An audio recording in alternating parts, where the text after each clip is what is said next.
Supercross by Quad Lock here at Daytona International Speedway. I'd like to say hello to everyone on racertv.com, and I encourage all of you that are here in the stadium to text your family and say, hey, watch us. We're going to be on Racer TV all day long. It is an honor to be here at Daytona International Speedway. It says it right up there, the world's center of racing. And to be on this iconic track and to get a #1 plate out of Daytona is a dream, is a memory that you will never forget. But we could not do this without the namesake of this race and the greatest of all time, and now a graduate, Ricky Carmichael. Hi, Ricky. Hey, thank you for everyone for the congratulations on the diploma. Certainly a life monumental moment for sure. I want to thank everybody for all their hard work here at Daytona International Speedway, MX Sports, all of our great partners, of course, Monster Energy, Boxo USA, Quad Lock, everyone on down that sponsor row, if you will.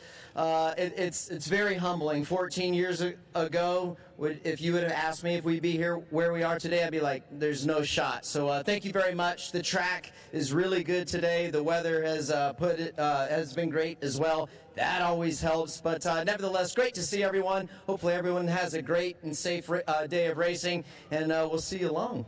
All right, Ricky Carmichael, everyone. Thank you, RC, for being here. He'll be in the podium area handing out awards throughout the day, and it's just going to be an awesome day. We couldn't do this without our key sponsor. Mike Shalkoff is here from Monster Energy, and if you look at the investment that Monster Energy has made in your lifestyle, it is amazing what they do here, what they do at Loretta Lynn's, what they do at Pro Motocross and Pro Supercross.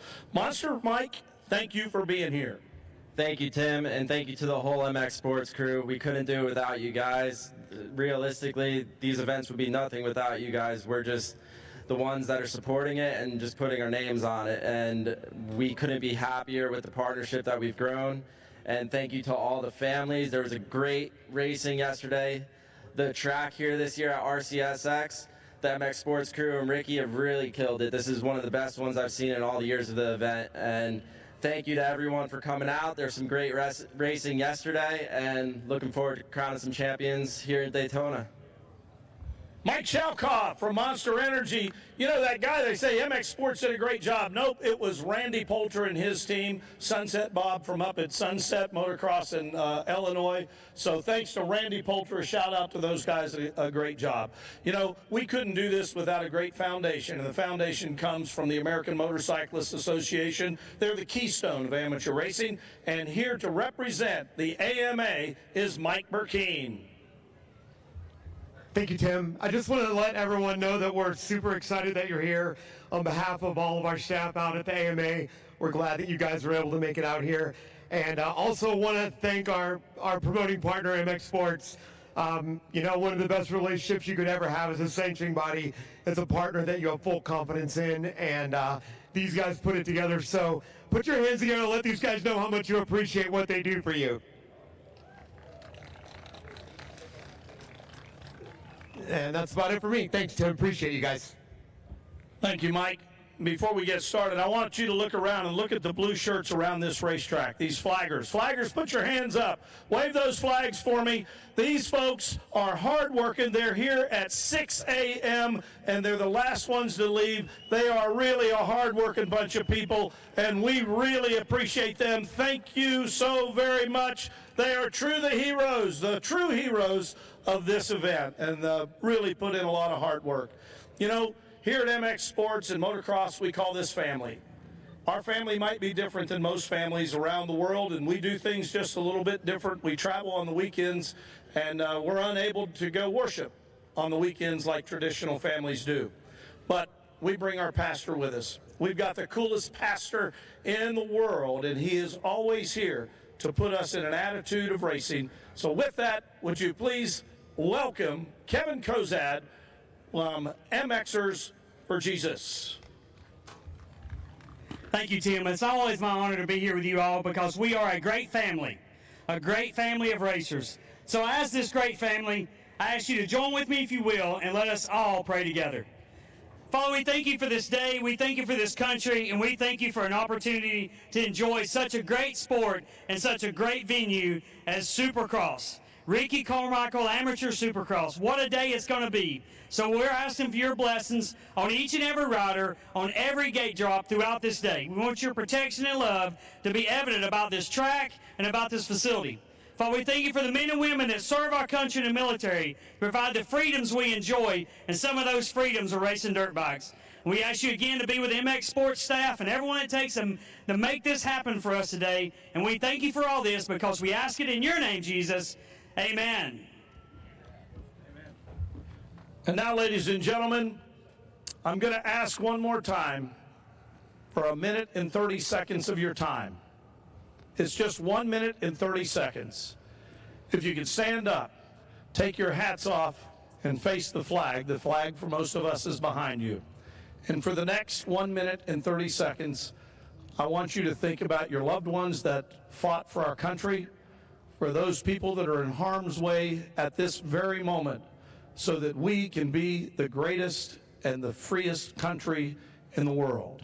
Would you please stand and join singing as we honor America? Oh, say, can you see by the dawn's early light what so proudly we hail at the twilight's last gleaming, whose broad stripes and bright stars through the perilous fight o'er the ramparts we watched were so gallantly streaming, and the rocket's red glare, the bombs bursting in air, gave proof through the night that our flag was still there.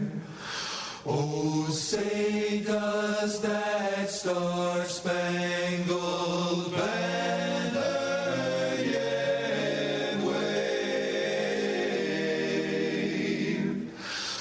o'er the land of the free and the home of the brave?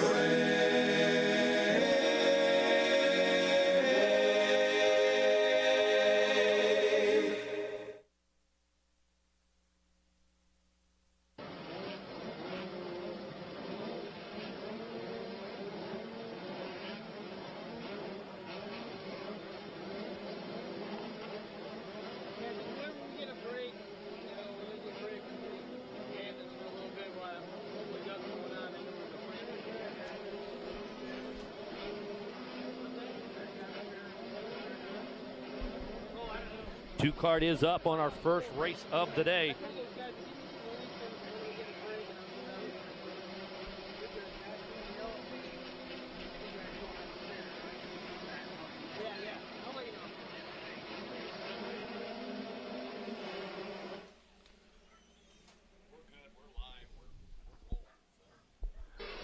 All right, Mikey Wayne's first race of the day. Schoolboy won 12-17 underway. This is what we've been waiting on.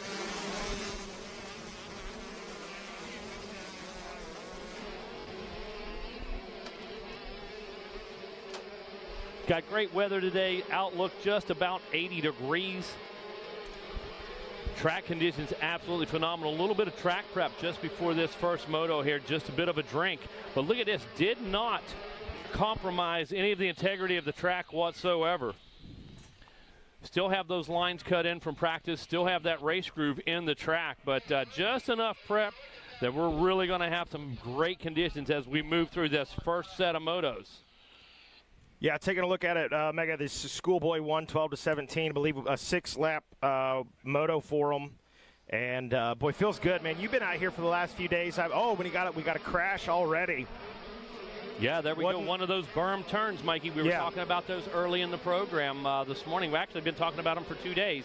And you really have to be cautious early in these motos. You're going to get some good traction. You're going to have some loss of traction right there. But those bowl turns, they're going to shift. They're going to change shape every time you come around. So that berm you used last time may not be there this time. Yeah, one of the big things, that's the number 87 out in front in this one. Still waiting on some live timing and scoring. We'll get that dialed for you here in just a moment, but some great racing so far. They got that first race jitters with some of these guys out here going down. Seen several riders go down early in this one. But overall, yeah, it's good to be here. Hey, I was at GNCC over the weekend. You've been down here in Daytona. You've had your eyes on this track the past couple of days, and it's really developed. Watching LCQs up in the tower, and I think we're in store for a great one. We really are, and it's amazing just to see the differences between yesterday and today already, you know, how the track is shaping up and what the lines are about to look like. As you can see, here we go. We have got a lead pack that is battling it out right now. These guys absolutely fighting tooth and nail as they work their way back past the finish line one more time. Now, on screen there a moment ago, we had some guys out front. I believe they are back markers. I believe they went down, so I believe 87 is our leader for a fact. And again, waiting on our timing scoring to come back around, get you guys updated as soon as we can. Know you want to hear your favorite rider's position to find out exactly where they're at on the track. And we're going to get you updated with that in just a minute. But Mikey, working their way through Crescent Beach there, man, that thing is going to be brutal by the end of the day. A little dirt mixed in there. Not quite what the 450s and 250s face for Supercross, but it's still gnarly. I mean, it is still a very gnarly section. Listen, we have shoved the sand off. Well, the crew has shoved the sand off, brought the sand back. There's been different elements of clay and stuff dropped in there over the last couple of days, and it is really brutal after you just get a few motos in on that thing. But right now, starting to stretch it out just a bit. Got a bit of a gap. Now, these two guys, this 43 and this 51, originally I thought they might have gone down in that first turn. I believe this is where we're at right now.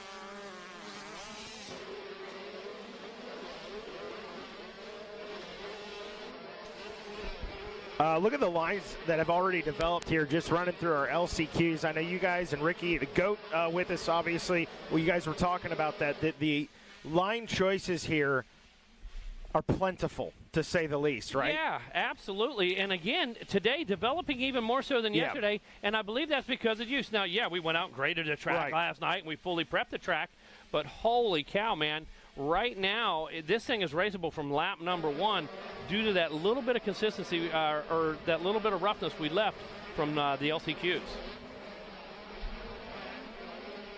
Cranking out the laps right now. Again, I believe this will be a 6-lap moto.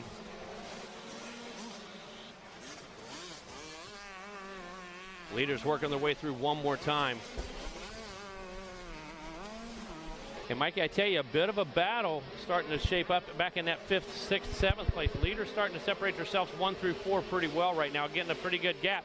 But not 4th place going to come under attack here in just a minute. Got a group of 3 want to get themselves up there and get on that rear fender. I believe the 43 again still leading right now. Apologize for the timing and scoring right now. We'll get that back up in order in 1 second. The 51 still in the 2nd place. He's been there since the opening lap. These two guys trying to put a gap on the field, but Mikey not really able to break away. No, they've not broken away from everybody. Check 1, 2. But starting to develop here as we're getting into the thick of it. Guys now starting to ride with that sense of urgency. I got to click it up. I got to wick it up a few notches to get up in the fight. Hey, guys, we said it a few minutes ago, but we need J.J. Mendez to come to the yellow garage. J.J. Mendez, we said it just before opening ceremonies there. J.J. Mendez to the yellow garage, please.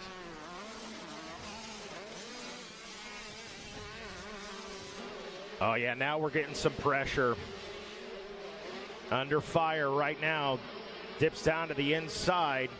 Carries that momentum. Loving those. Oh. And just as I say that, a little dab right there on the inside. I was about to say, really loving how those inside lines are developing.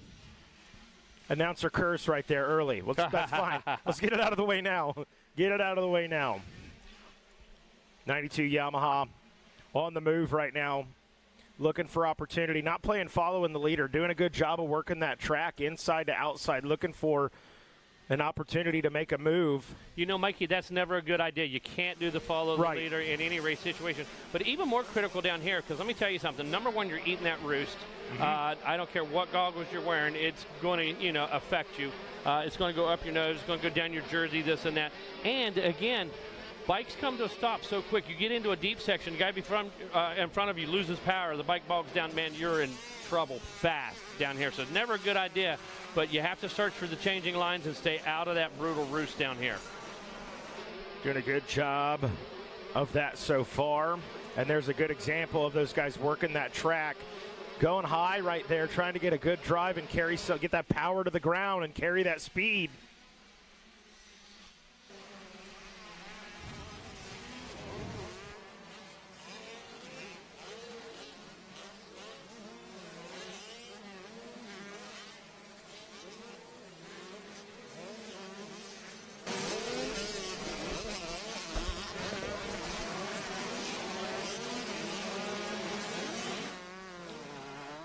Laps can.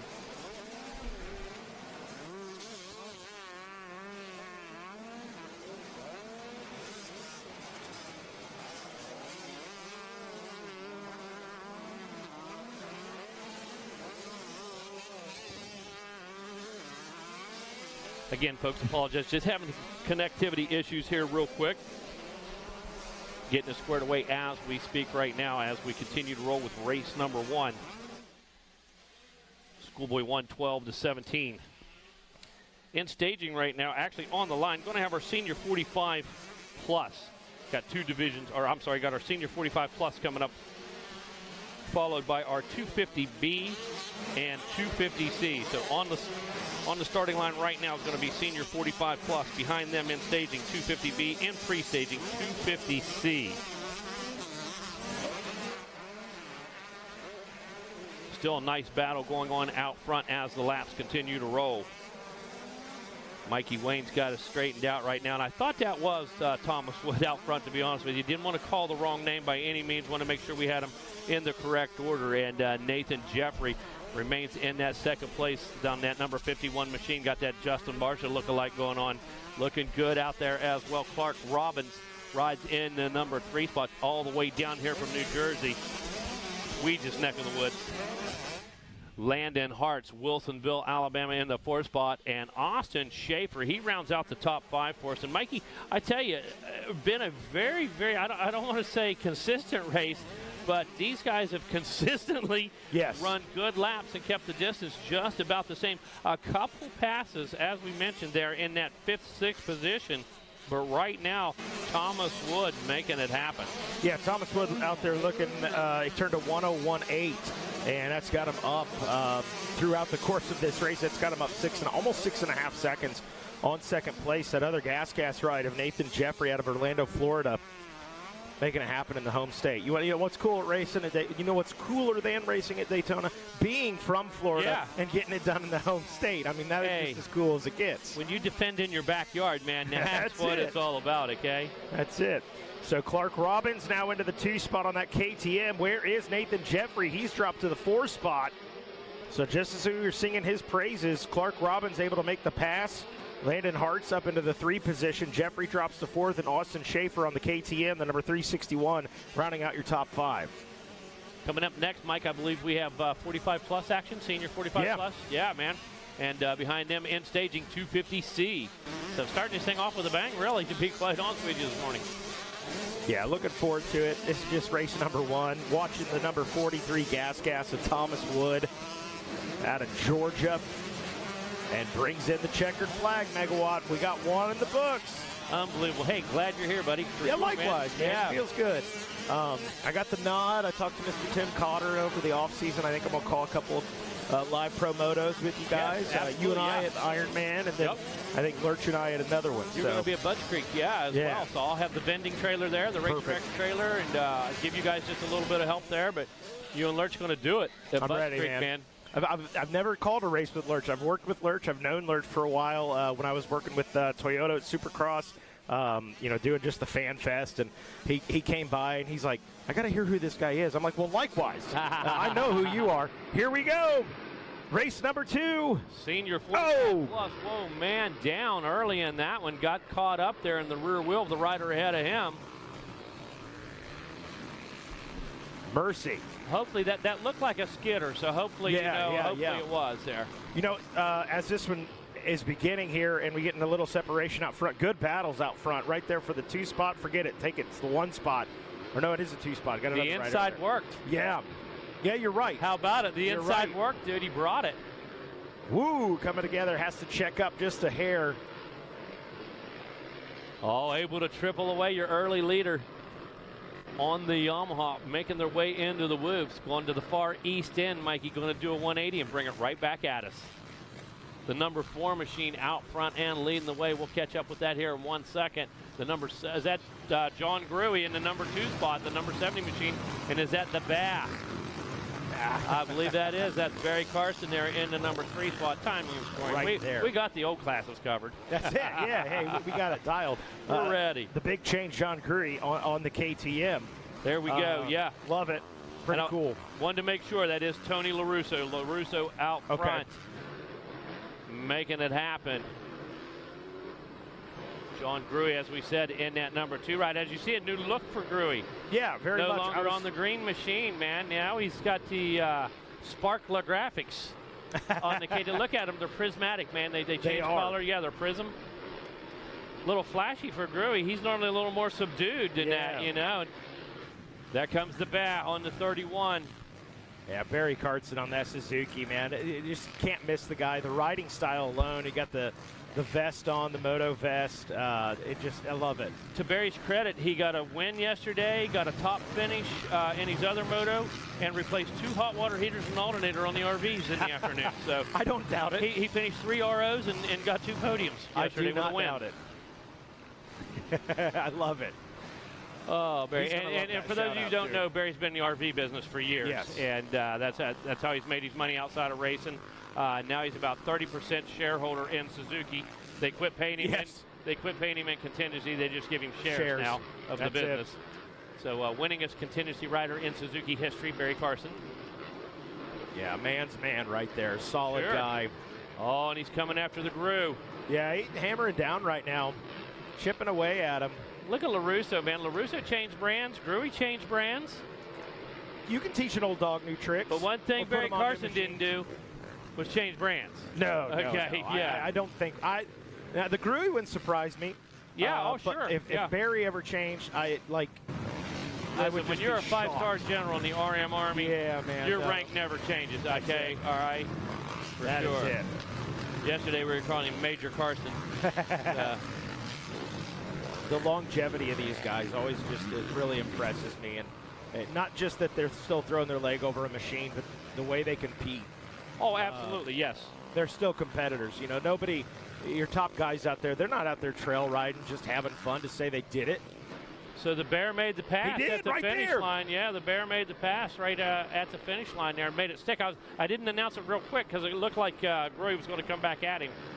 Right now, Gruey tried to make the inside work, just couldn't get the drive. Sunk in a little too deep, Mikey. Yeah, Gruey, he wants to answer back. And little mistake right there. What was that? He got confused what line he wanted. Holy cow.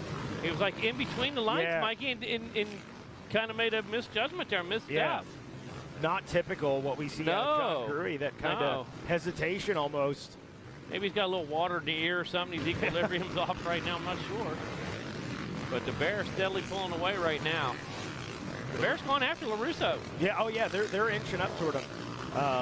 John Gruey hooking up. He got the toe chain out and said, let's go find Tony LaRusso. And man, Adrian Reber still hanging in that number 4 spot. Jeff Curry in the 5 ride. There's our guy Earl May back in 7th. Mark Powers 8th. Jeff Sweeney up in that 6th spot. Sweeney. Looks like, that Tommy Boyd and Alan Alford. I was wondering where Alford was. He's rounding out the top 10, so he's not used to that position. Now look here, Gruey's going to try to work his way through, but Carson set up a pick with the there you go. with the lappers right there. Great job, man. veteran move by Carson right there. Well, they're all veterans. They are all this veterans. class, Mikey. That's a good point. Yeah. Now, LaRusso is in the hot seat. Carson's in the driver's seat because LaRusso, look at that pack of lappers ahead of him. Carson's going to sneak right up on LaRusso. You mark my word. Listen, I'm not. This looks like a Saturday morning or Sunday morning GNCC with the amount of riders, 1,000 riders out there, and the women's pros trying to work through the pack. That was. I don't see that a lot on the moto track. Yeah, man. Palatona. It was wild. You know, I hate to ask, who won? Ben Kelly. Oh, Sunday, great, yeah. With a fractured leg. I heard it was close for like an hour or so, and he just went at it. Yeah, Craig DeLong had a great race going for the Rockstar Energy Husky team, and but boy, once Ben Kelly got out and got that clean air, he checked out, ended up winning it by 2 minutes and 57 seconds. So basically, first couple laps, it was a bit of a race, and he just took control. And he took control and does it with a fracture in his leg. So wow, once that man is 100%, forget it. It's just been insane. Well, interesting on our track right here, LaRusso, a 1:04.5, so he's definitely about a half a second quicker, but look at Carson. Carson has brought himself right back up to within a lapper of LaRusso, so he's been able to pick his way right through. And unfortunately, these guys, with the blue flags out and this and that, they're not really sure who the leader is anyways. Not of them know that Tony LaRusso is out front leading the way, this and that.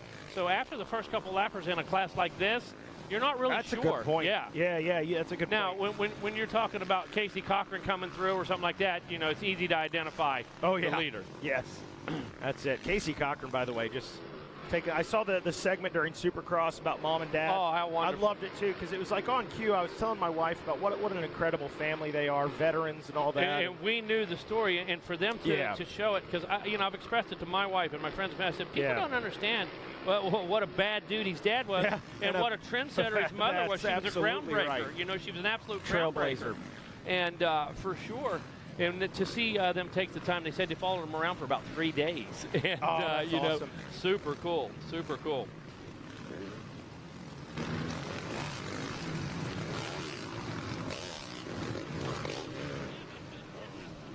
White flag out here for your senior 45 plus. Tony LaRusso out in front, Barry Carson in the 2 spot. John Gruey back in 3rd. Gruey and Carson trying to keep pace with one another. Tony LaRusso trying to bring it home for a win. Up the inside right there.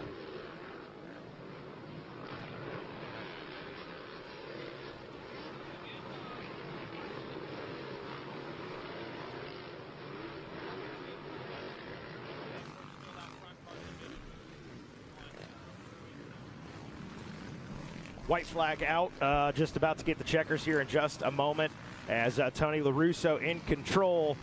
Megawatt, we got guests, man. Always, man. That's so cool. Just like Loretta Lynch, just like Minios, we always have moto royalty coming in. And, man, we have a real key player in American motocross right now. And always been a big fan of this guy. Always loved his attitude. We're joined today by Renthal's Paul Parabinos. And when I say Renthal's Paul Parabinos, I want to add Team USA advisor, assistant, and foundation groundbreaker for us this year. A big effort put out by you, the entire team. We come home with a victory. First, we're going to talk about a little action on the track. We're going to talk about Tony LaRusso coming out and does what he does. Changing brands this year. He's on a Yamaha. John Gruey not on a Cowie anymore. He's on a KTM. You know, with prismatic graphics, with light-changing graphics. And the Bear Carson, of course, five-star general at the RM Army. He's 34% shareholder in Suzuki, so there's no way he's going to change brands. Paul, tell us a little bit about your weekend. What's going on, man? How's it been? Yeah, man, Daytona Bike Week. It's a good one for me, just work-wise, because I can see 3 different events with one plane ticket, one hotel room, right? So went to the GNCC yesterday. Watched those guys there. They had a really good turnout. Was here obviously for the Supercross on Saturday night, and today some RCSX before I catch my flight home. So nice. And looks like we got 250B going right now. And this is going to be a really, really interesting race. We've got Drew Adams. We've got so many guys in this thing. And yesterday, Drew Adams got cleaned out from behind. Did you happen to see that? No, I was just talking to his mechanic on the starting line about it. Wow. And let me tell you, him how come he's got such a bad gate pick. So he's got work to do right now. Never saw it coming. Yeah. I mean, he got hit square in the rear wheel. It pitched him high side. I'm surprised he bounced up like he did. Little Debbie got to his feet, though, man, jumped right back at it, and away he went, dude, for sure. Janik's leading, though. Yeah, Christian Janik had great rides all day. Is that Cochran right behind him? I believe Casey Cochran right behind him. So all the usual suspects, Paul, up here in the lead. Yeah, Drew's trying to make his way up there. You see there, he had a pretty good pass for the lead, so I think he may be up in the top 10 to get work that gate pick. So he got work to do. Paul, you were a big key player in a victory at Motocross of Nations last October. Ooh. Casey Cochran, good save right there. Yeah, almost. Foot comes off the peg. And yeah, we got a good race here. A lot of good things were put into place last year. You think we're going to be able to carry that momentum? We've got a new attitude. We got a rejuvenated interest in the race. I think so. Yeah, that was the big. I think the big box that we ticked with everything that we did last year was carrying through with Casey Cochran just went down, unfortunately. Oh no! For the lead, so he's got a lot of work to get back up to the front, But yeah, we really gained a lot of interest. Obviously, we won the race, so we really want to try to keep the ball rolling. And now I think we have a lot of the U.S. riders back interested in going to Motocross of Nations again. All the U.S. media really got a lot of content out of it, covering that race and winning. So really, for me, it's what I did and what I tried to bring to the team was a little bit more funding, just to try to ensure that we send the best guys every year. Because in my mind, if Team USA sends our A team, we should be in the hunt to win no matter what, every time. Amen. And that's the biggest thing, is we haven't been able to send our A team in a long time overseas. So that's my biggest goal. Your ability to organize and manage support and draw support, and it's unprecedented. You're an expert at that. But what I credit you with the most, and what was most important to me, you brought patriotism back to it. You know, you really put it out there on social media. And listen, guys like me, I had a heart-to-heart with Justin Cooper at Pala right after in the casino at 3 in the morning, bro. Listen, you're riding for 55-year-old guys everywhere. Yeah. You're riding for 70-year-old Americans everywhere. You're riding for motocross fans, you know. And he goes, I get it, Mega. He said, I understand. He said, I got a point to prove. And he sure did. He did. He rose to the occasion. He rode awesome. You know, more and more, and looking at that MX2 slot, it's so important to have a good starter. It's so hard to make up ground on the track when you're racing against 450, so I think we have to make sure that we have a really good starter there next year too, in Ernay in France. But yeah, hopefully we can get get another good team to go. And I really like what happened with the scheduling this year. Like, we had kind of everybody sign up to race through middle of October, and now we can include Motocross of Nations and be done by early October. So we kind of have a better deal here than we signed up for in December. So I'm hoping we can get all our best guys to go, and I'm hoping we get Tomac to go again and run the #1 plate that he earned. Yeah, and I believe we will, and it's just another benefit of all the effort put in. Right now, Mikey, bring us a race. Yeah, man, Christian Janik doing his thing out in front. Big takeaway right now, just as we started powwow, when we saw Casey Cochran go down, and when he checked in this last time, he was in 10th. So he's actually moved up one spot up into the 9 spot, but now he's the guy that's got to get on the charge. Drew Adams still chipping away, sitting there. Last I saw in 5th, but not for long. Oh. He's on the picks up a spot right there, inherits one. Big mistake right there. So Drew Adams going after Cochran right now. Yeah, Ryder on the Husky. Oh yeah, we got a good battle right here. Drew Adams. That's for your podium spot right there, yeah. That's exactly right. What do our lap times look like, Mikey? Leaders, you got a sub 1 minute. You got a 58.4 out of Christian Janik, and you got a 59.199 out of Aldama. What's Drew running? Drew right now a 1:00.3. Okay, so he's got some work to do, man. Yeah. And he's doing that through the roost, you know. Right now, so critical.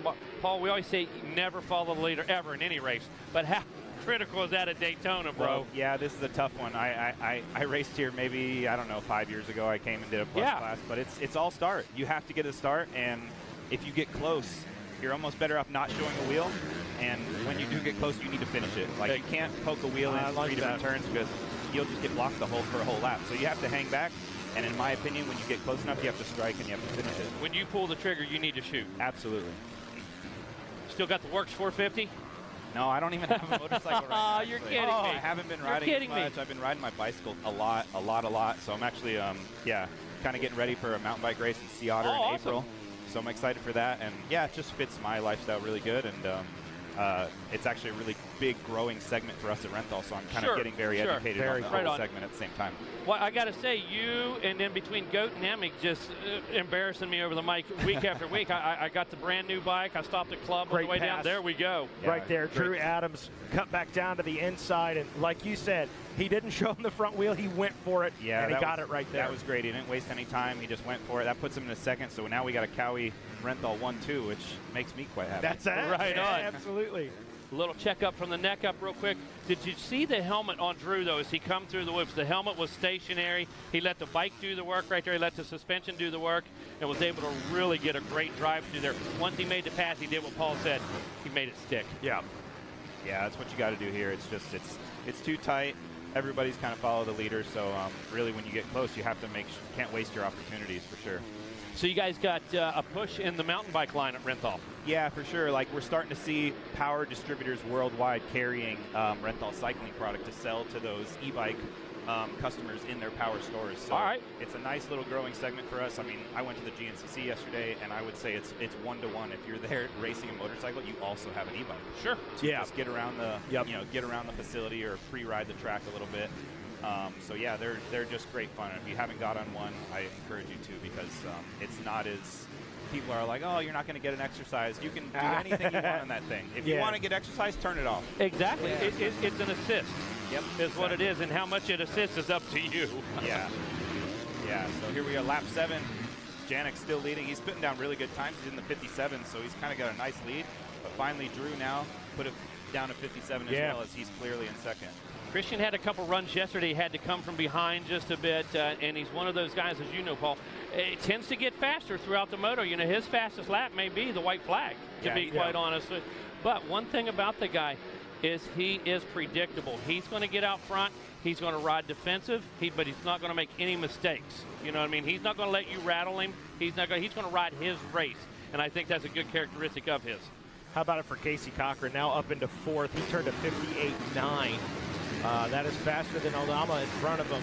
Yeah, people looked for Casey at Mini-O's, and he was under the radar. And so we talked to him. We had him on the after show and said, hey, you're not riding this and that. And it was kind of under advisement. You know, he was told basically, let's not do this. And you can see that the program worked, because he come out swinging in the Futures. He come out firing on each cylinder. You know, we have one. But the bottom line is, what that program was designed to do was get him prepared, and it did. Well, one of the biggest things that I see in Casey that I really like is his ability to shine in the big moments. He rises to the occasion. If it's a high pressure situation, he usually rides his best. So I think that's something that's hard to find. A lot of times, you know, these guys turn professional and you get them in the big moment and they just seize up and choke. So to me, I think Casey's the guy that strives in that moment, and Supercross Futures was a great example of that. And you know what? We have to say it's in the genes, though. When your dad's a fighter pilot and your mom was an original groundbreaker and trailblazer, you know, when you're standing on an aircraft carrier in the Pacific, you want pressure, mom and dad. You better believe it. And you know what? That a big part of that is just composure and their lifestyle. You know how they were trained. You know, they didn't mean to, but that was brought into Casey. You know, to both of your points about Casey Cochran, my first year at Mini-O's was the year he came in on a gas. Yes. And he said, I have, like, hardly any seat time. Right. And he was just waxing guys. Right. And I think that was maybe not the first time we saw him excelling in the limelight in that big moment. You bet. But that was definitely a big wake-up call for everybody. Sure. And there he is, already into 3rd, already on the podium. So, and I mean, time to maybe get after Drew. I think we got a couple more laps in this race, right? And I think so. Yeah, the cream has definitely rose to the top, I'd say, in this race. So we got the 3 kind of OEM-supported kids at the top. Yannick rolling out front, 9 laps into it. Drew Adams, after a bad gate pick, makes hay while the sun shines, moves his way into the 2 spot. Casey Cochran had a gnarly get-off, stayed composed, got back on the machine, went to work up into the 3 spot. Aldama just outside of the podium position in 4th. Hey, folks, we need J.J. Mendez to the yellow garage, please. J.J. Mendez to the yellow garage, please.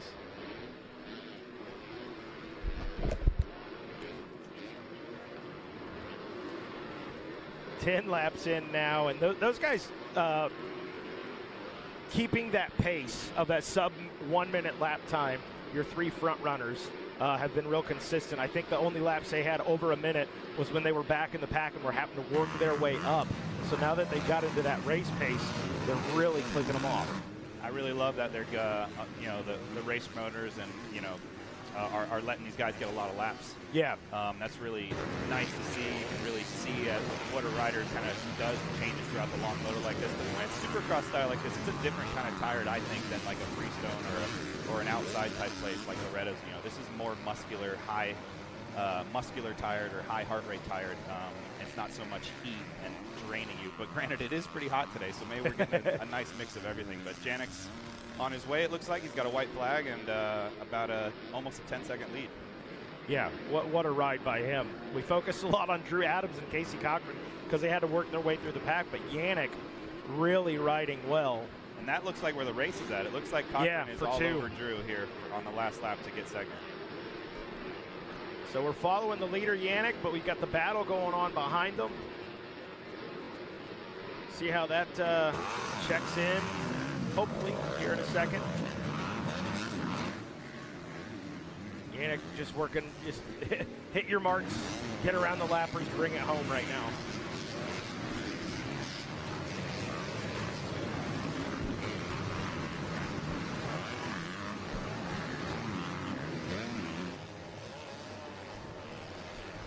All right, checkered flag is out, Paul. I got to tell you, a great way to finish up with our 250B. Unbelievable. A little bit of drama there. 3 laps in or so, but Christian Yannick did what he needed to do, put himself in good position, let the race come to him, and made no mistakes from that point on. Yeah, got out front, great start, had no problems. Casey obviously had an issue early on, but he came back from still get on the podium, and Drew overcome a bad gate fix to get second, so pretty good moto for sure. What else you been doing this week? Man, that's about it. Really just talking to all our race teams, talking to industry people, always trying to stay in tune as to what's happening, always working on future contracts and deals with, kind of what's happening. And I always visit with local reps in the area. I try to get a lot done with one trip, with one flight on all my trips. So you're a multitasker, man. I can attest to that. Yeah, you have to. You have to. Sure. So it's a marketing exercise being here. It's a sales exercise being here. Really communicating with people. Yeah, and it's a life lesson for all those reps to see how to do it right. So who we got, Mikey? What's going on? A 250C coming into it. Keep your eyes on the number 9 Yamaha out of Lake Worth, Florida. Steven Tazzo had a first place coming into it. A few riders down, some guys getting pushed way out wide.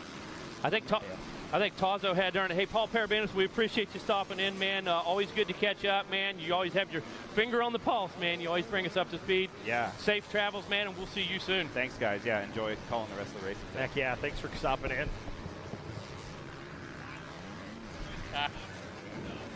Good right now.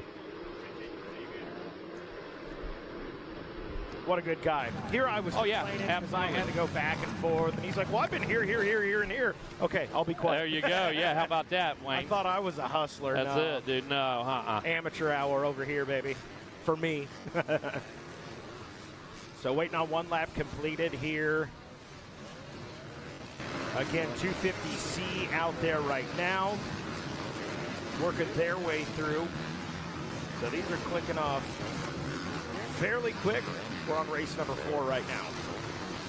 Trevor Albrecht, the number 83 Suzuki. The rider out front, the rider we said to keep an eye on was that number 9 of Steven Tazzo. Evan Say in 3rd, Jeremiah Garrison in the number 4 spot with Robert Leonard rounding out your top 5. Lucas Cochran in the 6th position. Jacob Van Brevoort in 7th, 8th. Pedro Oliveira, Dylan Goswin in 9th, and rounding out that top 10, Parker Webb on the KTM. Mikey, I was just commenting yesterday to Dave Iser about Trevor Albrecht. What an improvement I've seen in that guy since last fall. They've been very slow and steady. Of course, his dad is Jeremy Albrecht, world famous tuner with Jeff Emming, so many other great racers. Worked for Joe Gibbs for years. Just a legend in the sport, and he's been very, very careful how they've proceeded with the racing. And as you can see, it's starting to pay off. Trevor is finding more speed, but what I see, his consistency is really improving. Oh, that's good. He's always had pretty good speed, but he'd have a good moto, bad moto, good moto, bad moto, and here he is leading after 2 laps here at Daytona, so that's pretty cool. Right behind him now is Tazo. Tazo had to work for it the other day. He got a win, I believe, in his heat race, and it didn't come easy to him. He had to go get after it, and when you take a look at Jeremiah Garrison, he's got Evan Say right behind him and Robert Leonard hot on their heels, so this one's not going to be settled until the checker flag flies. Yeah, that's absolutely right. Garrison was able to move into that 3 spot from the 4 spot around Say. See if he can hang on to it or if Say's going to answer back. So you think Eisner's enjoying the shade over there in Victory Lane? Oh, no doubt. Yeah. There's shade over there? Yeah, we're going to hotbox him here this afternoon. Though. We're going to put him in the cell here in a little bit. Oh, goodness. And look at this. Albrecht just has a real nice pace going. Look, very controlled, consistent, and starting to put a gap on him. He's running a 105.5, and last time around, Tazo had a 107.4. Problem is for him, Garrison ran a 104. Now look at this. Albrecht just steps it down. He's got a 104.8 that time, so fastest guy on the track last time around. Tazo, consequently, he went up to a 107.0.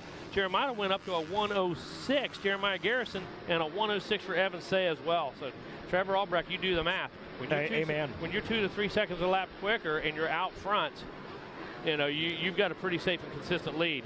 That's for right. Sure. That's right. We are watching Garrison. Oh, man, and Tazo finds another gear right there. It was a real tight battle. Garrison was chipping away at him, was right there with him. And Tazo felt the pressure, wigs it up a notch.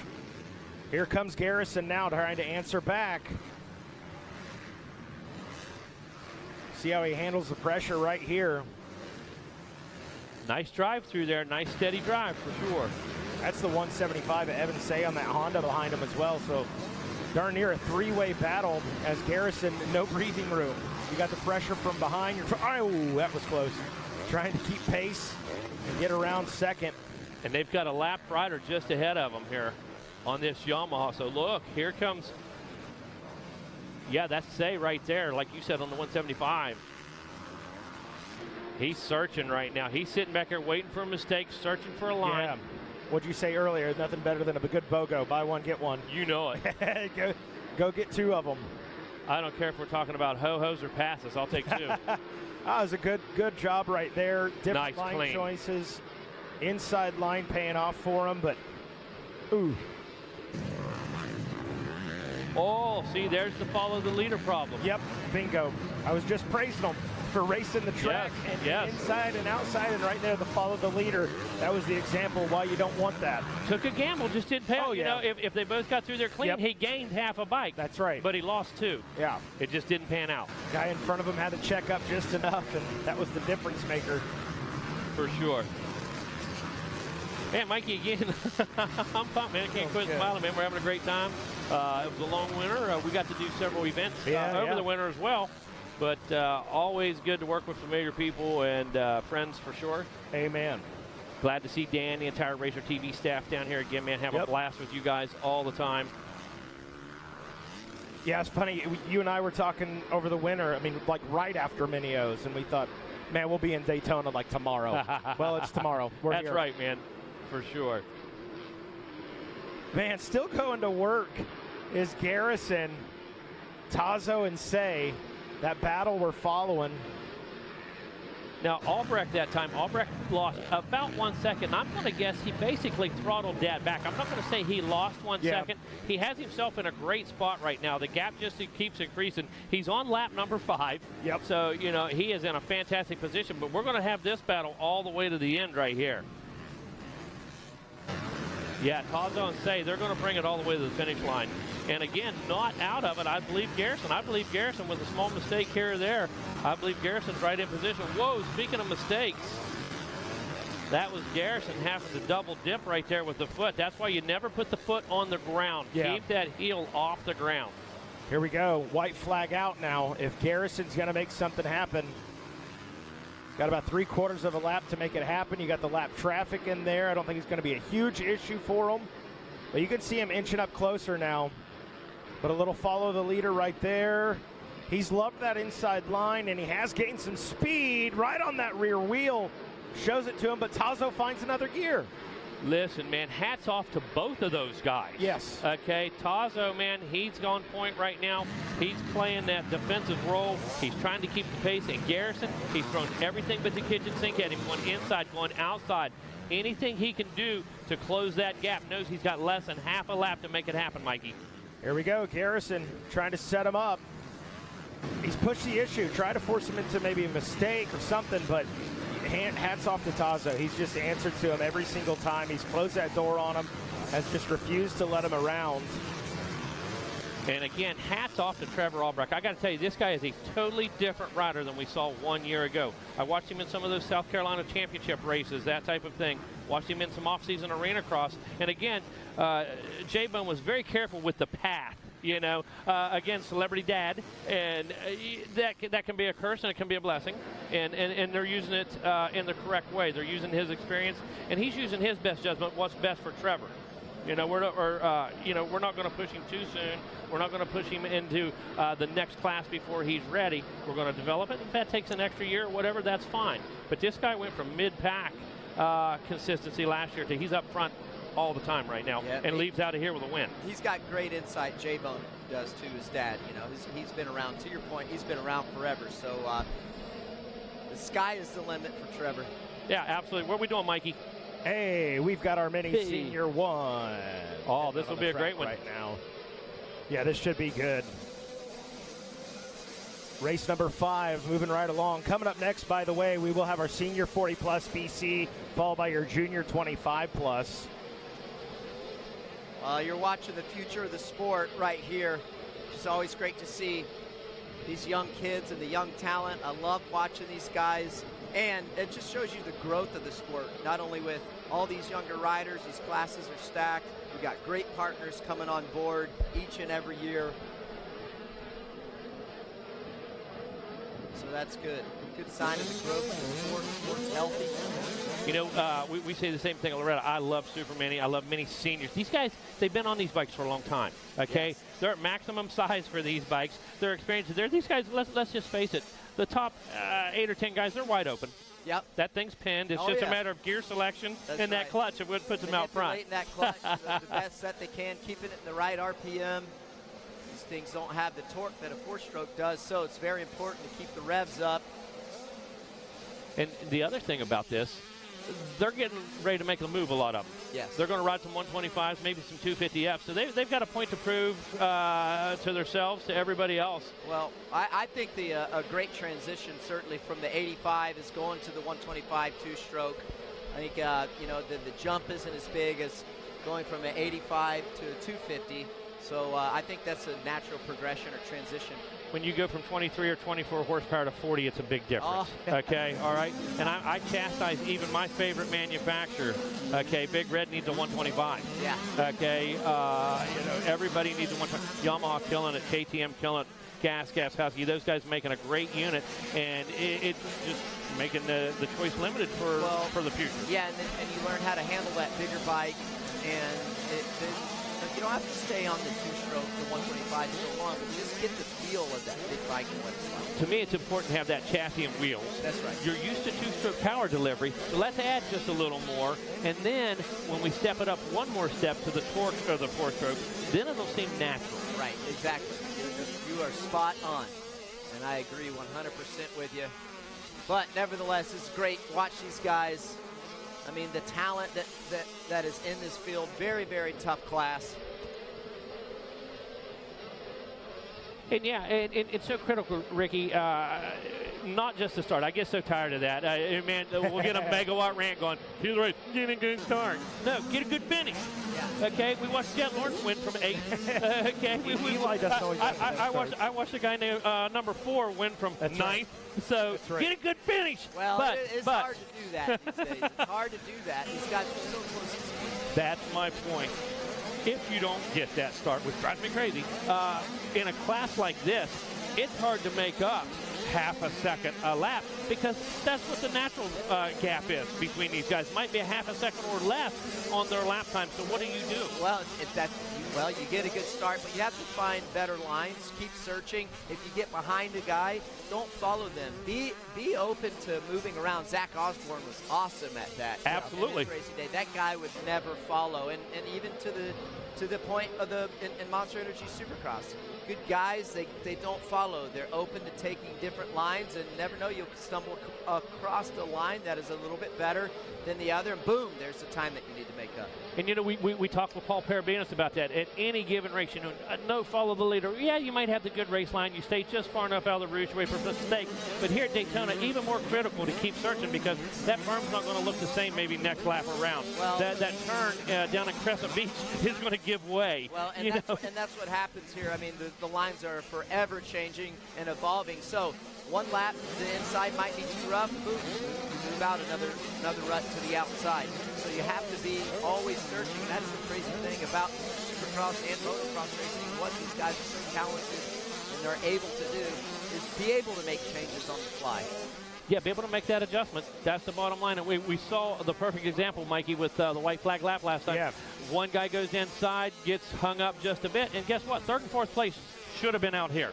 They should have, they should have gave themselves an escape route without question. Instead, three guys gave up position. That's right. The guy in front of him had to check up, so then the guy behind him's got to check up, and next thing you know, his front tire's into the rear tire, and who's stuck? And there were four more lines out here. Yeah. There were 4 open lines in the rest of the corner. So right now, a heck of a race on our hands, though, Mikey. Yeah, Carson Wood doing his thing out front. Nobody's shocked about that. The kid is stellar. Grant McDonald in that 2 spot. DePino actually moved up a position into that final podium spot around Michael Gerda. So got a good one going on. Rounding out that top 5, Wyatt Duff. Yeah, he's trying to get around. Duff trying to get around Gerda. Is he going to be able to do it? Oh, Gerda's going to run him high. Not giving him the spot. Wow. Duff's going to have to remount here. Look at that. It's a really tight section of the track. You got to have patience in this situation, but you can see, look at Wyatt going inside, outside, not being creative, and boom, makes the pass. That's what I was talking about. Like, don't fall into the groove of the guy in front of you. If you want to make a move, be open to changing like that. Listen, he went from one side of the track to the other and made it happen. And yesterday, it was the opposite for him. He got a pretty good start within a lap or so, put himself out front. Then he had control of the race line. You know, it was a difference. So it shows he has the ability to do either. Yep. And now he can set his sights on Pino. You familiar with those guys? KK and Kiki DePino and his brother? No, man, they've got a full program. I don't know them personally, but I see them all the time. Parents are, very hands-on and very laid back, which I love. Yes. And they let the game come to them. Yeah, I feel like it's important, for I'm not trying to tell anyone how to parent, but what I love, right? What I love is when the racers are the ones that want to go practice, and they're the ones that want to go win races, rather than the guardians and the parents wanting to win worse than their racer. When you got that's a tough scenario when the parent wants to win more than the kid does. And unfortunately, that happens because Dad couldn't win.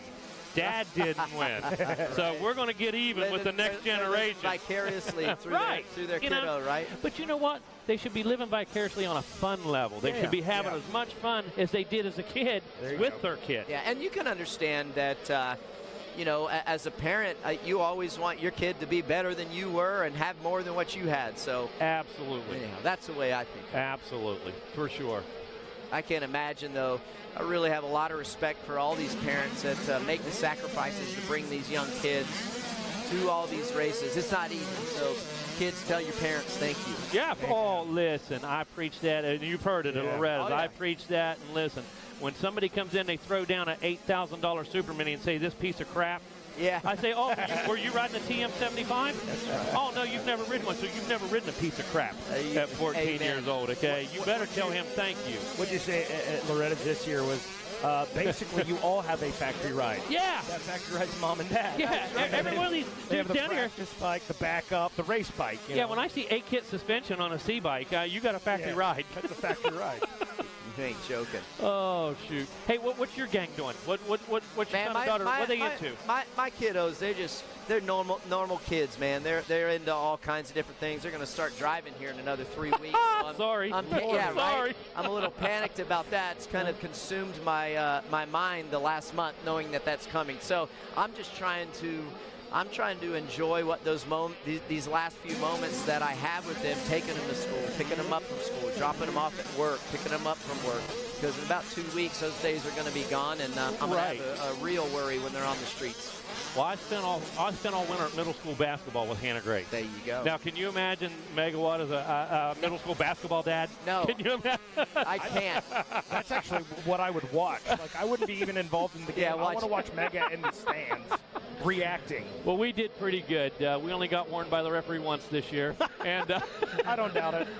I love it. We were on our best behavior. It was year 2. So you're embellishing. It had to be 5 or 6 times. All right, back to Carson Wood making it happen out there, doing a great job and doing what we talked about, putting in good laps, hitting his mark, racing his race, not looking back, racing forward. And right now he's had that moving obstacle challenge, working his way through the traffic like a champ. And this is really good experience for all of these guys. When you get into lappers, looking ahead, trying to plan where you're going to make those passes, that is an element to racing that a lot of people forget about, and it's key. You can lose a lot of time, you can make up a lot of time by how you plan ahead. James Stewart was one of the few people in the world that passed you where he comes to you. Whether it's in the whoops, he didn't set you up. Right. Okay, he passed you when he got to you. Ricky, 3 turns ahead, half a lap ahead, he had that pass plan. Yeah, I wasn't as quick on my feet as James was. Oh, no. The numbers don't prove that. But anyways.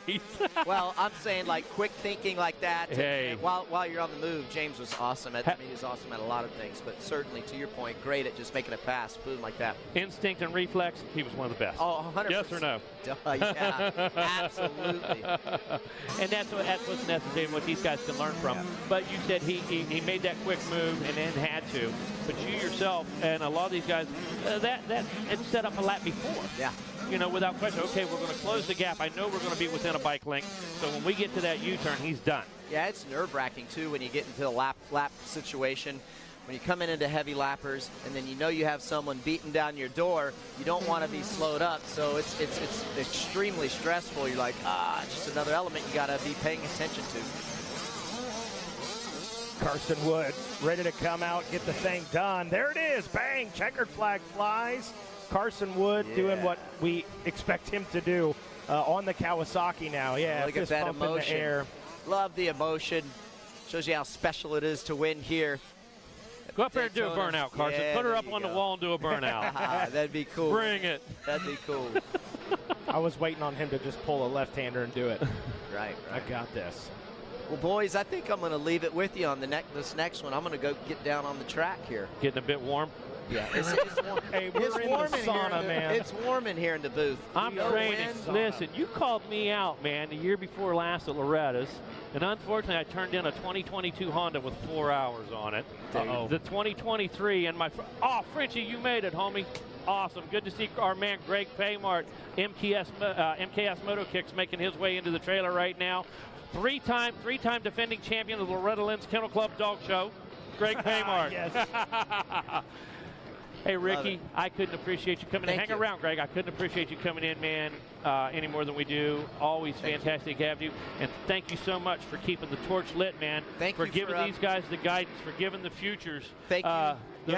Thank you for everything that you guys do. Thank you. You guys are the unsung heroes, man. It's a lot to do what you guys do all day long here. But great job, and thanks for having me on. Appreciate you, dude. Appreciate it. We'll talk to you later, definitely. Yeah. Thanks, man.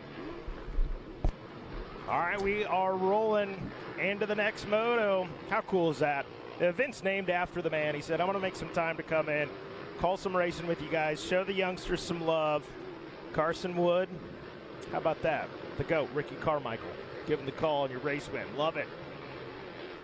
So senior 40-plus BC on the track right now. 333 out there doing some work. Glancing through the results here. Justin Smith, I believe, is at our leader out front. So Justin Smith leading this one right here for your senior 40-plus. He'll come in here with a lap completed. We'll turn it over to the live results and get an idea. Look at the battle, though, early in this one. Senior 40-plus guys going after it early. 307 behind him. That's Jeff Shields. Mike Morris in the 3 spot. Tony Padone, in the 4 spot. And Tack Spiker rounding out the top 5. You got the one Honda. See you, Ricky. Thank you. You got the one Honda out front leading the way. That makes Megawatt happy. He's a Honda guy. We can't be biased, though. He's not biased. I'm not saying that. And you got the orange bikes behind him. The KTM in 2nd, 3rd, 4th, and 5th. Steve Nagy in the 6th spot. Jeremiah Adams 7th. 8th is J.J. Mendez. 9th, Steven Nalder. And Matt Jones out of Georgia on the Husky, rounding out the top 10. Right now, watching Mike Morris go to work out of Tampa, Florida. Going after Justin Smith. He's gotten around Jeff Shields. Tony Padone around him as well. Unless I missed him, don't think we did. There is the 133 of Mike Morris. On the throttle, he's got his hands full. Good job right there of what Megawatt and Ricky were talking about, working the track. Don't want to follow the leader. Can't make the pass if you're right behind the guy.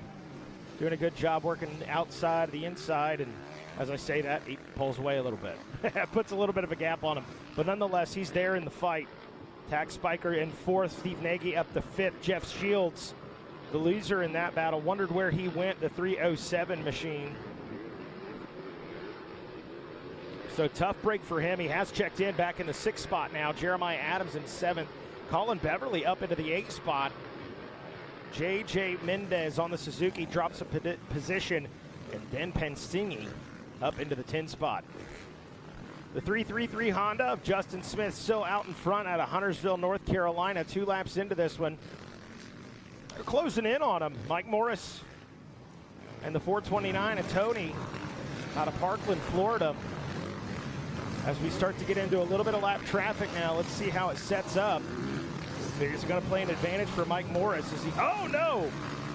Mike Morris, with some major troubles there, drops a position. So Tony Padone capitalizes, moves into the 2 spot. Let's see if he can track down Justin Smith. Smith, though, when he checked in, had a 3-second lead. Tony's going to have a little bit of breathing room in that 2 spot. Mike Morris just lost the 1 position there, so drops to 3rd. Tack Spiker checked in about 4 seconds back. So getting a little bit of separation. I had a good fight in it early. That's spread out just a hair. Man, feels good to be in Daytona. Race number 6 well underway right now. The mini senior 1s just wrapped up. Senior 40-plus on the track right now. Junior 25-plus coming up after this one. 450B, going to be race number 8, 125C, race number 9, and 65cc, 10 to 11, race number 10. Moving right along here on a sunny Monday morning. If you're like me in years past, you're sitting at the job site or the office, the shop, whatever, and you're tuned into Racer TV right now, trying not to let your boss see your laptop or your computer. Or maybe you got a cool boss and he's like, let's just put it on the TV and watch some Daytona RCSX all day on a Monday. I love it. I'm so sorry, Mikey. Don't apologize, man. Frenchie's the man. He is the man, dude. I still have my MKS from the Minios. Absolutely. I didn't rock them because I knew that Palaca GNCC sand. They can handle it, don't get me wrong. Yeah, exactly. But I want to keep them like megawatt clean. Well, you know, which is impossible. Best of luck to you. You've but seen anyways, the inside of my truck windshield. Okay. But anyways, yeah, Frenchie just got on me, and I had to let him know I was on track this morning and this and that. I and know, yeah, same excuse mine, as me. I hear mine are spotless, but always good to see Greg Paymart, multi-time Loretta Lynn's competitor, one of the greatest guys, one of the most helpful guys you'll ever meet in these vet classes. So actually, senior 40-plus BC is one of the classes Frenchie would have been riding. Yep. Brokey's back over the winter. Yeah, Brokey's back over the winter. And he says he's pretty much healed up, but we're not going to risk it this weekend and blow the rest of the summer without question. So, do you hear that, kids? Let your body feel. Yes, absolutely. Let your body feel. Absolutely. And you know what? I'm going to throw this out there, and he's going to get mad at me right now, Frenchie is. But if you guys go on MKS Motokicks, if you go on MKS.com, Motokicks.com, type in discount Mega 538.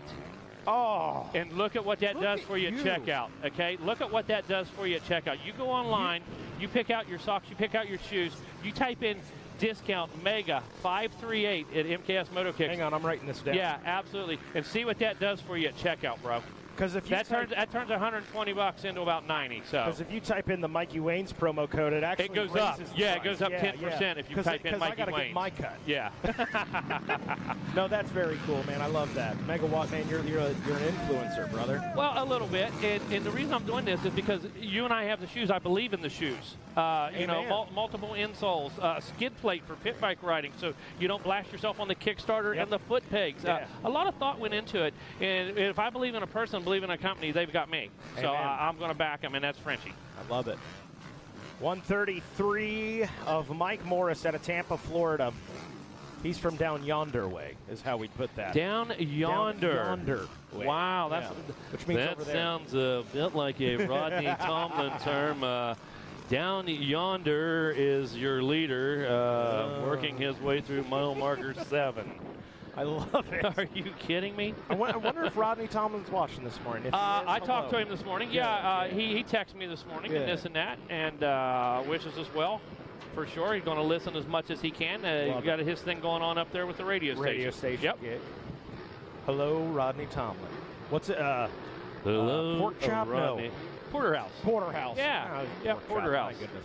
Porterhouse. And you know, Rodney contributed so much over the years, man. Hey, Great guy, and taught us all a lot. Absolutely, we all took tips and pointers from him, and great guy. And look forward to whenever he can help us out. Maybe Loretta's, you know, this and that. So for sure.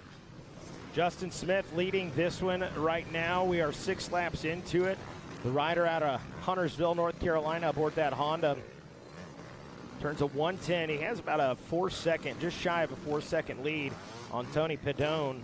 Out of Parkland, Florida, Mike Morris still in that 3 spot, and Tax Biker in 4th with Steve Nagy on that Suzuki, rounding out your top 5. Tax Biker, interesting story. It says McHenry, Maryland. Well, it just depends on what time of the year. He's also got a place up in Temecula, California, right above Pala, above the raceway, family-owned Wisp Ski Resort. I believe they still do. They own the marina there at Deep Creek as well, Deep Creek Marina. And he races World Vet at Glen Helen and that type of thing. Yeah, he does a little bit of everything. Does some mountain biking, but he's very active in both coasts. You know, he'll race on the East Coast, race on the West Coast a little bit. Not as much as many of these guys, but when the big events come around, he blows a little dust off the bike and gets out there and gets at it. So always good to see the name Tax Biker up there. Well, the work he's putting in is paying off. He actually just moved up into the 3 spot as soon as he started singing his praises. So maybe he can hear us on the PA out here at Daytona. And he feeling the juju, baby. Feeling the juju. You show me some love, I'm going to turn it into some success on the track. Awesome. What we got coming up next, Mike? I'm glad you asked, Mega. The Junior 25 Plus will be following this one. That's going to be race number 7. That will be followed up. You guys should already be in the staging area. 450B Limited, going to be a fun one to watch. They're all fun, but hey, come on, 450B, that's going to be a real good one. Yeah, for sure. Race number 9 going to be 125C, and race 10, 65cc, 10 to 11. 450B is basically going to be the 250B race on big bikes. Yep, bingo. So, you know, we're going to see that same shootout. We're going to see those same guys going at it. And, you know, a couple guys looking for payback, revenge, retribution, you know, whatever. So we're going to say, all right, let's see how you do on the big boy bike. For sure, yes. Yeah.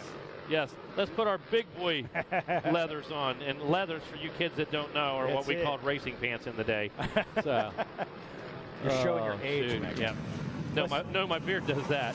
No, well, that's true, too. Hey, I'm getting some, I mean, I've got, like, I can say it because it's true about me. I've got white trash genetics. I'm just happy to grow beard hair. But yeah, right on. Yeah. I'll take it. I'm glad you said it. Yeah, you were thinking it. I just wouldn't do that to you over the air.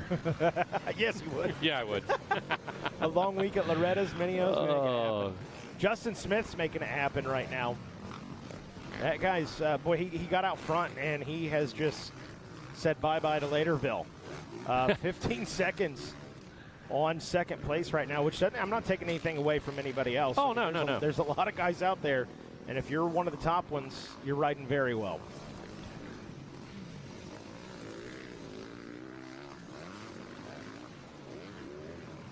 So, again, Smith just very, very consistent. Look at this. Pedone turned a 109.4, Spiker a 109.9. So one berm here or there, one little whatever, and we're going to see a battle start to develop there again. Mike Morris still in that number 5 spot. And there's Nagy, man, representing for the RM Army, holding down that number 5 spot. Got to hand it to Justin Smith. Lap 9, the guys behind him, they're turning 109s, 110s.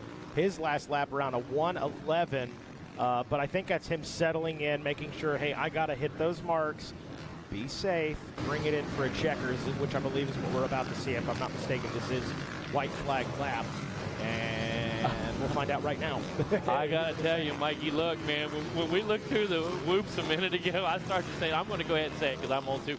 It almost looked like we had this thing on slow motion, man, as them guys they are tired, man. Yeah. And to their credit, plus 40, well, these guys 55, 60 years old out there racing plus 40 as well, but several guys late in this one, man, really spent for sure. I like the extra laps, though. Yes. It gives, if you go down, we saw it with Drew Adams. He had a gnarly get off. Or I'm sorry, not Drew Adams, Casey Cochran. Yeah, Drew was in the 4th position. Drew just didn't have a great gate pick. But it gives them time. If you do make that little mistake, you've got time to throw your leg back over the machine and get back in the fight. And the conditioning pays. The conditioning That's where it's at. Maybe if no other time, it's definitely going to here. Who's blasting off, Mike? Junior 25 plus. Oh, man. There's some hungry guys out there. Absolutely. Race number 7. Junior 25 plus. Eric Grondel out there had a pretty solid ride with a 3rd place finish earlier this past weekend. Some of the other heavy hitters, Michael Mercer on that Kawasaki, the 181 machine. Great rider. Dakota Kessler, another big name out there, so looking forward to seeing how this one plays out. Of course, Mike Alessi, who is leading out in front in this one, comes into it with a 1st place finish as well, so let's see what Mike Alessi can do out here at Daytona. We were talking a little bit about Mike Alessi this morning, and just the man is everywhere. Yeah, absolutely. He'll be racing a race out in California, and the next day he's down here in Florida. And, yesterday was a big day for him. He got inducted to the Mega Mercenary militia. So you always talk about my Moto Mercenaries. Yeah. Fred Andrews, Barry Carson, Tom Carson. Guys that at any time, anywhere, they weren't top factory guys. They didn't win national championships, but they would go anywhere. They would cross the pond. They would race you heads up anywhere for a paycheck. They were Moto Mercenaries, man. And when you came to their turf, they were really going to defend. Okay, and you know what, Mike Alessi, all these years later, he's earned that status, dude. Yeah. That guy's a lifer. Yeah, no doubt. He's our leader out in front. He just came right at your screen on RacerTV.com. In the 2 spot is a 444 Yamaha Dakota Kessler out of Jackson, New Jersey. 3rd place, the Suzuki of Ben Robinson out of Daytona Beach, Florida. So literally, hey, his backyard, we are here. Dylan Cox in the 4th spot, and Aaron Lampy rounding out that top 5 on the KTM. 6th place is the Honda ride of Chris Dumich, Michael Mercer back in the 7th spot, Eric Grondel, a couple guys we featured coming into this one. Lucas Giordano in the 9th place position with Mitch Longren rounding out the top 10 riders. Ben Robinson was the battle we saw a second ago. The 238.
checking in right there. There we go. Dakota Kessler checking in right there.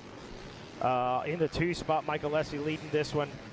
Eric Grondel on the move up into the 3 position. Eric Lampy, the rider that falls back into 4th. Ben Robinson on that Suzuki back in 5th place. Chris Dumich checking in there in the 6th spot. Dylan Cox drops to 7th. Michael Mercer on the move in 8th.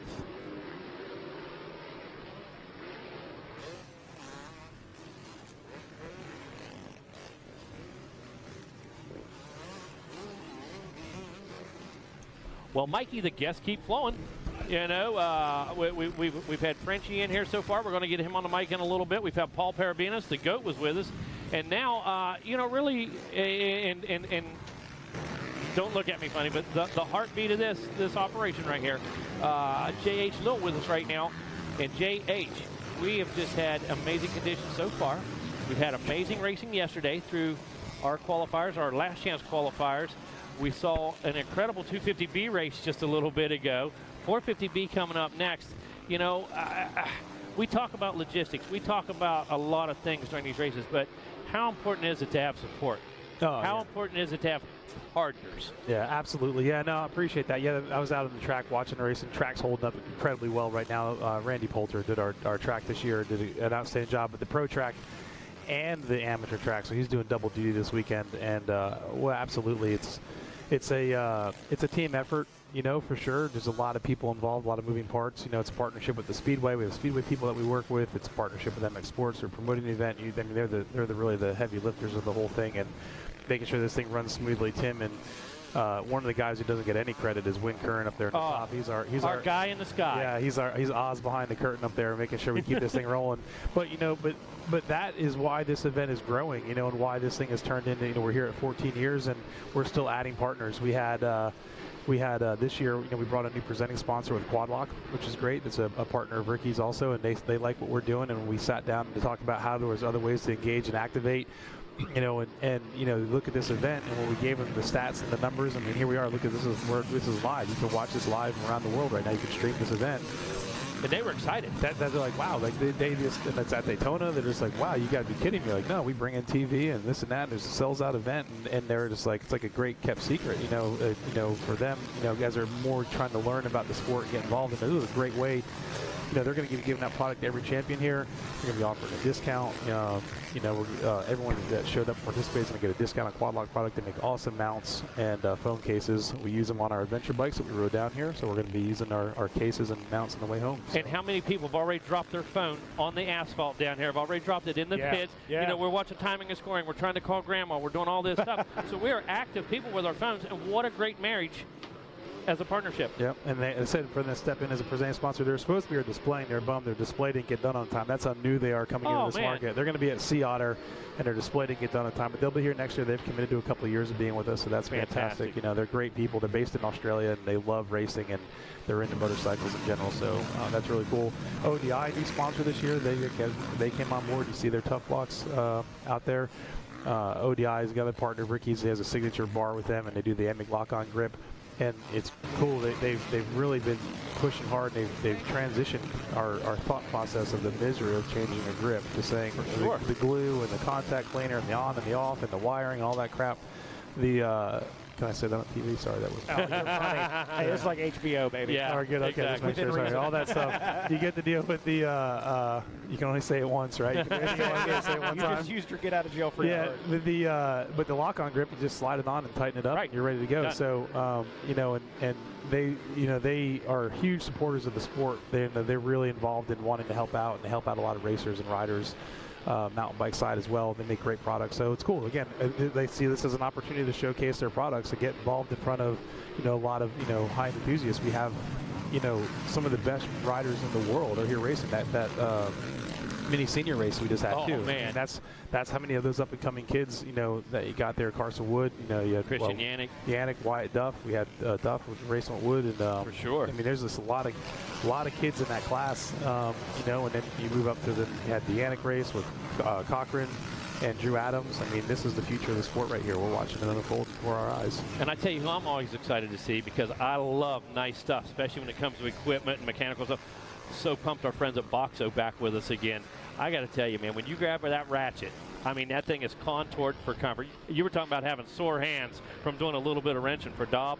Let me tell you, when you use the Boxo tools, when you use that fine-tooth ratchet, when you feel the extension and you feel the socket come together, that is a quality-made tool. And again, they're pumped to be here. They're excited about this event. Actually, the CEO of the company is actually here today. He's here. He's in here working in the display. You know, Chris Stoller is a great guy. He's an enthusiast as well. Loves tools. He's a tool geek, just like all of us. Like me, yeah. My hands were sore, by the way, only because I've gotten soft. Not because I had to do with the tools I was using. It's been a long time since I tore apart and built 3 motorcycles. I was helping Ben Townley's and his kids when they were over here. So, but yeah, great product. They make a moto box, comes with all the tools, foam inserts, and those guys are here. Same thing. You know, everyone here appreciates tools. They're offering a 10% discount for everyone here, which is nice. And they got, you know, a great display over there. You can see their tool bags, their tool kits. That we have the adventure kit that Ricky developed for adventure rides. You can see that over there too if you're in their adventure riding. And a lot of people actually like those because they're just cool little car kits. So they can fit easy Absolutely. For track day, for day trips, the bag's the only way to go. Oh, yeah. Because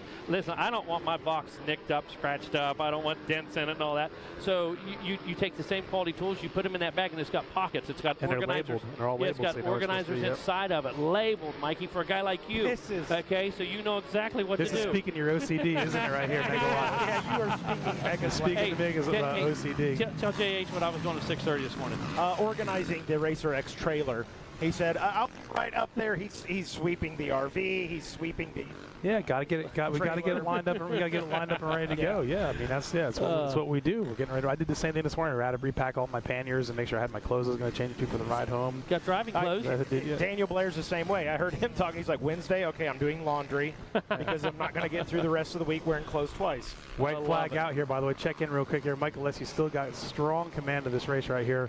He's turning in some pretty quick lap times. Dakota Kessler, I believe, I think they went 1-2 in their heat race, if I remember correctly. I think I called that one with you guys yesterday. So Grondel doing a strong ride here. Lampy in 4th place. Robinson in 5th place. And Ben Robinson is actually a Camp Carmichael graduate from the Suzuki days when he used to come to the goat farm. So very cool. Ben made it down there quite a few times. He earned points throughout the year. He's come down and hang out with us and do a riding school with us. So we've known Ben for a long time. He's having a good ride out there as well. Chris Duvich and Michael Mercer 7th, Dylan Cox in 8th, Mitch Longren in 9th, and Michael Carter rounding out the top 10 right here. And I got to tell you, all the usual suspects in it. I mean, these guys, you know, are no stranger to each other. These guys are always top contenders at the big majors. So stacked for a junior plus 25 class. Yeah, it was cool. Mike's pitted across from our friends where we got our bikes parked in the lot over there, and came over this morning. There he was, checker flag. Michael Lessie wins another race here, so good for him. And he actually was cool. He had Ricky sign his toolbox from last year, so it was kind of cool. He went over there and right on. He got a personal. So he wanted it personalized. He said, so that was cool. Ricky went over there and signed his box. We shared some good stories from back in the day. So very cool.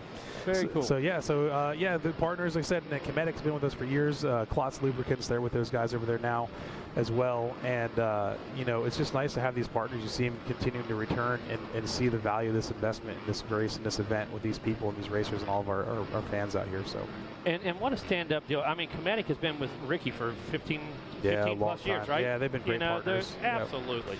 We actually had dinner with them last night, and we were telling a story. Okay, drop. What do we got here? Real quick, guys. We'll check it out. We got 125C out there right now. A couple of big names looking for in this one. Of course, Briley Scott finished with a 2nd. Hugh Luddington with a 3rd place. And I wasn't here. Help me out, Mega. Who took that 1st place finish? Talon Stanley, another big name out there. There we go. Tegan Bloomfield. There we go. The 094 Husqvarna out there in this one. By the way, you're sitting here scrolling, Mikey. You're going through that list right there. Putting that back up again real quick. Oh, all right. Hang on. I don't know how to work your equipment. I don't want to break anything while I'm here. Well, hey, listen. You can't do any worse than we have. Let's just start right off the top. We got Florida, North Carolina, New Jersey, Illinois, Wisconsin, Virginia, New Hampshire, New Mexico, Minnesota, Arkansas, Minnesota, Ohio. Bunch more from Florida, Louisiana, South Carolina. I mean, how many? We got half the country already here covered in this race. New York, Michigan, I mean, that's just, again, it's awesome. You know, we saw a guy from Canada yesterday. He cracked us up. He came over to talk to Ricky and get an autograph. And he's like, hey, thanks. Where'd you come from? He's like, Canada.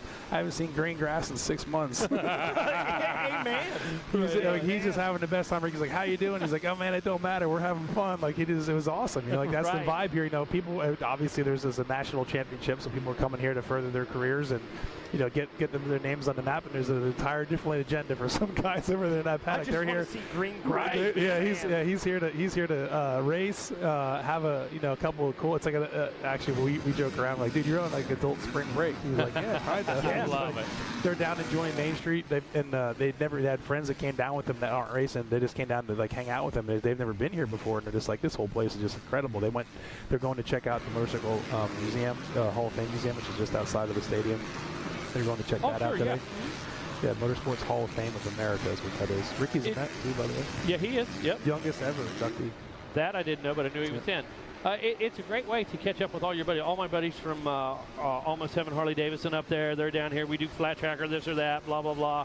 But you can cover so many bases if you're not at this level, if you're not pursuing that championship. Yeah, you know, there's so many things. Yeah. And you can make it a family vacation where they're not going to be stuck inside the stadium and where we can do anything within 40 minutes away. Yeah, so. Yeah, exactly. You know, the biggest thing I think for a lot of people, all those places we listed that were up north, just the weather in general. Sure. You know, just, I mean, that's why bike week became so popular 80 years ago. They organized it it was a kickoff to the season for when I was still snowed in. Hey, come down to Florida. It was a tourism angle is what it was, you know, to get people to come to Florida back in the day. So, I mean, hell, I've been doing it. This is my 28th consecutive year coming to Daytona. Wow. So, I mean, I guess they got me suckered in a long time ago, and here I am. I started first one 84. So, yeah, I was a sophomore in high school, made the trip with a buddy, was hooked. My mom's brother owned all the Burger Kings over in DeLand and Daytona, so I had a little bit of a hookup, you know what I mean? Yeah, perfect. So you are the Burger King. At that time, while I was going to AMI, I was the prince of burgers, definitely. So I was going to AMI during the day, and I worked Burger King Management School. He made me go to BKU, Burger King University, during night, you know. So I had the time of my life, got addicted, and haven't missed since, man. Yes. And it was the glory days, you know, Bob Hanna on a Honda, RJ. Saw Ricky Ryan win this thing as a privateer in the mud. Should have never had a chance with a blown knee. Saw a lot of history down here for sure. We had a great race going on here, by the way. These boys here, Logan Riggins got control of it right now. Ryder Malinsky, Noah Stevens, and Sage Lewis, the top four guys here. I mean, you can about throw a blanket over this top four group right here. They're doing really well. Oh, did he go down the back? Oh, I think we lost one in the back there. Yep. I think one went down the back. I think that was our fourth. I think it might have been. I don't say when watching at home get mad at me, but I think that might have been our fourth place rider, I think. Nobody at home's getting mad at you. My daughter said pick up the energy a little bit. Oh, pick up the energy. Yeah. Oh, All of us. Hey, yeah, did you tell your daughter how hot it is in this trailer that we're in right now? Unfortunately, she's done time in here. But Hannah Grace just sent word. She's listening right now. So, hey, we appreciate the criticism. You stick to basketball, and we'll handle the announcing. Hey, I mean, look I'm all for bringing the energy for sure. It's been a long. Hey, tell her also how many hours I've been awake and not asleep here this weekend. Also true. This has been a tough one. So, this always. I mean, it's a fun event. It really is, and we really, you know, it's fun for us to put the work and the effort in because the appreciation on the back end. Everyone really does love being here. This is such a good vibe. Everyone's excited to be here and be in this environment at Daytona. The people at Daytona are so good to welcome us. I mean, let us bring all these dirt bikes into their nice, beautiful track. We got pit bikes going everywhere. We got, you know, people running around. And I saw this morning when we rolled in, there was a half a dozen kids fishing in Lake Lloyd over there, which is cool. Love it. Absolutely. It's just so many things going on here, and the fact that Daytona welcomes us every year and encourages us to come here and have a good time, you know, that's really fun for us. So well, what's awesome is we know lots of people. We know lots of these amateurs, but when somebody I've never met, when I'm over to, hey, you guys doing a great job. This event was fantastic, or they walk up to you or Mr. Cotter and say, this was awesome. Yeah. That's what this event's all about. Yeah, absolutely. Sure. So I think Ryder's in the lead now. So we're too busy talking here. We messed this up because Ryder was down like in third or fourth. We lost one of our guys who fell down. Tommy, I think it was Tommy Callow. He got back up though. So Noah Stevens is now in second place. Logan Riggins in third place. Sage Lewis in fourth, and Tyler Mullett is in fifth place. Yeah, and Ryder is getting all the heat right now from Noah Stevens there in the 2 spot. Yeah, Noah's been. I've been watching his lap times here while we've been talking. He's got some very consistent lap times. He was doing really well. He's just kind of like steadily chipping away here. Yeah. Not getting too crazy. It looks like he's hitting his marks really well. They got 2 different lines in the whoops though, which is interesting. It didn't seem like it was much of a separator, which is good from a track build perspective. It's nice that the guy can blitz him. He can. If the guy finds a good rhythm jumping him, they're separators, but they're also close at the same time, which is pretty cool. So. And how close are these guys in speed? Look at those lap times. Yeah, top 4 guys. Yeah, 100.8, yeah, 0.7, 0.9. I mean, that said, you throw a blanket over their times here. When everybody's running the same speed, we sound like a broken record. It's just so hard to find time. It's so hard to make up any real estate whatsoever when you're running the same speed. That was a good example, too, how the track's laying out right now. That was a great shot from Racer TV there, showing that angle where you can actually see the multiple lines coming in. You can go inside to inside, you can go outside to inside, or inside to outside, and had a rider down, and it didn't cause any problems. No. The guy had options. One guy could go one way, one could go the other, and it didn't really cause much trouble here. So. Noah Stevens did a good drop right there. I kind of checked up here in the booth, like, oh no, what's going to happen? But yeah, to your credit, to the track's credit, he had a line to choose right there. He didn't have to stay in the line he was in. Yeah, good shot. Looking at the whoops right here. I mean, those things are. Glad I'm not riding anything today other than my bike. See Reese Wheaton making the trip down from Irwin, PA. He's been locked in a battle. I mean, he's had somebody in front of him and right behind him the whole time. The guy's fighting for every spot. Good ride for him. See how much those lappers though caused some issues there in that section. We thought they were 2 seconds a lap slower that lap. They were running consistent minute lap times. They got into those thick lappers, and that's holding you up. That's the danger part of the game here, but it's also part of what you got to manage. It's no different. We watched it in the pro race. Those guys had to deal with lappers. Man, the last couple weeks, the lappers have been the story. Oh, man. For sure, in the pro side of racing. So, but the track workers did a good job getting those blue flags out, but I think some of these guys are, man, you're just trying to hold your line. Some of these guys looks like they're just trying to hold on at this point. Right. We're giving them lots of laps today. No one's going to complain about, I think, getting too many laps. I hope, anyway. We try to build a lot of laps into it. That's one of Ricky's goals. When he did the event, he really wanted to make sure we got a lot of laps for these guys, make it worth your while to come down here. It's a Supercross format already, so, you got practice and then it's a heat race, so we got to make sure we make those main events long. But, there's also so many hours of the daylight, so you got to deal with that as well. And we appreciate that, because the bottom line is you throw down the cash, you drive 8, 10, 20 hours. Sure. Okay, do 3 laps. From Canada. That's a problem. You know what I mean? I mean, the weather's good. I mean, it's awesome. It's a good selling feature, but if you're coming here to race, you got to get enough track time. So I tell you, it was funny that the president of the Speedway, Frank Heller, he's the new president. It's his 2nd year president of Speedway here. He's become a massive fan. He rode bikes growing up, so he's got a natural appreciation for motorcycles. He was on the track. It's when he noticed it after the heat races yesterday. We were sitting up there right where they came off on the tri-oval there, and he was just like, man, these guys look tired. And I said, but it's also interesting for our event. I was explaining to him that this is also the first event for a lot of guys. These guys that are coming from up north, they don't have a whole lot of options to ride. The weather's not good. It's not just easy to go out and roll and ride. A lot of tracks even closed for the winter, so there's not places to go ride. So for a lot of them, it's their first chance. They come down a little bit early and try to ride at some of the local tracks around here to get shake the cobwebs off. But this, for a lot of people, is their first race. First time back on the motorcycle since probably Minios. For the most part. Yeah. Or maybe some winter race somewhere that they might have caught before the weather turned. But so it's. And then to throw up, what do we got here? If it's 110 in here, it must be like 85 outside, right? Yeah. Somewhere in that realm. Is that where we are right now? Hannah says we're doing better. Oh, she perfect. said, yeah, we're doing. okay. She said that's better, guys. That's better. That's better. Good. While you guys check on the weather, 73 degrees. 73? That says 81. Yeah, 81. Okay. Oh, no, but to your point, running the longer races, giving these guys more laps. We've already seen it with Casey Cochran, who went down. He had time to get back on his machine and get himself back up into the fight. So to that credit, love seeing a little longer laps for these guys today, so that if that does happen, you have an opportunity like you see at an outdoor, like you see at Supercross, for a guy to, I made a mistake, I still got a shot. I like when fitness comes into play. A lot of times in amateur race, it doesn't. Yeah, it doesn't come into play. These kids can do 15, these kids can do 20, that type of thing. You add a few more laps at a track like this, and it can definitely become a factor, especially when we add 81-degree temperatures, and a guy hasn't dealt with 81 degrees for 90 days. For 4 months, he's definitely not going to be as conditioned as a guy from Florida, from Texas, from whatever. So it's going to be interesting to see who did their homework all winter long, and it's starting to show right now.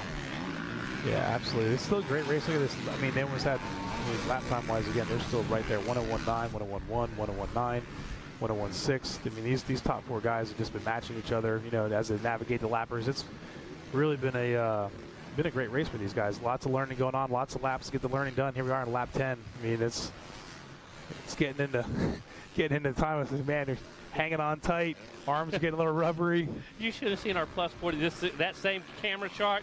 It looked like we had plus 40 in slow motion, didn't it, Mikey? Oh, yeah. I mean, well, the top 3 guys. I'll let you speak on that. Well, I ride with them. I can say it. I'm 55 years old. I can say it. The top 3 guys were still pretty aggressive, but let me tell you, lap 8 in that plus 40, everybody was. There were guys going real white. Go on, you know, have at it. So. The old Ryder. Noah Stevens going for it right here. Yeah. Got him. Woo. Yeah, Ryder looking. Wow. They both look fresh. These guys aren't tired. They've been hitting the gym and getting their training done. They for sure. These guys their pace here in the beginning is the same, or at the end here, the same as it was in the beginning. So. Still looking at 101s. Yeah. And if I'm not mistaken, this is white flag laps. Yeah, this is going to be correct. for the checkers. This is it. This is for the race win right here. Whoop section, deciding factor. It's been a big separator all day in a lot of the classes. You know, just how you navigate that. Man, patience paying off for Noah Stevens. Stayed right there all race. Oh, and the little bobble. Ryder needed to get that corner clean to have any chance to kind of get through there. But that was a fantastic race by Noah Stevens. He hung in there the whole time, rode great. Lap times were consistent, navigated the lappers. Very well executed race. Good job there by Noah Stevens. Yeah, Noah Stevens, as he celebrates, we saw Ryder right there put the hands on the helmet. Frustration. Hey, I let that one slip away from me. So the Boxo toolbox going to Noah here for the win, or his tool bag, excuse me. I think he's getting the tool bag, I believe. So, well, guys, I appreciate it. I enjoy you guys. Thanks for all your hard work as well. You're part of the team as well here. We really do appreciate it at this Monster Energy Daytona Amateur Supercross presented by Quadlock. Thank you guys so much. Right on, man. So. Thank you, JH. Be sure to stop by and see those guys, you know, the Kinetic guys, the Boxo guys. Like I said, they got deals. They're doing free shipping. If you order something here today, they'll ship it to you for free if you're here. So they're working hard to help you guys out. So. And the boss is here from Boxo. Yep, the CEO's here. The from Kinetic, Kristen Danberger, she's one of the owners. Yeah. She's here as well. She was out there taking pictures of her Kinetic banners earlier. I saw her.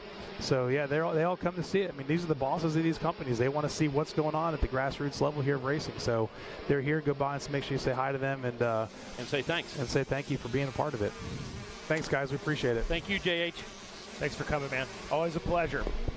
Again, JH Lil, heartbeat of the event here, doing everything he can at any level. You know, so supportive of all the events throughout the course of the season, involved at every level from amateur to pro, and dedicated to exactly what he said, making fun events, making great events, family friendly.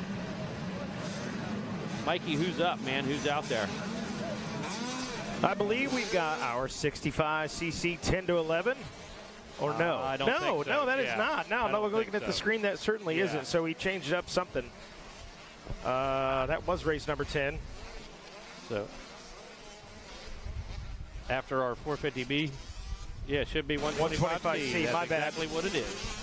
Yeah, 125C. There I got off track. I said 65s, and then I look at the screen, and those are huge 65s. Okay. No, they are not 65s, folks. Buzz, though, we got the 125s. And what is that? Number 21 out front leading the way. Oops. Again, 81 degrees already here today, just about 10 minutes to 12. Alexander. Yeah, so this was the one we were highlighting earlier. Yeah, that looks like that's Hugh Huntington out front on that number 21 machine. He's coming out of Highland Park, Illinois. I think he had a pretty good ride yesterday. Where did he finish? Third. Yeah. He finished third, so he had a great day. Trying to cap it off right here, the number 94 behind him right now.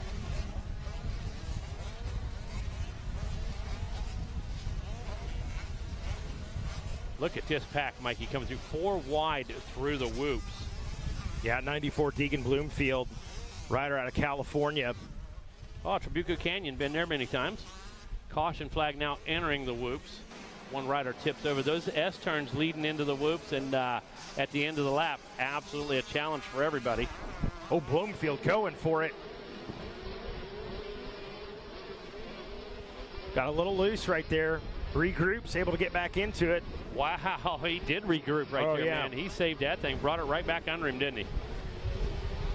So watching on RacerTV.com, Deegan Bloomfield on the Husqvarna in the 2 spot, at least for the moment, as he is trying to work the track. Oh, into the inside. Is it going to give him a good enough drive? Yeah. Moves into the top spot. And I have to tell you, man, he did that through power, not momentum. He used that inside, made that pass happen, worked his way right through. Great job. Now the 94 moves into the number 1 position. That puts Ludington back in the number 2 spot. He's on the 21 machine. Riley Stott on that KTM number 3 in that 3rd position right now. Another lap completed for these guys. Now we get, 106 for Ludington, 106.45, 106.436 for Bloomfield. Look at the back and forth with these guys, Megawatt. Oh, it's incredible, dude. Absolutely. The racecraft these guys are using right now, doing exactly what Ricky told them. No follow the leader. Work the track. Work the edges. Find the smooth spot. A lot of times that's where it's going to be. There. That was, Mega, you nailed it, dude. I mean, that was just about perfect. If I didn't know any better, I think they have the broadcast in their helmet right now. Oh, look at this. Great move. Wow. This is going to be a fun one. Ludington, man. Just in these 3 laps. Are you kidding These guys have gone back and forth a couple of times. And, well, here comes Riley Scott out of North Carolina. Riley wants in the battle for this first place position. Deegan Bloomfield, I tell you what, he's going to have to focus right now, definitely. He needs to race the track. Yeah. Focus on his lines right now. What happened behind him is what's happening behind him. It doesn't matter. It has no bearing on his future in his race right now. He has to race forward. He's got just a bit of a gap. What he has to do is maintain that. Yeah, doing a good job right now, racing forward, racing the track in front of him. No checkup from the neck up. I pulled out checkup from the neck up at the starting line for GNCC Saturday. A couple of guys watching in the comments said every time Mikey says checkup from the neck up, we got to take a drink of whatever they were drinking, you know. So when I got back in the booth, I said, this is for you guys at home playing the game. Oh, yeah. A little checkup from the neck up for you. Yeah, I love it. I apologize to their wives. I don't know how they felt by the end of the race, but I know a guy's feeling good right now. Deegan, he was listening to Megawatt, and they're going to get into the lap traffic now. So some of those lines that he was taking may not be there. But, hey, if you're going to lead the race, those are the kind of adjustments you got to be ready to make. I think the good news for Deegan Bloomfield right now is the markers he's coming through, he's going to be able to pick through. Whoa, big mistake right there. One of the markers could have taken him out. But he's going to be able to pretty much have his choice of lines. They are spread out. They're not quite bunched up all the way across the track. So I believe that's the good news for him. Looking good. Got a little bit of separation in there now. Not a lot of breathing room, but a little breathing room. Got a rider down, got around him, no problems. And Deegan Bloomfield looking very comfortable right now. Hugh Ludington in that 2 spot, still trying to track him down. Riley Stott. I've been saying it for 10 years, you know, and it still catches me by surprise. So my we apologies. apologize. Yeah. But yeah, doing well, sitting in the 3 spot. Adrian Haig in 4th, 5th place Chaz Quintino. 6th back there on the KTM is David Canfield. Carl Withrow in 7th, 8th place Landon Bilyeu. Paxton on the Yamaha on the number 9 spot. Chase on the KTM rounding out the top 10. Mikey, lap 5 right now. Long way to go in this one. White flag out. Right. Exactly. Yeah, I mean, I'm saying, not a lot of time. I'm being funny, dude. I'm being sarcastic. Not a lot of time on that one, bro. Oh, mercy. Yeah. Who's next? Deegan's about got this one wrapped up. Now, finally. There we go. 65 cc, 10 to 11. Perfect. 125s. I always say singing the song of our people.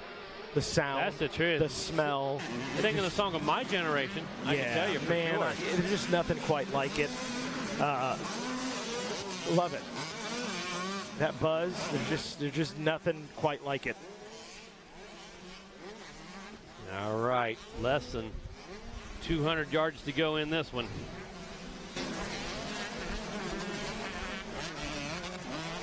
Bloomfield's doing a great job.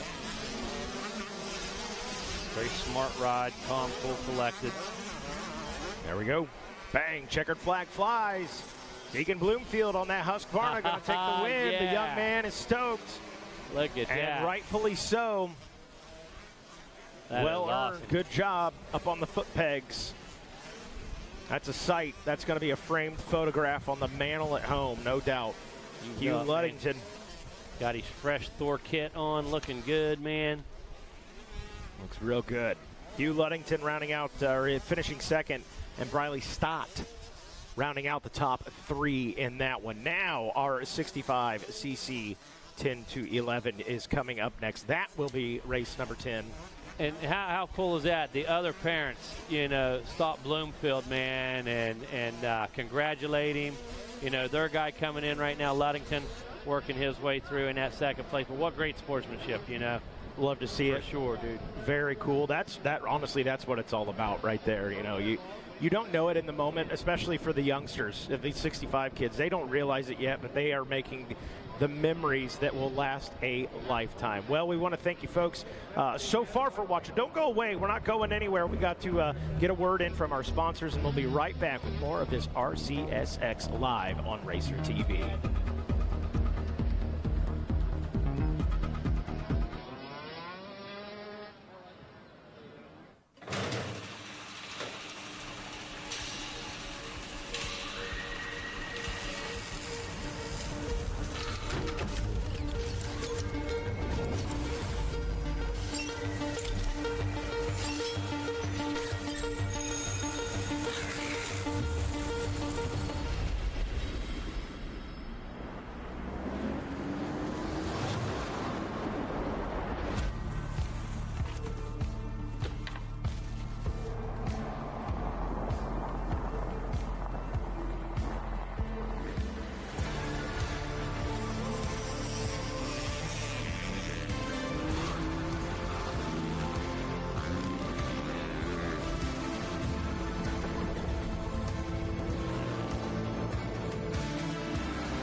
Born of family values and a homegrown work ethic, Cometic Gaskets seals your machine so you can focus on the finish line. Cometic Gaskets are the competitive standard for racers who demand the very best. Cometic Gaskets are constructed from superior materials designed to perform in the most demanding environment. Whether it's championships on the line or a day in the dirt with friends, professionals and enthusiasts depend on Cometic. Cometic Gaskets, sealing championships since 1989.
dawn of off-road motorcycle racing in the world. It's the beginning of a new era. 17 Supercross, 11 motocross, and those 3 playoff rounds.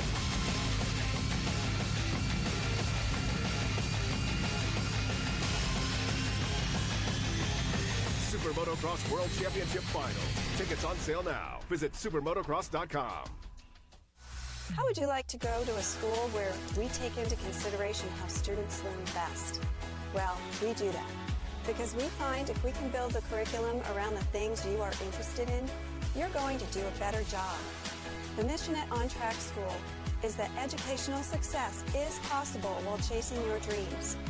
Not only will our staff help students to achieve success, they will cheer you on to the finish line.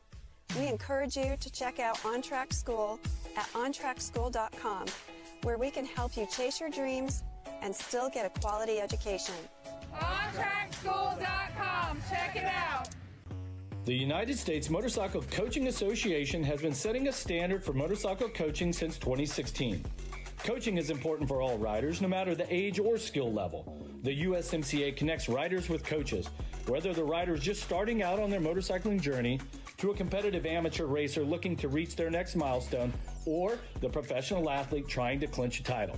Download the Motorcycle Coaching app and get connected to a USMCA certified coach today. This Racer TV broadcast is brought to you by Monster Energy and Quad Lock.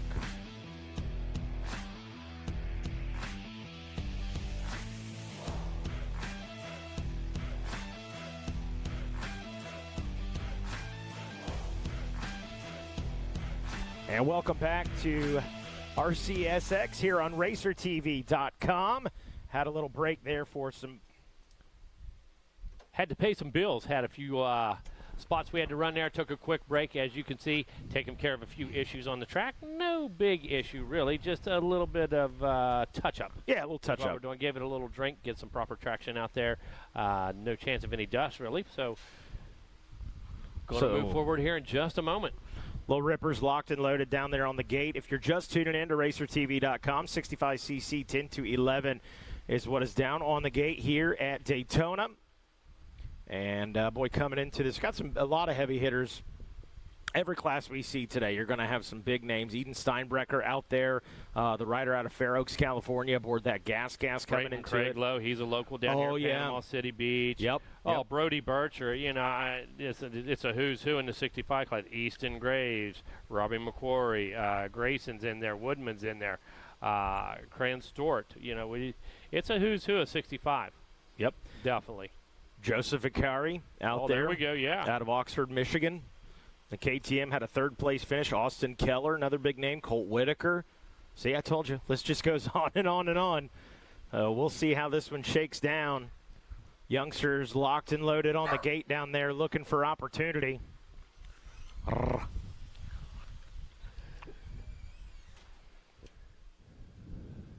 Yeah, Mikey, just a few more minutes. Going to be able to get the equipment off of the track there. So far, man, racing just unbelievable. We've seen some hole shots and pull away. We've seen some rides from behind, seen some small mistakes turn into big mistakes.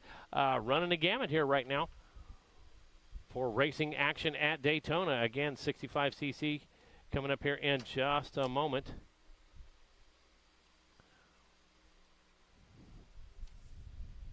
Yesterday, a fantastic day of racing as well. We were blessed, again, with great conditions. Don't see things changing much through tomorrow. We're going to have similar conditions tomorrow. I want to encourage everybody, if you've never watched ATV racing at the highest level, ATV Pro Motocross, man, it is an absolute thrill. Fantastic opportunity for you guys tomorrow to watch the best of the best at the best venue in the world. Open wheel racing, ATVs, motocross, supercross here at Daytona International Speedway. Going to have our vintage action tomorrow as well. Yeah, I love that. And we'll get last year we had that monsoon that came through on Monday night. I mean, we're not kidding when we say that there was a lake on the track. And kudos to Win Kern and the crew and everybody for getting that cleared out in, I got to say, probably faster than anybody else in the nation could have. They went to work bright and early, probably before the sun was up. pumping that water off of the track. Made for some gnarly racing, but tomorrow we'll get a chance. And kudos to the vintage guys as well. Oh, you got a guy out there that wants the bike up on the wall and in pristine condition, and then you got the dude out there that says, I'm going to race it in the mudder at Daytona. You know it. Love that. Absolutely. And some of us have, bikes for both. Some you of us do. have I know you some do. of us have wall hangers and then riders also, so for sure. I love it. We talk about these guys, and the thing that I enjoy most is a guy willing to race his bike. Yeah, the guy, it has mods that it did back in the day. He changed the shocks out. It's got a DG head or FMF head on it, that type of thing, And to him, it's just like 1981 all over again, 1978 all over again. That's what he rode. That's how he rode, and it's familiar to him. That's it. So if you've got the right track, which we always build, we'll do a great job tonight again converting this track for quad and vintage. Of course, Saturday night after the pro main event, just about 5 minutes after the gate drop, they already had this thing halfway disassembled, spent the rest of the night rebuilding and reshaping for the amateur lot. And we're going to do much of the same this evening. Going to do a little signage change. Going to change a couple of the jumps for the quads and that type of thing. The vintage guys, they're pretty easy to get along with. They'll take just about anything you throw at them. If it looks like it'll hurt, they don't hit it. That's so it. If it looks a little too far, they don't jump it. So, no problem. There might be a few guys out there that in the vintage class that want to bang bars and go for it, but overall, it's like, man, it's just a fun, really cool experience. And, Mikey, I'm going to tell you right now, Randy Richardson, you'll remember him. He'll be here full Steve McQueen tomorrow. Oh, he'll have the jeans, the work boots on, the leathers. Open face, the open face helmet. Dude. Yeah, Randy Richardson, he'll be out front, I'm sure. That'll end up at Racer X, Husqvarna doing his best, Steve McQueen and Sean Palmer. Oh, that's so cool. Definitely. That is that's as cool as it gets. I love just sitting up in the tower and looking at staging. There's a TM, there's a CZ. Oh. And when I say TM, I mean Suzuki TM. Correct. Free RM for those that don't know. Not the brand TM. CZ, Mako, Bultaco, Penton. We'll see some Hodakas. I guarantee a couple guys will have Harley MXs here, the 250 MX. So going to be a great time. I appreciate our guys from Legends and Heroes hanging with us over the weekend. They had a great display here. Pete Noneman and those guys. Pete, just an absolutely keeper of history for sure there at Legend and Heroes. It's really cool for the youngsters. Like, you think of the kids on the line right now, and it's almost like they get to through the looking glass into the history of motorsports and how far we've come from that to this. And you think of the mini E's and things like that. So it's just that natural progression of our sport, and that's a good thing. I heard Ricky Carmichael make the comment this morning about the wins total. And Eli Tomac passing him, and he was asked about how he felt about that. And he's like, I always said that, if I'm not getting past in that, our sport is not progressing. Right. And it's kind of that same thought with the motorcycles we race. As the riders change, so does the technology. I think it's something really cool in our sport that sets it apart from anything else.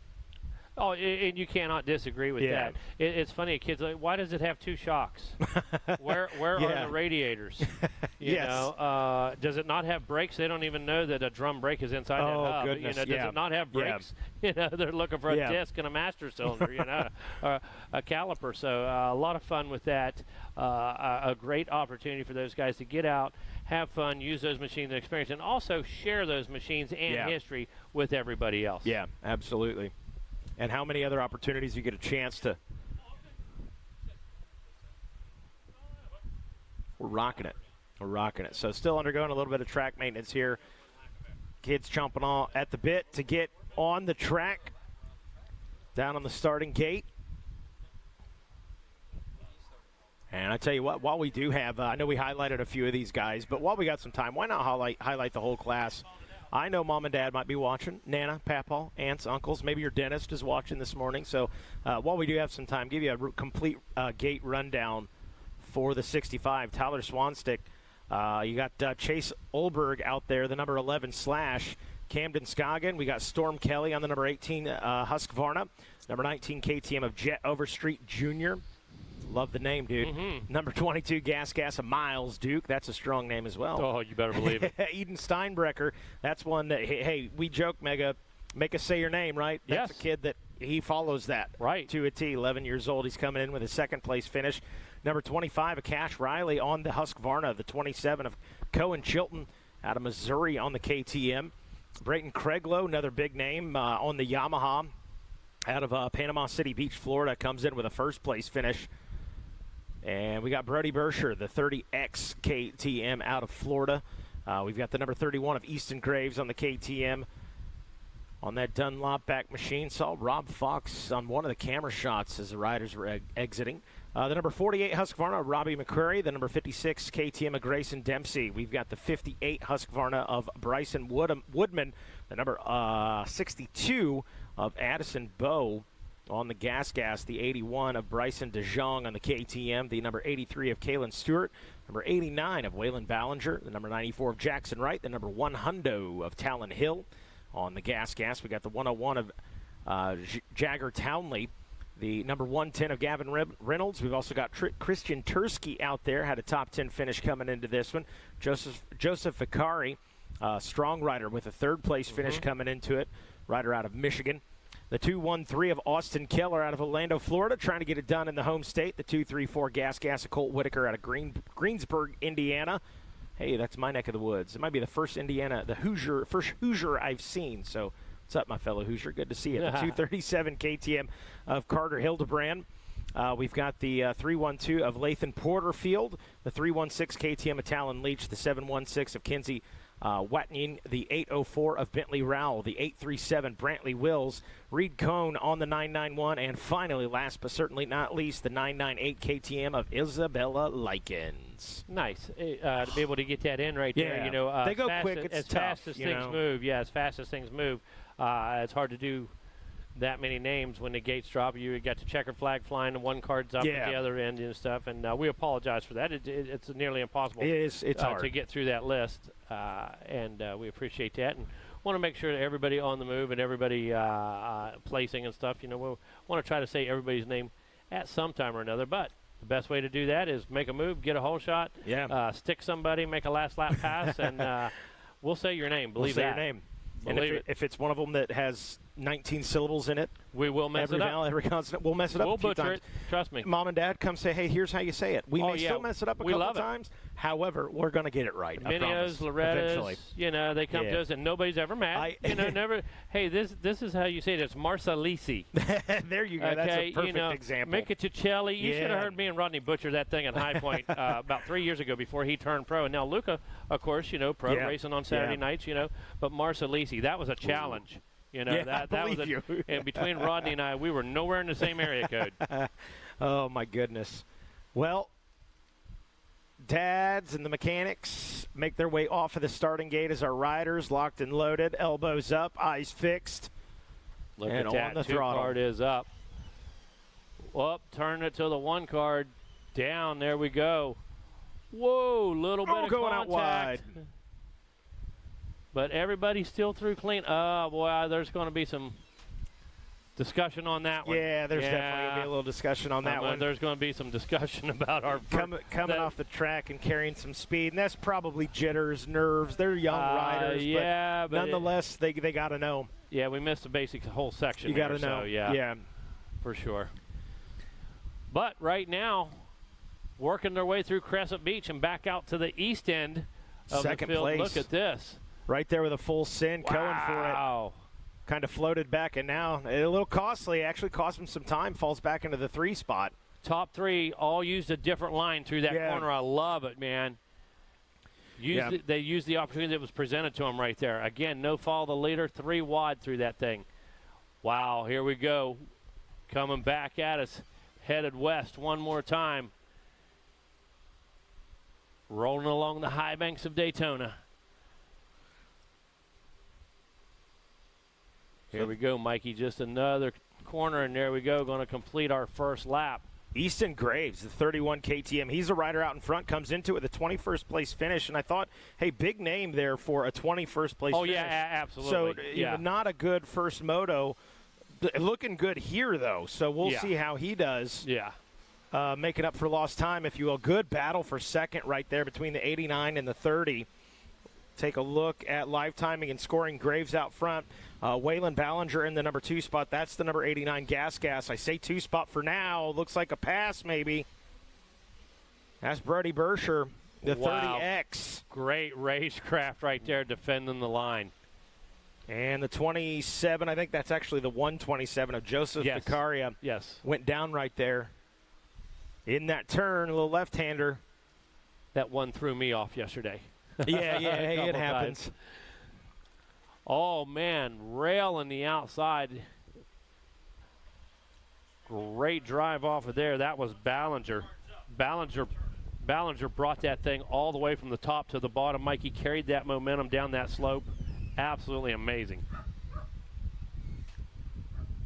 Good racing here in the 65cc. The Little Rippers putting on a show. Easton Graves.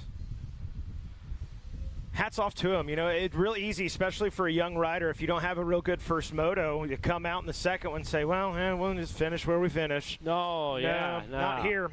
Not here. The young man said, I gotta have something to build upon.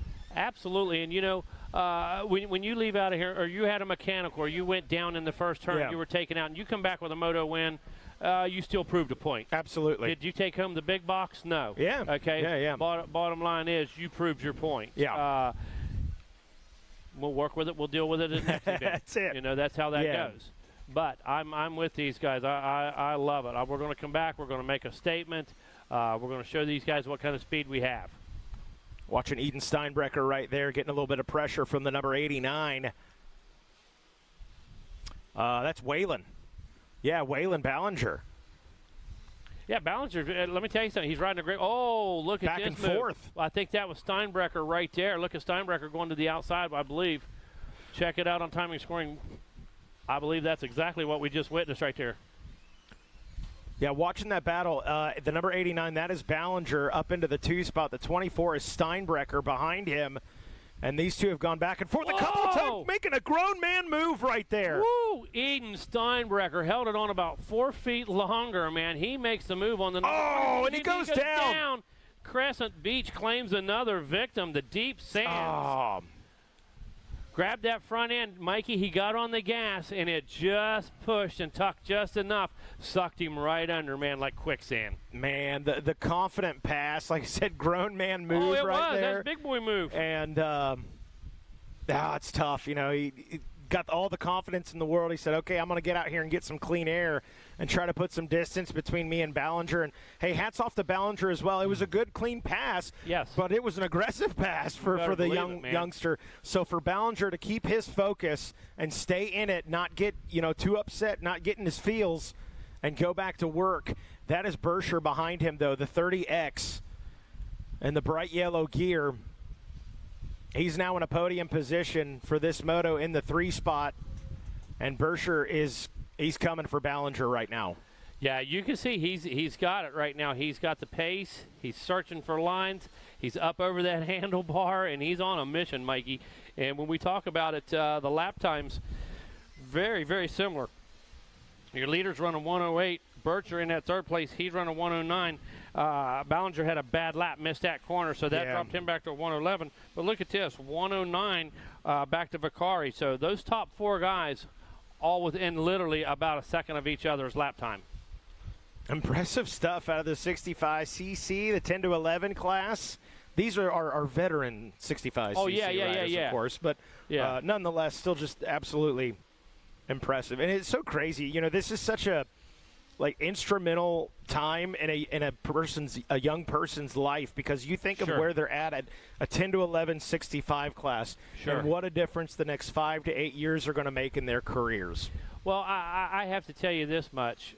When you look at a youngster that's 11 years old and he tells you he's been racing 7 years, yes, that guy is definitely a veteran. And when we look at our age groups, they're there for a reason. Our 4 to 6 classes, this and that, and our little bikes, our 50s. That's where it starts. That's where you get that elbow to elbow feel. That's where you get other bikes around you. That's where you get the idea of a race. And by this time, these guys are veterans. By age 11, 10 years old. we were doing over half of their lives. Over half their life. That's right. We were doing a little bit of bench racing. We were talking prior to the LCQs today. Ricky was up in the box, and we were talking a little bit about Deegan and the Jamar pass, and just almost that. I don't want to call it a changing of a guard. I got him with that one, didn't I, Ricky? Yeah, absolutely. It was. You should have been there, folks. It was a good one. It was. It speaks to, Danger Boy is part of that breed that, like, from day one, you're going to work. Well, now we're seeing this is the generation. These little kids were probably the first ones on a Strider. Yeah. And then a Stasic. Certainly. And then the P-Dub. And now Certainly. up into the 65. They are legitimately, we talk about racecraft at Minios. We talk about racecraft here at RCSX, even with the little guys. No matter how mad Griff Carter gets, we say racecraft. So. Yeah, he doesn't like that, does he? I forget about that. Racecraft. It's like a cheese, man. Racecraft singles coming at you. Only way to top a sandwich. Racecraft. I love it.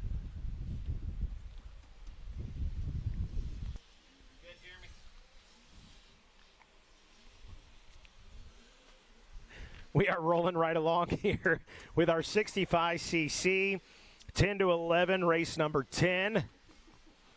Easton Graves doing his thing out front. What a great ride by this young man. Looking smooth, hitting his lines, hitting his marks. He said it's another day at the office. I punched the clock here in Daytona.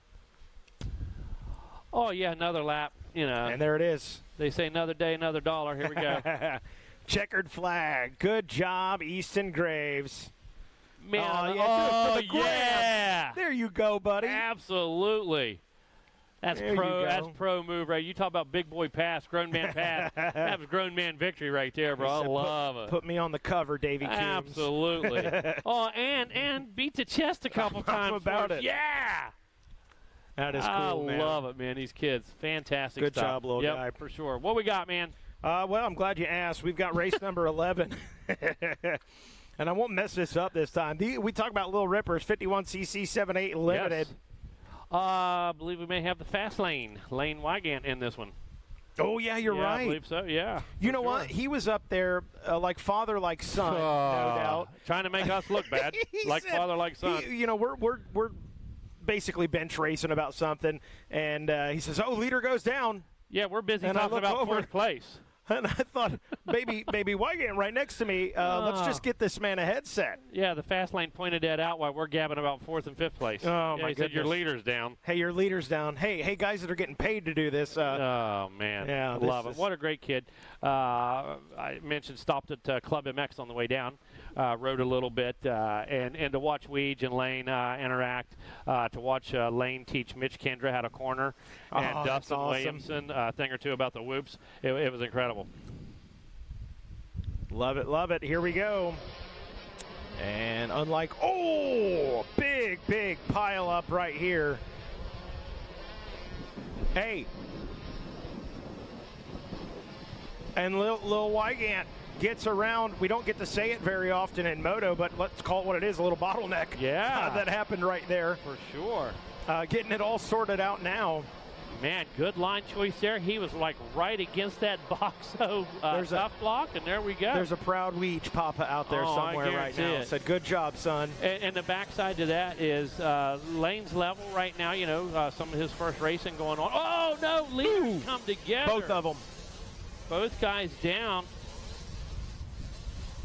Oh, man, hate to see that. I do, too. Both of them up and moving quickly. Absher Hall, that was, Absher Hall involved in that one. Too, man. Levi Letty, a big hitter in this one. We'll see how he does. Man. And the other rider was the 710. That was the Cobra Moto, Shannon Tarnow. So, man. Real bummer, because that was a great race. That was just simply a bike kicking. Yeah. That was just, just simply a racing incident. But, man, the effort, most of those guys were wide open. Yep, no doubt. Tate Brush is the guy who was able to take advantage. That's here watching on Racer TV out front. The number 16 Cobra Moto machine. Carter Holmes in the 2 spot. Jack Sipes, another big name out there in the 3 spot. Levi Letty in 4th, and Jackson Jones rounding out the top 5s. We talking about Jason Wygant, proud papa. Mr. Ryan Sipes as well. And you know what? Hats off to that guy, the gentleman, old Ryan Sipes. We've been buddies for years, and he has got such a relaxed attitude with Jack right now. And I believe, you know, if you were here yesterday, want to talk to Brian Deegan, they've learned so much, of course, through their careers. Although they were so different, Ryan Sipes for sure. and the general. These guys, the bottom line is they're able to translate that what is best for their kid at what level and when. And Jack Sipes, he takes full advantage of his dad's experience at his time and his level. And no expectations from Ryan whatsoever. Right. The expectation is, you know, have fun and smile. If not, we'll go fishing. Yes. You know, if it's not fun, you know, I'll support you in whatever we do. And I appreciated that out of Deegan yesterday when he said, you know, Huxon likes to cook. Huxon likes to go fishing. He rides too, but Haley races trucks, you know, Danger Boy factory rider now, and we'll see. We let him take their own paths. Huxon going to be a professional fisherman, and Lurch will still call that for him. Oh, yeah, he'll still be working with Lurch. I said, hey, we're going to see him on, you know, Wolfgang Puck's show or Gordon Ramsay's show. That's never know it. for Huxon. Hey, Right now, Brush still out front. No, Carter Holmes. No, Carter made the pass. Yeah, Carter got him. For sure. Nice move by the number 77 machine. Yeah, Carter Holmes moved into that top spot. He's enjoying a little bit of clean air. Now Tate Brush is still right there with him. Yes. Jack Sipes, the 64. He's getting a little pressure from Letty. Yeah, I think you're right. Now, these guys, man, getting into lap traffic.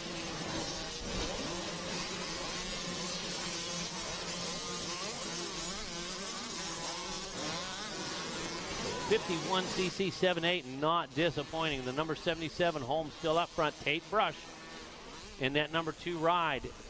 Jack Sipes holding down the number 3 spot. Levi Letty gave up just a little bit of real estate that time around. I think he dug the front end out there on that East Coast turnaround. Turn down there on the east end, east side. I love it. Leader just came through Crescent Beach. Following Tate Brush right there, the number 16. See if he can track down our leader. There he is, the 77 Cobra Moto machine of Carter Holmes. Look how Carter's squeezing that bike with his legs, exactly like he's supposed to, man. Squeezing at the knees. Totally controlling that bike through there, dude. Working that, doing the rowboat. Yeah, that all one. the way through there, doing the rowboat. That was a shot that Dad is going to save from Racer TV for sure. That was, here, son, this is exactly what you do in this situation. He'll be showing that like I showed you game film. That's it. Oh, he gets hung up a little bit right there. Behind some lap traffic, finally able to get him around. Yeah, shout out to Hannah. I did see some highlight reels, Hannah. Doing it on the basketball court. OT three-pointer, baby. I love that. That tugs on my Hoosier heartstrings. Basketball's king. Basketball, you bet, man. Chase Sexton, a big basketball fan. Hannah and Chase every week, man. At the Nationals, Hannah and Chase got to sit down, talk about what's going on in the NBA, what's going on in college. There's a reason the man from Illinois rocks the number 23. That's exactly right. That's exactly right. That made me. Man, look at Holmes' racecraft. Did you see him? Did you see him use 2 different ruts? Came out of one rut, got in the other because that was smoother. Yep. Because that's what he needed to do to get around the lapper. There you go. Wow. Hey, like it or not, Griff Cotter, we just saw the 50cc put racecraft to work right there. Exactly. A-level racecraft. Yeah, there you go. Professor Holmes taking him to school. Good position on the bike. I mean, he's doing it all right. Chin bar, right over the handlebar, elbow up, squeezing the bike, and riding on the balls of his feet. And a lot of youngsters ride in that arch. You know, they put the arch right over the center of the peg. They think that's best. This youngster knows he has the most control on the balls of his feet. He can move. He's more. He has more mobility that way. Check it out. Boy, good shot of it right there. Yes. Nice. And I like the old school digits on his jersey. Yeah, it's cool. It's old killer. School font, man. Yeah, absolutely. That's throwback. That is killer. Boy, got a good drive across the sand right there. Oh, yeah. Yep, got a good drive right across there. Now, watch how calm he is right here. He doesn't get excited. Inside, outside, boom, boom. I mean, those are perfect corners. We saw somebody a little older get their foot jacked up in the corner, you know, dropping that foot. Remember? We talked about that. His foot isn't even close to the ground when he comes through there. just his ability to change lanes, change lines. James Stewart style, like we talked about with Ricky. Yeah, for sure.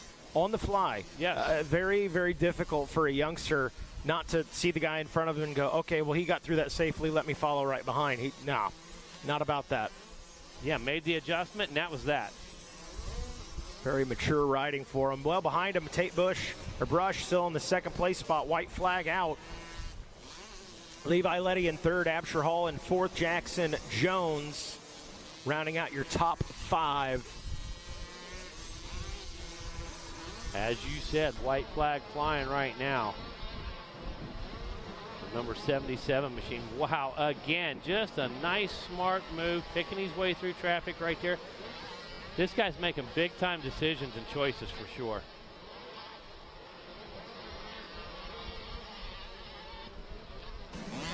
Sorry about that. My basement's flooding at home. Pretty stoked on that. Wife just texted me. Good news. Yeah, great news. Spent a lot of money to get that waterproof. So once I figure out what the company was, I'm going to put them on blast. Yes. Gonna get a little money back or something. 5 gallon of dry lock and go finish what they started. Buddy, talk about heated. Yes. Nothing I can do about it till Wednesday. So in the meantime, I'll just enjoy racing here at Daytona with you guys while my poor wife at home has to deal with the flooding basement. The good news is the camper is dry. That's true. It is. Yeah, my camper's dry. Everything's okay where I'm at. Checkered flag flies for Carter Holmes. Yeah, buddy, you get that fist in the air. Right. You did a darn good job, my man. Believe it, man. Wow. Tate Brush, what a ride for him.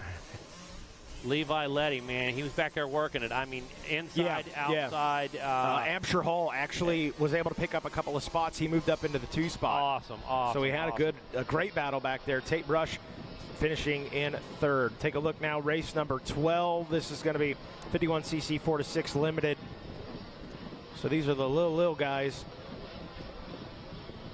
Take a look here. Might have time to give you a full quick rundown. I know Nana and Papaw are definitely watching this one at home. Nolan Rich. We got Brock Norris, Riley Gale, Braden Hastings. We got Dane Carr out there as well as Mickey Fluhart. Barrett Counts as well as Rivers Rice, Maverick Manzer, Brody Bowerson, Dante Ciganati, Luke Swanpole, Asa Linehan as well as Bennett Peckman, Broddix, Zavitsky, Colton Adams, Ryder Adams, Boone Lloyd, Deegan Deal. That's a little Deegan Deal out there. All right. Mm-hmm. Yeah, that's cool to see. Sigmundi. Sigmundi, thank you. Thank you. Braxton Adams, Colton Brazzi, Wade Lloyd, Cameron Buckman, and last but not least, Jerry Urbankowski. Watch this start. Watch right here. These guys are out like a shot, dude. Everybody inside the tough blocks. Good job. I love it. Good job, guys.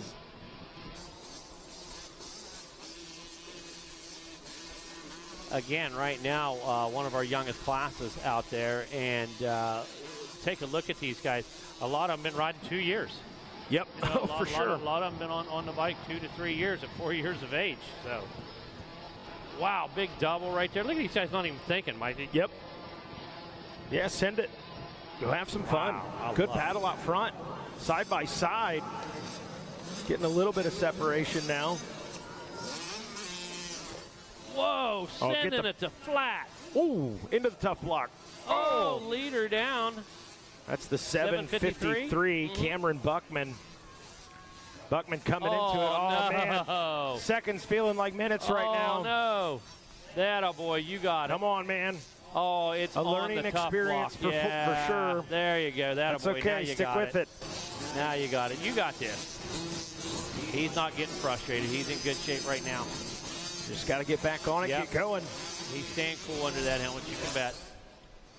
Green flag fly. Here we go. Bad Boone Lloyd out in front out of Bedford, Virginia on the 412. Got some getting all the smoke right now from Bodie. Yeah, man. Bodie Bowerson.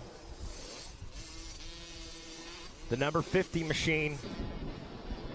Bowerson going down low, trying to make a short track of it. Riley Gall in the 3 spot. Barrett Counts, making it counts in the 4 spot. And Mickey Fluhart rounding out the top 5 early in this one.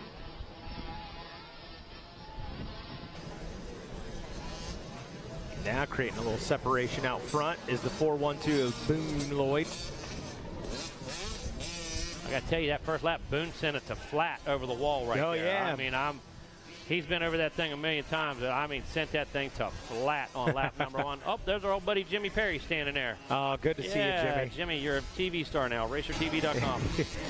Was it you that told me, Jimmy said, oh, good, Mikey finally got a haircut? Yes, oh, yeah. Believe me, at the banquet, you were catching crap from Jimmy Perry, dude. You know what? Let me tell you, you look like, Grizzly Adams, mated with Hacksaw Jim Duggan. Remember? Listen, I had a haircut appointment prior to the GNCC banquet. It fell through. She was sick. Obviously. I won't go to anybody else. Listen, my mom's been in my wife the longest, then my sisters, then anybody the woman that else cuts my hair. made you look better. I could have made you look better. Listen, I don't trust Supercuts. I don't trust great clips. Whatever. But I thought Carrie Jo would hate it. She loved it. Rita Coombs hated it. She said, go get a haircut. And I said, okay, Rita agrees with my wife. Mega Cuts could have cleaned you up. So I came into 2023 and said, all right, let's get TV broadcaster hair back, and here we are. Oh, yeah, Jimmy Perry was disappointed, dude. Like I said. I got you, Jimmy. Half Hacksaw Duggan, half Grizzly Adams. It was terrible. Oh, man. All right, Lloyd on the 412, making it happen. Great ride. I tell you, watching drift from one side of the other, one side of the whoop to the other, big rut right there. Knew that the clean line coming in was to the left, drifted to the right.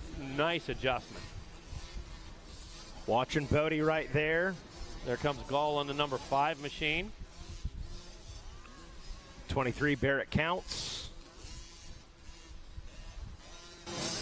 Barrett Counts and Gall having a good battle. Ooh, about side by side right now. Ooh, feeling the pressure. Down the machine too much. There you go. And Mikey, that's exactly what that was. That was pressure, Whoa! Little dab. Great move.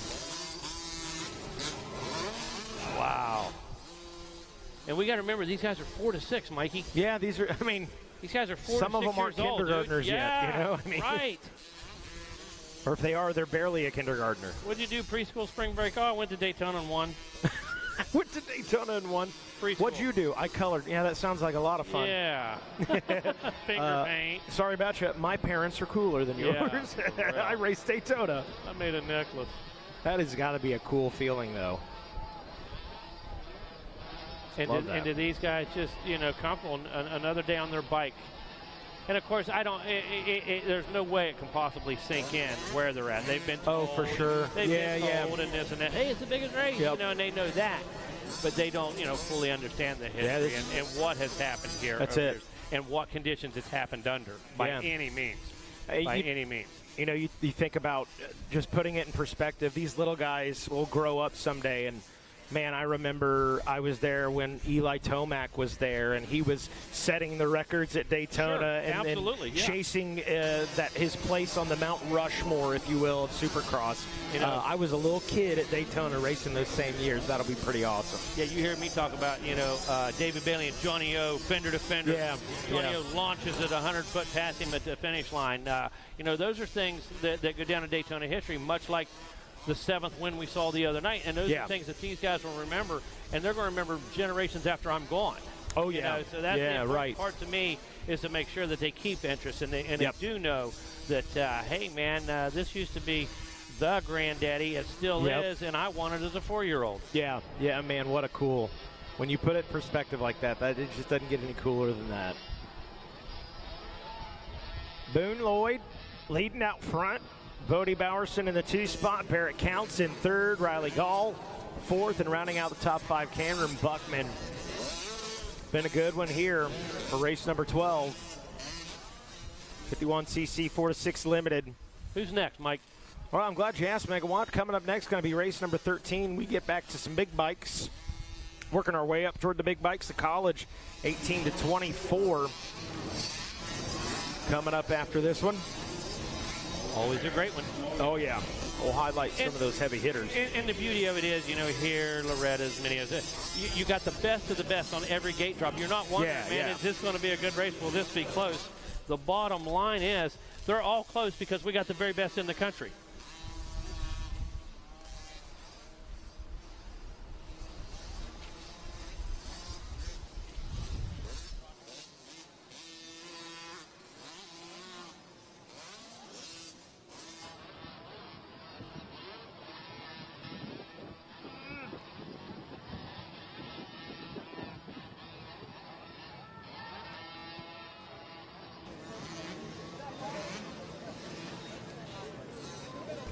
Hey guys, little safety reminder for you.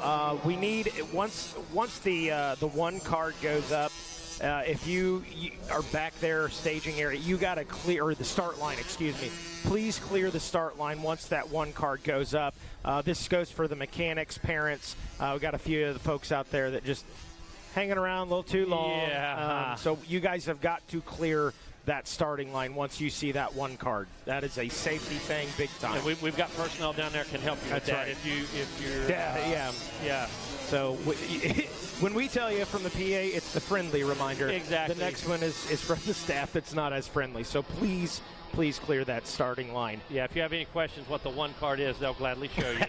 Yes. And that's when you need to leave. So appreciate you on that. And I get that. That's for the safety of the riders. That's for the safety of the staff, everybody, and the parent, or mechanic. So that's just a friendly reminder, like Mikey said. There we go, the 4-1-2. Little checkup from the neck up. Yeah, there it is. Guys at home. Bam. Takes a quick Slam look over, and the number 412. Look at it, still perfect position late into the race, man. I mean, still perfect body position. Boone's not wearing down. And you know what that tells me? He does that all week correctly. You can go out and you can ride, but if you're riding in the wrong position, that's all you're doing. You're riding in the wrong position. Yeah. If you're putting in bad laps, you're putting in bad laps. Yes. And that tells me that this kid puts in correct laps all week long because it's too easy for him right now. It's too natural. I heard at Minio's Dean Diaz had made a point about one of his riders came off and was like, he said, how'd you do? He said, well, everybody was in the good lines. And he goes, yeah, it's not practice, it's racing, bud. Right. You got to adapt. One of the younger riders, Dean doing a great job of coaching them. Yeah, Dean, great guy for sure. Yeah. Well known down here in Florida. Does a fantastic job anytime he joins us in the Absolutely. news and helps us out. Greatly appreciated. But here's the checkered flag right now for Boone Lloyd. Boone Lloyd grabbing the checkers. Cameron Buckman will finish second. I believe Barrett Count's going to take third. We take our attention now to race number 13. 4-1-2, feeling good. Mikey kind of looking for our old buddy Nate Ingram. Nate took a new job. Of course, I've been with the police force for years. Took a new job, so he's going to try to come down and hang out with us here a little bit. Killer. Yeah. Nate, of course, always our waterman for years, our go-to guy for all our flaggers, all our camera guys and stuff like that. Nate always there to help quick with a drink or assist you with something. So hope to see him here this afternoon for sure. Yes. Some heavy hitters. Hamden Hudson coming into this one with a third-place finish. The 101 Yamaha, Gabriel Andrigo with the first-place finish. Gregory Evans, solid rider. Jesse Wessel, another one. He had a top 5 finish coming into this one. Let's see, looking down through the line here, Danny Perry out there on the Scott Dunlop back ride. Cameron Duro, Red Bull KTM South Africa rider. Always does well. Fabrico Shocken, am I saying that right? I'm probably butchering that. Rider out of New Jersey. Chacon. There we go. I hope. I'm assuming that's okay, right. I'm going to go with it. Hey, you are a smarter man than me. Here we go. Gate is down. Race number 13 underway. A couple of riders going wide right there. It's going to be the 458 out in front. That's Cameron Duro. Oh, and a big pile up. 1, 2, 3, 4, 5 bikes involved. Call it 4. Trying to get them untangled. Oh, tough break, man. Tough break. Yeah, you hate that at the start, early in a race like that. Good news is lots of laps here today. Oh, Plenty of time. Straighten the handlebars, bang that clutch lever back up. Let's get at it. Let's get at it. Ty Casey, I believe, is a rider there on the 132 KTM in the number 2 spot. We'll get our idea of what we're looking at. 1 lap completed now. Oh, yeah, throw it. This old whip right there. Cameron Duro. I've created a monster at home like you. Oh, goodness. Ty Casey in the number 2 spot. Fabrico Chacon in the number 3 position. Noah Schuring in 4th. And Zaymar Darrell rounding out your top 5. He's on the Kawasaki. Hannah Hodges out there. Number 172, Gas. She had a good ride yesterday in the women's class. Had a lot of action in that one. My goodness, you called several of the women's races with me. Oh, yeah. And I believe one of my favorite parts of the women's races are the podium. Oh, for sure. Listen, not afraid to hang it out there. We're going to tell you the truth. Yeah. Tell us how you really feel, ladies, and they will. So looking forward to that race later, too. I got to imagine sometimes they watch Supercross or outdoors and think, come on, guys, tell us how you really feel. Oh, yeah. Come on, like, don't hold back. Exactly. Yeah. Exactly. Some of the guys don't. Let's be real. But Cameron Duro doing a good job out there right now, leading this one. Checked in 2 laps completed, turned to 107.05. Got him 1.889 seconds up over Ty Casey for the moment. Fabrico in the number 3 spot. 3 KTMs leading the way. Pretty decent gaps right now, but it is early. Representing for the Blue Crew, the number 58, Noah Schuring, coming at it. Wessel on the 109. He's Husqvarna mounted right now in the number 5 spot.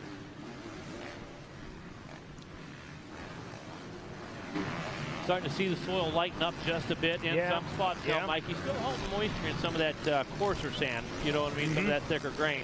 Still holding a lot of moisture there, but you see it starting to lighten up, and that's adjustments you have to make, you know, for sure. But looking good so far in this one. 3 laps completed now. Cameron's still out in front. Consistent lap times for him as well, just under 1 minute and 1 second. Ty Casey wicking it up a bit. Now a second and a half back from the 2 spot. See if Ty Casey can throw their name into the hat, maybe for a race win or get an opportunity to lead. Chacon in the 3 spot. Schuring in 4th. Jesse Wessel back in 5th. Hannah Hodges falling back a little bit, back into the number 8 position. There goes the 458 on screen, and you can see the 132 now up into the same camera shot.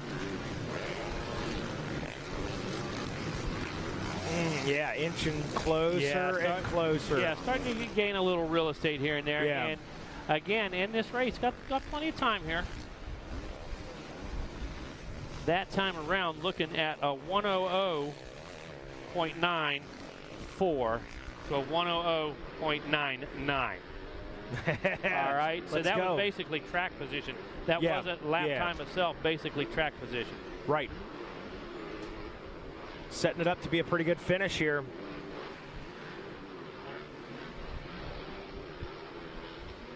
A little bit of cloud cover coming over, man, that's a gift. Oh, for sure. Absolutely, because we have wonderful conditions. Everybody's having a great time, shorts, blah, blah, blah, blah. But without that blazing sun, believe me, that'll save the moisture a bit in the soil. But also, that can change temperatures under that helmet, 5-10 degrees, the cloud cover can. Yeah, for sure. 32 and the 901. That is Chacon. Yes. Up around Ty Casey. So he puts the move on the number 132. Casey up there battling, trying to ride defensive. Looked like he stuck that front end just a bit there a couple corners ago, and that led to the move, I believe. Boy, what a great pass right there. We'll see if Casey can answer back.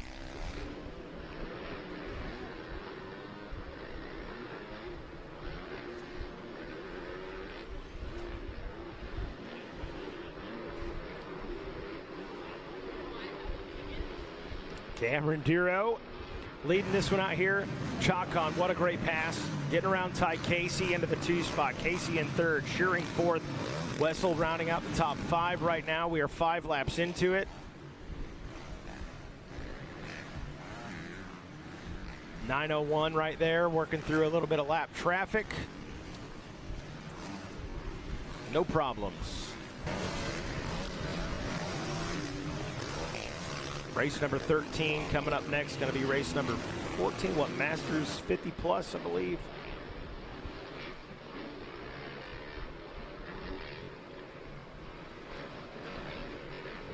Chacon's checked in now, and man, Duro is He's out front. 6 seconds is the gap now between first and second. Ty Casey's still in the 3 spot. Jesse Wessel moving up a position into the 4 position. Noah Schuring drops back 1, and Lucas Geisler now up into 6th. Zamar Darrell 7th. Hannah Hodges still back there in the number 8 spot on the gas. Gabriel Andrigo in 9th. On the move, though, gotten around Braden Gray.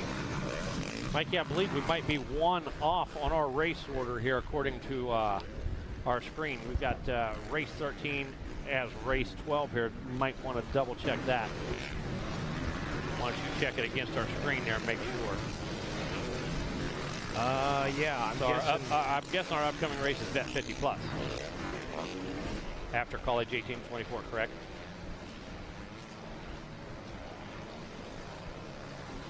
Masters 50 plus. Hey.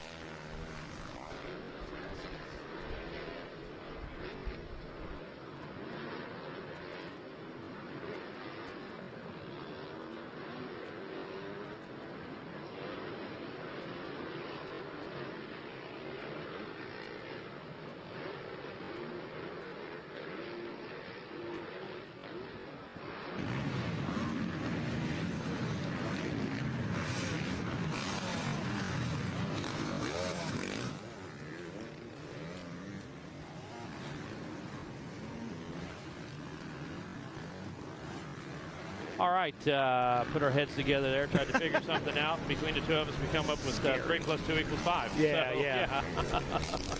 So we believe, race 13, they're class 12, I guess you could say. There we go. Put it that way. So don't get confused if you're looking at the top left-hand of your screen. So 4:58 Duro out there getting it done right now, putting in some really good laps. Using that high line, keeping his momentum up. Riding light on the bike, too. Yeah. I noticed very light on the pegs, not letting the bike dig in, finding good traction, floating the bike. Yes. Doing a fantastic job, 8 laps into it. Trying to bring it home. Oh, no! I just complimented him. The announcer's curse. My bad, dude. You were doing Throws such the a hands great job. up. Yeah. Hitting that starter button and nothing off happening goes the right goggles. now. Yeah. Oh, that is heartbreaking. That is. Absolutely had a fantastic ride going on using great racecraft and might not even fell over. That might be a battery issue. That might be an electrical issue with that for bike, sure. to be quite honest with you. That happened pretty uneventful. You know, all of a sudden he's sitting there. Well, hey, window of opportunity for Chacon. Moves into the 1 spot. That's the 901 and the 132. Ty Casey back there. Jesse Wessel moves up a spot. Yeah, those guys have a battle going on. Yeah. Great job by our cameraman. Always find the good battles for us. Yep. Always find the action on the track. Great job to those guys. Shout out to the crew, by the way, all of our camera operators. They've been in the sun, the Florida sun, the last 2 days filming the GNCC, and they load up and they set up here until about midnight. So shout out to in those the valley boys. of the Daytona Desert. Yeah. I mean, they have fun with it. Don't get me wrong. It is fun, but it is a lot of work. So shout out to those guys. Man. Our directors, everybody. Producer Adam Gordon, Dan Reinhardt, the chief in command. Hey, and I appreciate everybody at home sending, the text, the comments and stuff. Glad to know everybody's watching. They were mostly good. My one buddy, he's watching. He's stoked. My other buddy, Matt, who you know, is busy on the job site, and I can't even repeat his text because he said, I'm so busy I can't watch. Oh, yeah. He's getting irritated. Bummer. Sorry about that. Sorry about that, Matt. Sure. But, yeah, everybody watching seems to be enjoying. That's good. White flag out. Chacon trying to take advantage. Jesse Wessel is the rider of the 108 that was up into the 2 spot. Chacon is trying to check out. 8.5 seconds nearly up on second place. Wessel and Ty Casey, little separation there as well. 3-second gap between the two of them. Lucas Geisler's picked up a position though, so Noah Schuring, tough ride for him. Started out hot, it's kind of faded a little bit. Yeah, bummer, because he's always a top contender, and not sure. He just doesn't look like himself right now, to be quite honest with you. Almost a bit stiff or pre-calculated maybe or something on the bike, to be honest with you. 901, that's your leader.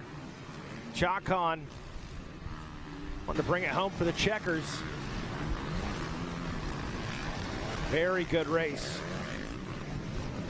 Yeah, and you know what? A lot of different elements to this race. You know, leader goes down or has a issue, this and that. We saw several guys get together right at the beginning, at the start. Oh, awesome. Oh, good. Yeah, good catch. Jordan Jarvis says that Duro's still out there rolling. So it lit back up for him. Yeah, good deal. Have, yeah, definitely. Because got the 10 laps in there, so good for him. Ooh, here we go. No hesitation. Masters 50 plus. Off and rolling. Don't blink. You'll miss it. All right, JJ, we're going to let you sit in for just a couple here.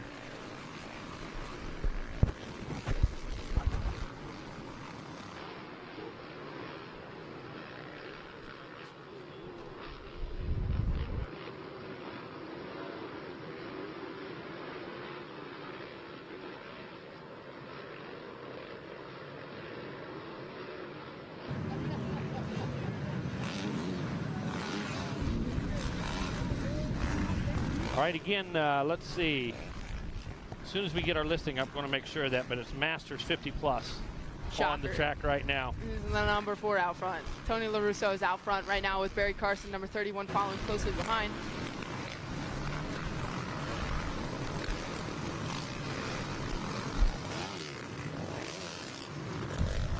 Audible, audible. I'm in. I'm with you, Jordan. We're just changing seats, changing headsets. I love it. You know, it's just keeping it interesting, just like these guys are right now. Barry Carson finally gets a good start. Gets a little bit of a closer chance to try and battle Tony LaRusso for that that win. Yeah, we've been watching these guys. We had a glimpse of these guys already in another class. Yeah, Tony LaRusso, what a ride he's been having, and Barry Carson, stellar as well. So yeah, they're putting it on display, and we would expect nothing else out of these guys. Adrian Robert, in the 3 spot? John Gruey on the KTM back there in 4th. I'm still adjusting to that, but man, really cool. Actually got some info on that. He switched, yeah? Yeah, he switched the KTM because he just didn't want to ride a 450 anymore. He's riding Oh, the 350. wow, okay. A little bit of a lighter bike, a little easier to handle. Yeah, that's true. I was wondering. Can't blame him for that. I was hoping you'd give us a T on that, so there it is. Yeah, I can't blame him for that. 450's Yeah, that's a big true. bike. Yeah, you're right. Big bike. You are right. Battle for second is definitely closing up a little bit. Not sure if Barry made a mistake right there, but Adrian Robert and John Gruey are closing right up onto the back of the number 31 of Barry Carson.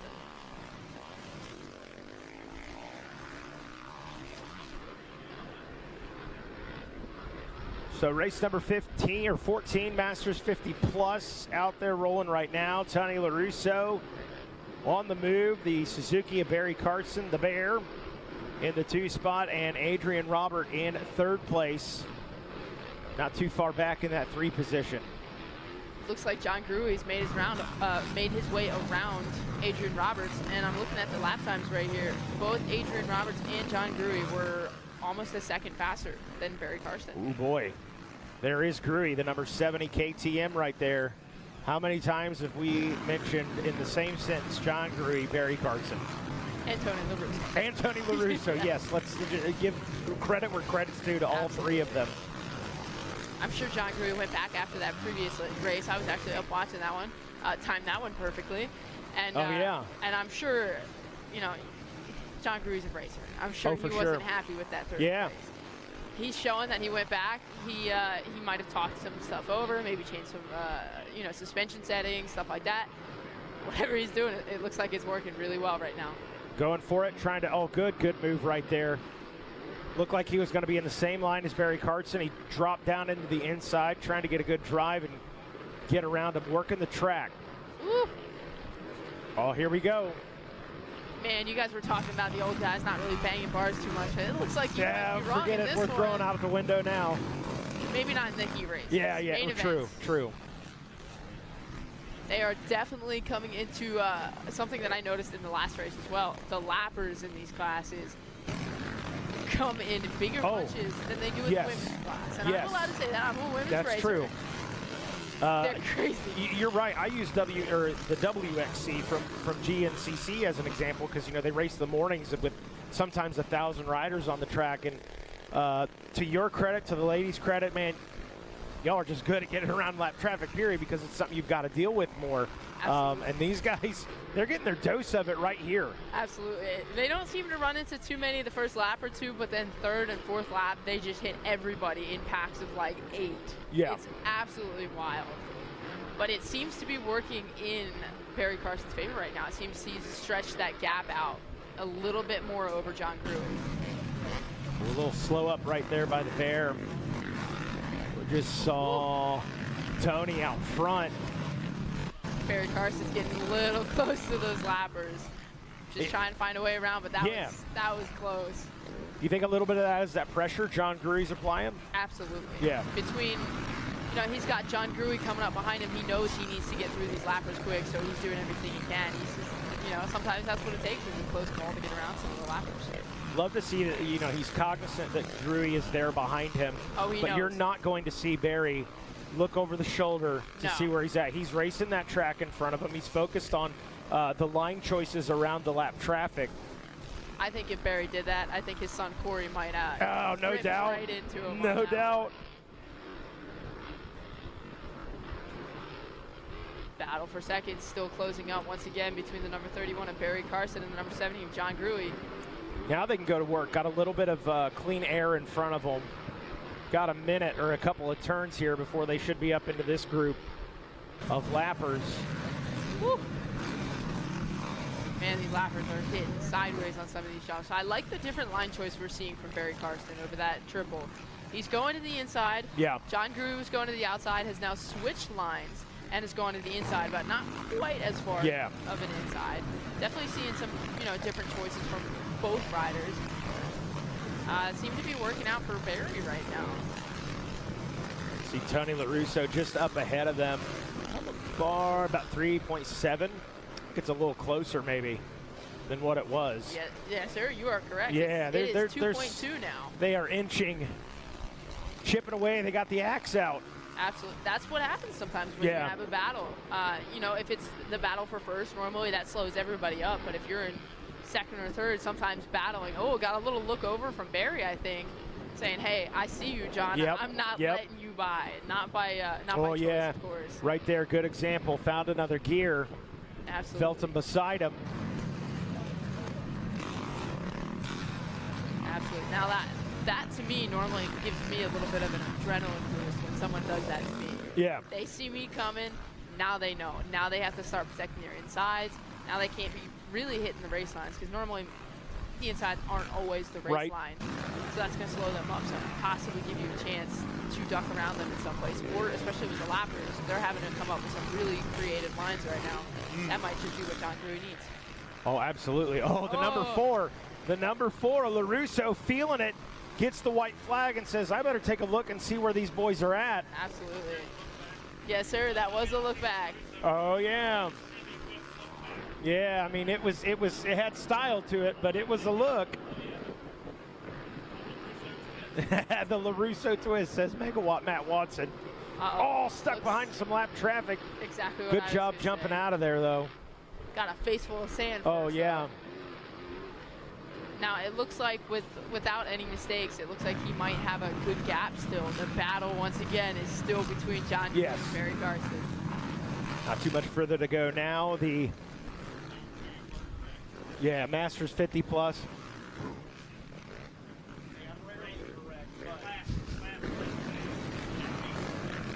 Yeah, so for the folks watching that may have questioned last race, this is not race 19. This is race 14. So that is their class number, race number, two different things. Don't worry about it. Checkered flag flies. What a finish by LaRusso. What a finish from the top 3 riders. I don't know if he just got complacent and got used to what he was doing, and that allowed them to jump up on Tony LaRusso a little bit, but that was a close gap right there. There was a little more than about 3.5 seconds between all 3 riders crossing that finish line. Mercy. What a sight.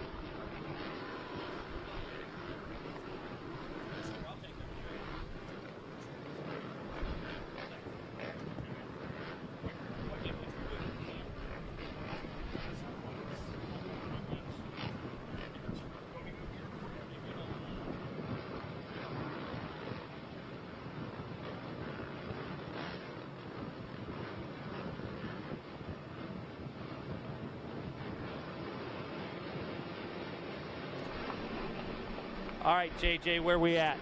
We are at race 15, the Vet 30 plus BC, I believe it is. Oh, okay, Vet 30 plus BC, great. Some more of our more experienced riders, we'll call it, mature riders, or old guys, however you like it. So Vet 30 plus BC. One thing I will say with this start is you normally will unfortunately see some crashes. Oh, yeah. But it's not normally on the start. It's off the start to the right of the tough block. So yeah, you believe that. Corner everyone's coming into. For sure, definitely.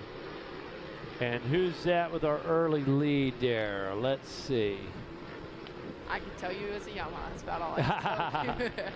We're going to find out here in just a second, but a great, clean start, to be quite honest with you. Not the case with all of our classes. There's one, whoa, man down, and almost rode it out. Did we take out a cameraman right there? Is that what happened? I'm not totally sure. Might be man down on that one there, Jordan. So that is the number 649.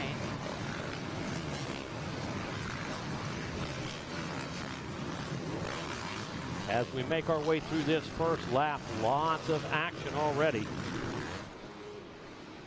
Green flag racing as we make our way under the Monster Energy Arch. Was that number 649? I believe it was the number 649. So we believe that is the number 649 out front of Jared Meister. They'll update us on our screen here in just a moment. They're going to give us a hand.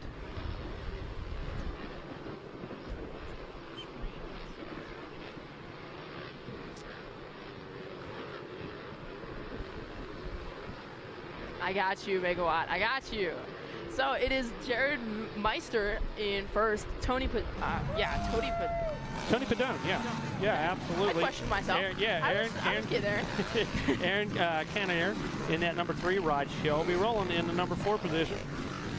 Brandon Hughes rides in 5th. Justin Smith in the number 6 spot. Jordan Hillman in 7th. Darren Tarball in the number 8 spot. John Molevy in 9th. And Joey Glick's going to round out our top 10. But I got to tell you, Jordan, I think we're going to see some action here. Things look like they were tightening up back there between Shelby Rowland and the number 312 of Hughes. Absolutely. Our first place runner, Jared Meister, right now, looks like he's gotten fairly comfortable out here pretty quick. Going out almost a 2.5 second gap right now over second. Yeah, and he looks pretty calm and calculated too as he's working his way through these sections. Knows exactly where he wants to go. No look backs, no checkups right now. Just following the game plan, letting the race come to him. Absolutely. It's still very early in this race right now. Everyone's still learning the track. Most of these riders probably haven't been out here much, or if all, today. Sure, these guys definitely. They're not riding Super Mini and Mini Senior and 125 Schoolboy, So they don't have right. much of an idea on the track other than looking at it. So you're seeing, they're getting to see the track for the first time today. Takes a little bit of time to get used to it, but I think once we start getting into a little farther into the laps, I think we're going to start seeing some people moving up and positions changing. Yeah, I think Cannonier's going to be on the move right now too, the number 2 machine. He had some good rides yesterday as well. I believe he might have rode plus 40 maybe, or one of them. I think he rode multiple classes. He was definitely game, and so here we are after 3. Meister still out front on that 649. Tony Padone on the number 429. And Roland did make that pass. Shelby up into the number 3 position on the number 445 machine. I'm keeping Monica's somewhere going crazy right now. Oh, absolutely. I'm keeping my eye on the 333 of Justin Smith. He looked like he put a pass in on the number 2 rider. What kind of lap time does Smith have right now? Let's see. He's running a 108, which is faster, 2 seconds faster than Aaron Cannonier. Thank you for awesome, yeah, and that's important, 2 seconds a lap, and there's plenty of time left. We're only 3 laps into this thing, so do some quick math, and within a lap or so, should be something happening with that position. Oh, absolutely. It looks like our number 2 rider, and words. Cannonier. Thank you. Cannonier, yeah. Come on, Mikey. Aaron Cannonier. I got it now. Not sure what's going on with him. He looks really promising the first 2 laps. Looks like whereas Rodney Tomlin would say, Jordan, I believe it's Cannonier. His pronunciation, 4 syllables, 22 letters, Cannonier. Yes, sir. Awesome. Hey, if it's wrong, we apologize again. We're going to butcher several names before the day's over. We already have for the last 3 days, and there's a reason we I apologize. ride dirt bikes. Yep, for sure. This is why I leave this up to you. That's I'll right. let you butcher it, and I'll just leave it on you, right? All right, bet 30 plus BC and Meister. He's got a very calculated ride going on. You know, he's not done anything spectacular. It doesn't look like he's gone spectacular. So it looks like he's just kind of going slow, but the pace is obviously he's the quickest on the track and just keeps building on it. So that's when you know you're smooth. When you don't look like you're really going that fast, you know. He's got about a 3.5 second lead right now, but the top 4 riders are all in the 107s. There you go. So it's super close. Someone makes a mistake. That's what it's going to take. If you're running to the same lap time as the guy ahead of you, you're not going to catch him. Yes. Now, if he makes a mistake, you're in great position. So somebody has to figure out how to get in those 106s right now. Yeah, absolutely. And what about back here? Who we got coming through the pack that's running fast on their lap time? Jordan Hellman just put a 107.1 down. There you go. That's the closest I've seen so far to a 106. So. And he's back in 4th. Sure. And he's almost a second quicker than some of those guys at that 107.1. So going to be interesting. 5 laps in. And who we got coming up next? Let's see here. So we've already had our bet 30 plus, correct? That's who's out there right now. Yes, that's who's out there right now. So Super Mini, yes, Super Mini 1 coming up. Fantastic. And that's going to be an amazing race. I had a couple of divisions there yesterday. Had to race down, I believe. Getting close to those tough blocks are number 45, Jordan Hellman. Finding every edge. That's who we're talking about. That's right. Yes, sir. Finding every edge, trying to find a way around our 3rd place rider, Shelby Rowland. And we preached yesterday. You hear us talking about you use all of the track and stuff. And when we get into these stages, when the track starts looking like this, that's when you search the edges. That's when you get out against that tough block. That's where you find the smooth spots. And here we go. Here comes the number 45 machine. Like you said, Hellman, he was almost a second quicker than your leaders. What's Shelby turn for a lap time? She just put a 108.7 down, and the rider we are talking about, Jordan Hellman, just put a 108.5 down. So still a little bit quicker, even though he's, kind of stuck behind Shelby right now. He's not able to find a way around. So I think if he can get around Shelby, I think he'll be putting some good lap times. Well, that's the race we're watching. Our cameraman has us glued to it. And there comes Hellman side by side. Shelby Rowland just ahead of her.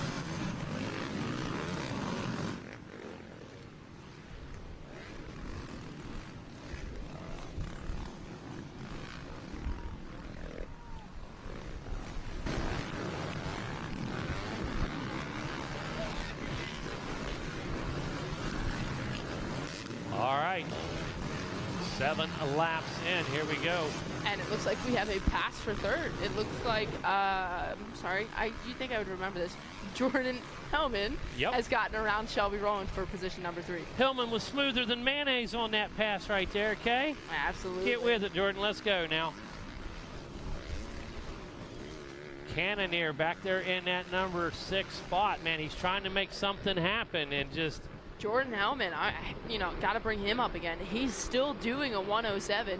He's the only one doing 107s. The next closest to him is a 109. So how about that? Our leaders, even at this point, I don't think so much throttling back. I think it's starting to set in a little bit for him at 9 laps, at 8 laps. That's definitely getting, a little comfortable. We're actually at 7 laps, so we have even more time. So coming up on lap number 8. Yes, sir. So that means we still got, what, 4 more laps? Plenty of time. Absolutely. So, plenty of time. Jordan Hellman still has some time to possibly get into 2nd, maybe 1st if he can figure something out. Yeah, for sure. With that kind of lap, yes. Yes, sir. Absolutely. And again, our leaders are at 109, you say? This one he did a 108.9, so maybe felt the urgency to pick it up half a second, this and that. Maybe everyone picked it up a little bit, but Jordan Hellman's still doing a 107 and the only one doing a 107. There you go, and he's done it for several laps. Yes, sir. Yeah, he's been able to turn that same time more than once. Yeah, that's who we're talking about. Yeah, for sure.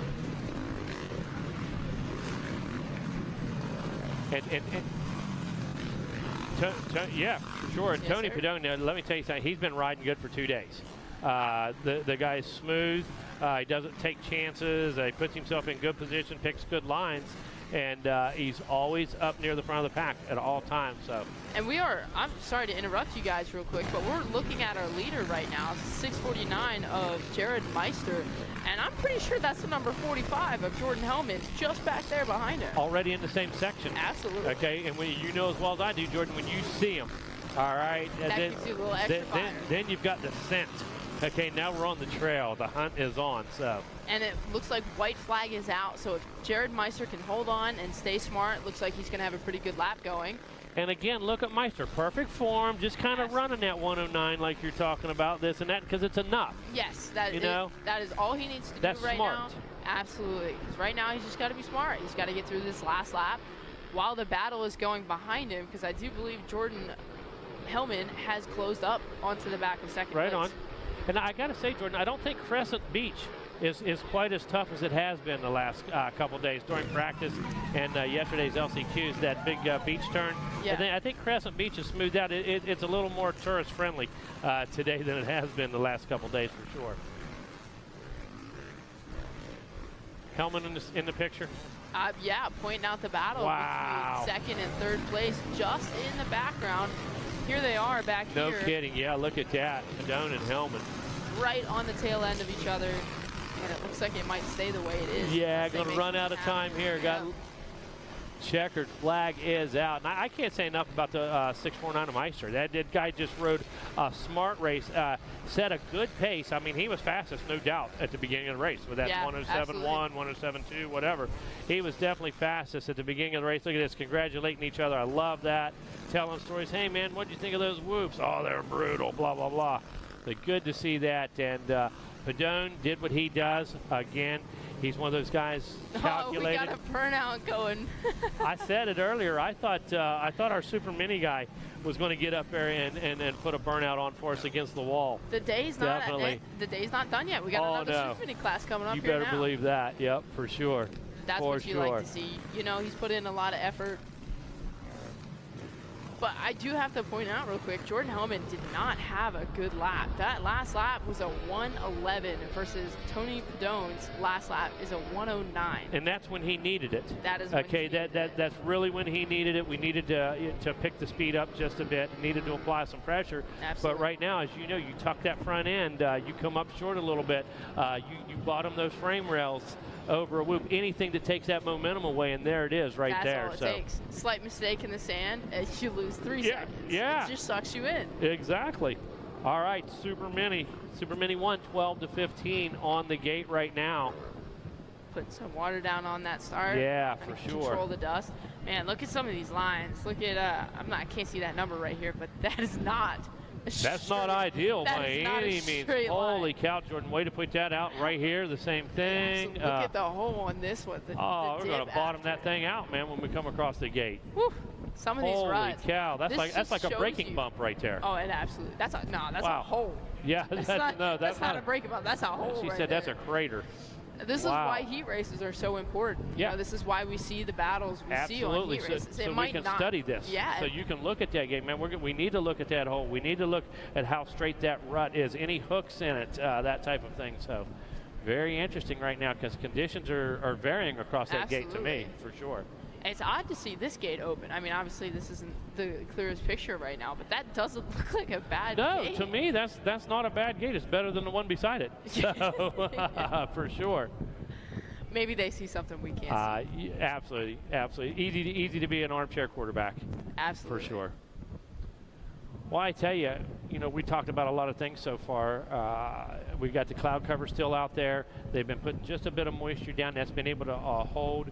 We talk about the dirt changing just a little color, getting a little lighter in some sections. So some of the moisture coming out of it. But nonetheless, the consistency of the lap time still about the same as we've seen the last 2 days. It might be a little bit rougher, so you might see, some sections of the track get a little bit slower, but you might see some get a little faster. As the day goes on, especially in the whoops area, they tend to beat down some. So it might get easier for some of those, maybe not quite as fast people to be able to get through them a little bit better, so they might pick up some time. And it evens the playing field that way. Absolutely. When everybody can jump everything, and there's a chance for everybody to get through the whoops, well, that takes away some of the angle that your leader has, or some of the advantage your leader has, for sure. Absolutely. Like I said, the whoops. As the day goes on, it gets harder for the front guys to blitz through them, and it makes it easier for some of the guys to double through them. For sure. You definitely see some areas where it gets slower, but you see some areas get faster for some people. Give and take. Give and take, definitely, for sure. So just a few more minutes of prep here. Again, want to send a shout out to our friends at ODI, presenting sponsors here this year. CEO of Boxo on hand with us right now. So those guys love this event so much. The top brass CEO came down on hand to make sure that everybody's taken care of, to hear our questions, concerns, and ideas about Boxo tools. They're involved. They're excited about it. And I wish they were doing this when I was still racing this. I would love a new toolbox. Those for sure. Awesome. For sure. Guys like me and your dad, for 10 years, we had the little 3-drawer with the corners bent in, and the drawer didn't want to come out all the way, and the handle, the rivet come out of the handle, But that was our road box, and we lived with it. We made it happen. And we had to assemble the safety wire pliers. We had to have a socket for the rear axle. We had to, not Boxo tools. You buy the Moto box. Let me tell you, it's got a dual rear axle wrench, plug wrench, safety wire pliers, all the stuff you need to go racing, And outside of that, foam inserts going to keep everything from rattling around, beating off of each other. That is the worst thing. And when I go to look for that 10 millimeter, it's going to be there. Be right where you left it. That elusive 8 millimeter that gets away every week. How does that happen? Absolutely. I actually just got, I didn't get rid of it. I still have it, but I got a toolbox. I was sponsored by Monster Army when I was younger. And, they like to do this thing at Loretta's where they give their sponsored riders some goodies. Yes. And one year they gave out small toolboxes. And I used that thing for so long, that thing's basically falling apart. I love it. That's the idea. Now you can replace it with new Boxo. Absolutely. All right, here we go. Super Mini 1, 12 to 15. Whoa. That was one of our original leaders. I want to say that was 3rd or 4th place right there. That's mistakes that can happen, unfortunately. Wow. That's a big mistake right there. Absolutely, and that's a shame because there you were in the top 3.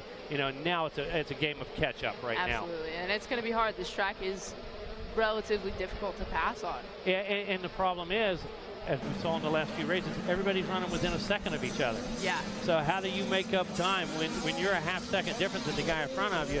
Half a second, listen, that might as well be a mile. Yes. When you're running the same speed. So you have to wait for him to make a mistake, or you have to really do something drastic to gain that half second. Might have to blitz the whoop. Yeah, absolutely. Absolutely. And honestly, it looked like our first place runner right now might have actually blitzed most of them. It hasn't updated just yet. Waiting on. Not sure if we have to go back to the class, select the class, and then go back. There we go. Landon Gibson. All right. We shouldn't be surprised.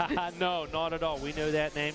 Oh, and look at that. Right behind him, Riley, Jaden Riley. Jonathan Getz. He gets it, no doubt about it. Carson Wood. So all the usual suspects in this one up front. So we're going to see lap times again within a second. It's going to be a matter of position and mistakes in this one because any one of these guys are winners at any race they go to. Absolutely, but it's looking like a perfect race so far for Landon Gibson. He's already got a 3-second gap over second. Well, I got to say it's bigger than that now with another half a lap. Yeah, look at that.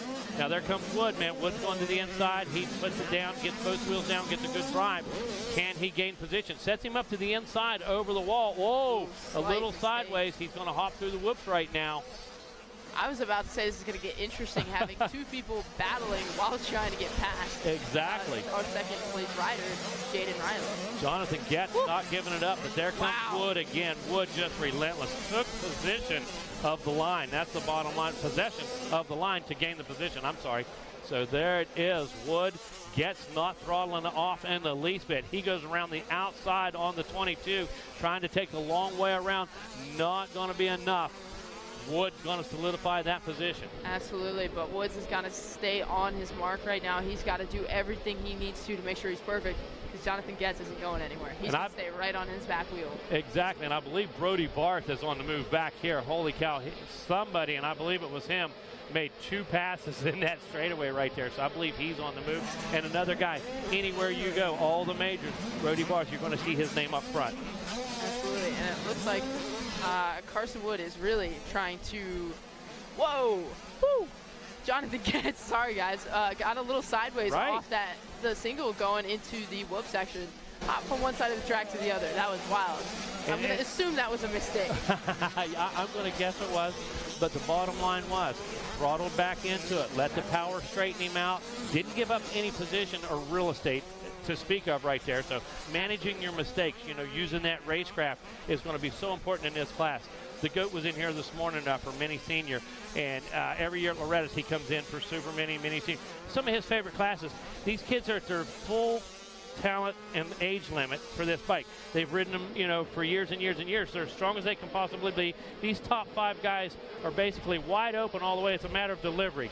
It's a matter of that clutch lever, and about ready to make the transition into big bikes. Some of them already riding some 125. So some of the funnest classes to watch because these are kids really in a transition period. I'm going to interrupt you real quick here, Megawatt. I want to look at these lap times real quick. Awesome. First off, Landon Gibson has a 6-second lead right now. That's a big thing for him to have. On lap 3. On lap 3. That's a big thing for him to have. He can afford a couple mistakes and not have to start to panic, change his lines up. You know, he's comfortable in the lines he's using right now, and that's why he keeps opening this gap up. Right on. They are coming into lappers, so that's going to make things tricky. But Landon Gibson is doing a 103s. Everybody else is doing 103s. Get back into 5th, and this previous lap, oh, we've got someone down. I'm not sure who that is. Previous lap, Kalana Humphrey did a 102. Fastest time I've seen in this class. There we go. All the way back in 5th place. And that tells you how key the start is. You know, we talk about get a good start, you know, but Kalana Humphrey putting that lap time, putting that speed to good use right now, although not the best start, doing exactly what he needs to do, focusing and racing forward. Carson Wood goes down in the elusive S-turns. There it is, okay. Man, those S-turns yesterday, okay. Much like the Bermuda Triangle at Loretta's, people went in and never came out. I'm pretty sure Carson Wood has a really love-hate relationship with those S-turns, because I'm pretty sure he's fallen in them twice already or something like that. Yeah, he absolutely has. So taking a look at the number 48 now, Riley still in chase, going after Gibson. Gibson is still hammering off some good times. He's still opening that gap. I'm going to wait for this time to update. Jaden Riley just crossed the finish line. It's now an 8.5-second lead from 1st to 2nd. And his lap time that time? Was Landon Gibson was a 104.2. Jaden Riley was a 104.9. And Kalana Humphrey was a 103.8. Wow, so Humphrey still quickest guy on the track. Yes, so sir. Eating up little bits of real estate each time, little bits of real estate. Now we're 5 laps in, so. And it looks like our 2nd place rider, that was Riley. Goes down. Allows Kalana Humphrey past, so that's going to make it easier for Kalana Humphrey to start making time up as it goes. And that goes back to the drive. That goes back to the racing forward. That goes back to waiting for the race to come to you without making a big mistake, that type of thing.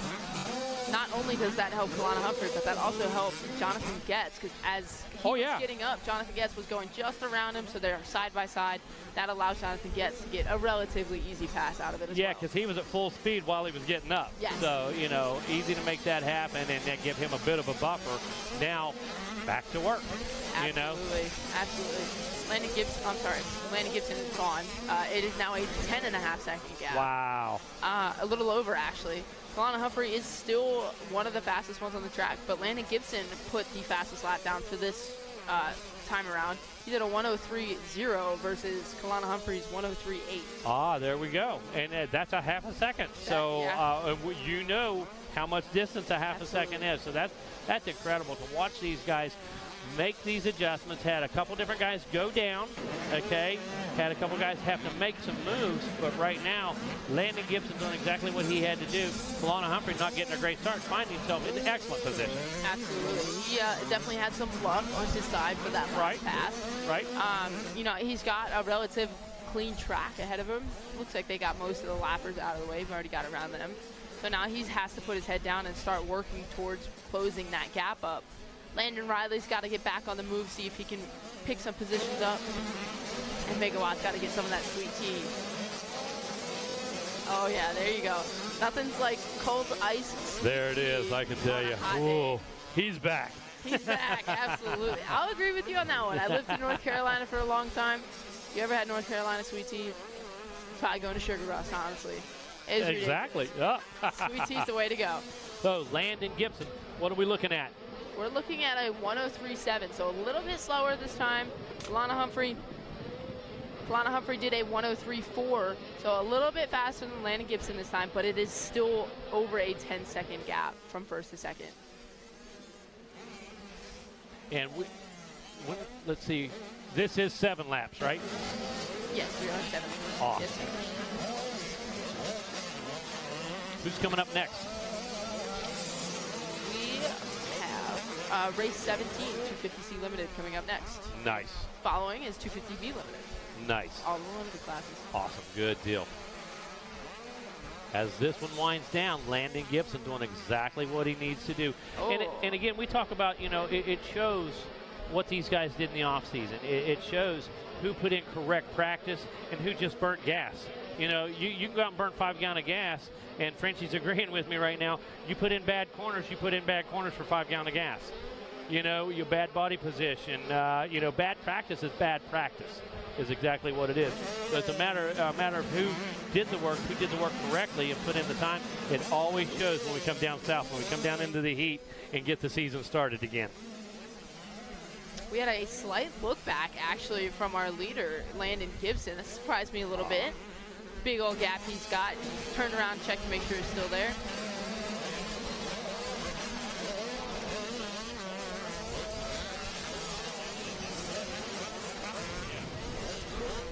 White flag is out for number 723 of Landon Gibson. Still quite a commanding lead, waiting for the time to come around, but it looked like Kalana Humphrey actually closes the gap down a little bit more. Megawatt, you're missing the action. I am not missing anything. As a matter of fact, I'm multitasking right now. Well, you're missing the fact that Kalana Humphrey just dropped to 103.3 and brought the gap down to 8.5 seconds from 10.5 seconds. And listen, that may not be enough to change a position or whatever, but what that tells me, Kalana Humphrey's doing exactly what you're supposed to do as a racer. Absolutely. Okay, he's going to race to the finish line. He's going to wait. Hey, a mistake could happen at any given time. He's going to search. He's going to push all the way to the end. Because I have to tell you, anything that drives me crazy, if there's any one thing that drives me crazy, to watch somebody who has all the potential and stuff and just kind of give up. The gap's 10 seconds and this. Man, you have got to race all the way to the finish line. Nothing saying Landon Gibson isn't going to make a mistake, a bobble, run off course, that type of thing. And it only takes that small of a mistake to overcome 8 seconds. Tip over and the electric start doesn't catch. Oh, look, that type of now thing. You're missing it. We just got a burnout from our winner, 723, Landon Gibson. As much as I'm going to give Gibson, that was half effort on that burnout. Okay, as much effort I'm going to give him on the win. He was the man. He run them 104s, whatever, the whole time, very consistent, but has about a half effort on our burnout right there, for sure. It might have been half effort, but he's definitely showing how excited he is about this. He's worked hard for it. That was a very well-deserved win. Kalana Humphrey did what he needed to, but so did Landon Gibson. He knew the gap he had, and he knew he didn't have to do anything crazy. Right. He coasted along to a relatively fantastic win. Exactly. Even though he took a little bit of a slower lap, he brought that gap back up to 8.5 seconds. And that's who I was going to give the shout out to. Absolutely. Is Humphrey. That's a recognizable performance. Here you go, Mikey.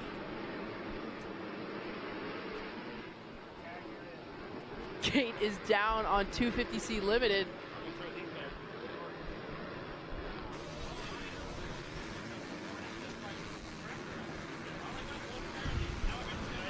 Here we go.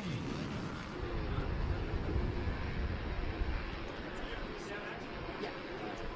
250C Limited. Out on the track right now, got the revs nice and high.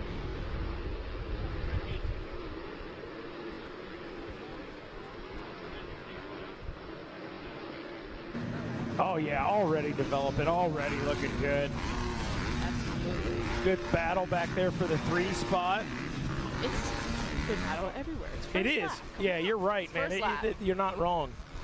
And it looks like we have number 12 out front. Gonna wait for the live time to update so we can give you a correct position.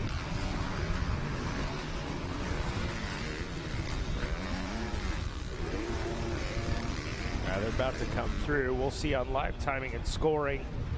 Number 20, well, there we go. We're going to get it. We'll go back. Go back. Shoop. There we go. Live timing and scoring. Yeah, Kubek. David out front out of North Carolina on the gas at number 12. Chase Ingowitz is what I think we I'm going settled with it yesterday. I'm going with it. I like it.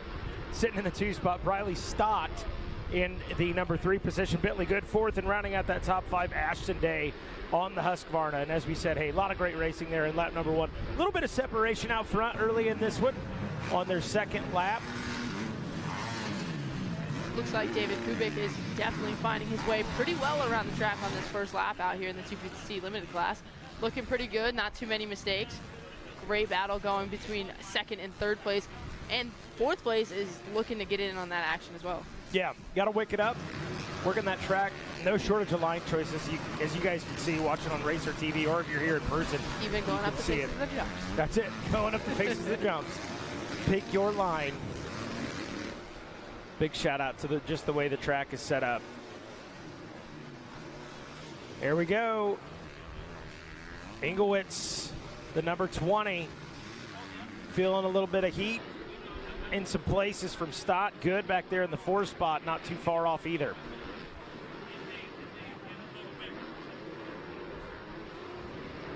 Got a little bit of that kind of give and go or accordion effect, if you will, kind of reel them in. They stretch it back out right now, but looking good. Man, I love those lines right through there. A little S-turn. Looked like our leader, David Kubek, might have made a slight mistake that allowed them to close up some on the back of him. But what you're talking about right there is just one side of the track being someone's, their strong best. suit. Yeah. And the other is the other person. Yeah. What that you got to do when you're in that situation is you got to figure out what they're doing. You got to watch their lines, figure out if they're jumping something you aren't, and you got to fix that. Because if you can get both sides down, you're going to make that pass happen. Yep, good point. Real good point. Looks like the battle between 3rd is picking up between Briley Stott and Bentley Good. Oh, we got a couple people down. That's not something you like to see. Hopefully that rider is okay. Ooh. Bringing that backboard out fairly quickly. Oh, hate to see that. Absolutely. It looks like that's right after the triple by the start. Maybe a slight case. Got together with this other rider. Tough situation nonetheless. Shout out to the medics right there on the spot. I was about to say, immediately out there helping the riders, making sure we're all safe. I mean, we know what happens. Hey, motorcycling racing is dangerous. I don't care, street, dirt, whatever it is. You don't have to tell me that. I found that out on Jarvis Friday. Knows. Yeah, I found that one out once again on Friday. Hey, it keep grinding. That's what makes it. That's what makes this sport one of the best in the world. For sure, for sure. Put all the work into it. Might not always get it back, but when you do, it's the best feeling in the world. Right. And that's the feeling that David Kubek is feeling right now. Oh, for sure, out front. Absolutely, out front. Gap's a little bit closer than it was before, but like I said, he had that slight mistake earlier. He's got about a little less than 2.5 seconds over Chase Ingowitz. Briley Stott there still in the number 3 position. Bentley Good in 4th. And Steven Tazo actually picked up a position a lap ago up into the 5 spot. Looks like the medics finally carried that rider off the track, got him off safely. Medics are safe. Love to see it. Hopefully that rider's okay. Yeah, for sure. Back to racing. Back to racing, that's right. On the inside right there. 3 battle wide. I believe that is 5th, 6th, and 7th, if I'm not mistaken. There we go. Different line choices. That's going to make it difficult to ride. That is 70. Not totally sure what's happening with him. Looks like his shroud is not connected completely to the bike. Sticking out a little bit, making it hard to keep your foot where it needs to be. Keep your foot and your knee where it needs to be. We're watching Kubik, the leader out front on the gas KTM of Ingowitz in the number 2 spot, showing glimpses of catching up. Absolutely. Close that gap down to less than 2 seconds. Yes. Yeah, closing the gap. We're 5 laps into it. Settling into that, race pace. Working to get up in the fight. We're getting into some lap traffic now. Is that going to play a factor? No problems there for Kubik. Still going. Boy, just as soon as we thought it was going to get close, Kubik finds another gear. Engelwitz has to go back to work. Kubik's definitely got this track figured out, got his lines. Might have made a slight mistake right there, but it doesn't look like it affected him too much. Still looks good. Shouldn't panic too much about that. Looks very confident right now, very in control. Very small mistakes. Did not think that was going to happen so soon. Maybe we're going to wait for at least white flag for that one, but a slight look back for Kubik to find out where Engelwitz is. Uh-oh. That's not normally something that's a good sign. Looking around, I mean, you're where? You're in their head. You may not be on their rear wheel, but you are on their mind. Absolutely. Kubik is definitely going to be feeling the pressure now. He didn't look like he was making too many mistakes, but normally when you start looking behind you and doing stuff like that, that is when mistakes happen. So, I mean, we all know and we preach it, and he'll preach it and say, I know I shouldn't have done that, but I did it. Yep. What overwhelms you to the point where you think, I've got to look back, I have to see what's going on behind me? It could just be I don't hear very well. I actually am supposed to wear hearing aids, so I don't have this issue too much, but I've heard a good portion of my friends talk about it. You hear bikes behind you, and when you're going through traffic like this, it's hard to determine who's who. And, depending on where that person is, might change how you ride. Yeah. So normally the reason for it is to try and see where they're at, to figure out whether or not you just change your lines up, go more protective than your normal race lines, and I think that's probably what he was doing. And it doesn't look like it's affected him too much. Normally when you get a look behind you, it makes mistakes happen, but it looks like he's been pretty solid right now. He'll probably go back, might get a little stern talking to from the pops or the trainers, hey, you can't be doing that, but I mean, this is a fantastic race. Otherwise, very few mistakes for David Kubik. Yeah, been stellar. White flag last lap. Absolutely. Not too much further to go. Just keep it on two wheels. Looks like our second place rider, Chase Engelwitz, is not terribly close. So he's enjoying this last lap. Yeah. That feeling, when you are almost positive you're going to get this win, with no mistakes. He doesn't have a completely clear track, but he's coming out for that checkered flag. He's feeling it right now, and he's probably going to come back out. I'd have to assume he's in other classes. Yeah. But I don't think he knows that. I don't think he realizes that was the checkers. Yeah, I don't. Victory lap. Victory lap, absolutely. He wants to make sure he gets that win, that's for sure. But that tells you right there that. I mean, white flag lap. Maybe the look over the shoulder. He missed a white flag. Well, that's entirely he might possible. have. Actually, you're right. He probably did miss it. Race to the checkers. I didn't see a white, so I'm going to keep going. Kubik, you won. you won. You won, man. Absolutely. You're good. That happens. We don't. It's not too common, but we do see it happen once in a while. Every now and then, absolutely. Like I said, he just wanted that feeling. Yeah. He wants to keep this feeling going longer. He'll have to feel it in another race next time. I don't think they'll let him get away with one more lap. But yeah, he's enjoying that feeling. That look over, I think, definitely made him miss the white flag. Yeah, I think so. I think it's exactly what it was. I'm gonna have to really agree with you on that one. I didn't even think about that. Hey, it happens. We are off and rolling. 250B limited. 250B limited. That's absolutely right. That is the number 20 out front with the whole shot, and I want to say that's Tyler Mullet, but I could be incorrect. I think he's B. Yeah, I think could be incorrect. See, check real fast. Race 18, 250B limited. Tyler Mullet. Oh, look at that. Jordan Jarvis with the call. There we go. With the call. We're here for it. All right, let's see what the and then I want to say that class Sage can do. Lewis in second. Okay. 5.24, I think it was, in third. Yes, sir. On the KTM. Wow, there's three of them right there. Oh, yeah, look at the battle just not too far behind them. You got Ivan Aldama there in the middle, number 71. Can't see the other numbers. They're going too fast. Yeah. Going too fast. Sage Lewis, that rider in the Diesel 2 spot. Yep.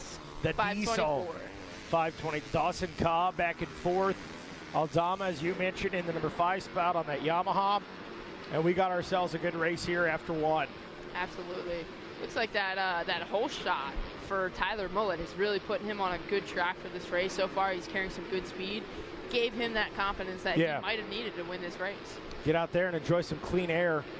Absolutely. Same thing with Sage Lewis. I believe he raced in the College Boy. Yep. Not totally sure what happened. I was watching from the stands, but I'm pretty sure he came around towards the back. Not sure if he fell or something, but he's definitely enjoying this.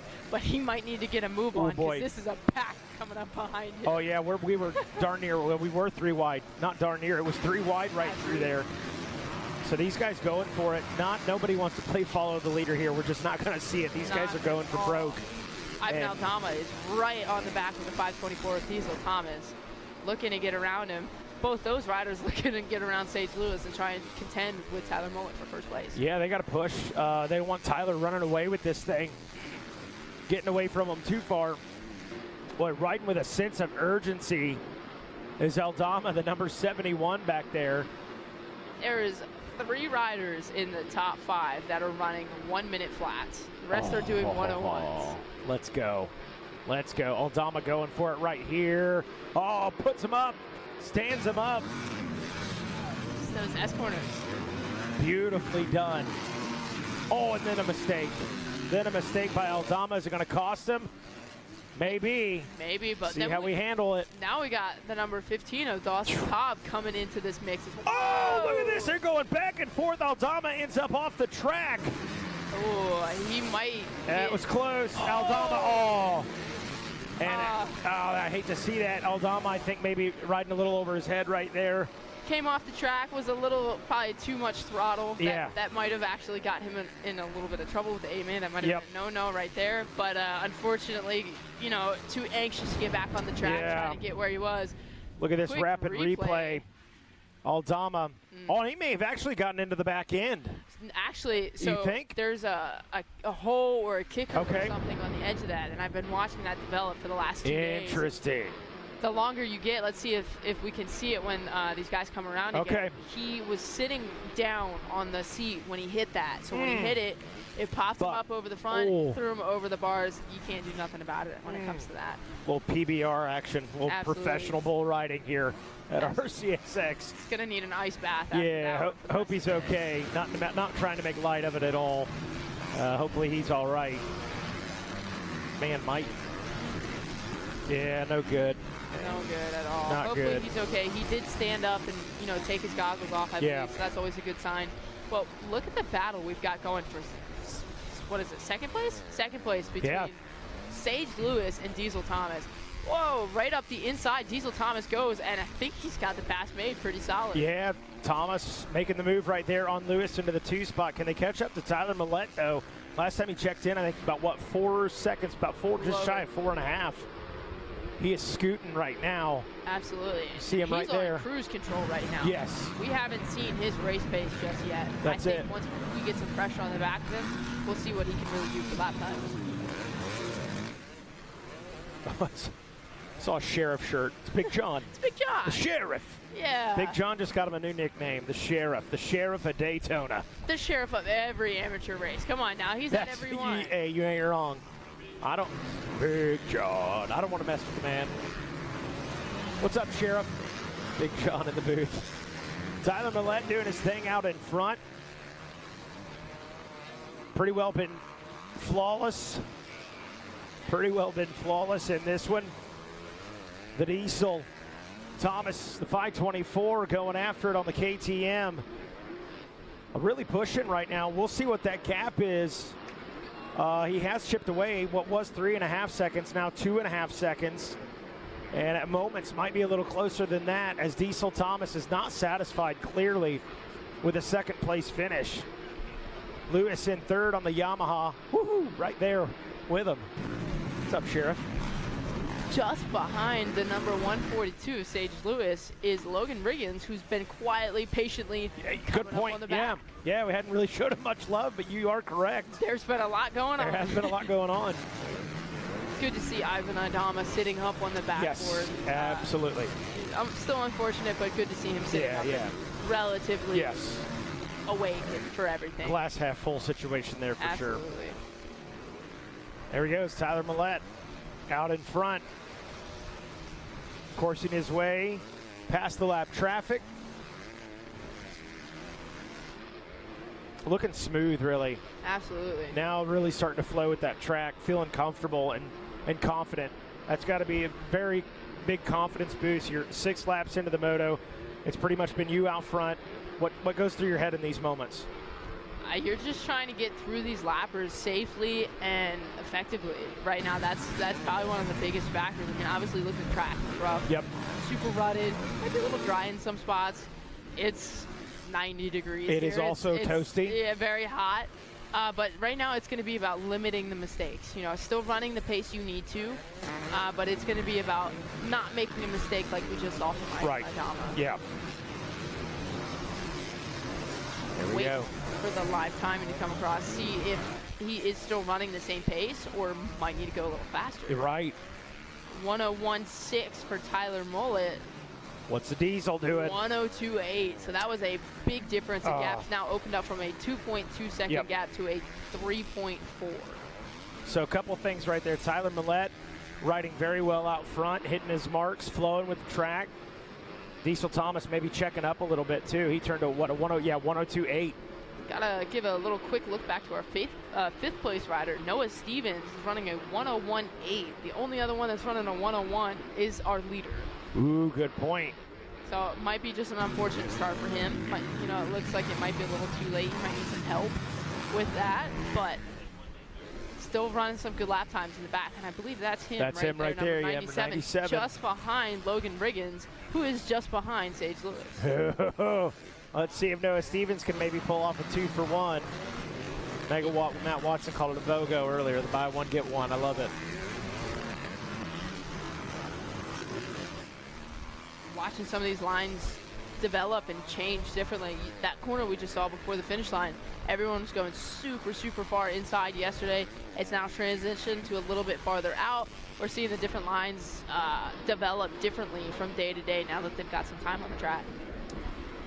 Diesel Thomas, who are watching on RacerTV.com, the 524 KTM ride. Pushing Tyler Mullet, your rider, out front. Oh, Tyler Mullet having a little bit of trouble with some lappers here. Yep. Probably didn't slow him down too much if I had to guess, but that's one of the big challenges that we have here at Daytona. Yes. It is a relatively short track. Yeah. So you do get in the lappers fairly quickly. That is one of the bigger challenges I feel here at Daytona. If you watch right there on the inside, you notice how they're all staying away from it. It's from that little kicker that Ivan Aldama did. Interesting. That's why they're all staying farther outside than they might like. Hey, makes total sense.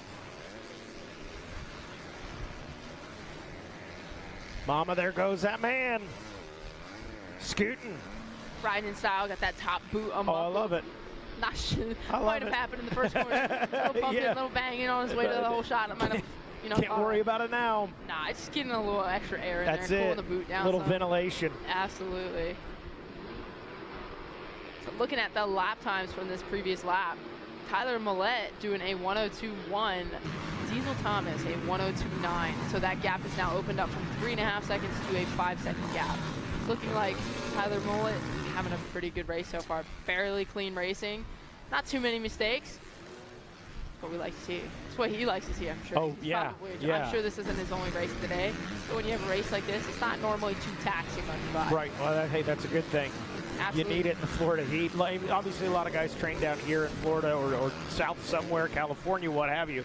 But then you got a lot of guys that just were not acclimated to it. I'm one of those up in the Midwest in Indiana. Of course, I've been in Florida since Thursday, but it takes a lot of you. It's just one of those added things. But Tyler Mullet, he says, yeah, no problem. He's the Florida boy. He's acclimated.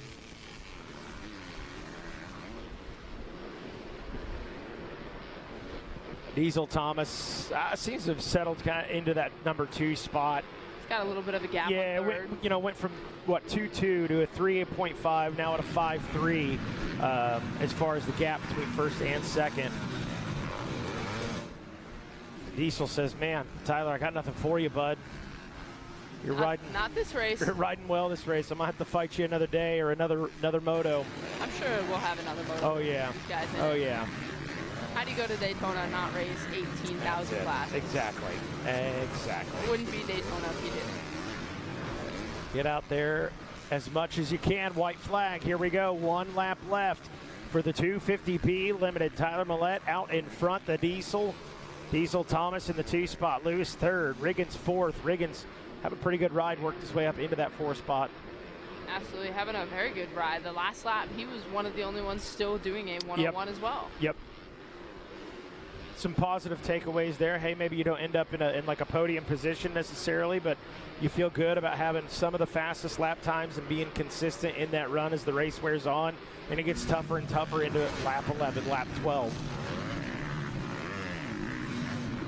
Looking like a very solid lap from our leader, Tyler Millette, on his way to a championship at Daytona. I think so. Absolutely it's right. Looking pretty good. Showing some, little style flares with that boot unbuckled at the top. Little whip here and there. Set a trend for the kids out there. That'll be like, no, please don't. Yeah, please don't. Please don't do that. No, well, he didn't do that on purpose, son, I promise. Yeah, there you go, bud. The man is stoked. Absolutely. And rightfully so. I mean, that was about as flawless a ride as you could get. Championship here at Daytona. How could you not be pumped? Yeah, absolutely, man. Part of history. Stamp it. Absolutely. Congratulations to Tyler. 524 Diesel Thomas right there behind him. Solid ride for him as well. He had a few glimpses there about mid-race. Good sportsmanship all around. Love it. Love to see it. Man, still can't get over these lines.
All right, folks, looks like we're going to do a little track maintenance out there here at Daytona, so we'll take that opportunity to hear a word from our sponsors, and we come back more RCSX here at Daytona after this.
Born of family values and a homegrown work ethic, Cometic Gaskets seals your machine so you can focus on the finish line. Cometic Gaskets are the competitive standard for racers who demand the very best. Cometic Gaskets are constructed from superior materials designed to perform in the most demanding environment. Whether it's championships on the line or a day in the dirt with friends, professionals and enthusiasts depend on Cometic. Cometic Gaskets, sealing championships since 1989.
The premier form of off-road motorcycle racing in the world. It's the beginning of a new era.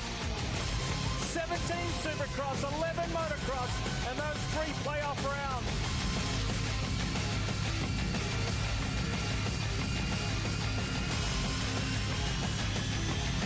Super Motocross World Championship Final.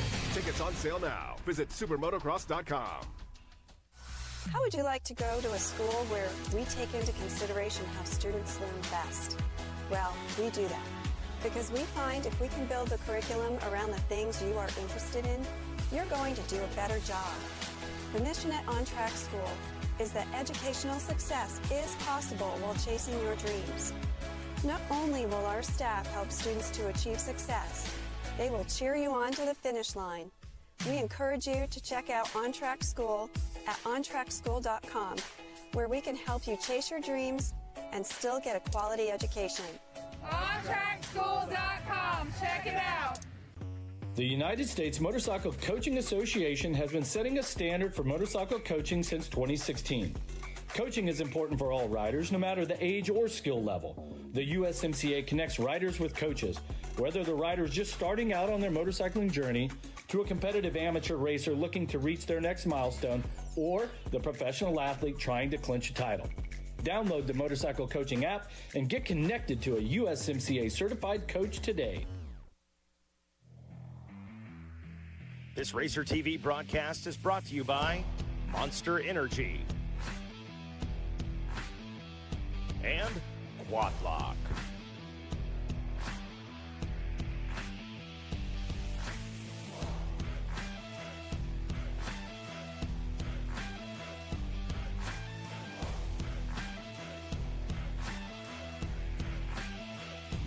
And welcome back to RCSX here in Daytona. Locked and loaded down on the gate, 65cc, 7 to 9. Still got a little bit of track maintenance going on. RCSX presented by Quad Lock, Monster Energy. Pretty cool to have Quad Lock on board. Talked quite extensively about those guys. And sweeping the moto and racing world by storm. How about that? Love it. Good to see Cade Nightingale out there as well as Aiden Held. We've also got Asher Taylor, Tate Brush. Seen some great things out of him. We've got Max Green out there as well as Jaden Smart.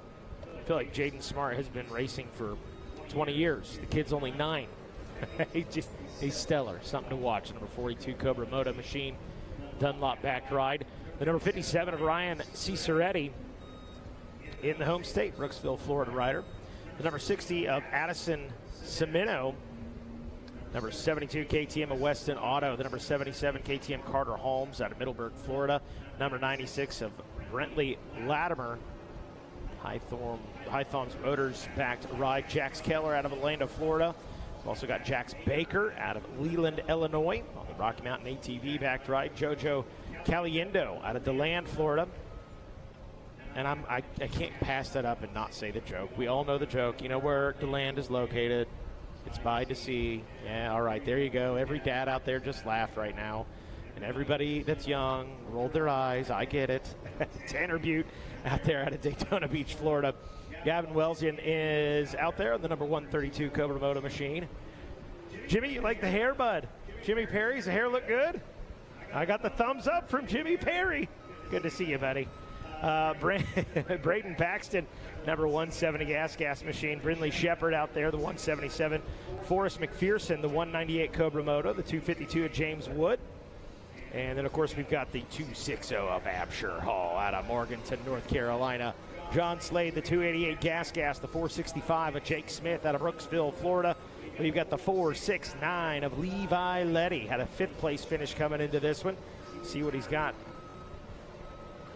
here in just a moment for the second moto. The 484 gas, Thor Thrasher out of Union City, Michigan. Another heavy hitter.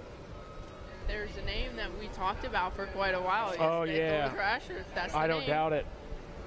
That's a motocross name right there. With both. I mean, you call him Thor, or do you call him Thrasher? They said both. Yesterday that, we were hoping his middle name was going to be Maximus.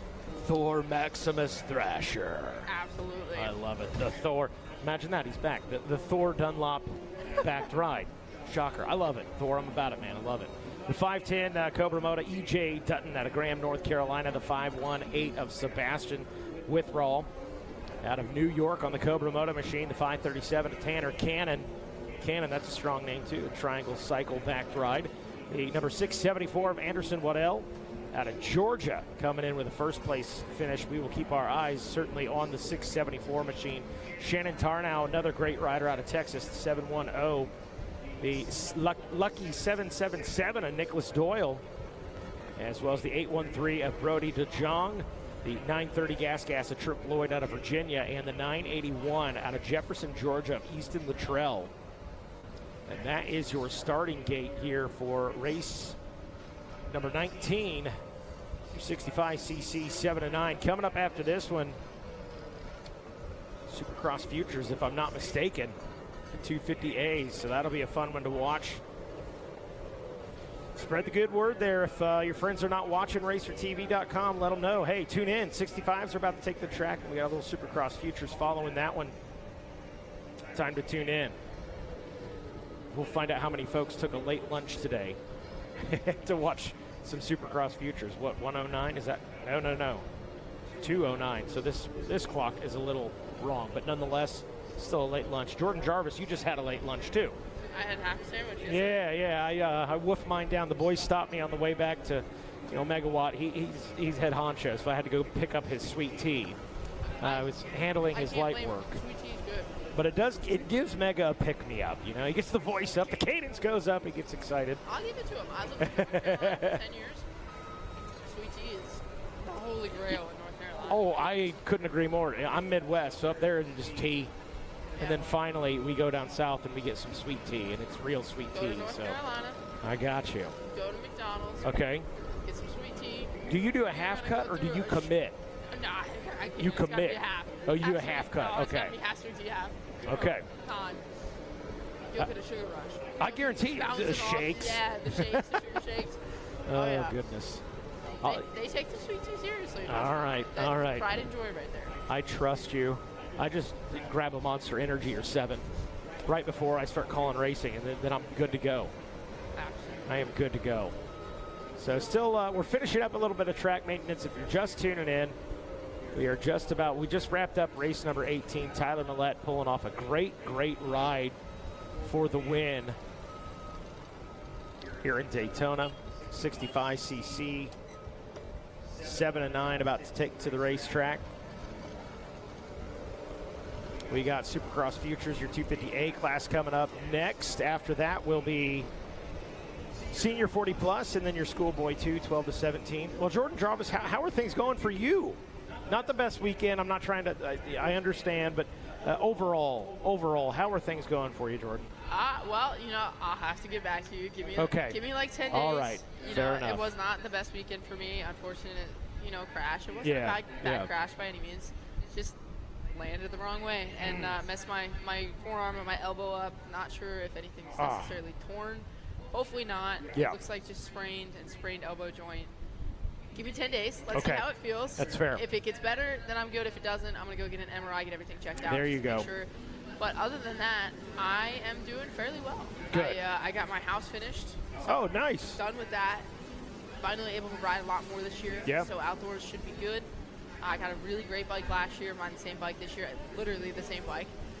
So I'm feeling good. The bike's blistering fast. I mean, it's not a star bike, but it's pretty close. Oh, I love that. Love to hear that. Feeling pretty good. Going to get some ride time in this year, and I picked some speed up last year personally, I think, and hopefully I'll pick some more up this year.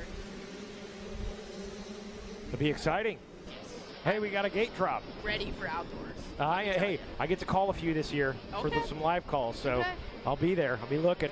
Look at that pipe. Pandemonium. Oh, that might get a little sketchy. Do some of those, whatever those white things are, to try and block off that area. Oh, yeah. Going down the side. I think that might have been what happened. They saw those and tried to stay in there. But 65. Yeah. Tough break for a couple of our riders. Tough break for some of them, but not for whoever's out front. Oh, yeah. Gone. Excuse me, whoever that is. Run away and hide. Run away and hide. And that's what they're doing right now. Let's see. Let's get a look at the number plate. Is it a Maybe. 4? It looks like it might be 42. 42. The 42, number then 4, that's Nightingale. Kate Nightingale's in second. And we should have known Jaden Smart. Jaden Smart, Kate Nightingale, and then number 9. Aiden Help is in third. Yeah. Out of New York. Not such a surprising so far. Leaders, so yeah. far, Yeah, I'm with you. I'm with you on that one. Yeah, Aiden Held, I love it. Mom and Dad back ride. Hey, man, we talked a little bit about that. Ricky Carmichael was in here. Him and Mega, we were talking about, hey, you all have factory rides, and the factory might be Mom and Dad, but the youngsters have a factory ride, essentially. Yeah, here we go. My dad and my mom did everything for me. Yeah. I mean, my mom more so in the home life, my dad more so in the riding side of things. But yeah, the parents are one of the biggest supports you're ever gonna get. Yeah, Ricky made a good point. He said if the little one's out there, young, old, whatever it is, do yourself a favor. Go thank Mom and Dad for the opportunities you've got. Give them a hug. Yes, it's hard to put that in perspective when you're so young. You kind of take it for granted. You don't appreciate it really until you get a little older. Jaden Smart leading this one, the number 42 Cobra Moto Machine. Kate Nightingale in the number 2 spot. You see him there, the number 4 Yamaha. Aiden Held is the number 9 Gas in third. There's Weston Auto right there in 4th on cue. 5th place, is it John Slade still? 288. I got a 260 right there. Woo. Well, nonetheless. Rider right behind our 250 rider got a little sideways going through the whoops. He did. Held on to it though. Throwing a little bit of style going through the whoops. Yeah, gotta put a little style on it, a little finesse.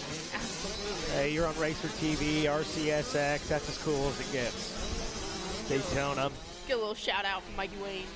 Yeah, I got you. Throwing some style. I got you. Got you covered, my friend. Very cool stuff out here. These kids have it. Making memories. Oh, absolutely. Making memories forever. That 77 machine, that we saw some great things out of him. Carter Holmes, some great things out of him earlier today in another class. Let's see if he can get up in the fight. He's not riding too bad right now, riding well. Just not quite up there with the leaders yet. 2 laps in, Jaden Smart still out front. Got a 7-second gap between him and second place. He is trying to check out. Running almost 3 seconds faster than K19. That's impressive. Yeah, nuts. What he turn? 109, and there's another 109. 3 laps completed now. 109.229 for Jaden Smart. Last time around, Nightingale was a 112. Now he's picking it up a little bit. Yeah, picking it up a little bit. 110. Seeing the gap get bigger. Probably getting a little frustrated. Yeah, I mean, he's got all the smoke behind him in Aiden Held, Weston Auto. Absher Hall's there somewhere. Last we saw back in the 5 spot. The gapping between the top 5 is pretty big. I mean, from first to second is an 8-second gap. From second to third is a 5-second gap. Third to fourth is 4 seconds. And then from fourth to fifth is 9 seconds. So that's a pretty spread out. Everybody spread out. Spread out early, though. So very early. You got to think, at this point, you're hoping, okay, I got to make sure I'm hitting my marks. I just got to do what I'm supposed to be doing and hope that I get up on the rear wheel of somebody, maybe force them into a mistake. There's the number 4 of Cade Nightingale.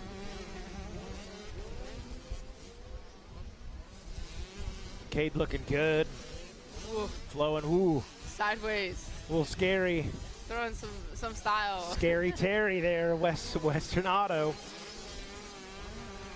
But hey, did a good job. Kept it on 2 wheels. Kept on the machine, or stayed on the machine. There is Jaden Smart. Or no, I'm sorry.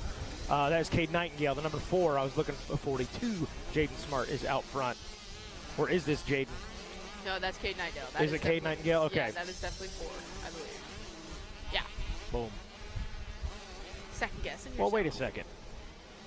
Well, so the I bike. think Okay. Smart is normally That's 4. all right. I'm not crazy. I was doubting myself, but yeah. No, yeah. So okay, Jaden Smart got the number 4 on the jersey and the 2 on the bike. Yeah. 4, but don't want to have doubles. Yeah. 42 for Jaden. That's it.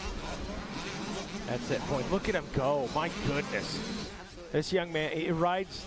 The maturity level of his riding is just. It's been this way, I feel like, since day 1 of watching him. He's passing these lappers like he's better. Yeah. He's getting through them with no issues. He's doing very, very well at predicting where they're going to be, where they're going to go. Very impressive.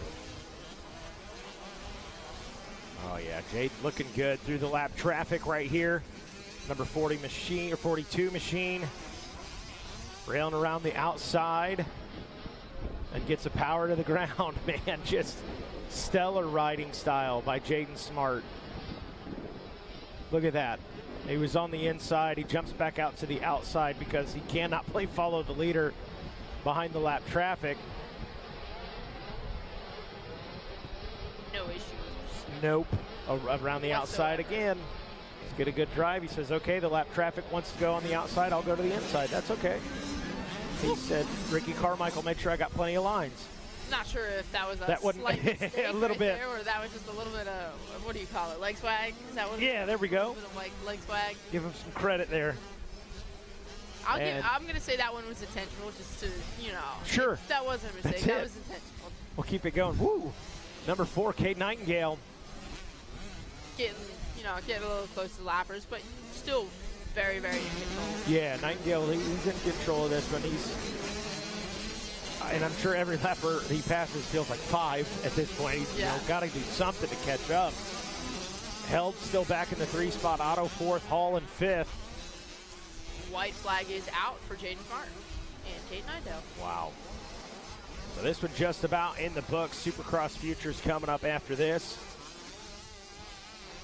Jaden Smart, Cade Nightingale, both having stellar rides. One out front, one in the 2 spot. Held back in the 3 spot. As you mentioned, pretty spread out. I mean, very spread out. 11-second or 10.5-second gap between Nightingale and Smart. You got another 7-4 back to Aiden Held, Auto, another 10. Then we go back to 5th and 6th place where there's a 0.7 difference of a gap. Then there's a battle. Yeah. Then there's a battle, a big one. But no battle for Jaden Smart. Yeah. Right off the line, pulls the whole shot, clean race all the way around. Looks like we might have a rider down and once again lose the best turns. Yeah. Claim everybody. No issues for Jaden Smart. That was a very clean race. There it is. Bang! The checkered flag flies and Jaden Smart takes the win. Another day at the office for that young man. No stranger to first place finishes. Congratulations. Mikey, it looks like I'm going to chill with you for a little bit longer. I guess so. Until Mega's, I bet he's watching the start in person. He said, oh, sneak. Oh, there he is. There he is. That's okay. He's hustling. He's hustling. Jordan, thank you so much, by the way, for coming in and doing some race call with us. She will be back. Jordan Jarvis will join us a little later today as we turn our attention now, 250A, the road to Supercross Futures. Maddie Jorgensen, Miles Cooper, Gary Mitchell, Julian Palmer, Jose Monge, Patrick Murphy, Reagan Cochran, as well as Leo Tucker. We got Hamden Hudson, Jesse Wessel, Lucas Geisler, Ty Casey, Dylan Rempel, Grant Hoffman, Lewis Callow, Mitchell Zaremba, TJ Squibb. That's a stacked, man. Bryson Raymond, Tyler Stepik.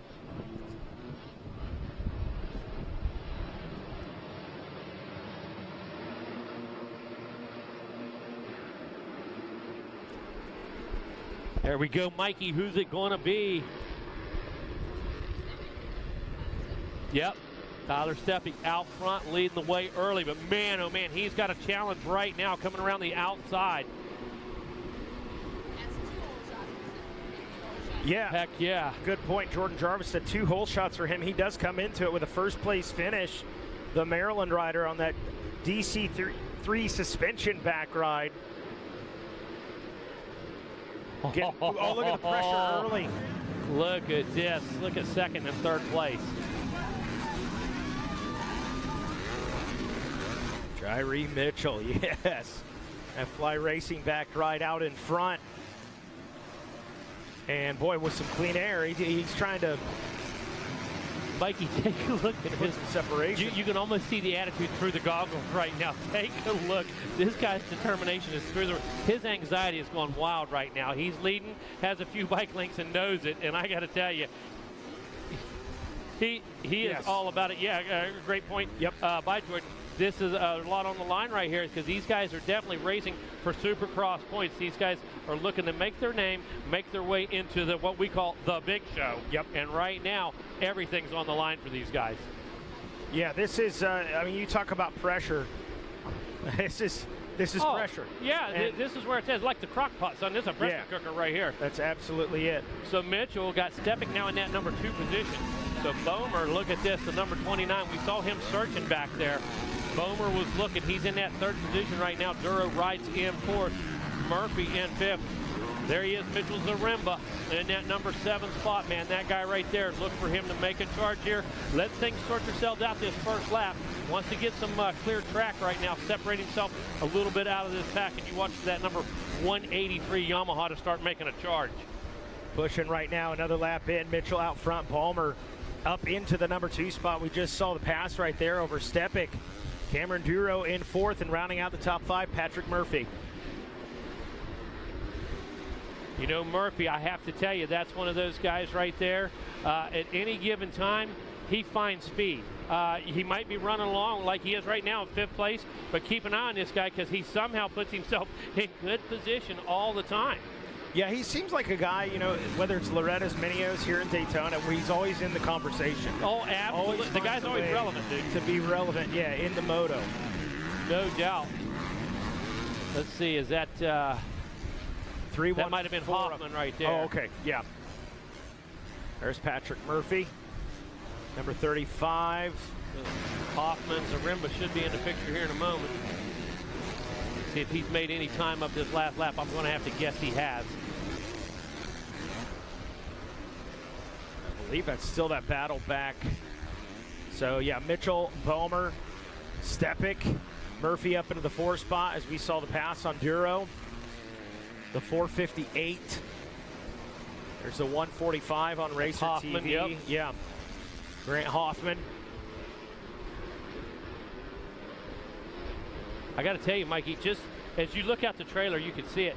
Just that cloud moving past the sun, that little bit of cloud cover, it changed it by 10 degrees out there, big guy. You can only imagine what that did sitting down there on the starting line, you know, waiting for the moto, this and that, waiting for the last one to end.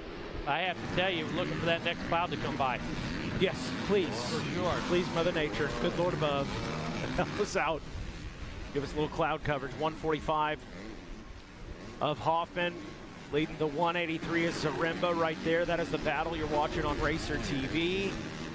And the 239, Raymond, right there with him as well. Last time around, Julian Bomer was the quickest, but this last lap looks like Mitchell turned a 57.54 and a 57.59 for Bomer. Those guys aren't letting each other get away, keeping that gap just about the same. 59.5, 59.2 for Stepping and Murphy. So listen, things are about to shake up right up here. Somebody's going to make a bobble. Oh, that's Zaremba right there, I believe. Yeah, Mitchell Zaremba. Yeah, Zaremba all over the rear wheel of Hoffman right now, ducked into that inside line. And working the track, looking for opportunity. Mitchell Zaremba's a bad dude. Oh, yes. Let me tell you something. That guy works out. That guy's in shape. He looked like Rambo First Blood. Yes. When he's got his shirt off. And Balmer out in front now. We're watching the leaders. Go ahead, Megawatt. Oh, good call. Going just back pointing and out forth. what you were looking at. Good call right there, because it almost looked like it wasn't going to happen. Yes. And then all of a sudden, boom, there was the move, man. Wow. Great move by the number 29 machine. Yeah, Julian Balmer out of Lake Havasu City, Arizona. Out in front, Mitchell in the 2 spot. Stepik still in that 3rd position. You know, he's 6 seconds back from 2nd. He's got a 1.5 seconds up on 5th. Got to get going. Almost no man's land now. Almost, yeah. A 1.5 seconds, not much behind him, but you know, a little bit of a gap ahead. So he's got to make a choice right now, for sure. Because what's going to happen? Zaremba, Duro, and Murphy, they're on the way. Yeah. Oh yeah, they've got their own battle. They're fighting. They're pushing. They're in tow. Got a caution flag, yellow flag out. Riders check. I'm not sure for what or where, but it was there for a reason. Interesting. Balmer, and Balmer and Mitchell right now trying to turn and burn and just run away and hide from the rest of the guys. Ooh. Yeah, Balmer trying to drop the hammer. This time 58.5, 59.0 for Jyrie Mitchell. And a minute for Tyler Stepik. 59.1, Patrick Murphy. So he's still hanging in there with a good sub 1 minute lap time. Oh, and a couple very small but still little mistakes by Mitchell there behind some lap traffic. Cost him a little more time, so Balmer gets a little bit more breathing room, at least for the moment. Yeah, Balmer, let me tell you something. That guy, here we go, racecraft. But he has it. Okay? Oh, yes. I mean, he does. Not that these guys, all these guys don't, but you see little nuances. You see little subtle things from different riders that were key at certain points right here. Like that right there. Look at that. He was tucked in behind the lap traffic. He had to jump over into another line. Made it happen on the fly. Yeah.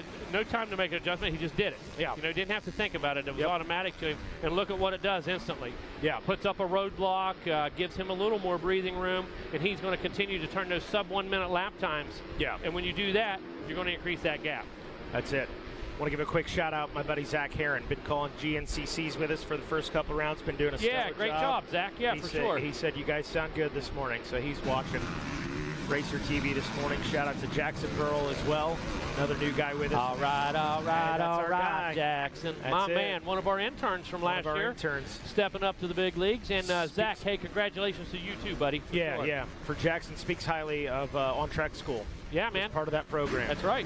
So shout out to those boys. Good to have them. Entrepreneur, living a dream right now. Got a brand new Yamaha I saw online. So congratulations to him. We got a good one on Racer TV right now. Balmer out front, Stepik into that 2 spot. So Mitchell has fallen back. Mitchell back to 4th now. Patrick Murphy into the 3 spot. So Balmer really getting some breathing room now as we got 9.5 seconds back to Tyler Stepik. Murphy in 3rd. Cameron Duro now into the 4th spot as finally Mitchell checks in 5th. So, man, tough break for Mitchell. It was just a couple of small mistakes, and now he is really fallen back. Whoops, as far as our top riders are concerned. Sorry and that happens, Yes, I was getting ready to do something here real quick. Take a look. you know, still above 80 degrees. You know, these guys, a lot of them, doesn't matter where you're from, you may not have had 80 all winter. Right. You know, and that type of thing. So long motos today, thanks to Mr. Cotter and the entire staff, everybody that put their heads together on that with JH, Mr. Cotter, Ricky. Ricky wanted these guys to have as much time on this ground as possible. And hats off to the GOAT, man. The champ always looking after the riders. Got to thank him for it, because Patrick Murphy, hey, we're running more laps, 9th lap. It was Patrick Murphy making the move on Stepic, and he is now up into the 2 spot. What'd we say, man? Right at the beginning of the race, Patrick Murphy, he's always in the conversation. Listen, yeah, he's back here 5th for a while, right? Yeah. You know, and here he is in that number 2 spot. Said he's always relevant. No matter where we're at, that guy is part of the picture. Yeah, he is certainly on the move. Hey, Julian Vollmer, though, hey, hats off to you on the KTM. Keep it on 2 wheels. Keep riding a good race here. He's got a 10.7 second gap between them. So it is his race to win. It is his race to lose as well. We know how it goes. But nonetheless, he is in the driver's seat while everybody else behind him's got to sort it out and keep fighting. I think Matty Jorgensen having, you know, a bit of a struggle today. It looks like he's really fighting, not being able to make the clean, easy passes, you know, and that kind of thing. Doing a lot of searching, and that costs energy. You know, that uses energy when you're searching and you're looking back and forth, and you feel held up and getting pressure from behind. So Jorgensen in a tough spot right now. Very much so, very much so. There is the number 35 we were talking about, Patrick Murphy, on RacerTV.com. And no pressure in front of him, no pressure behind him right now. He just kind of on the island by himself. But it's an island that's in 2nd place, so it's after not the best start for him, he has chipped away at this. But as you see on our screen, on our monitor, he's still aggressive. He's still applying the heat, still applying the power. Whether he's gaining much ground or not with it, you know, he's following the protocol. He's racing to the checkered flag. That's right. What happens in front of him. Who knows? That's right. Here they come. There he is, Patrick Murphy, working through the lap traffic. Little doggy paddle right there. Yeah, I liked it. Effective. Yeah, effective. Made it work. So taking a look now, a little later in the race, still sub 1 minute for Bomer. That's why he's getting it done. 59.2, 101, 103, 101, 102. The story is told right there alone, Mike. Yeah, that's absolutely right. Now, we know Balmer's got the clean air out in front, but nonetheless, staying under that 1 minute mark, that's been the difference maker, and you can see it in the gaps as well. It was a 9 second gap, then it was an 11.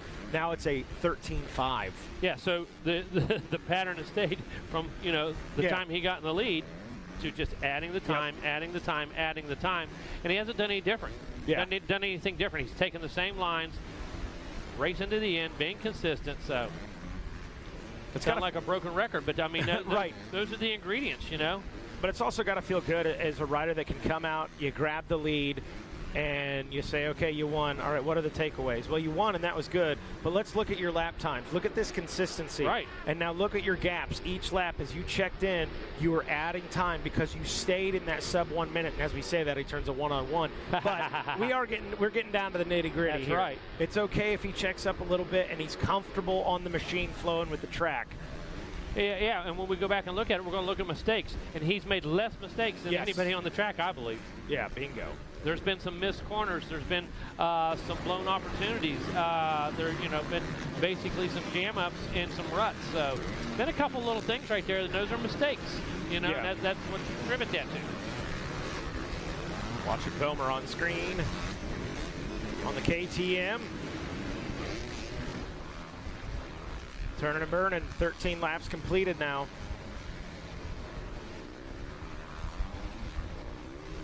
And I think for these guys going a little longer, they're fine. Listen, they're conditioned for this. We could have called this 20+2, no problem. Oh, for sure. Yeah, I don't doubt it. Yeah. No problem with these guys.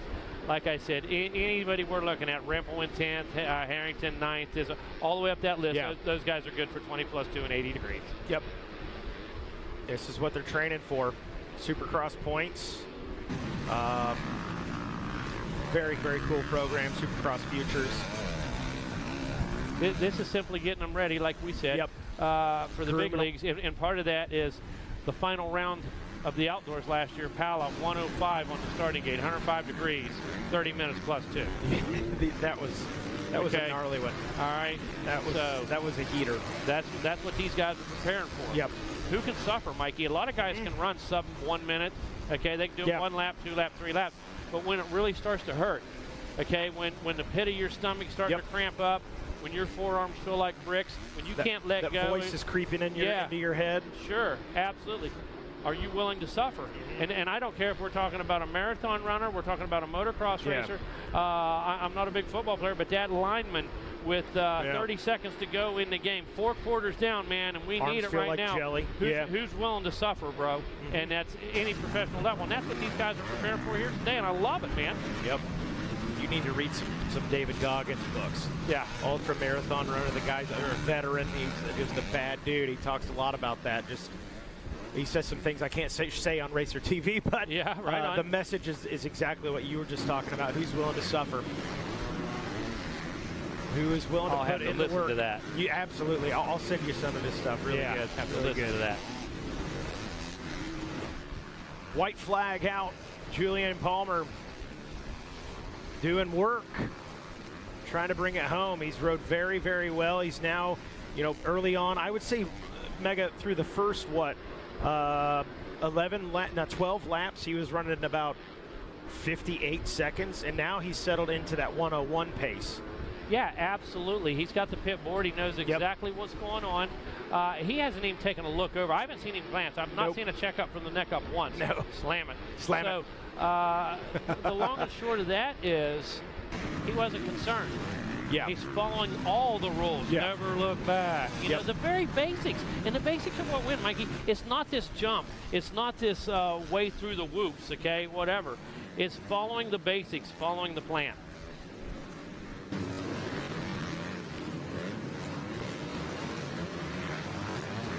Hey folks, quick announcement for you. Jackson McCarty, we need you to move your UTV immediately. Again, Jackson McCarty, we need you to move your UTV immediately. Checkered flag flies.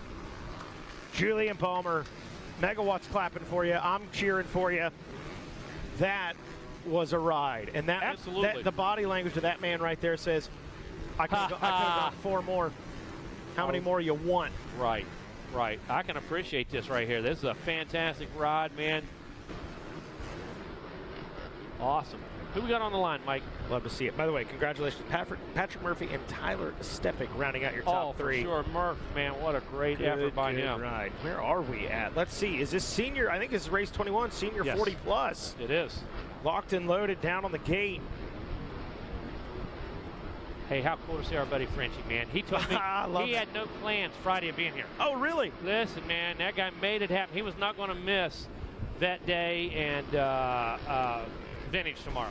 The bottom line that's awesome. Yeah, as of Friday, it was out, man. He made the decision. They jumped in the caravan, brother, and they're down here. Let's go. I love it. Let's go. He's got a fever. He does, man. Is more motorcycle racing. That's right. Tony LaRusso out here with the boys. He comes into it with a second place finish, a heavy hitter, and this one we'll keep our eyes on. Obviously, the Bear, Barry Carson, comes into this one with a third. And, of course, John Gruey. And I'm going to guess that's probably our top right now. Well, wait a moment. No. That is not. Tony's out front. Let's see. Gruey must have got past me. Is he in this one? Oh, Shane Keller. There we go. 887 Honda. There we go. Out of Rhode Island, FXR backed ride. Now we got it's funny because you wouldn't think it's that big a deal, but to plus 30, plus 40, a lot of these guys do ride multiple classes, and they ride way younger than they are. Oh, for sure. Ask Mike Brown about that. Yeah, that guy runs plus 30, and he's 54 years old. Yes. LaRusso out front, Keller in the number 2 spot, Mercer third, Robbie McQuarrie fourth, John Gruey back there in the 5 spot, Adam Johnson 6th. 7th place, Jeff Curry. 8th is Justin Smith. Mark Powers in the number 9 spot. Barry Carson back there a little ways, back in 10th.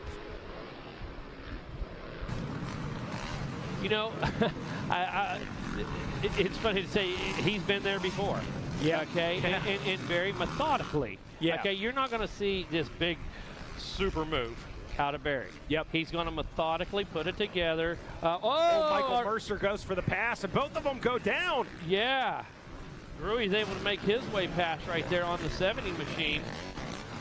So a little bad luck right there. Nothing intentional by any means. Just a little miscalculation in that sand down there on the east end.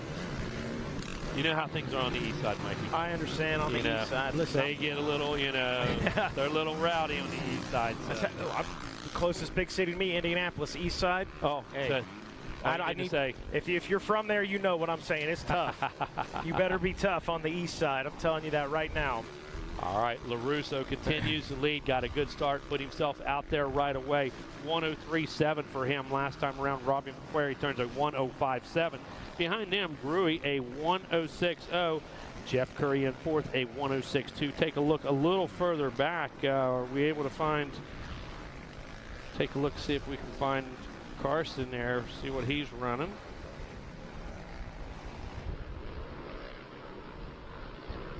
Don't see a lap time just yet. There he is. He's a 106. Okay, he's right there in the mix. Barry is. Gotcha. Boy, still very, very tight with these guys out front. Those guys trying to get back into it. Yeah, Keller, he's bummed out. Yeah, for sure. Yeah, for sure. I think he was minding his own business. Like I said, nothing intentional. And just absolutely racing incident, fell over, you're in the deep sand, you're on the downside of the bike. Yeah. You know. And you're minimum 40 years old wearing gear. It's you said it, not me. Right. Oh! We're following Barry Carson there to the finish. I thought, yeah. Had a little miss ID at first there, got a little too excited.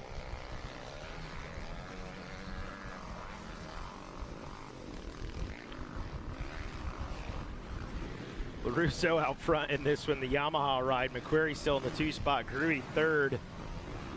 There is Gruey right there on that KTM. I got to tell you, Gruey looks more aggressive than he has the last 2 days. Yeah. Oh, yeah, in this particular moto, yeah. For sure.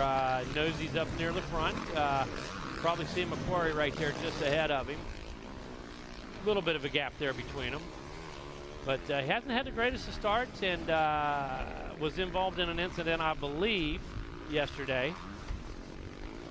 So right now, looking a little more like the old John Gruey. Yeah. He's got Curry behind him. Curry's been kind of inching his way toward him. Like we say, that kind of accordion effect, in and out, reels him in, and then Gruey finds another gear like that right there and tries to check out. Yeah, nice hook up right there. Got a good drive out of the corner. And one thing about Gruey at all times, he's very efficient with the throttle. Okay, the guy doesn't grab a big blast. Okay, doesn't grab a big handful of throttle. Applies it real good, gets traction to the ground. Never aggressive. So he understands. And guys our size need to do that. You know, it's hard to be very aggressive on the throttle and this and that. So he always does a good job of that, and he looks a little more comfortable. I don't know if he made some adjustments to the bike. Again, I don't know how long he's been on the KTM. He's been a Cowie guy for years. Yeah. So I can just tell you he looks better in this moto than he has all week. Yeah, hey, good point. Showing him some love. McQuarrie right there, the number 48 machine. We saw LaRusso check in for another lap completed. He had a little checkup from the NECA. Yeah, he did. He did a little pulse check back there as he came through the checkers. And I just gave him 2 points for the hair, too. Oh, absolutely. No doubt, man. Looking good. That's old school. Got her flowing from the helmet. Yeah, sure, it's cool when they do it. I do it, I get yelled at. Well, like I said, he doesn't look like Big John Duggan crossed by Grizzly Adams. So, you know. I got the fresh fade now. His is cool, hanging out and waving. Yours just look like a Brillo pad on a watchman. My Scottish ancestors would have been proud of me. Yeah. I'm a kilt away from honoring my ancestors. Yeah, you are. Okay, Colin. LaRusso out front doing his thing. Having a great ride. McQuarrie in the 2-spot. John Gruey in 3rd place. That's a 48 McQuarrie right there. Locks hanging out of the back of the helmet. Looking good.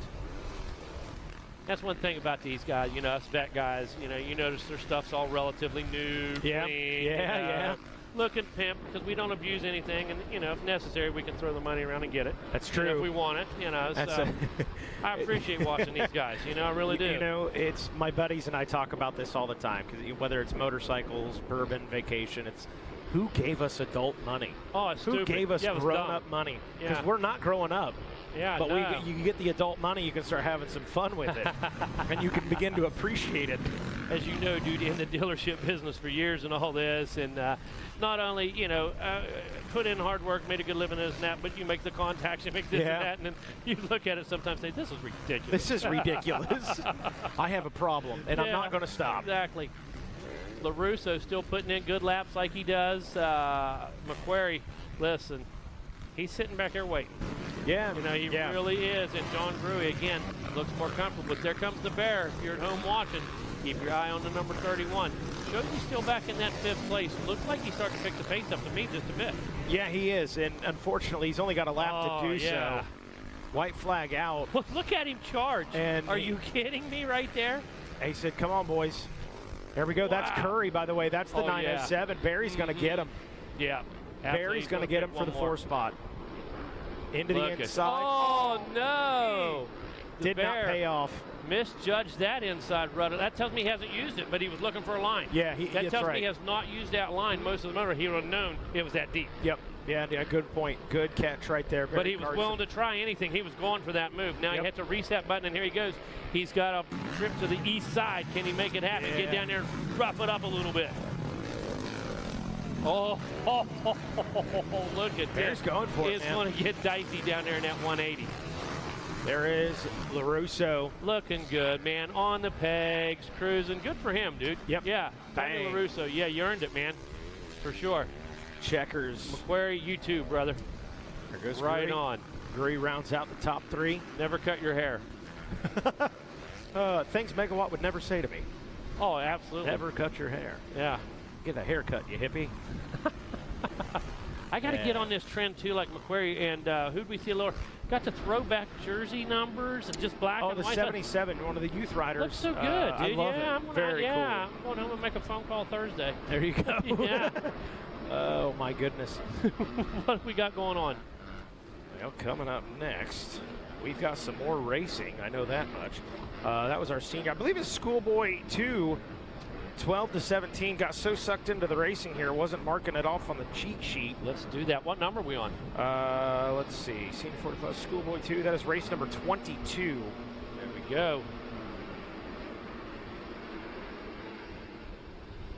Schoolboy 2, race number 22. Look at this. Oh! Definitely a bit of Apollo. Oh, man. Mercy sakes alive. Holy cow. Looks like Memorial Day on the 405. Wowzers. Yeah, for sure. Everybody out safely back on their bikes. We got one more rider down still.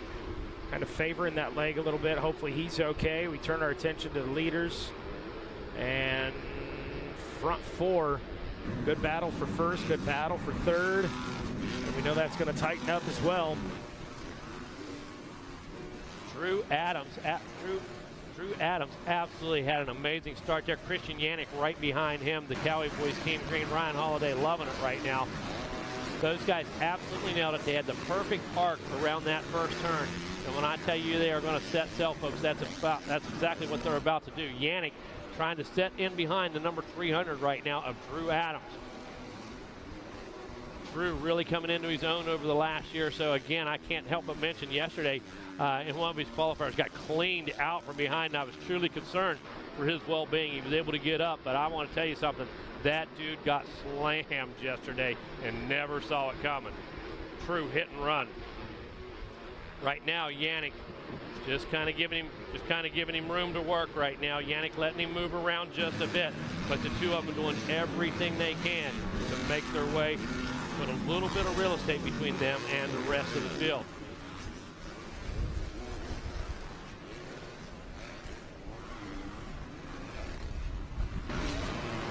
Steve Thomas sitting back there in that number 3 position. Looks like he's getting a challenge too. I think that's Jackson Driscoll on that Yamaha. I think he went down to the inside, but look at Drew Adams right there. just kind of wheel tapped off of that bump, Mikey. Set that thing back down and started to put a little gap between his teammates, Christian Yannick. Are the boys going to play nice? And that is Jackson Drickle. He made the move on Diesel Thomas. So Diesel, he's not going to let him go. Yeah, Diesel really, I mean, it wasn't too long ago. Some of these guys were out here. Not a huge break. Hey, they're young. Put them through the ringer. They're fine. They're fine. Yeah, exactly. And Drew Adams and Christian Yannick out in front. My question is, Megan, do they play nice with one another? Oh, yeah. Or you bang bars? Yeah, oh, absolutely. Okay. Neither one of these guys have so big an ego that we're in the position of being tough guys yet.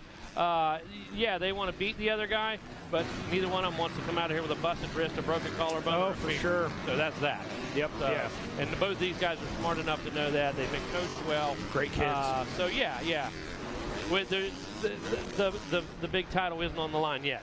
Yeah, that's and right. they both understand that. Yeah, we want this Daytona win pretty bad. Yep. Will I put an elbow on him? Yeah, Will I maybe throw a tire at him? Yes. Am I going to take him out? Nah. That's it. Nah. Hey, Drew Adams, man, listen, I can say this because I'm a redhead. A long history of some great redheads in motorsports and Supercross. Absolutely. So, absolutely. Drew, you got the hair, man. And, hey, he's got the ride, too. He's got the riding style, everything. He's got way more than that. I give him a hard time, all that. He throws me some attitude because I pick at him a little bit. He throws me some attitude, and I love it. I had a front row seat for that at Minios. It was beautiful. And I love the kid, and I respect him. Absolutely. And let me tell you, watching him come up, just like Christian, just like Diesel, all these guys, but each have their own personality on and off the track. Yeah. For sure.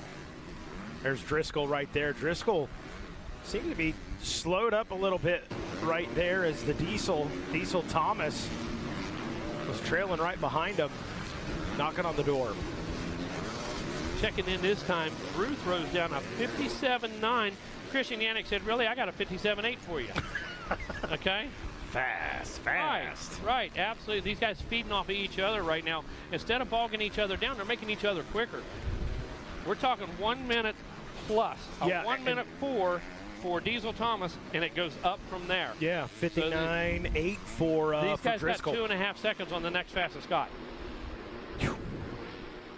So if you were questioning whether or not some of these boys were tired because they weren't out here too long ago, there's your answer.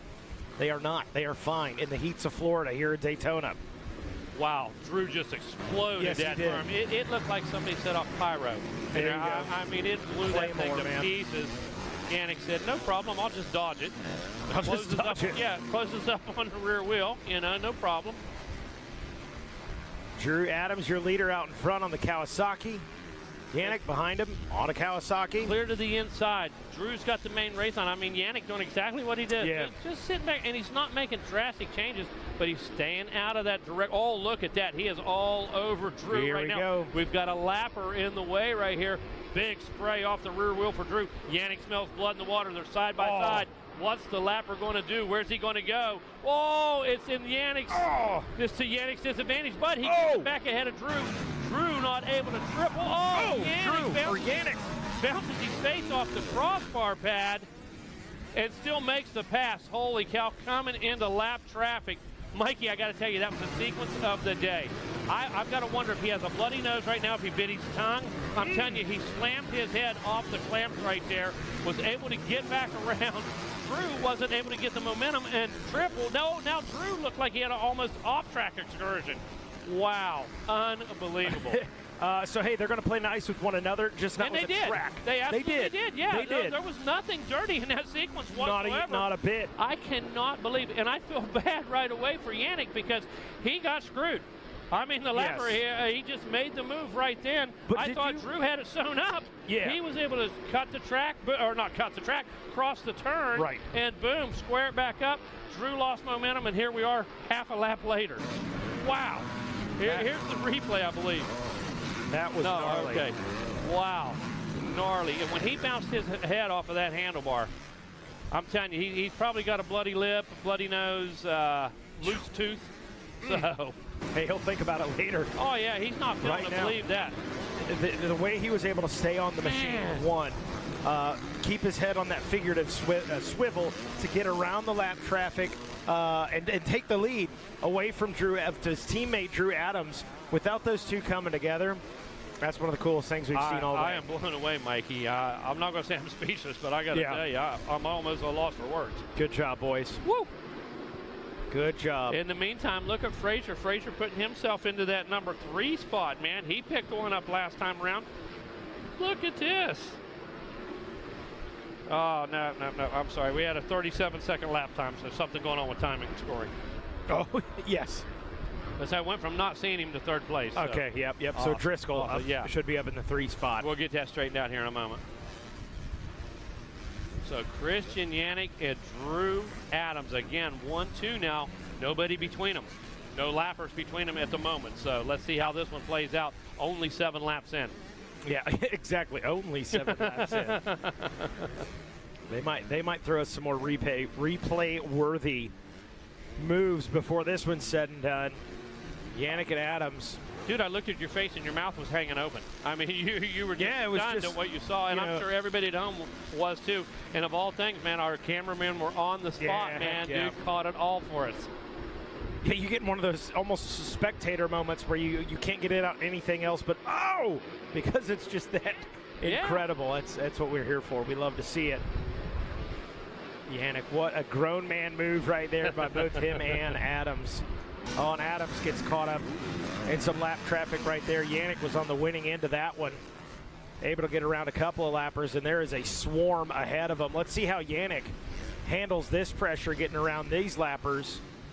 Well, I got to tell you, I believe he's going to do it really methodically, but he has the ability with the speed he's carrying that he can take some lines the lappers aren't. So there we go. There we see that like right that. there. Oh, and there could be white flag. That could have been disaster too. He put that move on and just about went off the side of the track right there. But his racecraft, his knowledge, his ability to make that decision, he knew exactly what he had to do. Now you see Drew got about 2 bikes between him and Yannick now. Yeah, Drew's in a tough spot. You got to ride smart. He was on the losing end of getting around some of that lap traffic and trying to keep pace with Yannick. And now it's, hey, white flag's out. Bring it home, right? Smart. Don't take too many big risks getting around them. Mikey, you've been around long enough. You know you let the number 27 have an opportunity in a clear track, and this is what you're going to see. And, I mean, listen, no disrespect to Casey Cochran, Driscoll, Diesel Thomas, or any of those guys, because it's much the same for them. Reese Wheaton could get out front and get a good start and stuff. I mean, that guy's a fighter, you know. Yeah. He come down here from Irwin, PA, not to get 10th, he come down here to win, you know, for sure. Yannick, he sees an opportunity. He's like a pit bull on a milk bone, buddy. I mean, the guy, he's something else. There it is. Checkered flag flies. A fist in the air for Yannick. Hey, and the 27's got to feel good about that one. He's looking for Drew, guarantee you. Yep, he gave him the thumbs up right there. He said, good ride, buddy. And hats off to Drew, man. Drew, he put it all out there. Yeah, he put it all out there. He led, did everything he could do to defend. And, man, this is where the chips fell. Well, congratulations to Yannick. Adams taking 2nd. And Cochran finishing out in 3rd. Boy, we followed. There were so many big names out there. But, boy, that we just could not get away from the battle between Adams and Yannick in that one. That might have been one of the best of the day, Megawatt. And you got to remember, everybody that's listening at home and here, we're following our monitor. We're following that race out, right? You know, so that's what we're focused on. You know, they didn't give us any love. You know, we're working off of the monitor for RacerTV.com. We're following the battles on the track mainly. So, no disrespect to anybody for sure.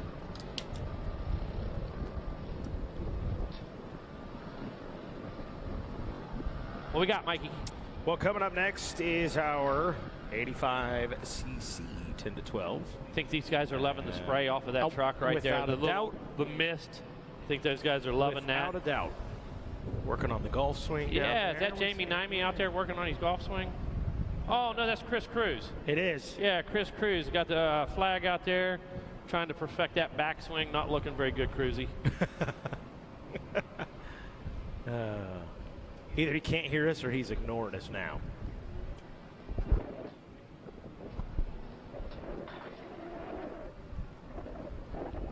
Just a few moments here, putting a little bit of moisture down. Going to make it happen here in just a second.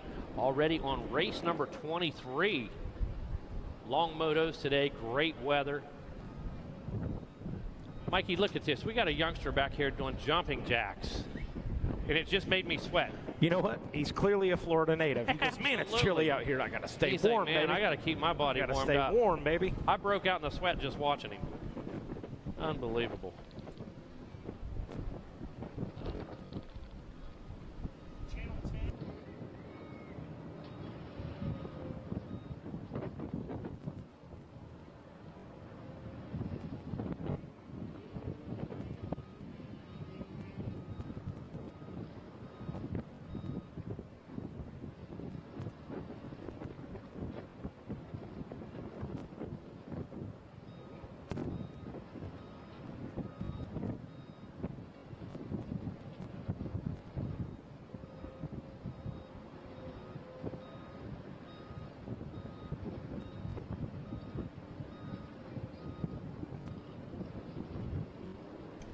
All right, so I believe we're going to take a short break here in just a moment.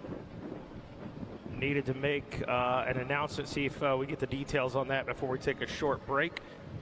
All right, well, I think that is going to do it for a moment. Getting a little bit of track maintenance, track prep underway here. So we will take a short break and get a word from our sponsors. And when we come back, more RCSX here on Racer TV.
Born of family values and a homegrown work ethic, Cometic Gaskets seals your machine so you can focus on the finish line. Cometic Gaskets are the competitive standard for racers who demand the very best. Cometic Gaskets are constructed from superior materials designed to perform in the most demanding environment. Whether it's championships on the line or a day in the dirt with friends, professionals and enthusiasts depend on Cometic. Cometic Gaskets, sealing championships since 1989.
in the premier form of off-road motorcycle racing in the world. It's the beginning of a new era. 17 Supercross, 11 motocross, and those 3 playoff rounds.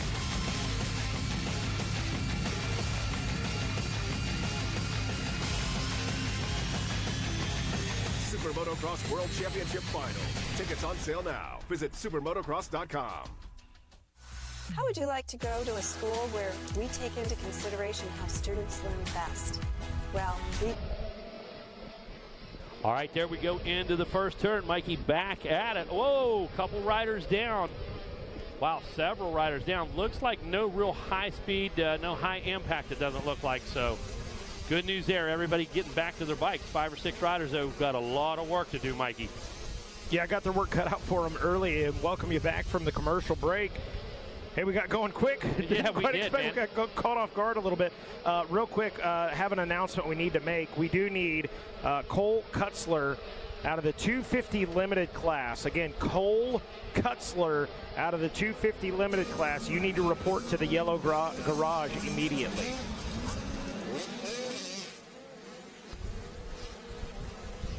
All right, here we go. Look at that Wyatt Duff, the 444 out front leading the way. Looks like the number 15 settling into that number 2 spot right now as they work their way back down into the switchback before the finish line. Here we go. Wyatt Duff digs in just a bit right there, hooks that foot up. But it is green flag racing all the way through. Here we go. Yeah, Colin Holbrook on that Suzuki checked in the 2 spot. Chase Moneyhan in the number 3 position. Jeffrey Drysdale the 2nd and 4th, and Sawyer Geick rounding out that top 5. Some heavy hitters in this one. Absolutely. Looking a little farther back, there's KK DePino in that 13th spot. Emmett Baker riding 11th. Lincoln Snyder in the 9th spot. So we got some hitters inside the top 12. Craig No Lowe, question another about one. that, man. Definitely.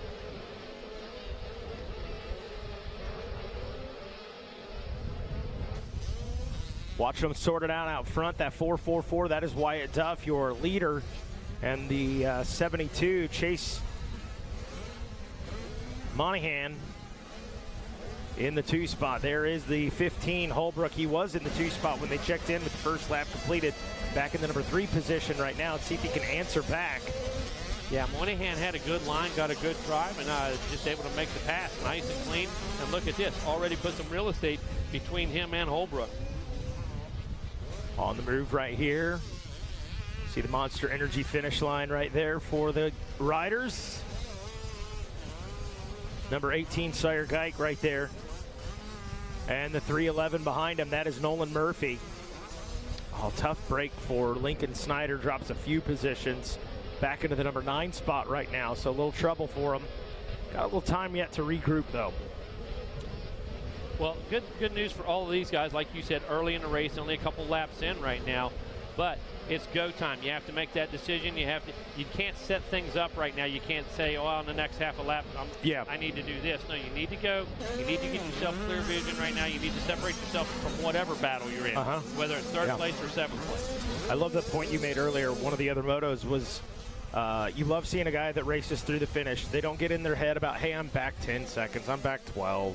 I'm just going to settle in here and bring it in. No, race hard into the finish. I love seeing a 12-second gap go down to 9 for that guy. That guy picked up 3 seconds. Whether the dude throttled back in the lead or not, you know what? He went at him. That's it. He was hoping that a hay bale cover went in the rear wheel. He was hoping that the guy blew a turn, but he was not letting up just in case any of those things did happen. I mean, even if it's in your own internal thoughts of what I could have done with one more lap because I was pushing. I was coming for him. If that's what gives you the confidence boost next time you're lining up, great. Absolutely. That was a big move right there. Kelly? I'm getting around Kelly. Actually, yeah, I believe it was the number 30. Let's see who that might have been. It was an awesome move right there. Oh, God, Sawyer Geick. Now, Sawyer's got, I think, the number 31 on the bike, 18 on the jersey. And I believe that might be correct. I believe that might be who it was. But that was a fantastic move. Oh, very good. He made it happen. The 311 of Murphy. There is the 15 Holbrook. Murphy giving them all the smoke right now. Man, look at this battle, Mikey. Yeah, it's all over the place. Sawyer's there. Monahan is there. Kelly, the 31 machine, right in the middle of it.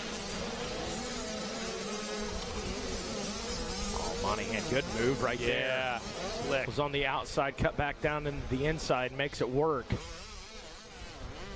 Look at Scrubbin trying to make some speed up. Murphy scrubbed that thing out, man, trying to keep it low, trying to get back on the ground. Wanted to get that drive, man. Going after Monahan. Oh, rider down. Got to grab that bike, man. Yeah, he said, I'm trying. I'm exhausted. My arms are tired, Mikey. Holbrook. Impressive right now on that number 15 machine. Doing a great job hitting these marks, riding real defensive and not really giving these guys that easy opportunity. Boy, they are all still very, very tight and close together here. Monahan trying to get up there in the fight with him. Holbrook on the Suzuki looking good. Oh, look at this. Now starting to get aggressive. What a neat move that was. Yeah, Chase going for it, and I think just got him. Just got him right there before the finish. Very, very intelligent move right there. It was very smart. Used the track to his advantage. Whoa, they come together, and I believe it was that Craiglow that went down. Oh, man. I believe it might have been. Yeah, I think you are correct. Wow. That's a tough break. There, that stinks. he was on the inside. Yeah. Things just got a little deep. You saw him get a swap in the bars. Wyatt Duff, by the way, out in front, as you see on Racer TV. And the young man he's running away, and he is hidden from everybody. 17.8 seconds up. Yeah, second place. Hard to keep him in the same picture as some of these battles going on, man. That's for sure. And Wyatt, we've seen him have really good rides in the past. Right now, it's just a practice session for him. Yeah. You know, it's what he does during the week. This is what he trains for. And his composure, you're not going to shake him. You're not going to break him down. If he makes a mistake, he makes a mistake. Yeah. You know, it's not because you put that pressure on him or, you know, you put him in a position to be nervous or this or that. It's always wild to see. I had this conversation over the weekend at the GNCC, and we were just talking about the overall talent level of the riders increasing. You know, 10, 20 years ago, 30 years ago, you had 4, 5, 6 guys that really stood out, and then there was a big gap in the talent level. Yes. Now, while we still have those 3, 4, 5 guys that stand out as greats, as amazing, the overall talent level of everybody behind them is so much greater than what it used to be. Absolutely. Because they're groomed from such a young age to be a good rider. Yeah. Way, way, way deeper than it ever has been, for sure, in the talent level outside that top 3. Somebody down right there on one of those KTMs. I hope that wasn't Geik. No, there's Geik right there in front. Yep. Okay, he just went by. There we go. He said, here I am. Yeah. Come on, man. Look at the gear. Bright pink gear. Well, something caught me about that guy that was down. Something just caught me thinking about it. Well, look, they're almost all KTM. Yeah, right. But for some reason, it almost looked like Sawyer. So glad that rider's up and okay for sure. Boy, that mistake we saw there by Holbrook, a costly one, back in the number 5 spot after 7. Let's see, back in the 8 spot. Back in the 8 spot now. Has he checked in? No, 9, drifting. He might be out. Yeah, boy, off the radar now, outside of the top 10. Man, hate that. That's a bummer for sure. Who's up next, Mikey? Well, I'm glad you asked. Coming up next, we have got the Mini E. Oh, there we go. And that'll be followed by your 450C, and then race number 26, your Mini Senior 2. Yeah, Bummer had some issues yesterday during that Mini E with some screens and some things like that. So it was an awesome race, for sure. So hopefully we'll be up to speed on it here today. Be able to show those guys some love here on Racer TV today. So that'll be cool.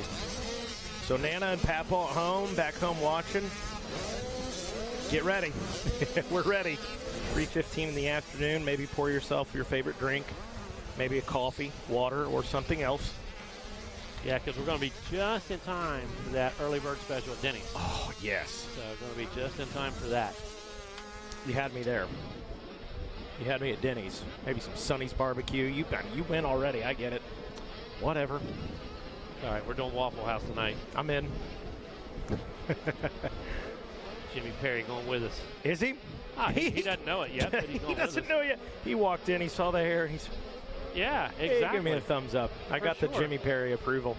Listen, hey, there's no gray area with Jimmy Perry, okay? It's right or it's wrong, bro, okay? That's it. No gray area with that guy. I made Jimmy and Rita Coombs happy. Cutting the hair. She says, oh, you look so good. The tolerance is .00 with Jimmy Perry, okay? Ain't no doubt. Yeah, that's the ring gap with him. Had a few dinners with him at Loretta's. Listen, you talk about a guy that is concerned about conditions and safety and provide the best track. Too. Yeah, provide the best track.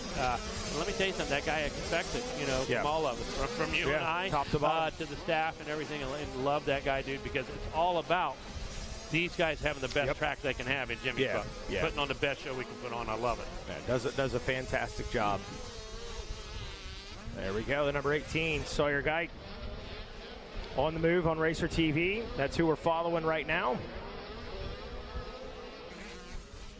Kelly and Craig Lowe, Comerford in the 6th spot. Morgan 7th. Good battles all around. Wyatt Duff glances over that lead. Man, 22 seconds. How about it? Is the lead for Wyatt Duff. Oh, mama, there goes that man. And that's that consistency. When you've got that second and a half, that 2 seconds, you do the math, 10 laps. Right. Okay, I mean, there it is. It played out exactly like it was supposed to in his book. Yeah, man, the fist bump afterward, and he's still stoked on it. Right. Yeah, there you go. Rev it out, man. What a sight in Daytona. Mini E's coming up next, if I'm not mistaken. Yes, sir. 85 cc's 10 to 12 wrapping up. That was what race number was that? 23, I believe. Yep. 24 coming up next. You bet. See who is out there. Riley Gall, Levi Brace, as well as Weston Brace. Bad Boon Lloyd.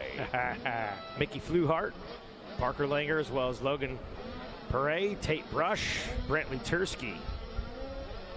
Barrett Counts, little track maintenance. That one will be a quick one, though. If I'm not mistaken, I think they make a few little adjustments. Oh, yeah, that's on the it. track. Yeah. Hunter Tabor, as well as Levi Meyer, Trip Lloyd, Lorenzo Alves, the number 44 of Maverick Manzer, number 50 of Bodie Bowerson, 54 Deacon Deal.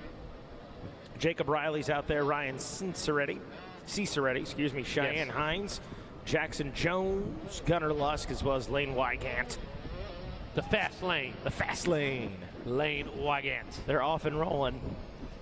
Oh, you hear the voice crack there? That's from 3 days of screaming into a microphone.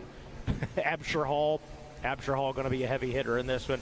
Yeah, Absher Hall, a victim earlier, wasn't he? Didn't he go down? Yes, earlier correct. Class And there? boom, Yeah. we got more riders down right here. Ooh, ouch. Oh, kudos to that young man. He said, I'm going to get up and move to the side of the track. Oh, buddy. I'm bummed out, buddy, man. I'm sorry. I feel so sorry for him right now. That breaks my heart. Oh, man, seriously, that's killing me, dude. Poor little guy. Shoot. I sat there and watched. All I can say. You know, my dad will watch Supercross. My mom, not so much. I sat and watched the last weekend with him. And my mom was just, she's like, I don't know how you go and watch this. I don't know how you talk about this. She said, my nerves are a wreck, and none of these are my kid. 469 Right. Levi Letty out there in front. That's awesome, dude. Levi Letty out there making it happen right now. Got a good drive through those whoops. Had a little bit of a gap there over second place. And look at this, Mikey. At 1.5 wide, 1, 2, 3, 4, 5. Well, I'm going to call that 6 wide I'm right good there. with it. Yep. Yeah. 6 wide, these guys through the whoops. I love it. No follow the leader So there, cool. man, by any means. Future And look sport, at the roost. futures Fly. now. You look at that instant torque off of that e-bike right there, all of them. You watch that roost fly.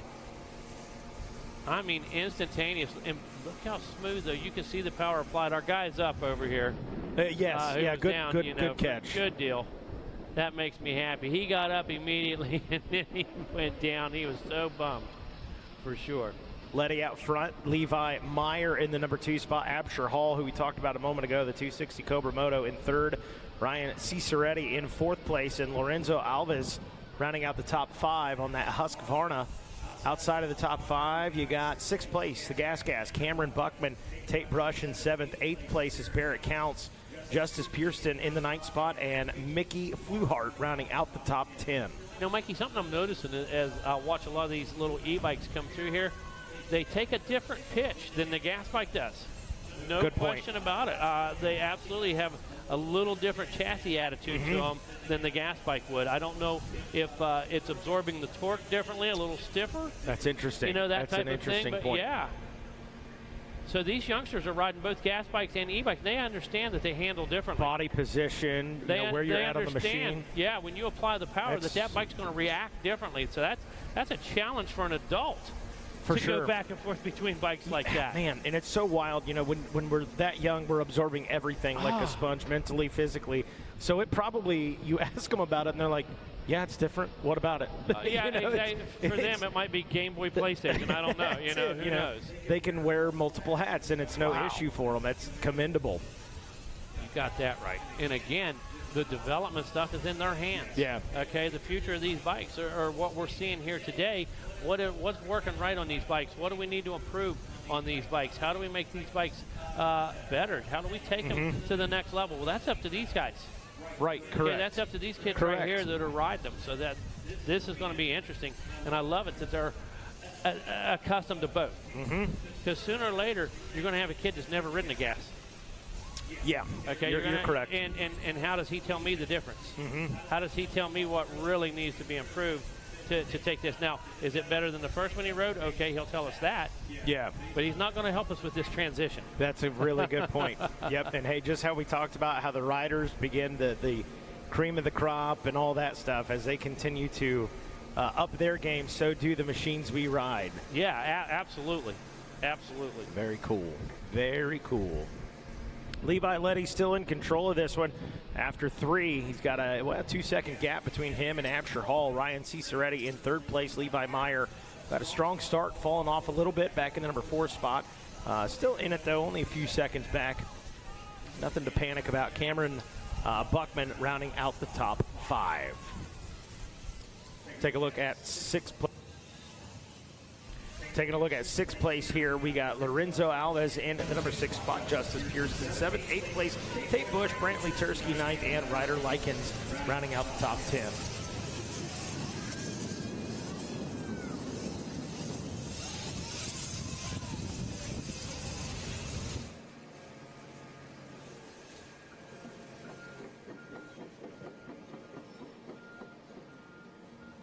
Oh, Ryder goes down, down, down. My goodness.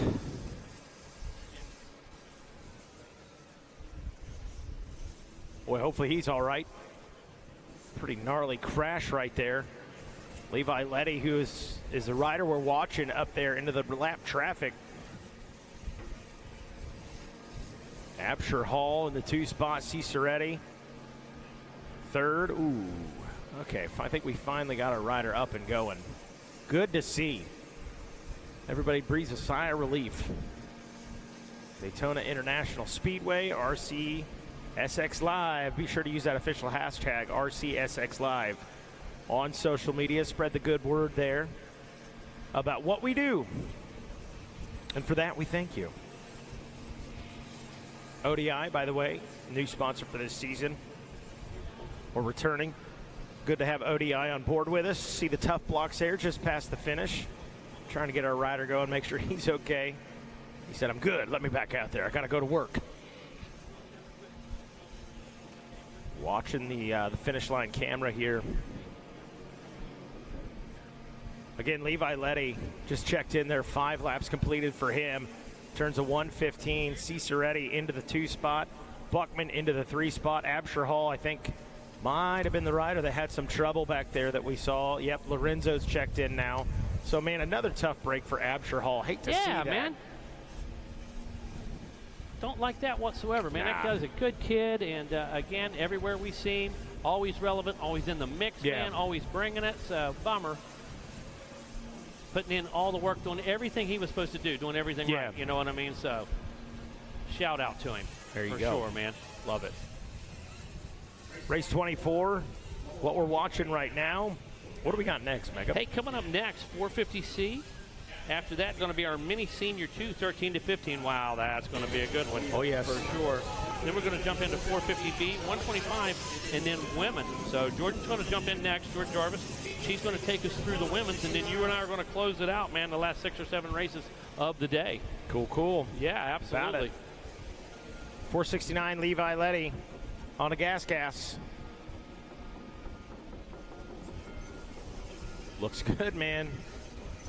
Just a small one. I'm not going to call that a checkup. I'm going to give that a glance. He was, I mean, yeah, you get that. You're going the opposite way of the riders. And it's a natural tendency, you know. Right. It's a natural tendency.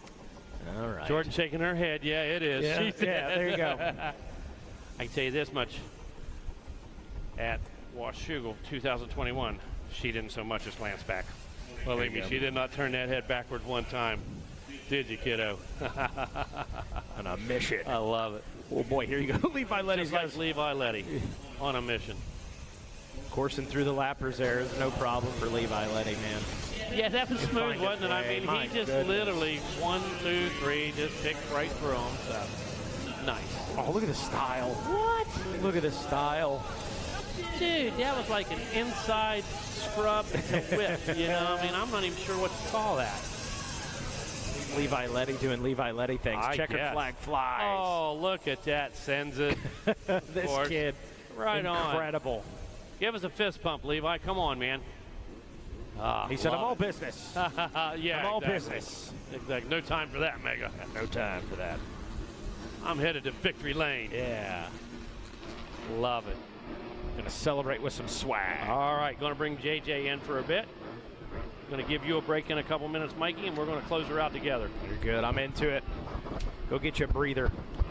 Have you a nice Monster Energy, Megawatt.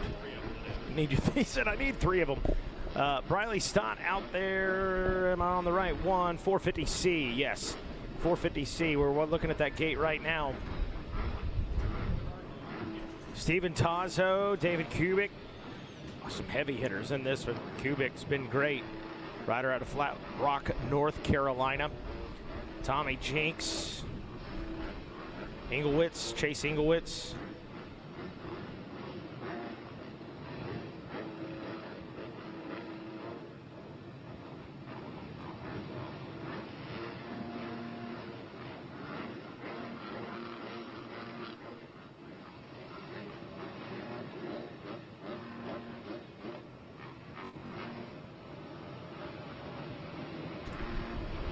Card is sideways.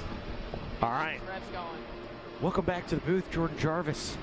Let's do this. So long. It's been a minute. A few.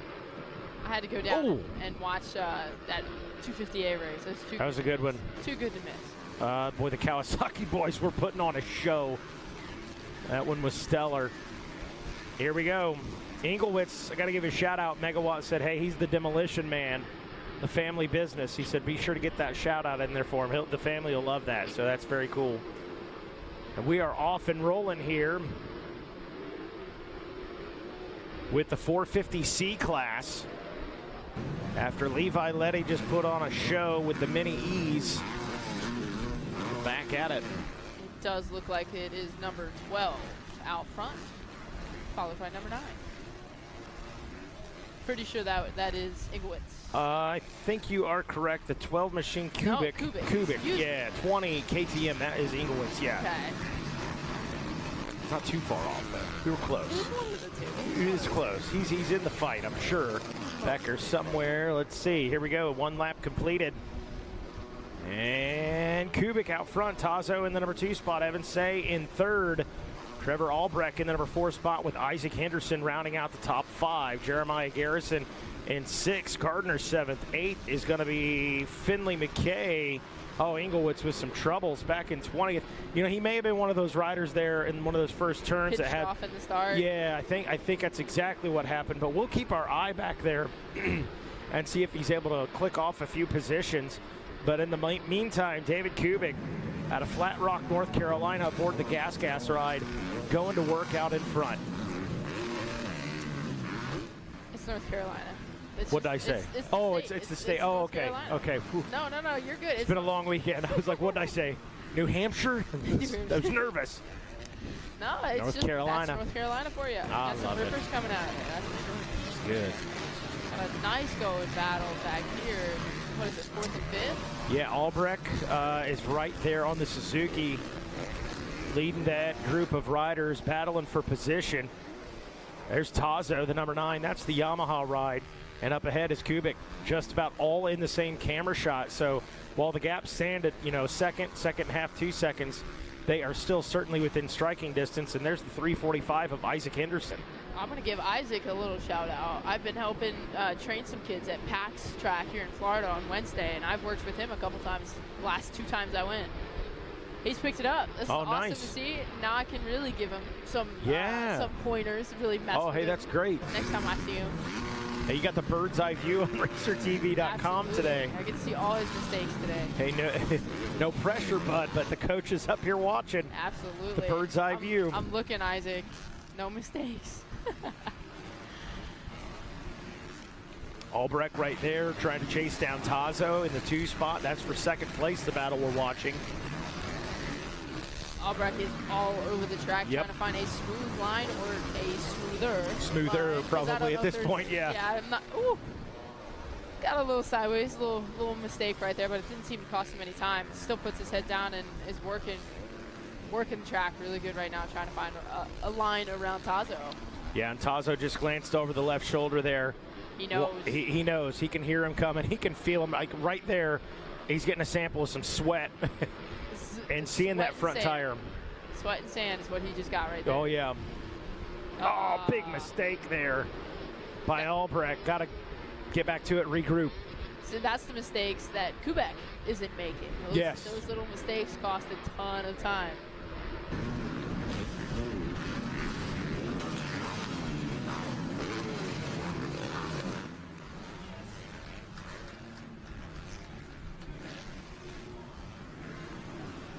As much as I was talking about Albrecht making that mistake, he's closed right up onto the back end of number 9, Tazo, trying to make a pass stick this time. He closed up real quick, actually. Oh, here we go. Some tight racing. Love to see it. All this battling is letting my guy Isaac Henderson sneak right up the back end and try and get into this battle. Hey, as Megawatt said, he's going for the BOGO. He's going for the buy one, get one. 2 for 1, baby. Getting into a little lap traffic right now. That poor gentleman missing the front number plate. It's just airflow. He's trying to get it. There you go, yes. Woo, that was close. Flagger said, I'm going to get out of the way. You boys get back to racing. And rightfully so. there is a heated battle there between Tazo, Albrecht, Kubik, not too far ahead of him. And your guy Henderson. Kubik is quite a far. Kubik is. Yeah, you're right. Seconds. Wow.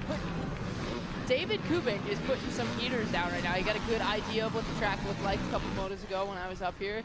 Really showing right now, but this battle, it looks like Albrecht has gotten around Tazo, but so is my guy Isaac Henderson. Don't know if there's any issues with Tazo. Good point. Quick glance behind. He's not looking like he's really pushing too hard. Hopefully nothing's wrong. Gets back into this battle and makes an interesting three-way battle. Yeah, you're absolutely correct on that. Does look like he checked up a bit. And he's fallen behind those guys now, almost fallen out of the same camera shot as Henderson and Albrecht. Now let's see what Henderson can do. And Albrecht, as Jordan Jarvis is going to go into coach mode here. Absolutely. All right, Isaac, I'm paying attention. I was going to say, what's Henderson need to do right here? Henderson needs to find some good lines. He needs to look towards the edges of the track. He's got to pay attention to where Albrecht is losing some time and see if he can figure out what he's doing wrong and be able to capitalize on it. Right like there, that. I think an inside would have been a good move right there. But, you know, he had so much speed coming into it, might have been hard to get to. Okay. So didn't want to take the chance, probably. Didn't want to slide out. But our guy, Tazo, is coming back into the battle now. Maybe Tazo just needed a breather. He said, you guys go around. I'll catch back up with you. I need to breathe for a second. Yeah, I'll be right there. I'll be right there. maybe just not comfortable running that pace that they were pushing. A good point. Yeah, Albrecht with a win today. Yeah, Megawatt. So does Kubik. And Kubik with a win today. So both guys going out there. They want multiples. One ain't enough. So it looks like Tazo might have lost some time. We're not on the same camera angle right now, but it looks like this half of the track might be Albrecht and Henderson's better side of the track. Other side might be Good point. Tazo's. Henderson going back to work. Albrecht out in front on RacerTV.com. The Suzuki in that 2 spot. The Barry Carson Army right there. There you go. Absolutely. Oh, I thought your guy was going to duck down to the inside again that time. Looks like a 4th place rider, Tazo, is getting, you know, maybe a little impatient, trying to force something to happen, which can work, but it can also lead to a big mistake, which he just had in that corner. He slid out a little bit. I don't know if you saw that in the background. Yeah. That can happen if you're trying to push too hard on the track that might not have enough, you know, traction into it, and trying to force a pass to happen a little bit sooner than it may need to. Sometimes it's better to wait a little bit and then make something happen. You don't have to do it right then and there, but can't wait too long. Got to make something happen. Checkered flag comes quick. Following Kubik right there. He just ducked down to the bottom left-hand side of the screen. Your leader, the number 12, Gas. And that's a good example of just how big that gap is between first and this dogfight for second. The gap is now up to 17 seconds. Yeah, that's impressive. The man is checked out.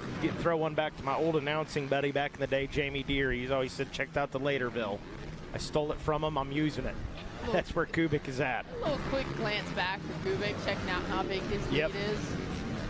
Maybe seeing if he can chill out a little bit. Yeah, can I breathe a little bit? Can I exhale? I think you can, man. I think so. Oh, there it's he checkered is. flag. We missed our flag. Yeah, I didn't know the white flag had gone, but it has, because there's the checkers. Kubik said, I got this. Get pumped. Second title of the day, I believe. Thank you, Lord. Thank you, Lord. Let's see how my guy Isaac Henderson do. Still haven't checked in yet. We had a gap. Yeah, there was a bit of a gap. My guy Isaac finished third. That's a good finish. And a second off of 1 second off of second. I'll take a good ride. I expect better though. Come on, Isaac. Okay, there you go. On. Yeah, Jordan Jarvis, not settling. We've been working hard at PAX. Not settling. Love to see it. Mini Senior 2. Oh, look at these lines coming out. Oh, it's beautiful. It's a thing of beauty. That looks like a straightaway right there. Woo, we're off and rolling. Here we go. Mini Senior 2. And it looks like Carson Wood. Who would? Carson Wood. Colby Lassar, another rider, big name out there. He comes into this with a second place. And I think that was, if I wasn't mistaken, he is in the fight for the second place position right now. As we see, as you mentioned, I believe it's a 26 of Carson, Carson Wood out in front. Got a little loose off that first jump. Looked a little on edge there for a second, but he recovered quite nicely and is out front. Out front, and starting to pull a little bit of a gap with our second place rider. Zane Martin, another big name out there, comes in with a 5th place finish. Kevin DePino. Side-by-side battle going for 4th right now. Oh, here we go. Look at it. Good and tight early. Got that Ricky Carmichael gear on, I believe, right? That's what that looks like. Oh, yeah, very cool. That's paying some respect to the man who makes this happen for us. I like that. That's awesome. All right, let's see how we're shaping up here as they're going to check in. Carson Wood, Jonathan Getz, Colby Lassar, DePino 4th, Zane Martin rounding out the top 5. Luca Modica in the number 6 spot. Brody Barth in 7th. 8th, Grant McDonald. 9th, Mitch Pearson. Rounding out the top 10 is Colton McKnight out of Greensboro, Pennsylvania. And we're rolling right now. Carson Wood checked in with a 1.2 second lead over Getz. Carson Wood's had a fairly good day. He's been ripping his hole shots today. I'm not sure. Has he gotten a win yet? Carson Wood, has he gotten a win yet? Yep. Perfect. So now he's on his way looking for another one. Yeah. It's a pretty good day. Like we said last race, hey, one's not enough. Absolutely. You want two. You want to have the multiples here. Going for it. Colby Lassar, the number 11 right there. Got the heat from DePino behind him, the number 52. Throw Martin in the mix. The number 28's right there as well.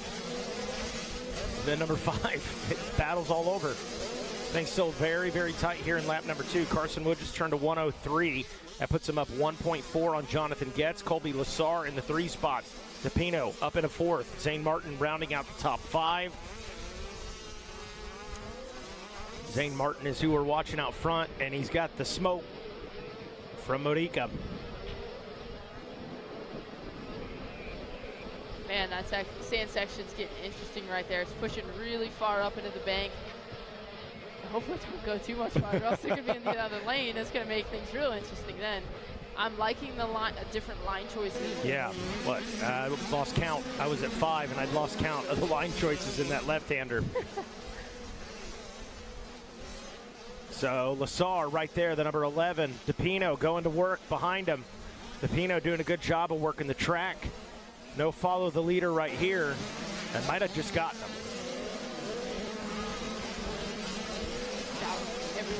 Everywhere, all over the place. Battles and ruts. Battles and ruts, that's it. We're getting down to the nitty-gritty, boys and girls. Getting late in the day.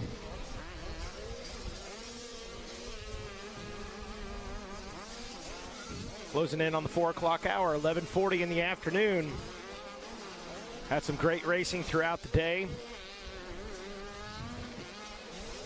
Got some great racing right here on Racer TV, and we got more coming up after this. Carson Wood leading the way in this one. 1.963 seconds was the lead after 3. Getz, DePino, Lassar, Martin, Modica, Barth, McDonald, Pearson, Adams. Rounds out your top 10 here through 3. Getting a great bird's eye view of these freshmen right there. Oh, yeah. They've claimed a few bikes today. This weekend. I was going to say this weekend. Carson Wood checks in. 4th lap completed, a 103.3. Jonathan Getz checks in a 103.7. Puts him back 2.385. DePino checks in 3rd. Lassar in 4th. Zane Martin rounds out your top 5. And watching the man go to work. Carson Wood making big man moves right there. Absolutely. Getting through that sand. No issues. Trying to stretch that gap over Jonathan Getz. Man, he's loving these outside lines. Able to put the power back to the ground and carry that momentum and speed. Absolutely. He doesn't really have an immediate pressure right behind him, so he is able to sweep these outsides and not have to worry about getting to these insides. But that might not last long. Looks like Jonathan Getz is on a mission right now, trying to close that gap. He is not far behind. And I was about to say, I'm sure Carson Wood can feel that. He got a little loose on the top of that jump right there. Yeah, Getz is going for it. Hey, credit where credit's due. Absolutely. Carson Wood doing a great job racing that track in front of him, but that's what Getz is doing. And if you're Getz, it's like, hey, hit your marks. And if he makes a little mistake, I can't be the guy that makes a mistake right now.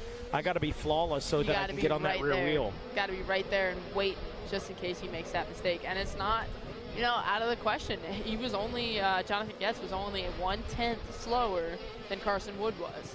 So if he can maybe have a couple laps where he's just a little bit quicker and really get on the back end, apply some pressure, he might make a mistake, and Jonathan Getz will be right there to capitalize on it. Yeah, and Wood just got hung up for maybe half a second behind a little bit of lap traffic.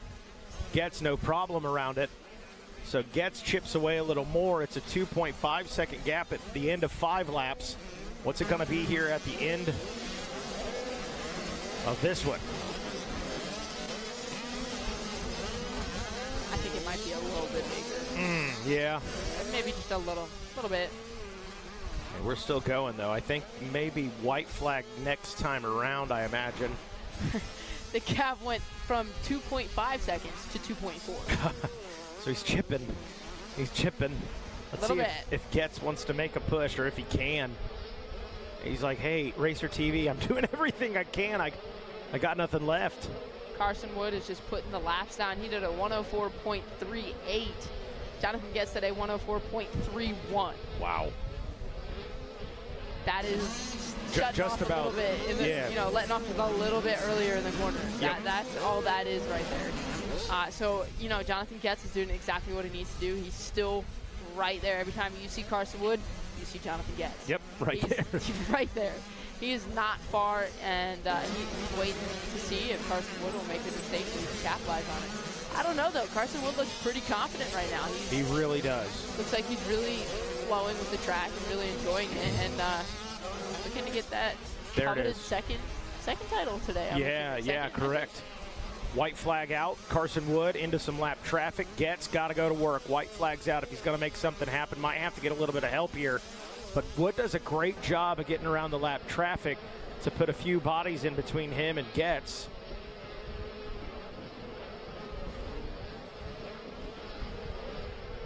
Yeah, and still Getz not around it. And look at the sense of urgency now in Wood.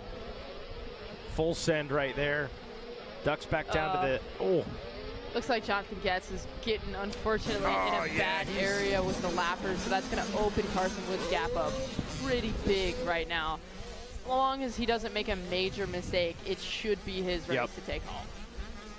You are correct. And Carson Wood just about flawless right now on the Kawasaki.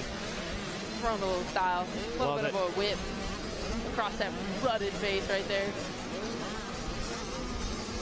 Got to show off like, hey, I just won this race. Absolutely. There it is. Bang! Checkered flag flies. A fist in the air. And he knows, man, that was a stellar ride. Getz didn't make it easy on him, though. He was knocking on the door throughout that race. Absolutely. And that's what makes this race so interesting. It's a Supercross format. Heat races don't matter other than gate pick. It's only this main event moto that matters. So you have to be perfect. Switching up my partners here right now. Mikey Wayne taking a break. Megawatt hopping in. Got to grab the monster first. Hey, we're just glad to be here and co-host.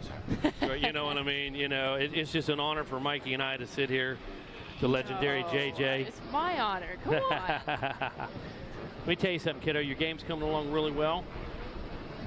Great improvement every time you're on the mic, and your knowledge is absolutely invaluable. Here we go. Who are we with? This is the 450B class right here. Oh, wow. So this is going to be a good one, and I'm already going to guess that is Casey Cochran out front. I'm going to think so. And that's either Christian Janik or Drew Adams. or both side by side. So Casey Cochran, man, putting on a great ride there just a little bit ago. Came through the pack, ended up third position, and just didn't really have him on the monitor much, and apologize about that because we had such a great battle up front. Family knows we're big fans. Family knows that we at Racer TV support them and support everybody. So right now, he's going to try and make a break for it. So that is Drew Adams in third and Christian Janik in. I'm sorry, Drew Adams in second, Christian Janik in third. Yeah, so flying in formation right now, no question about that. Now, as we know, Janik and Adams, man, they had a heck of a battle, had some crazy moves right there. Super clean race, and Janik coming out on top of that battle. Right now, it's all about the number 66 machine, Casey Cochran, that rock star Husqvarna, leading them through on lap number 1. The green flag flies. Absolutely, and there's a sense of urgency between the two Kawasaki riders riding in second and third, because they saw Casey Cochran go from wherever pretty far back in the pack after he fell all the way up to You better believe it, third place. Yeah, absolutely. And Mikey and I were stunned because it was actually on timing and scoring. We just didn't look, 8th, 9th, whatever, because those moves were going on. And, man, that guy popped onto the scene quick. Yeah, he definitely did. He was on a mission just like he is right now, but so is Drew Adams. Drew Adams is not letting Casey Cochran go. He said, say my name, Megawatt. Where you been, Mikey Waynes? This one's for you, boy. What Casey's saying right now, I love it. Drew Adams not giving up the chase right now. Christian Janik hot on the tail of the number 300. I'm liking the difference. Casey kind of doubled all the way through, or doubled partway through the blitz. Drew Adams doubled all the way through, and Christian Janik just blitzed all of them. So we got different line choices for all of them. It seems to be working. Different styles. Absolutely. It seems to be working, obviously, for all three of them. But it is really working right now for Casey Cochran and Drew Adams. And listen, it looks like Drew Adams is making time up. He is. He was quicker that lap. He was about 5/10 quicker than Casey Cochran was. And you can see, hey, you know the testosterone's flying right now between these two, bro. I can tell you that right now. Absolutely. Drew's the younger guy. He wants to come up and prove a point. Casey's like, I'm next. Okay. But it also seems like Drew's had a little bit of a rough day. Oh, yeah. He's had some absolutely not the no best question. races. He wants to come out and be like, hey, that was a fluke. You know I'm supposed to be up here. I belong top spot. That's right. I belong. Right now. That's right. He knows it. Everybody else knows it. But I tell you what, it's going through his helmet right now. Absolutely. And it's probably going through Casey. He's Sure probably wondering who is on the back of his bike right now, who is right behind him, not giving him any space to breathe. They've probably told him, but I tell you, you know as well as I do, to ride at that level, he's concentrating pretty hard. He is definitely really not concerned. He knows it may be Christian, it may be, it could be Noah Stevens for that matter, but, you know, his job is the same right now. And I was about to say that Drew Adams was quicker, but then I looked down a little bit lower. Christian Yannick just pulled a 56. And look how much space Casey pulled out just in that section coming out of Crescent Beach. I don't think I've seen someone pull a 56 since other than the No. Oh, no. Is that what you just said, 56? Yeah, 56. Oh, okay. Christian Yannick just pulled a 56.9. Wow. So he might be in third, but he's not out of the No, the 27 on a mission for sure. Casey splitting the difference right there between some lappers just like a pro. There comes Drew hot in tow. Christian Yannick right behind him. Driscoll last time around still in that number 4 position. Not sure if Stevens has been close enough to make the move or not. Looked like a moment ago, the overhead view, they were closed up the gap just a bit. So once Look again, at Drew. Drew closes up that section right there, that finish line section. That's his section right there. And I got to tell you that, I'm telling you, that's where he's putting the power to the ground every lap. I'm not sure he's doing a little scrub thing or what, but he's getting a super good drive right through there. He is doing something, and it looks like the sand section is where Casey seems to make exactly. this time. So if Drew can kind of put all of it together, figure out what he's doing differently in the sand, I think we're going to have a really good race because Tristan Yannick is right there watching the same thing too. Absolutely. He's watching both of them. He sees exactly what they're doing, and he knows who's faster where. Driscoll still hangs on, looks like. And you did call it, Megawatt. Looks like Noah Stevens is a little bit quicker. Yeah. By about 4/10 of a lap quicker, at least the previous lap. But going back to lap times, Casey Cochran just did a 58.6. Drew Adams did a 59.7. And Christian Yannick did a 57.2. So wow, almost over a second faster than Casey Cochran. Look at the difference though. There's Casey, there's a lapper, here's Drew, and here comes Yannick. Absolutely. That's incredible. Yannick goes down. No. Oh, at first I thought that was the lapper. That was Yannick. Oh. Yep, Christian Yannick came in with just a little too much speed and washed the front end, going a little too high. Came in a bit hot, didn't he? For sure. Yes, sir. And guess what? Casey and Drew have no idea and don't care. You know what I mean? They're racing forward right now. I'm sure Drew has a little bit of maybe. an idea that something happened. Yeah. Might not that he fell, but he definitely knows he has some breathing room now. Yeah, for sure. Right now, yeah. So 6 laps in, Jordan, and I got to tell you, this one has delivered. Oh, it absolutely has. Let's see if it'll deliver even more. Let's see if Drew can get this sand section figured out and close that back up some. That's all it's going to take. Look at Michael Corcoran. He's picked up a couple spots over the last couple laps. Good for him, dude. That guy on the number 80 machine, always a gamer there as well. I got to give him a shout out. I grew up racing with him and his family. Oh, awesome. They're a Jersey family. Awesome, yeah. Super sweet Fantastic, family, good. Super sweet kid, him and his brother both ride. Oh, always love watching him ride. Oh, yeah, always, for sure. Absolutely. Definitely stepped up. Cool. He's made a good couple gaps, but it looks like so is Drew. Man, Drew oh man. That gap back up. Holy cow, he just set that rear wheel down. You know, he was skipping through there, but almost did a bit of a wheel tap manual. You know, nice technique. This is Drew's section right here. Yes. Trying to figure out where he's making up that time. Oh no, Casey clipped a tough lock. Down. Oh no, man, a foot peg, I believe, just like caught the cover. I mean, it was that close, Jordan. That's what happens, unfortunately, when you're looking towards the edges of the track. I mean, when you watch Supercross, like pro Supercross, and you're watching these guys go through the whoops towards the end of the night, they are right up against the tough spot. Sure, and that's right like there. we said, you're searching for the smooth spot, you know, and that's what Casey was doing. He's just looking for a smooth line up the inside of that finish line, and holy cow, that thing come out and bit him, and I know it just had to be the cover. It was that close, yeah, for sure. Unfortunately, you know, that's... Yeah. You know, it's unfortunate, but it happens to everybody. I mean, look at Drew. He's had a rough however many motos. Oh, yeah. I'm not sure how many classes he's racing, but he got a good start this one. He's been constantly kind of putting pressure on Casey, letting Casey know he's there.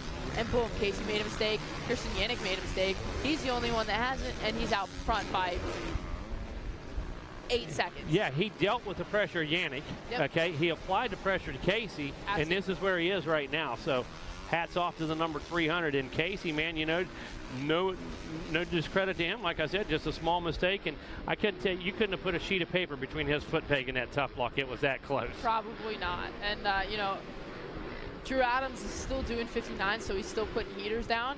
He's opening that gap up still on Casey Cochran because his lap was that previous lap after he fell was a 1:01. So he's about 2 seconds quicker. Cochran's not giving up, man. He's right in the picture right here. He is not giving up by any means.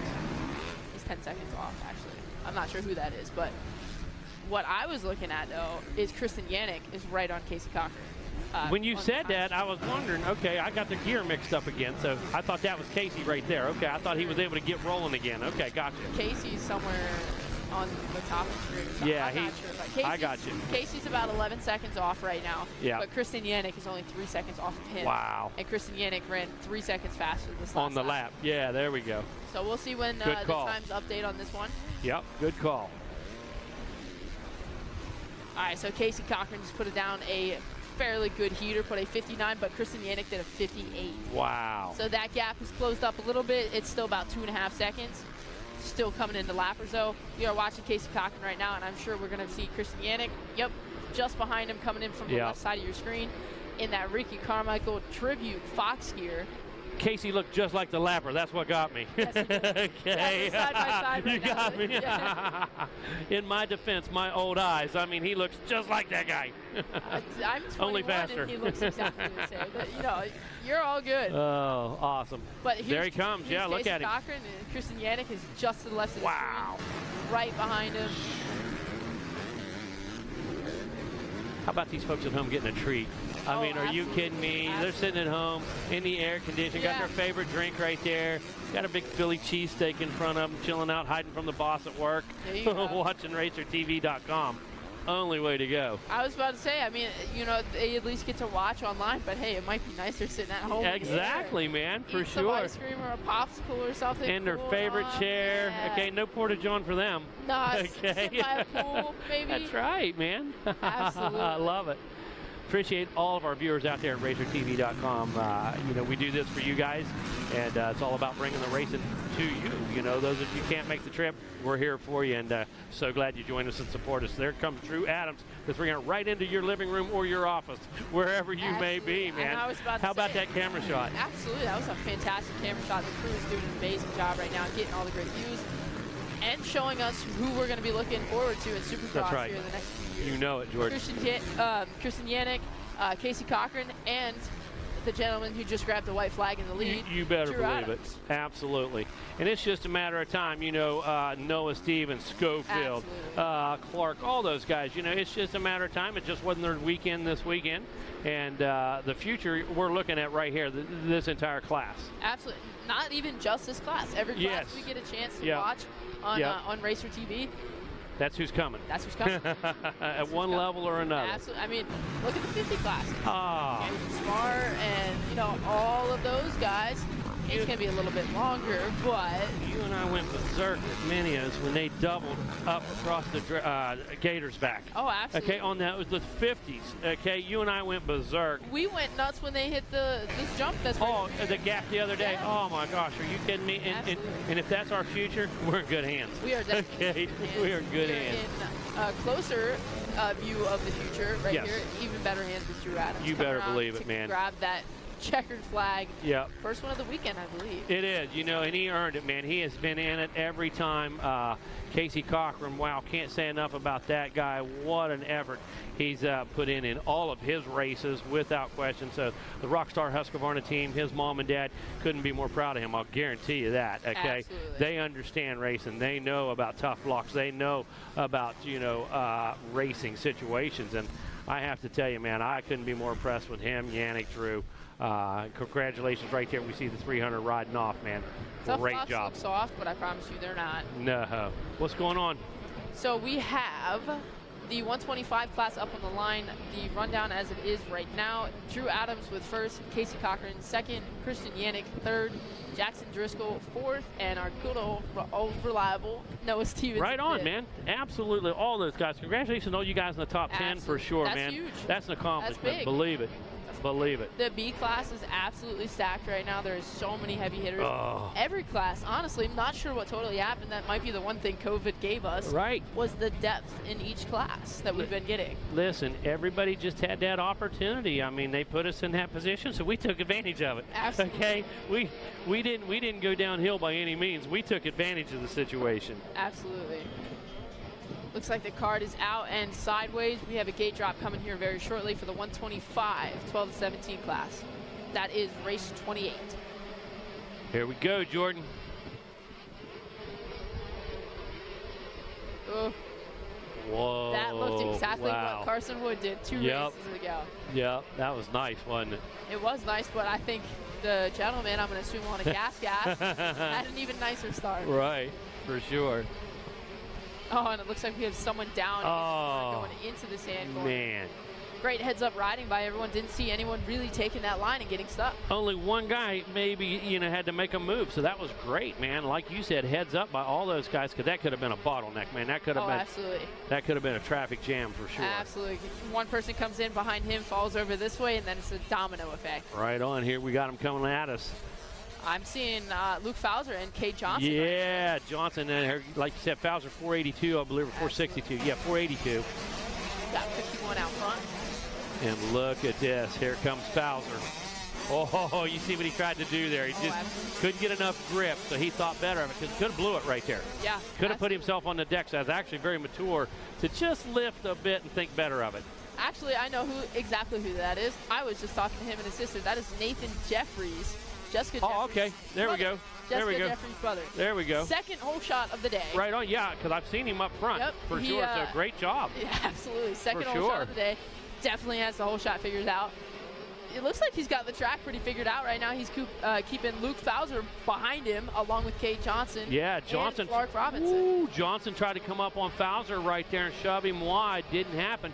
Fowler takes the short line. He's going after the lead right now for Johnson. Now I think we're going to have an interesting race, because Nathan Jeffries actually had a little run-in with Clark Robinson in that last race. All right. Clark Robinson came in pretty hot, ended up, bumping and banging a little bit. Nathan Jeffries went down, so let's see if something like that happens again. Hopefully not. We'd like to see. For sure, absolutely, yeah. Fowler into the lead right now, and look at this.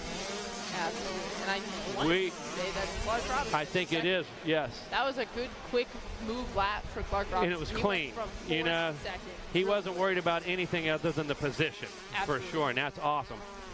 Luke Fowler and Clark Robinson having no issues this race. Getting out front early, put some heaters down. Let's see what Clark Robinson can do. Fowler made, yeah. We know Fowler knows what to do. We know he's got the lines and everything like that figured out. The last race that I was just talking about looked like he might have had a little bit of a tough race. Not sure what totally happened. Oh, for sure. Fast lane with us right now. Lane Wygant, man. Made it happen out there today, didn't you, brother? Yeah, awesome. Clark Look at Robinson. the smile on that face. Oh, absolutely. Are you kidding me? I love it. You got to give me a high five. There you go. Great job, buddy. But real quick, back to the race. Clark Robinson looks like he's closing up on the back end of Luke Fowler. Kate Johnson looks like he's getting around Nathan Jeffries. Awesome weekend for Nathan Jeffries by every sense there is. I was talking to his sister and said this is the best he's ever done. 2 races, 2 hole shots. He's running top 5 right now. That's an awesome weekend in my opinion. You better believe that. The 51 machine has shown me heart all week. And like you said, I've seen him up front, the whole shots, this and that. Fowler was able to put himself in position in the whoops. And I got to tell you, last time through, he had another super clean foul. Wow. Whoa. Is that Johnson? That was Johnson. He came into that corner, got a little too sideways, front wheel started pushing, put his foot out to try and bring him back up. His foot off the back end, and he went through with essentially no feet. Dude, I thought that foot was going through the rear spokes. I mean, he drug that thing back there. Incredible. And look at Fowler, not quite as clean a run that time. Gets a little bit of a buck, but look at this. Curious, we're not seeing Clark Robbins. There was a bike that was down in the S corner. I think that might have been Clark Robbins. It might have been, as a matter of fact. I couldn't see the I just played it off. I just played it off as probably a marker, to be honest with you, a lapper. Yeah. So. I couldn't see the numbers, so I didn't say anything. Right, I'm with you. I don't want to do that. I don't want to make the miss ID. Absolutely. So that moves Kate Johnson into second, Landon Hertz into third, Nathan Jeffries into fourth, and Tiger Woods into fifth. And that's a who's who at every race we go to, every major. That's the key players right there. Very unfortunate for Clark Robbins going from second to sixth.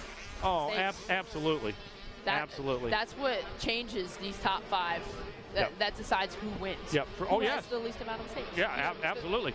They are all super fast. What's our lap times look like? Looks like Luke Bowser is doing a 101, the only one doing a 101 as far as I can see. Kate Johnson's doing a 102.7. Landon Hertz is a 103.1. Nathan Jeffries, 104.9. Thomas Wood, or Tiger Wood, is doing a 102. Oh, really? Yeah, so he is one of the faster ones, actually the second fastest one on the track. He's doing a 102.2 versus Kate Johnson's 102.7. Oh, wow.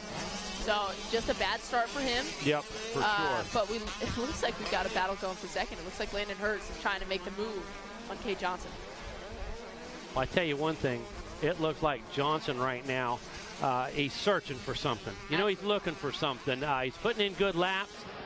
He knows he's got some pressure on him right now. There's no question about that. He just doesn't look settled like he does a lot of times. Absolutely. I don't know if he's searching for them, made an adjustment to the bike. Oh, see right there, for instance, you know, this little uncharacteristic mistake for him. Looks like Kate Johnson switching up lines, trying to go to the inside. Landon Hertz ducks beneath the lapper, trying to get underneath Kate Johnson, but it looks like he's going to hold that for now. Right. Very, very close coming into the woods right now. Let's see if they have a different rhythm. Let's see if one tries the blitz and one tries the double. Looks like we're getting some doubles. Kate Johnson threw a triple in the middle of that. That was about even right there, to be quite honest. I don't know who had the advantage here. It looks like, I was going to say, it looks like Landon Hertz might have the advantage with Kate Johnson being on the outside of that lapper, but he was able to get around the lapper safe and sound. All good, no mistakes. Back to battle. Wow. And this is what we've caught out of all the classes. Again, you know, it's just like anywhere we go. These are the best of the best. Everybody can buy in. It's like the U.S. Open golf, okay? You didn't have to have points. You didn't have to qualify to get in. Pay to play. Sign up, pay the entry fee, race your way in, okay? And it's an open format for everybody. And I just love watching this. I just love watching how it plays out in the final because everybody had the same opportunity. Yeah, absolutely. And, you know, I love my 125 growing up. I'll bet. I think it hurts some people totally skipping 125. Some brands don't have 125, but they're staying loyal. I think everyone should ride a 125. I think it teaches you a lot of things. And right now, it's teaching Luke Bowser how to win. Because right now, he is 8.5 seconds ahead of everybody else. And he had similar rides that many of us, you know. Ricky and I said today, I'm disappointed in my favorite manufacturer and a couple others. You know, everybody has to have that 125 for that entry big bike. You know, some kids are way different than others. You know, okay, we're going to put him straight off that Super Mini onto a 250F and this and that. But to me, I just think a 125 is a necessary training tool. First of all, for the big wheels. They're used to the power delivery of a two-stroke on the Super Mini. What a move while you're talking. And I had to stop for that race. I had to stop for that, yeah. What great line choices from Landon Hertz. Completely setting Kate Johnson up, letting him go wide to begin with, cut underneath while he goes inside, just switching things up. Made the pass going into the sand section, going side by side, but Landon Hertz was on the inside, Kate Johnson. He read it like a book. Absolutely. Okay, he knew. He planned it last lap. Absolutely. He set it up a lap ago. He knew exactly what he was going to do. And that is absolutely huge. That is something that a lot of riders struggle to figure out and learn how to do. And unfortunately, sometimes it is hard to learn how to do it. It's Yeah. Some people are just able to do, some aren't. For sure. And Landon Hurst is definitely one of the ones who can do it, as we just saw. 8 laps complete for this 125, 12-17 class. Luke Bowser is, let's see, not too much farther ahead this time. It looks like Landon Hurst put a 1:02 down for a lap time that time. There we go. So the gap went from a little over 8 seconds to 7.9. So it dropped a little bit. Kate Johnson is still 3rd, Tiger Wood 4th, Kirk Robinson is 5th, and our whole shot goes to Nathan Jeffries, and he's hanging in there, man. He's running 6th. Hey, you know Crazy Carl, you know Fowler's dad? You know his mom and dad. They are the nicest people. Well, I say that about so many of these parents, but just great people, just so accommodating to everybody, helpful to the competition, just down-to-earth, good parents. And old Crazy Carl, I'm sure he's losing it right now for sure, man. Pumped. They had a good off-season, had some good rides at Minios and stuff, and, you know, following the plan right now, following the outline, and it's good to see results. You know, it's good to be rewarded for your effort. Oh, it absolutely. You know, definitely. There's a lot that goes into prepping for this kind of stuff. You know, it definitely. You bet. Excuse me, it varies from skill level, like whether you're mid-pack in a class or you're fighting for a championship. Right. You know, typically your training varies some depending on what you're doing. And, you know, the faster you get, the higher you go in classes, like in ranks and stuff like that. Also changes it, and the harder, you know, your training gets and the more intense it gets. You bet. So when you're on this kind of level, it's definitely rewarding to get that kind of win. And it looks like Luke's going to get it. He's coming around.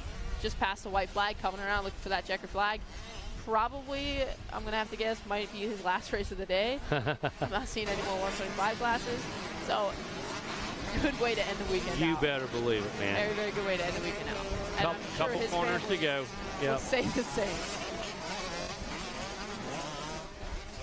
Great job. Awesome.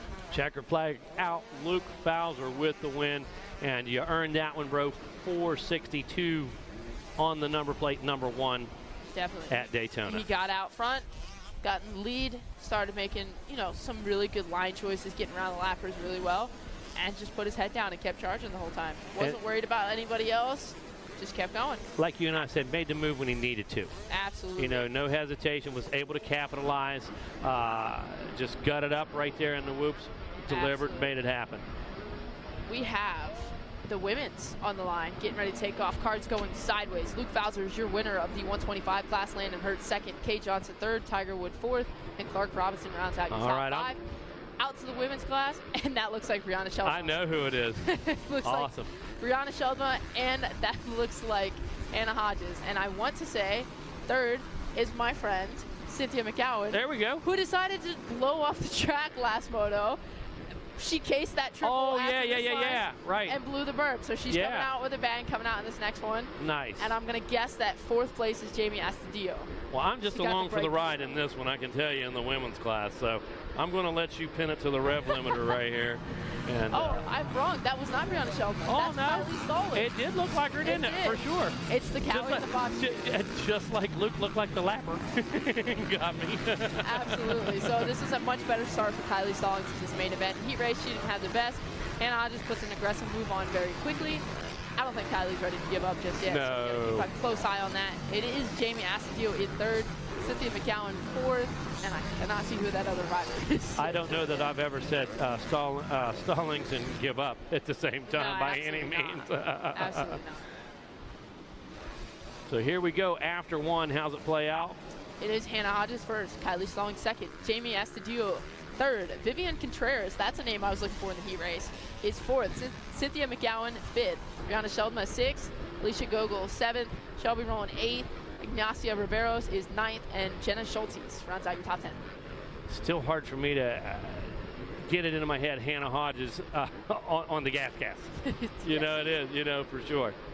Seen her so many years, you know, and now all of a sudden on the gas. So. It looks like she's finding her way pretty, you know, good around the track right now, but it looks like we might have a battle going for 2nd place between Kylie Stallings and Jamie Astudillo. We do have a battle going on right now, and I got to tell you, Stallings can't make any mistakes. Astudillo is right there. I'm looking for, who I'm not seeing right now, is Katie Benson. All the way exactly. Back in Yeah, exactly. There you go. All the way back in 17. Not totally sure what happened there. I did see someone go down off the start that was in the front. Possibly was her. Right. Not totally sure about that one. Well, good call, because that's what happened. There's a lot of action on that first lap. We got caught up there, and we didn't even realize that Katie, absolutely wasn't in the picture. So there you go. She had an interesting heat race. Yeah. Last lap, I think one of the bolts going to her antifreeze fell out, so she was was coming loose. The drain bolt? No, the one on the side of the bike that goes into the motor. That's got the. It's got the. Copper washer behind it? Yes, thank you. It's got the washer. It came loose. Oh. So it was pouring out some smoke. Sounds like they had weeds working on that bike. What it sounds like to me. Hannah Hodges is. Shame on them. is out front, looking good, running a 1:06 lap time. I'm still keeping an eye back on Kylie Stallings and Jamie Astudillo. Looks like Jamie's trying to make a push for second place right now. Not far off. Vivian Contreras is right there watching. She won a moto at Loretta's this year. She did win a moto at Loretta's this year, but I can't take my eyes off of this battle right here. I'm telling you, Astudillo, she's waiting. I mean, I'm impressed with her composure right now, to be honest with you. She had 2 opportunities that I've seen so far to stick it in there, maybe force the issue, and she hasn't done that. So using a lot. She's a very smart, calculated rider. She doesn't like to take too many risks. Racer TV kind of slowed up there for a second. Wasn't totally sure if Jamie was going to ride out of that. That was a purely calculated nose wheelie right there, I can tell you. Exactly. The battle we are still watching is Kylie Stallings and Jamie Astudillo, and she is looking for that place to pass right now. If I'm going to guess, she's probably going to. Kylie knew what was going on. She checked out no question to try and block Jamie. Now Jamie's been diving to this inside every lap. Doesn't look like it worked. No, it did not. So there we go. Yeah. There's actually looks like you might be catching Hannah a little bit. They all ran a Hannah Hodges ran a 108.08. Kylie Stallings ran a 108.7.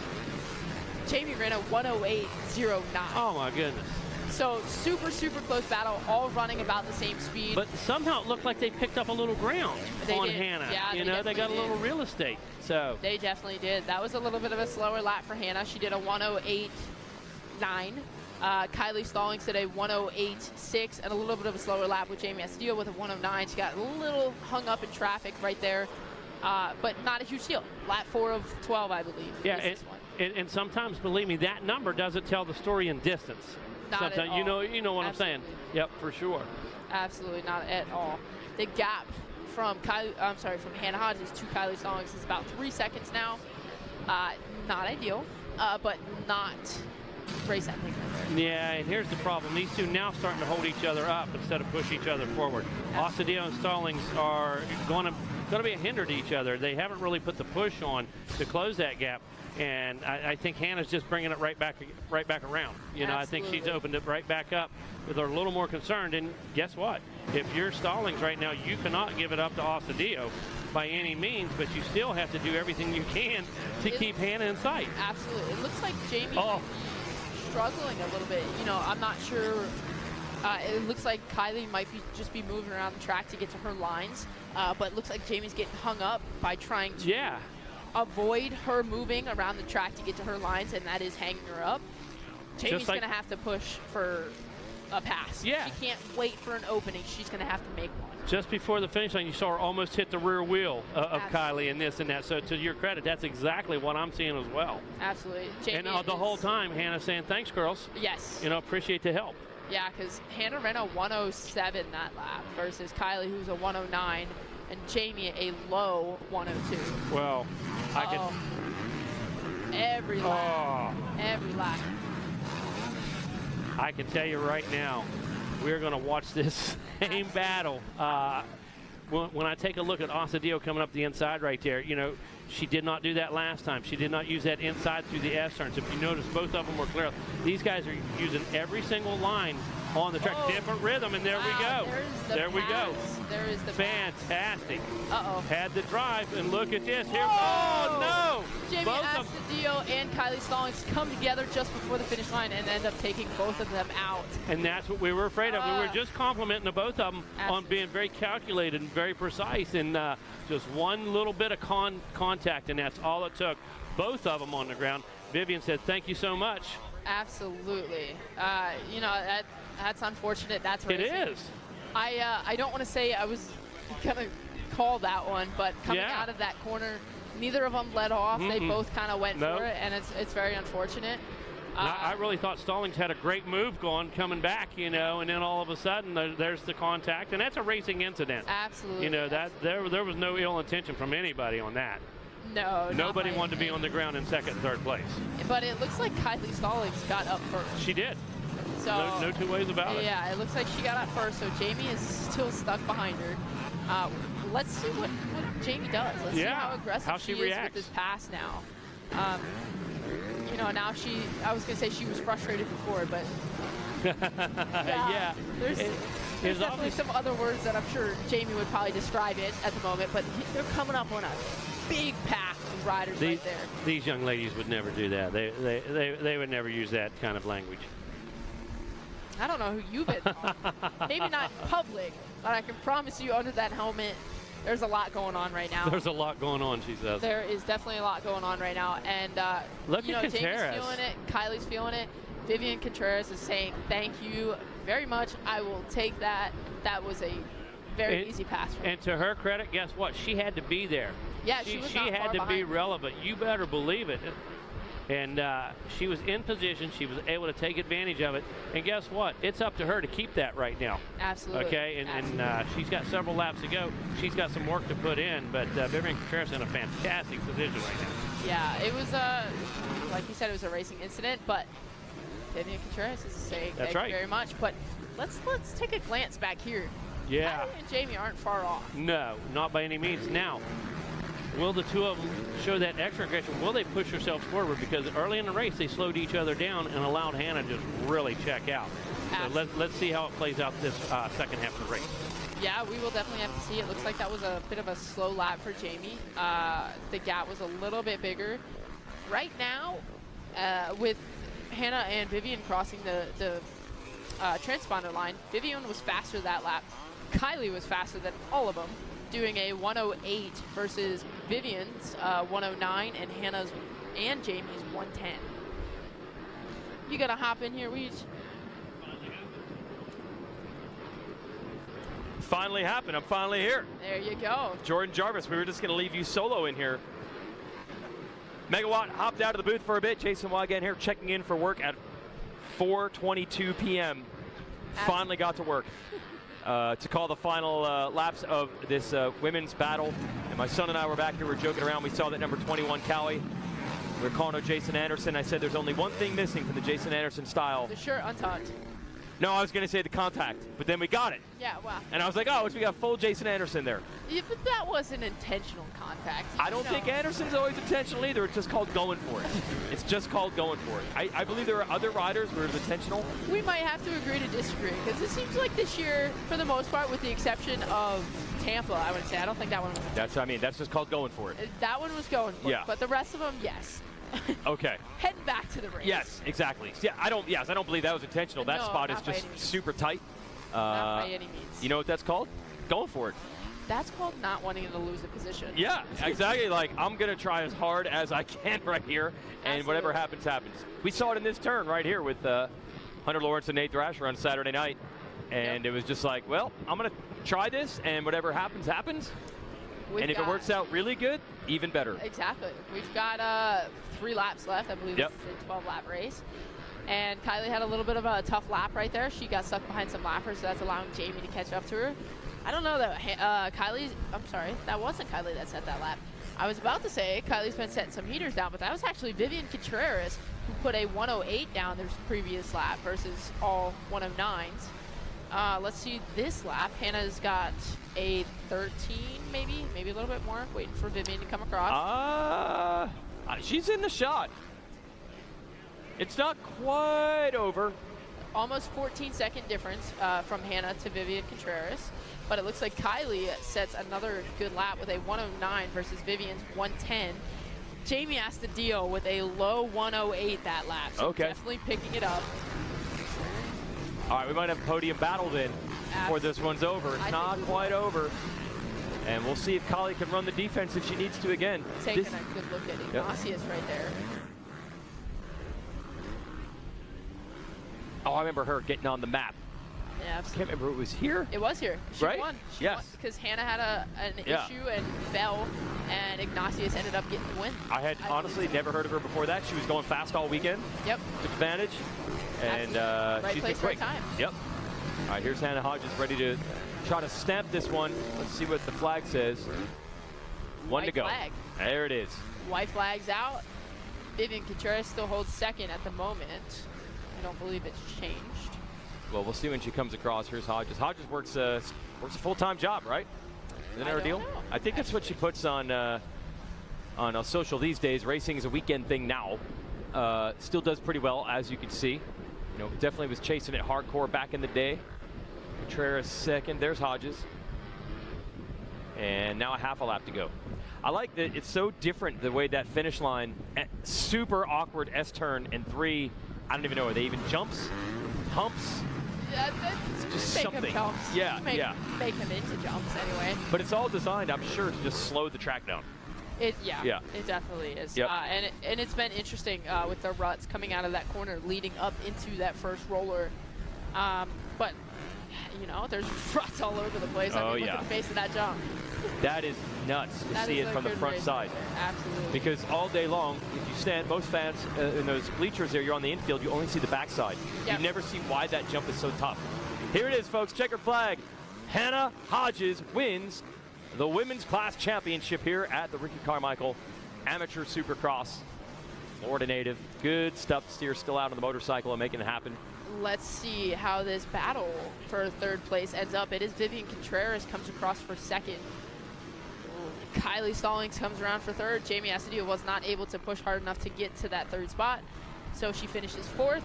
Katie Benson might have fifth, depending on when she comes across the finish line. So starts way back, not totally sure what happened. Might have been the one to fall off the line. Might be Katie, but next up is the Open A class. Hey, Jordan, want to thank you so much for all your help this afternoon, man.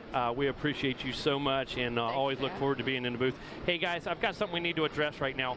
One of our longtime security guards that works the staging chute right here behind us, every year he brings a couple stuffed animals down. He ties them into the fence. One of those animals has come up missing, one of those stuff. And yeah, Weed says, come on right now, and I'm with you. So obviously, whoever's picked that animal up knows it wasn't intended for them.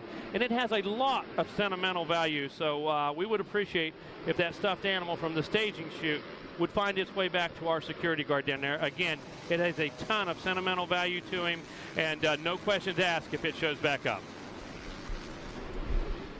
Here we go, Julian Balmer, I believe, out in front in this one.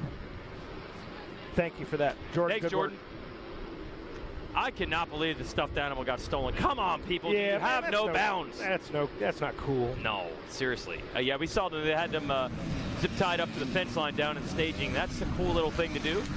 And nobody's gonna ruin it like that, so just turn it in. We won't put you in jail. Here's Julian Beaumare, I believe it is, in the lead. Just picked up. That's what I'm hearing. I've got Ace Intel with the. You want a piece of this? I got Ace Intel because I do work side by side with the manager of the K10 program, Daniel Blair. That's why I couldn't. I'm not just Racer Dad. I wanted to help more on Racer TV today, but Blair and I spent 2 hours this afternoon shooting our SMX Insider show from the tower, and Blair was losing his mind because his riders were out there. He was running down to the starting line, running back up, running down to the starting line. So that's an Orange Brigade new recruit they got. He just picked up the ride 2 weeks ago. I think it's Beaumare. Yeah. There we go. In the lead right now on that number 29. Patrick Murphy is second. To see him a lot down at Club MX on the Yamaha. And Eric Grondel, I know he's doing some damage out here today. Eric Grondel, been around the industry a long time, designed some gear, and graphic designer as well. Was part of the alias gear line for a long time. There he is in the number 35. See the gear? It's got a unique look to it. Probably designed that himself. So it looks like he and Murphy are about to duke it out for second. Yeah, there's Murphy on the Yamaha. Blue front fender, white rear fender. That's second and third. Yeah, we were talking a little Patrick Murphy earlier. He just always seems to be in the conversation. Even if he doesn't get a good start earlier, I believe he was back in like a 5, and he just kept pushing. Next thing you know, he's out there fighting for the lead.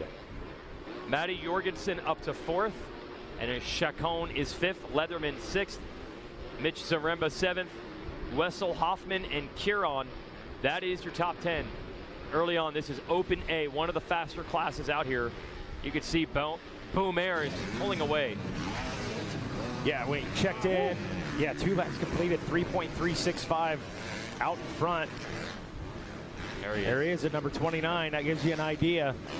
I mean, he was a Yamaha rider just a few weeks ago. He had the fastest lap time at the Anaheim 2 Supercross Futures race in qualifying. He crashed in the main, but that fast lap time right there, KTM's like, we need to chat. Yeah, this guy. Hey, they absolutely do something to make everybody learn how to say his name. Yeah, maybe that's like all it was. Megawatt, that's all we needed. Yep.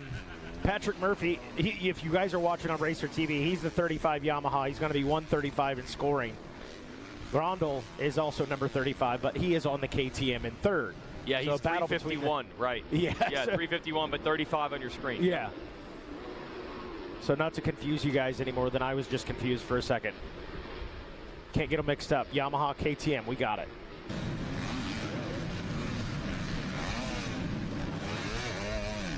Doesn't work? Come on, man. All right. I want to get this stuffed animal back. Him. Yeah. Oh, let's do it. Put the headset on there. Here we go. All right, we're going to get some analysis from the racetrack. Our son raced today for the first time ever. Never did a motocross or supercross race before. So you were telling me all about how rutted this track actually is. So Lane Wygant, go ahead. What was the track like? Is that not working? We're gonna do the hot mic swap here. You take Mikey's. Yeah, so what was the track like here today, Lane? Rough. Yeah. Very rough. Yeah. What, okay, the jumps after the whoops. Tell me what those ruts are like on the jumps after the whoops to make a left-hand turn after that. What was that thing like? I could barely go up it. And it was why? so ruddy. The ruts, that's what makes all the difference. Now talk about, Lane, what the track was like. We walked at 6:30 a.m. yesterday. What was the track like then? It looked easy. Exactly. What was it like on race day? Pretty hard. Yeah. So yesterday my kid said he was going to jump the finish line jump, and I was like saying to myself internally, yeah, right, buddy. Outwardly, I don't know if you know this, but I was like, okay, good. And then you did try to send it on the first lap. Yeah. Yeah, you almost get over it. And then today you were not trying to jump it. So just explain to everyone why yesterday you tried and today you did not. I don't know. Well, talk about the 3 bumps. Well, because there's like humps. And I don't know if you call them jumps or humps. They are before more the like finish. Humps. Yes. And it's really hard because they're in a turn. Exactly. So the jump looks easy by itself, but the way they've designed that layout, they did that on purpose because they don't want everyone going Mach 10 down this front stretch. So we've got these tight turn and 3 awkward, I'm not calling them jumps, I'm calling them humps. So don't feel bad that you didn't jump them because hardly anyone's jumped them. Bomair continues to lead. You can technically only wheel tap them. Oh, technically, did you wheel tap them? No. Oh, man.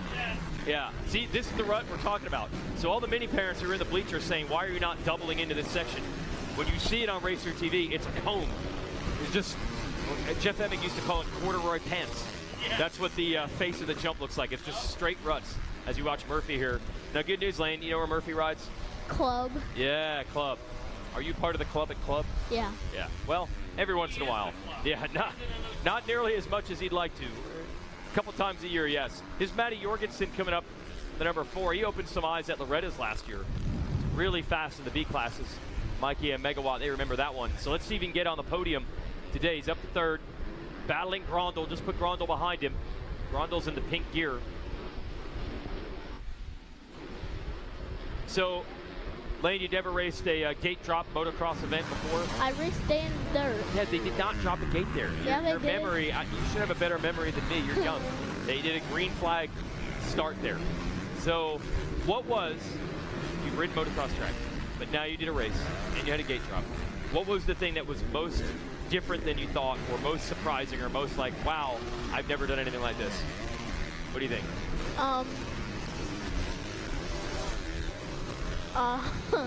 The ruts, the start, well, the other riders, there were more ruts than you expected, and way more riders. So that's way more. Right. So that's, we're gonna say the competition is the biggest difference. Yeah. Than just riding the track. And the kids are way faster.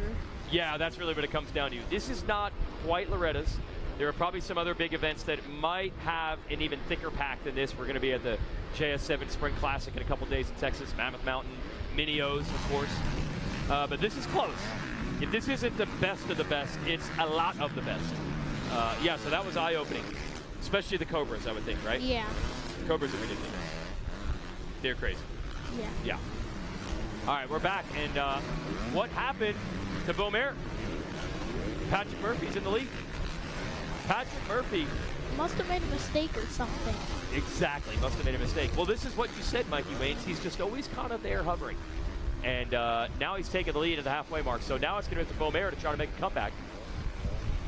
Patrick Murphy on the Yamaha now in the lead. And Grondel and Jorgensen still battling back there. Now it's Grondel back in front of him. That is that battle. That is second and third. The pink gear and the aqua gear. The pink is Grondel. So let's see if Beaumare can get back in here. I don't see him near that group. So this should be interesting. Patrick Murphy, he'll take it any way he can get it. Don't matter. As long as you win this thing. Well, a bummer there for Juju. That's what they call Beaumare, as he looked like he was off to the races in this one. But it has come undone. And now Patrick Murphy. Oh, lap traffic. And again, here's a super awkward corner and hump combination. That's what they call the pumps. Oh, skips that last one there.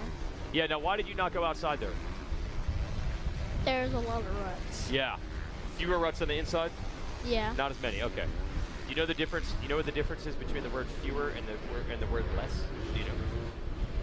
There's actually a difference between fewer and less. A little. There's no way you know this. There's no way you know this. One is if you can actually count it. And one is if it just seems like more or less. Oh. Yeah.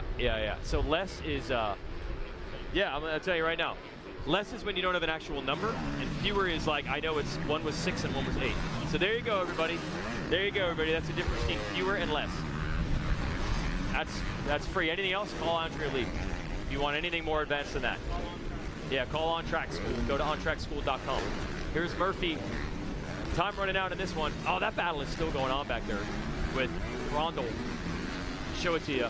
There is the number 4, this blue aqua gear of Jorgensen. He's back up to second. He had gotten around Grondel. Oh, he turned the humps into a double. He did it. He seat bounced the humps. I wonder if he's got the hump seat in the bike too to help do that. To seat hump the humps. Jorgensen looking to tuck that second place spot away. Rondo Beaumare. Mitchell Zaremba's 5th. It is Fabrico Chacon out of Trenton, New Jersey, 6th. Jesse Wessel, 7th. Gabriel Adrigo is 8th. Camden Hudson is 9th. And Ian Kieron is 10th. As you continue to watch that number 4, Matty Jorgensen. Great ride at Loretta's last year, really put him on the map, looking for some support. And he's riding well right now, but too late to go after Murphy. Way up the road. Murphy just got out of this straightaway at the same time Jorgensen got into it. So Lane, what'd you end up getting in the mini E class? You remember? 21st. 21st. All right. Well, you beat half-ish of the field. I think there were 36 or something. That's not bad. It's actually better than I thought, to be honest. That's just how harsh your dad is on you. You're like, I think I got like 20th or something. And I'm like, sure, let's look it up. And I was like, oh, 21st, you're darn close. There you go. But most importantly, when you go back to school, you got spring break this week. when everybody says what they did on spring break, do you think anyone can top this? Can anyone come No. up with it? No way, right? No. Unless it's like Disney World. Yes, but let's be honest. Disney World for 500 days. That would be the only thing. So one day at Disney World doesn't beat one day of this? Yeah. Okay. Would you prefer this or Disney World? This. Yeah, there we go. World Center of Racing. Come on, man. Got the all Wygans all the time in the booth. I just missed all my shifts of announcing this morning, so we're giving you double time. Oh, there's Geiser, my buddy there. There we go. Getting in on the shot. Or is that Jonas? Sorry. In the Open A division. Got to say hi to him in staging a little bit earlier on the Rocky Mountain ATV-MC KTM. Now we're watching the 49. No, he's a lap down. That's Murphy. We're back to the 35. And Club MX. Great facility that they have down there. A lot of people finding a reason to stop by. I was talking to Brock Glover at Dunlop. He flew into Orlando for Daytona and then drove up to Club MX merely 8 hours just to check the place out. Because he had never been there and wanted to see what it was all about. They've really stepped up. They got Jeremy Martin on that team now, so they are nearing race winning or championship contending status. There's Murphy looking to bring this home in Open A. He does his riding. Yeah, it's over there. Jorgensen has pulled away from Rondel, and it's the one that got away for Julien Beaumer. Might just be a Supercross specialist. It's really opened some eyes in those Supercross Futures races. This, we call it Supercross. It has some Supercross elements, but this is a kind of like Daytona. It's got a lot more motocross to it. Technically motocross. Technically motocross. They just call it, yeah, we call it Supercross. You get block pass by anybody out there? No. Okay. Not really. So we didn't have that part. We didn't have that part of Supercross. Was anyone blitzing the whoops? No. Okay. You think anyone can on a 50? No. No. What would happen if they tried? They probably just endo. Yeah, probably. Exactly. Yep. Playing all you want. Jason Wygant in the booth with his kid. And this is volunteer work for me too. I'm just wanted to help out the announcer. So at this point, you could say fire the guy, and I'd be like, I'd be getting paid the same either way. As we wrap up Open A, Patrick Murphy, great job. Got a good solid gap. Oh, and Jorgensen almost tucked the front. But he still got over. Did the single double there in that super awkward section. But it's really slowed them down in this rhythm. Don't want to use the front stretch for true Daytona super speedway restrictor plate drafting. We want to cut the speeds back a little bit in motocross. And they also see all the sand we had on Saturday night in the pro race. That's what moved to the inside. So it's sandy, but not a full beach sand section. And it's almost done here. And these are long races. These are main events. It's heat race in Maine, coming race here. I just want to say this to everybody.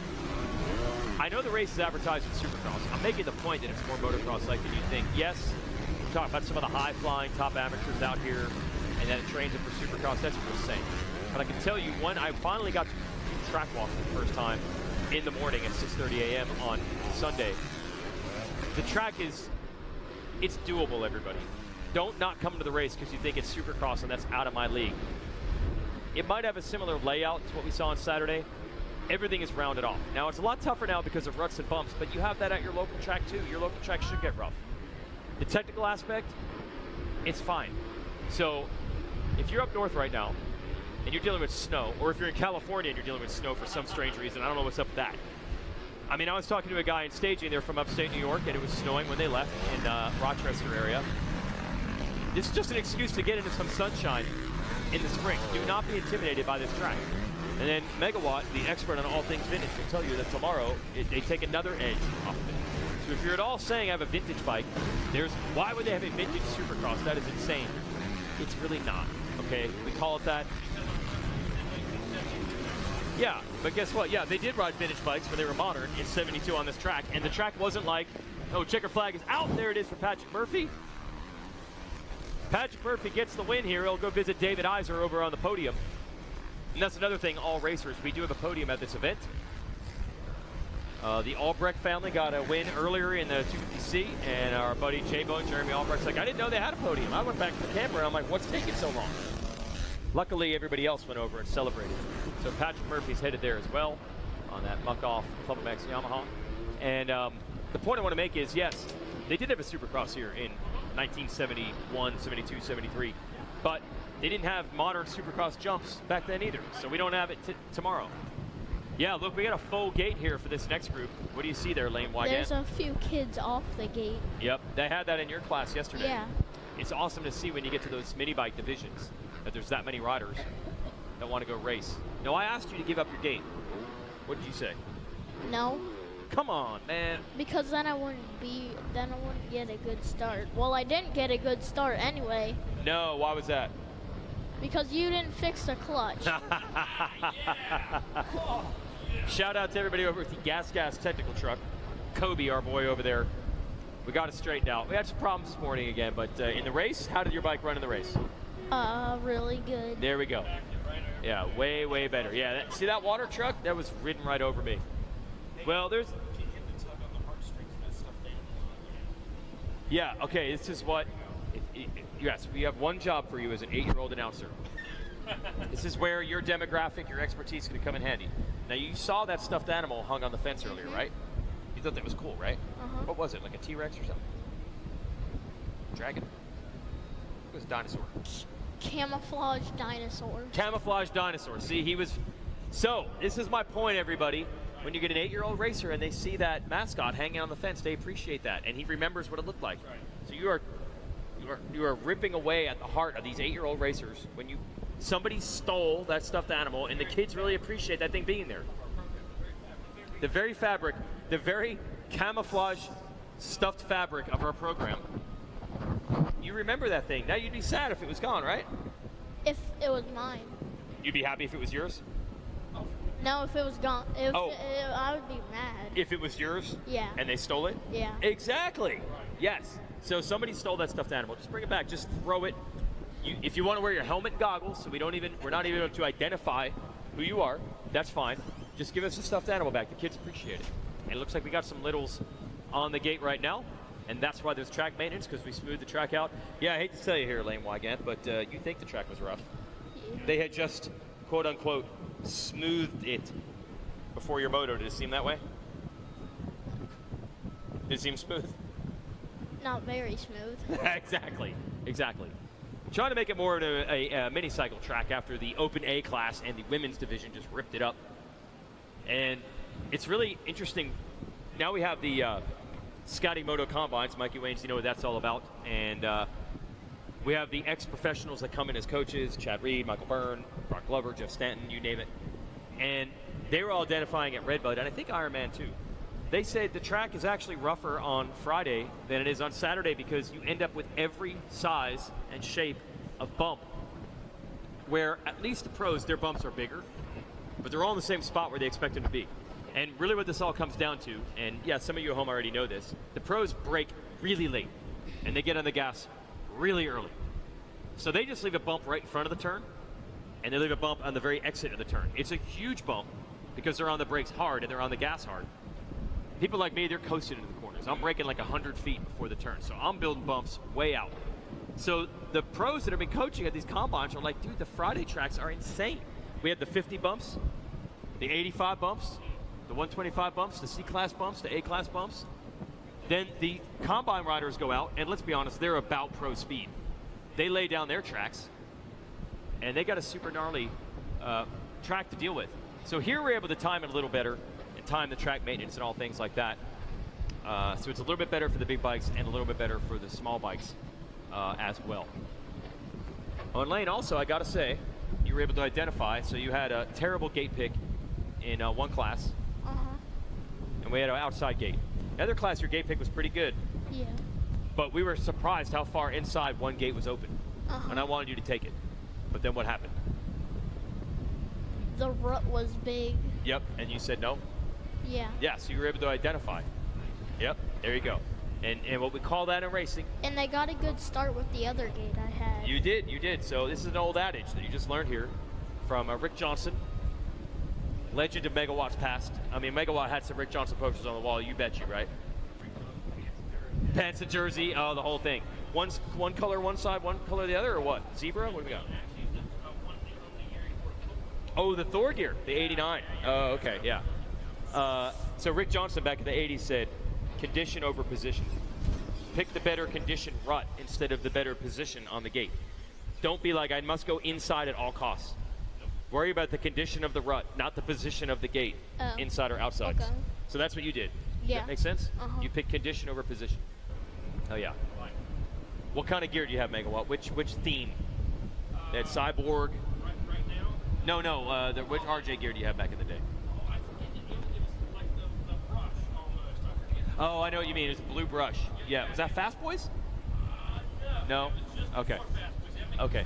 Fast Boys. Yeah. Okay. Oh, yeah. Oh, yeah.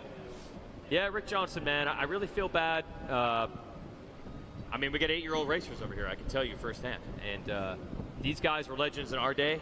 To me, they're just as good as anyone else has ever thrown a leg over. And it is just forgotten about, bros. I mean, I can't believe this, but I've had to start to fight. I might have to start a petition to remind people of how good Ryan Villapoto was. And he's less than 10 years out. But we're already at that point. Because we've been talking a lot about the Supercross win list, and he's only 6th. So we've been talking top 5. So we're talking McGrath and Reed and Stu and Carmichael and now Tomac. Villapoto's 4 back of that. So he's not getting mentioned there. It's been almost a decade now, 2014. Yeah, sorry, buddy. It's almost been 10 years. Newsflash, kids. I know. Danger Boy didn't invent this. Megawatt just said Danger Boy didn't invent this sport.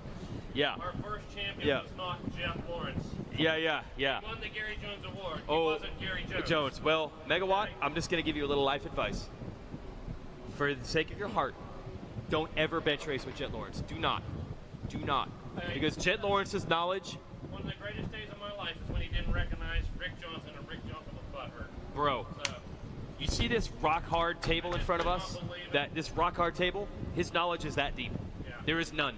There is no historical knowledge for Jet Lawrence. I hate to say it. We've quizzed him, and we eventually had to stop because it was that bad. He doesn't know anything about anything. He does not. He's not a historian of the game. He is now a marked man outdoors. Sorry, don't. For your own heart. He's now a marked man. For your health and safety, don't quiz him about historical motocross stats. Okay, that's not Jet Lawrence's specialty. Is you carry the nitroglycerin for me? Okay. All right. You want my hands on the fingerprints? You're the guy. I warned you. Don't do it. You're the guy. My 8-year-old son might know more about historical motocross than Jet Lawrence. I'm sure he adds better. No doubt about that. Look, Jet is a great character, loves a dirt bike, also for the sport. Not a specialist in the old school. Let's put it that way. But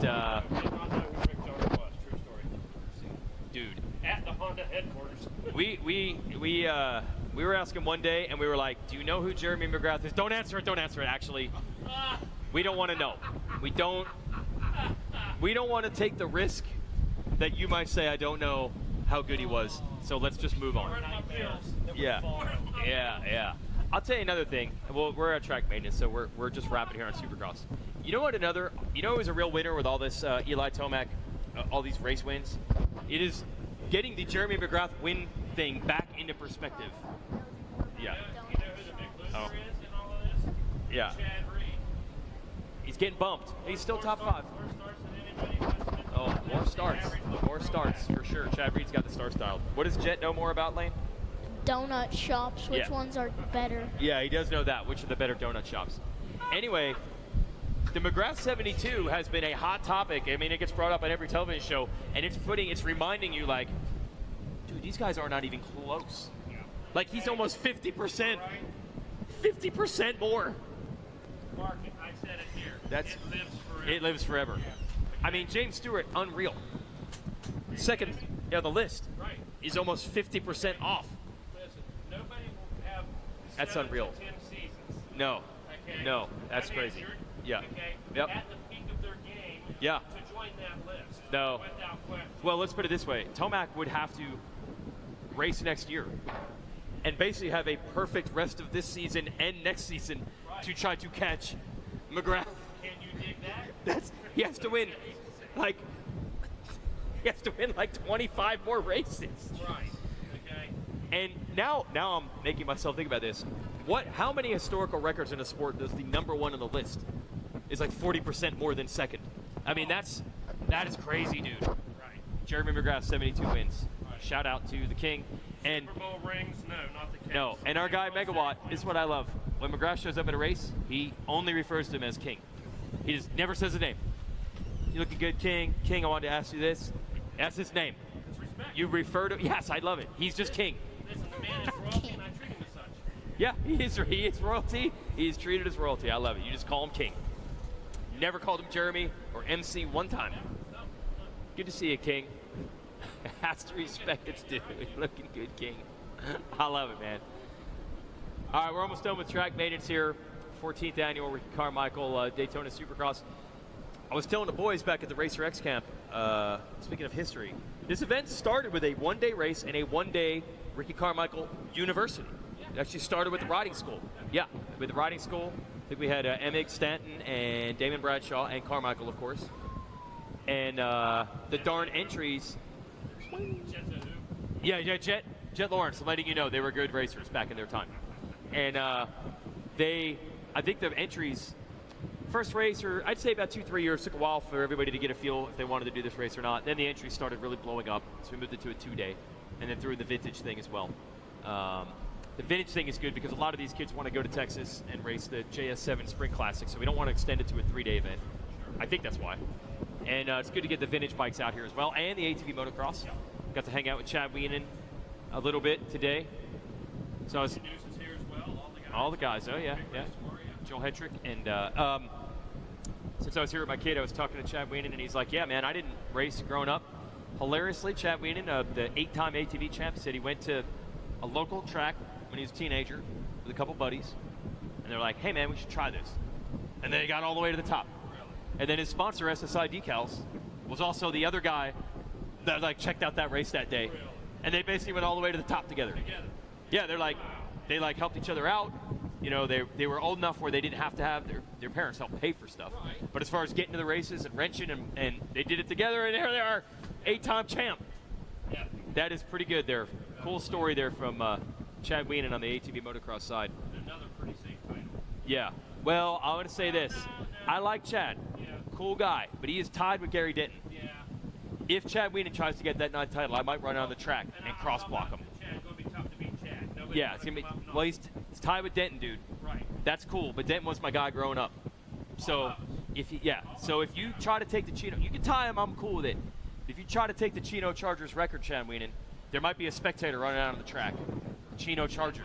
You remember this? I've got it on old VHS yeah. and stuff. If you try to take Gary Denton's record, Chad, they're going to be like, a spectator has gotten loose on the track and just tackled Chad Wienen, and it's cost him a lot of points.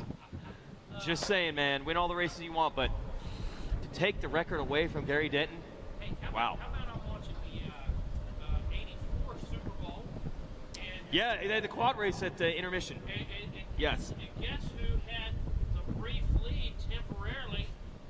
Yeah. Morris, Pennsylvania's own Mike Holbert. The quad god, Mike Holbert. The quad god, Mike Holbert. So yes. Barry ripped him off on that one. I know. Barry Huff ripped him Yeah, off. we were watching, if you watch the one of the mid-'80s Super Bowls of motocross, the race at LA Coliseum, they had a Suzuki race on quad racers on the intermission. Yeah. And the big thing they were building up was East versus West. We're going to see the Chino Charger, Gary Denton, and the quad god, Mike Holbert, going to finally go head-to-head. Holbert had the lead and endowed in the whoops. Now, Mike Holbert is near and dear to us at Racer TV. I mean, for years, he runs sweep. For years, would run it. Does he still run a camera? Still runs a camera. So on our Racer TV show right here, right now, Mike Holbert is still the original, apparently, quad god.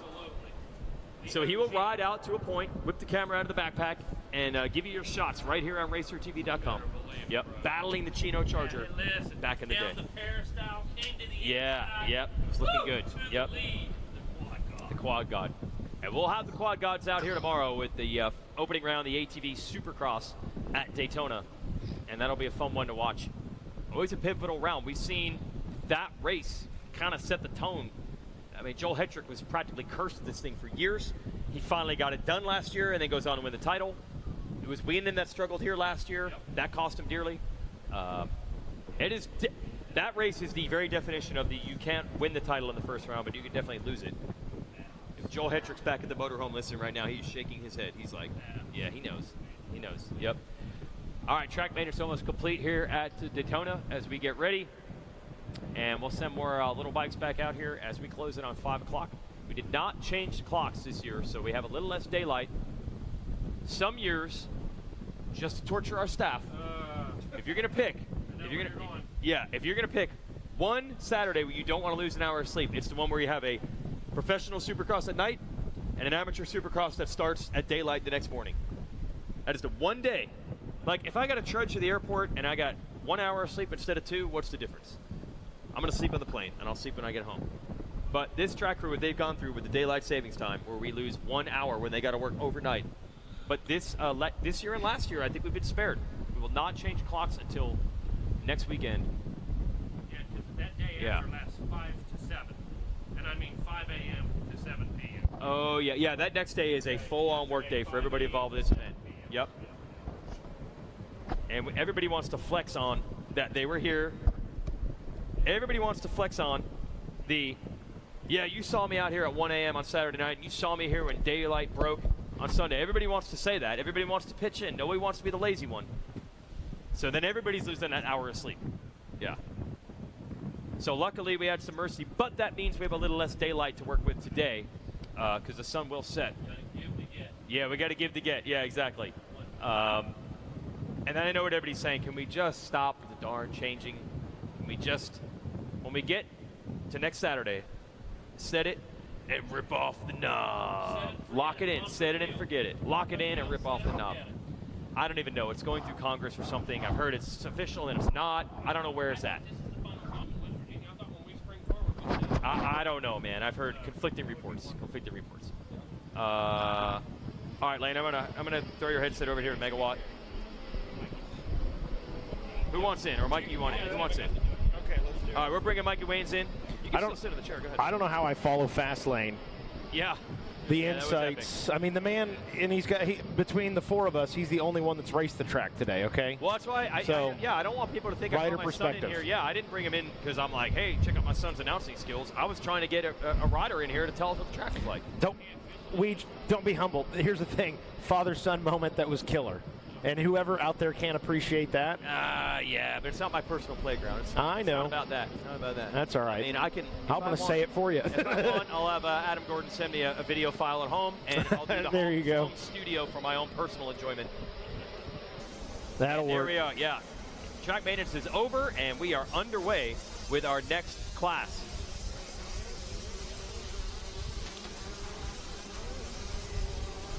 So I don't... Am I going with that or no? Okay. Give us a second here and we'll have it dialed. That makes sense. Yeah, 65, 7-11. Yeah, 65, 7-11. And it's a true main event. We only had a few classes yesterday. Oh, we had a rider down in this entrance to the Sand. Only a few classes yesterday actually had enough heats to require LCQs. And that means that not everyone met until now in the main event. This is one of them. Fastest kids divided into 2 different heat races. So we got a real showdown brewing now in the 65 division. Now my kid's 8. He can't race 50s next year. And I said, you want to come back next year? And he said, I don't know, man. 65 is more like that. They're quick. They jump a lot. But the key is, don't look at the guys up front. They're doing the insane stuff. Yeah, there you go. You got to look at the pack. Yeah, hey, ride your race, man. That's what I'm telling everybody. This is a race that you can do. If you're watching at home on racertv.com, check off Daytona on your bucket list. But make sure to enter early. I was shocked how quickly this race sold out. They actually sold it out in less time this year than they ever had before. They opened the entries a little bit later, and then it was almost instantly sold out. So if you want to come, be ready. Look probably right around the first of the year. And be looking for the news on RacerX and on the social media for this event if you want to get in next year. Easton Graves on the 31 leads over Joseph Ficari. Joseph Ficari's second. And Jet Overstreet Jr. I heard Megawatt loves that name. That's an impressive one. Jet Overstreet Jr. third. Waylon Bollinger fourth. Brody Bircher is fifth. Jaden Smart 6th, Austin Keller 7th, Cade Nightingale 8th, Bryson Woodman, and Kylan Stewart. That is your top 10 after the first complete lap. And Easton Graves is trying to get away. You see that 127 on your screen. That's Joseph Vakari coming all the way from Michigan. Yeah, Graves trying to check out, run away and hide from these guys. There he is. Oh yeah, he's looking good right now. Look at that. Popping that big double there. Sun's starting to go down on us. Gonna play some little tricks on some of these young guys coming in and out of the sun like that. No problem for Graves though. Yeah, there's some shadows building up quickly. See how much darker it is through here. Then there, I gotta think there's a few spots, maybe closest to the infield section where there's still some sunlight. So this, and then combine that with these ruts. Well, look out. Yeah, it's nice to see the shadow cast. We get an idea of just how many lines are out there. It's insane, especially on the faces. Some of these jumps. I heard you, what you call it? Looks like corduroy. Corduroy. Yeah. There's a throwback. I feel like I'm in middle school again. I feel like corduroy's coming back though. It's got to be due, right? Everything comes back. Yeah. How many years did it and take? Probably like kids are out there going, oh yeah, corduroy's it's already been back, guys. Yeah, exactly. You guys are so old. Yes, exactly. Yeah. You're right. What are you, 2020? Yeah. Vakari on the screen. 2020. Yeah, there's Vakari. There's the humps. Yeah, it's hard to jump that. Oh, he went to the outside. Pops over this finish line double, then the ski jump, then into the rhythm lane. Look at that double. That's a pretty good amount of air for a 65. He clipped a little bit, helped him save or scrub off some speed for the corner. Overstreet is third. Jaden Smart is making moves. He's up to fourth. Yeah. Watch for him on the Cobra. Oh, yeah. Young man, we were talking about him earlier. I feel like he's been this fast since he was 2. There's a Cobra right there. I think that's probably him with the white helmet. And yeah, Jaden Smart, remember him all the way back in 4 to 6 division. And he battled, if I remember, the first year they had the electric bikes at Loretta's. That was the first big race for those bikes. It was him and Cade Nightingale. Here we are about 4 years later, and they are 4th and 7th. So still battling. Yeah. I mean, they had some epic battles on 50s all the way through now in the 65 division. There's your leader, Graves, 31. There's the 127 of Vakari. Overstreet is on the number 19. He's in 3rd. And then we'll watch for, there's Smart up in the corner. Yep. And there's the shadows you're talking about. Goes into the shadows. Man, that is, rider down. Down, not sure if that was, it looked like a Cobra though. KTM's out front. There's Vakari. Working around a little lap traffic. 465 got the goggles off. So I just got to click off some time right here.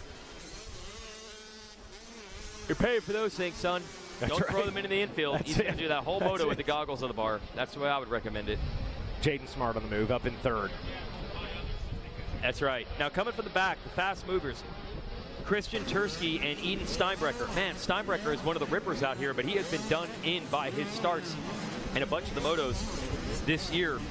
He is up 9th. And then Colton Whitaker rounds out the top 10. Chance Olberg is 11th. Camden Scoggin is 12th. And Austin Keller, that's top 13. As you watch Easton Graves still continue to lead. Vakari, Smart's coming. We might have a battle. We're going to ride her down there. Let's see if Vakari might have some pressure at some point. Smart trying to make a move. Nightingale back in the 7th spot, turned to 111. Faster than 1, 2, 3, 4, the 4 guys in front of him. So we'll keep our eyes on him as well. We might start to see things tighten up with this group. There's Vakari 2nd. Waiting on Smart. He is 3rd. Smart has overtaken Overstreet for 3rd now. Overstreet is 4th. And now it just changed. Yeah, they went through the finish line. Overstreet lost a couple spots. Bollinger is now 4th. Bircher is 5th. Overstreet back to 6th, and he might be on Nightingale's list. Nightingale is in 7th, but he has, as you mentioned, Mike, he's been setting some fast lap times. And Nightingale, one of the few Yamaha 65s out here. Oh, good point, yeah. Yep. And, man, bummer, we have Ben Townley coming all the way out here from New Zealand. Ben Townley, former 250 Supercross champ. And came over with both his sons to race. Had it all set up. Went to Triangle Cycles, bought 3 Yamahas. Our buddy JH was telling us, working on the bikes in the garage, getting it set. Well, Ben telling his one son got injured a couple days before this, and his other got injured in practice on Sunday. And they were going to go to Texas, too, for the week. And they're like, yeah, we're changing the flights. We're going back home. I mean, can you imagine flying all the way from New Zealand, buying 3 bikes, prepping them for a race, and then having both kids end up being injured? That hurts. Yeah. So I told my son, I go, hey, no matter how bad it ends up going, that's it. It can always be worse. Always be worse. Yep. And now Lucy, Ben's mom, tried to pump him up and say, yeah, but the Supercross on Saturday night was so fun. There you go. They're Tomac fans. And they said, yeah, and I looked at them, and they didn't say a word. Yeah. And Ben's like, yeah, we got some long faces here. Yeah, there you go. Yep. Sorry, mate. Bean. Jet boot. Meanwhile, we go back to this. Graves continues to lead. 11 here on your screen. That is Chance Olberg. He is in 11th. He's trying to get into that top 10. There's Chance coming out of Parker, Colorado in that number 11 spot. Got the leg out. Got that dialed. But they're behind him. That is 77. I'm not sure he's on the lead lap, though. You actually know who that is? Yeah, because he was in the 50 race and he won. What's his name? Carter Holmes. So how about that? Nails it. All right, that's why we got the expert analysis. Thank you. Yeah, so Loves Carter the Holmes. old school number. Yeah. So that's what happens. We have our 50cc winner in 65.7-11. He's age eligible. Yeah, he's getting lapped. So that is how big the jump is. Because remember, if he's racing in the 50 class, he's 8. So he's racing 11-year-olds. Yeah. On 65. So he is the fastest 50 rider, but he is going a lap down. But that's what happens. That's how big that jump is. But I give him 2 years, and he'll be up front. Mega and I talked about this earlier. It was a 65 race, and they were the older kids, right? But we talked about, hey, the huge step up over the next 5, 6, 7 years for those guys. You start talking about guys that are in the age group of your Hayden Degans, and they're mid-late teens and what they can do. So the amount of work that these kids put in just a few years in the big picture of things is astounding. Yeah. 1 year of age is massive. So when you're an 8-year-old against 11-year-olds, you're way behind. There is the checkered flag and a championship. And he handled it in dominant fashion. Congrats out to Easton Graves. Gonna ride the high banks of Daytona. What a good feeling right there for him. Congratulations to him. The fist pump in the air, the number 1 in the air. Feeling it. And let's break it down here as they're coming through the finish line. Vicari, you saw him in 2nd. He holds on for it. Smart for the podium in 3rd. Brody Bircher and Waylon Bollinger, they had moved up to 4th and 5th. They held those positions at the end. And Nightingale got up to 6th. Eden Steinbrecher, you never really saw him at the bad start, but he did climb all the way up to 7th place. Colt Whitaker, 8th. Chance Olberg got to 9th. And Camden Scoggin rounded out the top 10. Then it was Anderson, Waldell, Christian Tursky, and Austin Keller. That rounded out the top 13 as we go to Super Mini. And these Super Mini bikes, these kids are so fast and also so fun to listen to with the high revving 2-strokes. You gonna go hang out in there? All right. Let's go direct. Go produce. Adam Gordon's not doing anything in there. He's gonna run. Yep. Run things in there. Yeah. Okay. Ooh, Carson Wood in this one comes in with a 2. That got Adam's attention. Yeah, finally. got it at 10. Okay, I've been begging for it all day. Okay, we figured out how to break our producer. Stefanczyk comes into this one. He had a 3rd place finish. Another heavy hitter. Who else we got? They're all heavy hitters. Let's be Landon honest. Gibson. Landon Gibson. There he is on the gas. Yep. Dunlop back right. Brennan Harrison, another big one. FXR rider. Back rider.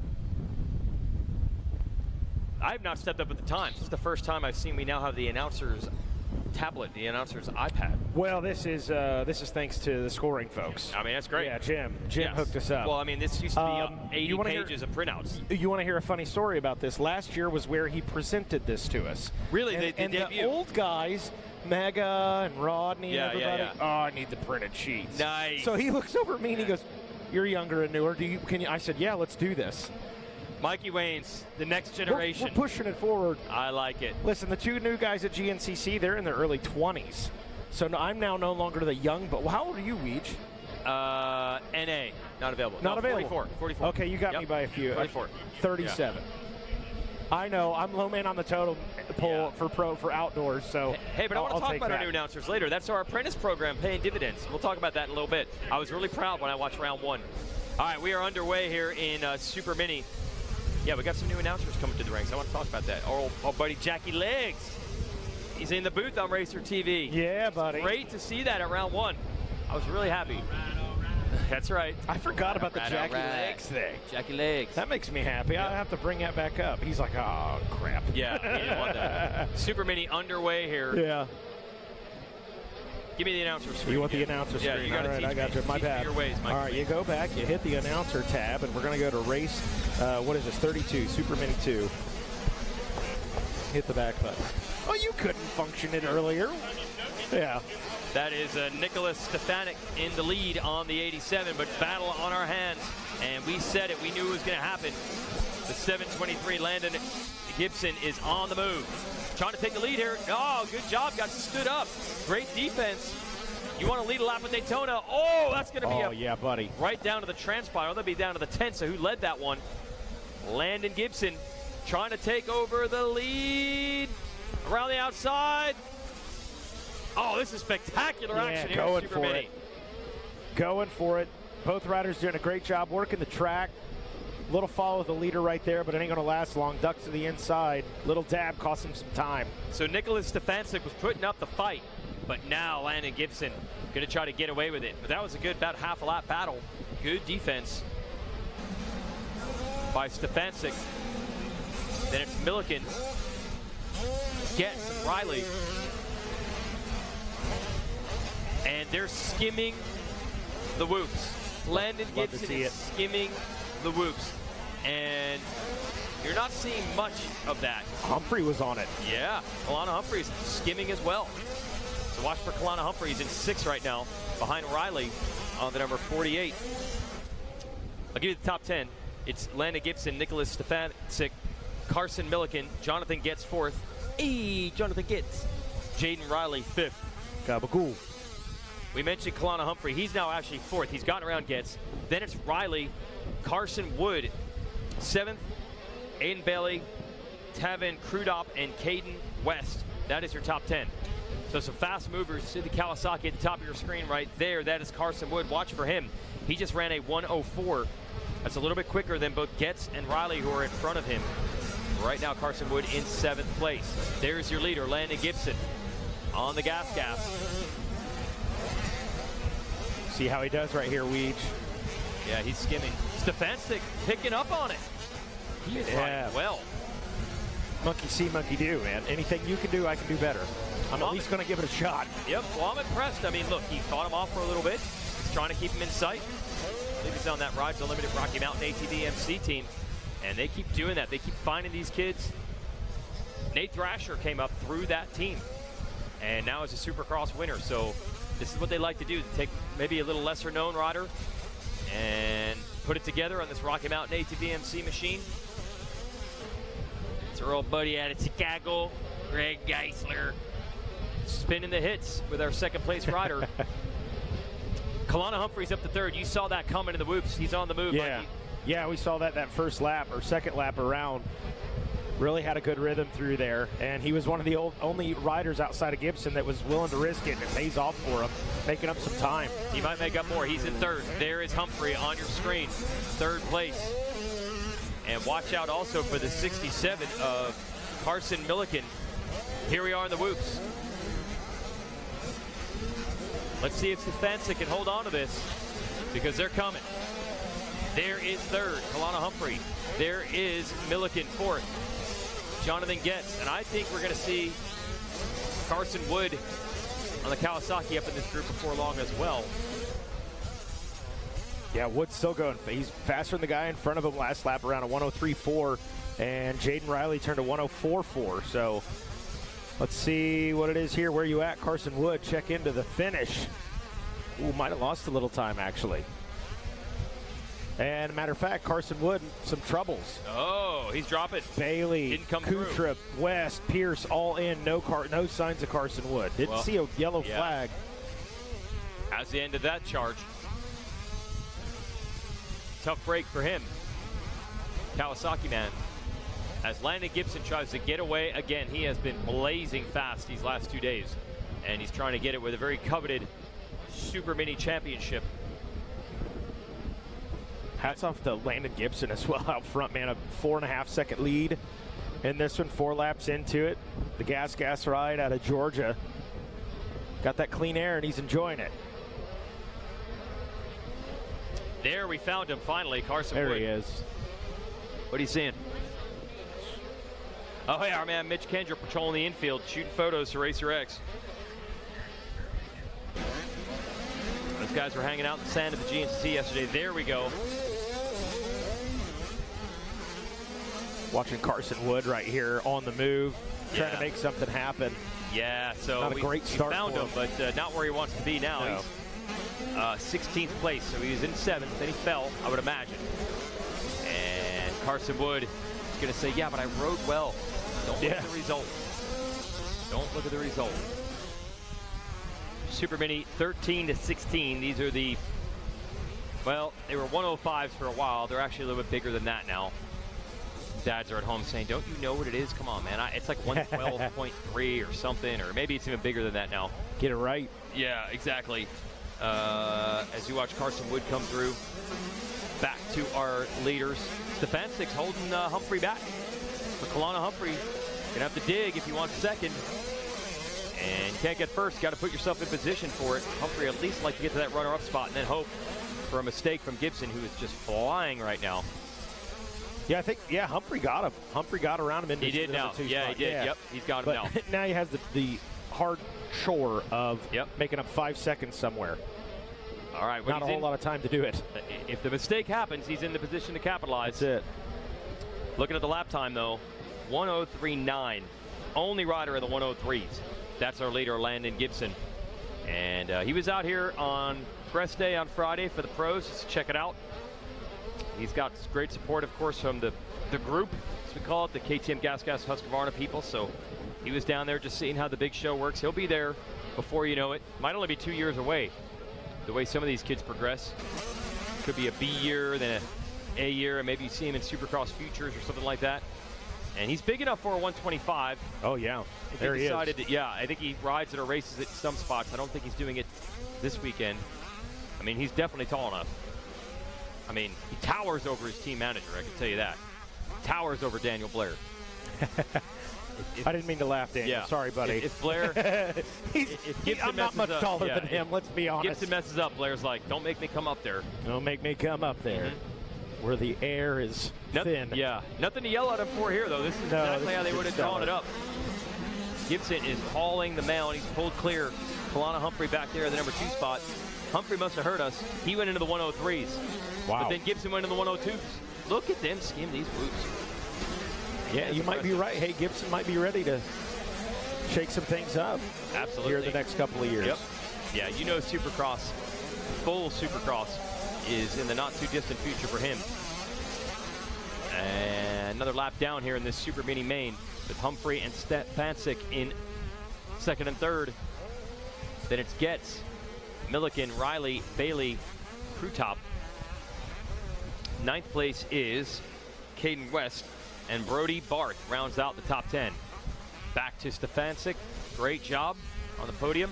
We'll check in with Milliken on the 67 and the 22 of Getz. These two have been pretty close the entire race. Yeah, Milliken able to get him right there before the finish. Picking up a spot. They've been battling. Yeah, a little back and forth. Got to go in defensive riding mode now. Hold them off. Getting late.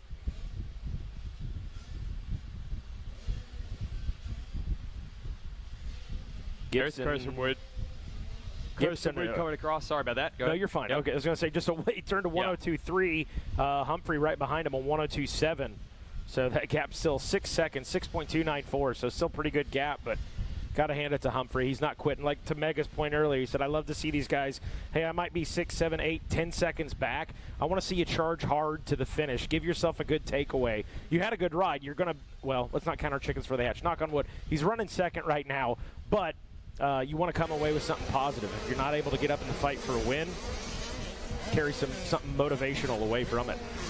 I saw the white flag flying, so it's almost over here if Landon Gibson can bring it home in Super Mini to the infield for the last time.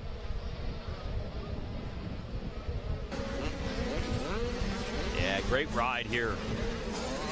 Coming out of Peachtree City, Georgia. There's probably like 9 of those. Like the amount of things that are Peachtree City, Peachtree, Peach City.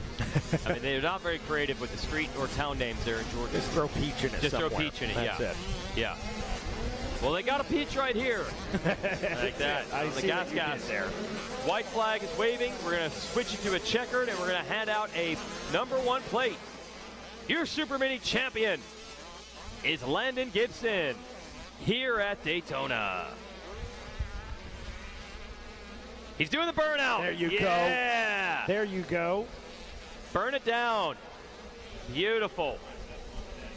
Yeah, that probably might have been.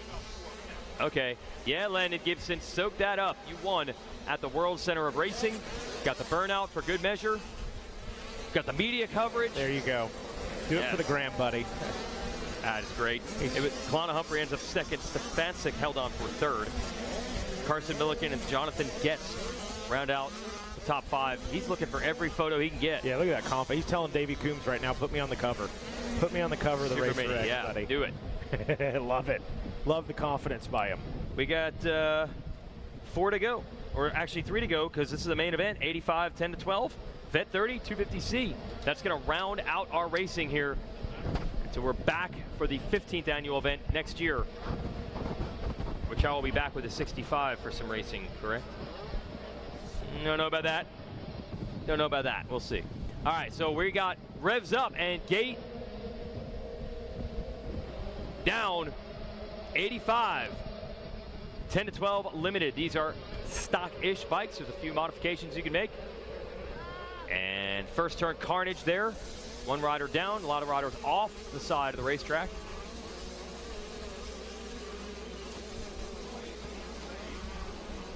Got to tell you, Weege, those 3 or 4 gates outside of the doghouse really seem ideal, and get a little further out than that, you're really jeopardizing yourself when you get out to the tough blocks area in that first turn. Yeah, it's easy to get just used up there. You can push wide.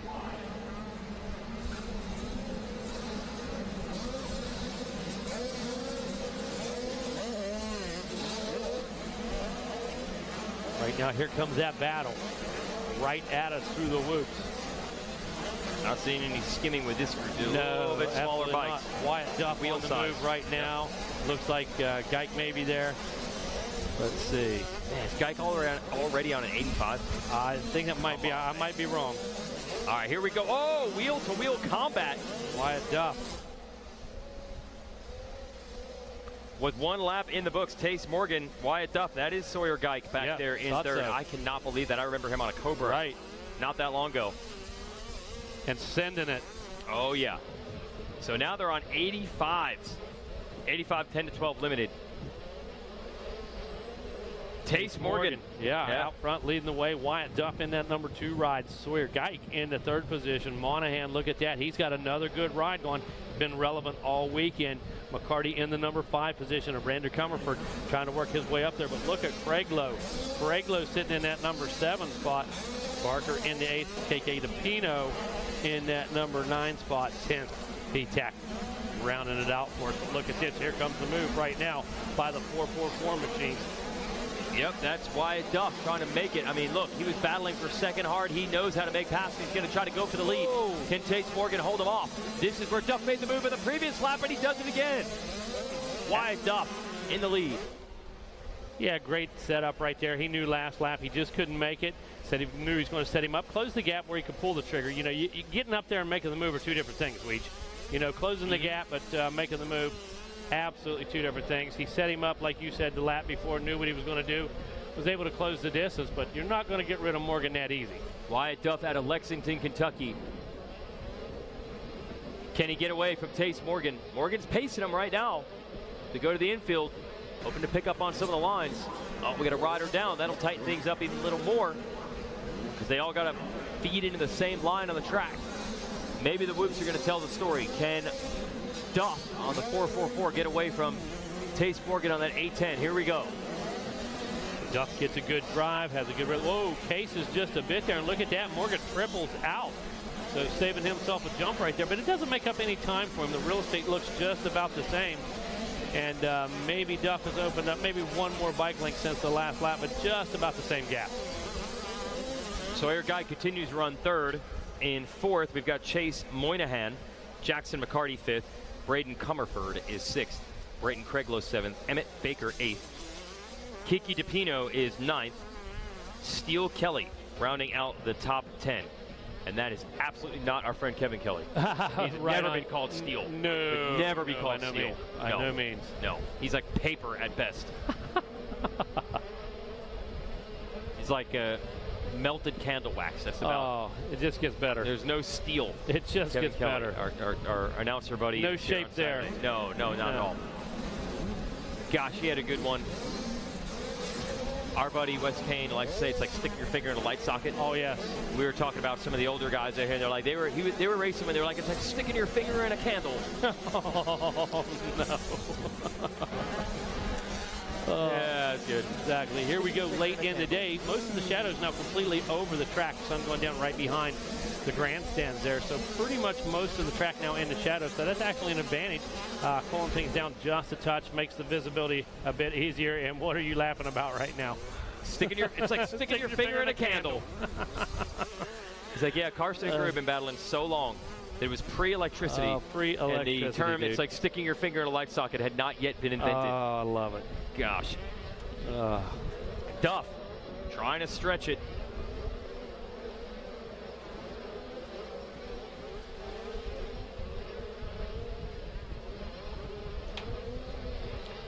All right, Weege here in the middle of this 85 10-12 limited. Only 2 races left, my man. Going to be our Bet 30 Plus and our 250C Junior. I got to get out there, race that Bet 30 Plus, man. Late entry. Get out there, man. As a matter of fact. Get out there, yep. It's kind of tough. You don't want to admit your age. You got to race guys like several years younger, 10 years younger, just to not have anyone know how old you actually are. I get it. The sport is weird like that. It'll sell you out. You're going to have to take that kickstand off, though. Probably remove the headlight. So. No, I'm number plate, man, but it doesn't have a kickstand. Kickstand really comes in handy. No, I'm sorry. Dusty Rhodes had the headlight the other day. Yes, that's right. Yes. But he said our guy Dusty Rhodes is riding tomorrow, racing tomorrow absolutely. with the headlight. With the headlight on. Headlight. Yeah. Yep.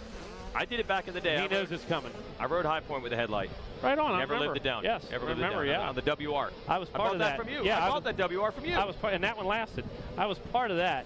Yeah, that bike lived a rough life, but that one it was did not though, my man. fault. It put up with it. It got stolen. I remember. Returned, and then I just brought it back out and raced it. I love it. Can't kill those Yamahas, man. I'll tell you what. True story. I had a CR60 that got stolen. Years possession. Oh, listen. They ground the serial number off the neck and all the and everything. 5 years later, in an unrelated robbery of a coal mine, they went in and stripped a coal mine of all the copper, and they found my CR60. How did they know that the number? Just went back and found reports of a CR60 stolen, and they knew it was a 1984. They used a little this and that detective work. Still, and I've got the bike to this day. I'll show you a picture of it here in a minute. They cared that much. Oh, yeah. Had a bald rear tire, and the chain was hanging on the swing arm, and I had to bring it right back to mint. But other than that, that's not that bad at all. No, she's tasty. 444 Wyatt Duff. Tace Morgan has not given up. No. Morgan here on this 810 is keeping him honest. That is impressive. And like the pros many times, each one has a good section of the track. Looks like the east end right here for Wyatt Duff, and when they get back up here on the west side, he's always able to close the gap, is young Morgan. Geik not gone away. No, Geik still running strong in third in the 18. Moynihan and McCarty now is up to fifth. That's Jackson McCarty. Braden Comerford, Brayton Craiglow, Steele Kelly, Kiki DePino, and Nolan Murphy round out the top 10. Yeah, no room for error here for Wyatt Duff on that 444. Now, I'm going to give you the modern version of the story you just told. I saw Josh Hill the other day. He actually gets his bikes worked on at Bundy Built, which is a shop I work out of in North Carolina. He had an Alta electric bike stolen. They found it. Guess what? No damage. The thieves only got to ride it until the battery died. They don't have a charger. Then it was done. Then it was done. I love it. I'm like, what kind of shape's it? He's like, dude, even the tire's fresh. He's like, once the battery died, they couldn't do anything with it. Yeah, they were finished. And you can't hawk it. No. What are you gonna do? Right. So Somehow they found it. That's awesome. A year later, he got it back. He plugged it in and went riding. Plugged it in and went riding. Yeah. Fantastic. You know what? The Stark Future guys were here for the Supercross on Saturday. They were showing off the bike. I don't think they mentioned that's one of the benefits. If somebody steals your electric bike, it doesn't have a charger, they can't ride the wheels off it. Yeah, and anti-theft device is not an option. Yeah, I had not. Security is not an option. It's standard. Yep. Yeah. Awesome. The Stark guys were here, and I was talking to them. This is something interesting about this motorcycle that's coming soon. Coming soon. Every one of those bikes, we watch our leader, Wyatt Duff, in the whoops now. He's pulled away from Morgan. Morgan that's a lap rider between him and the leader. Every one is going to have GPS built in. And every bike it'll log every lap you do. And their hope is that everyone that has one, it'd be like having Strava. Everyone that's ridden on any track ever, you can compare lap times, lines. You could contact the guy and be like, what bike setup did you use there? I saw you were at Glen Helen today. What worked for you? Here's mapping that I tried. It's a connected world they're trying to develop, and they want the race promoters to have that data as well, so we can analyze, throttle position, brake, clutch. Wait, sorry. We don't have that. Mega's just in here shaking his head. So this is where we're at. This is where we're at. So this is where we're at. Yep. Oh, Mega's going to Vet 30. I might have to announce. Does it come with a rider myself. too? Do they send you a rider, or just does it do it for you? Just send me a remote. Yeah. Okay, I'll just like my old RC Ricky Carmichael Radio Shack toy. You know what I mean? Yeah. Oh, where you can't it won't fall down. Yeah, just give me that with my new electric bike. Yep. Seriously, it won't fall down. Give me a break. Yep. First of all, when I traded the new Honda, it had too many switches on it. As far as you're concerned. Okay, traction control, torque mode, haul shot event, torque assist, blah, blah, blah. You know what? My XR75 had traction control. It was right here. Right in the wrist. Okay, dig it. Yeah. Oh, right in the wrist. Then they want to left the lever on the left, too. Oh, you're killing me. Between the right wrist and the left index finger. Exactly. Yeah. All the traction control you can handle. All right, there's a white flag. Wyatt Duff, he's had to work for this one. Tace Morgan tried to make a comeback. Now Wyatt Duff's got it sealed away. No change in the top four. Wow. Craig Lowe, what did you just see? Craig Lowe's fifth now at the Yamaha. He's moved up. Go ahead. I just saw Wyatt Duff just drift it between two lappers. I mean, just didn't set work his way through. No, wide open, drifted through him, split the difference, said goodbye. Nice. Nice. Brayton Craig Lowe up to fifth. Braden Comerford is up to sixth. Steele Kelly is now seventh. Nolan Murphy eighth. Kiki DePino ninth. And Alec Guadagno. So I'm going to go with, coming all the way down from Canada. Alec Guadagno is 10th. Colin Holbrook, Jackson McCarty, and Jeffrey Drysdale. That's your top 13. And you're just marveling right now over Wyatt Duff, Mega. Yeah, had a close call right there. He stood it straight up, and a great save right there. It might have been intentional, with Wyatt, but I'm telling you, it went a little past 10 o'clock there. That's a stolen bike. When you're wheeling it that much, that's what they do with them. Lexington, Kentucky's own Wyatt Duff is your champ in 85 10-12 limited. Fantastic. 2 races to go. Yes. And we're just clicking them off. And he's going to go visit David Iser up on the podium. Boxo is handing out some tools. Wow. We got the Boxo and the bag of Boxo. And I'm telling you what. Stuff. I'm Great telling stuff. you what. I mean, I'm assuming these tools, they've kind of, you can go to your local hardware store and buy tools. But these ones are tools specifically aimed at motocross, correct? Yeah, absolutely. So I think I need to go and...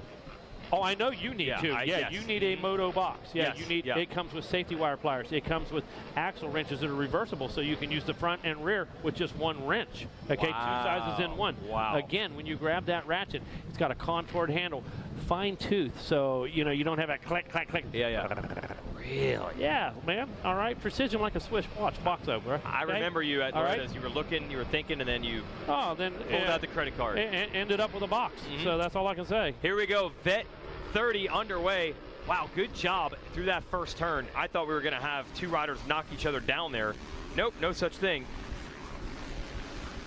Vet 30, and our final race is 250C. That comes up right after this, and we will be complete.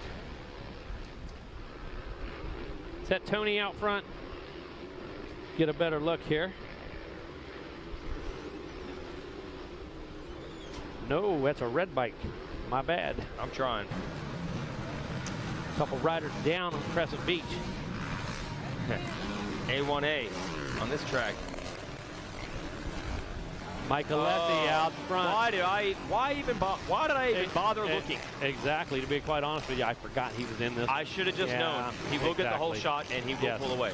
So Mike Alessi has been doing for, geez, I hate to say it now, it's probably 25 years. And he officially made the Mega Mercenary Club, dude.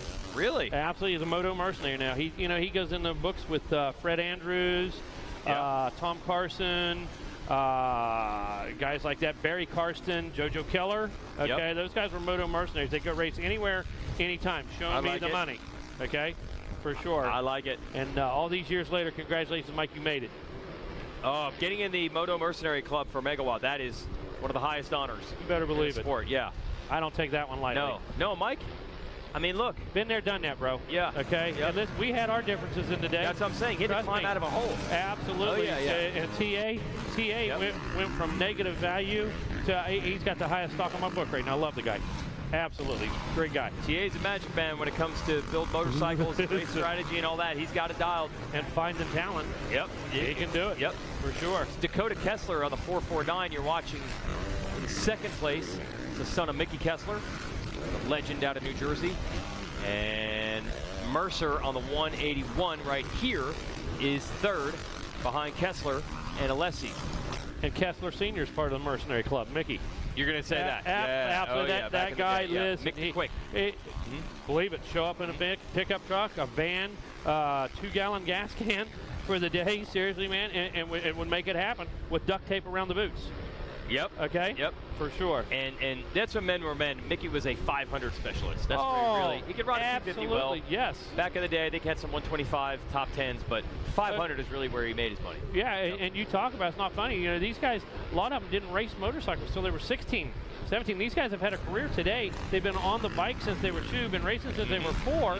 You know, so they're veterans at 16. But it's one of those things where you talk about Jordan and LeBron, blah, blah, blah, blah, blah. I always wonder, you know, Justin Barcia run it in on John Savitsky? I doubt it. They wouldn't be having any of that. Rick Burgett would laugh. Any of that. He would laugh. He would walk right over the pits and just take care of business right away on that kind of stuff. I really, really doubt that you'd have that kind of enthusiasm from Barcia against those guys. Now here's the guy in the move. It is Cox here on the 120 in 4th. He's caught the 181 of Mercer. This is a battle for 3rd. Michael Mercer and Dylan Cox.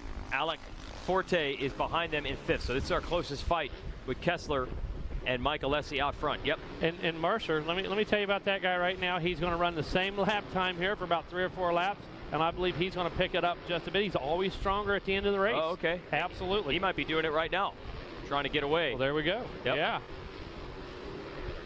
Speaking of getting away, Mike Alessi's done it. The whole shot artist, acting like Houdini, disappearing from the rest of the crowd. For you kids, Houdini was a magician. Yeah. And a magician is a performer that does tricks that are illusions. For you kids, Mike Alessi used to be a pro racer every weekend. Exactly. Jet Lawrence, the 800 is Mike Alessi. And, oh, jeez, I wish. Yeah. Mike Alessi's still at it, man. Raced Arena Cross this year. Oh, we're going to ride her down. That wasn't Alessi there, was it? Just trying to see. No. No.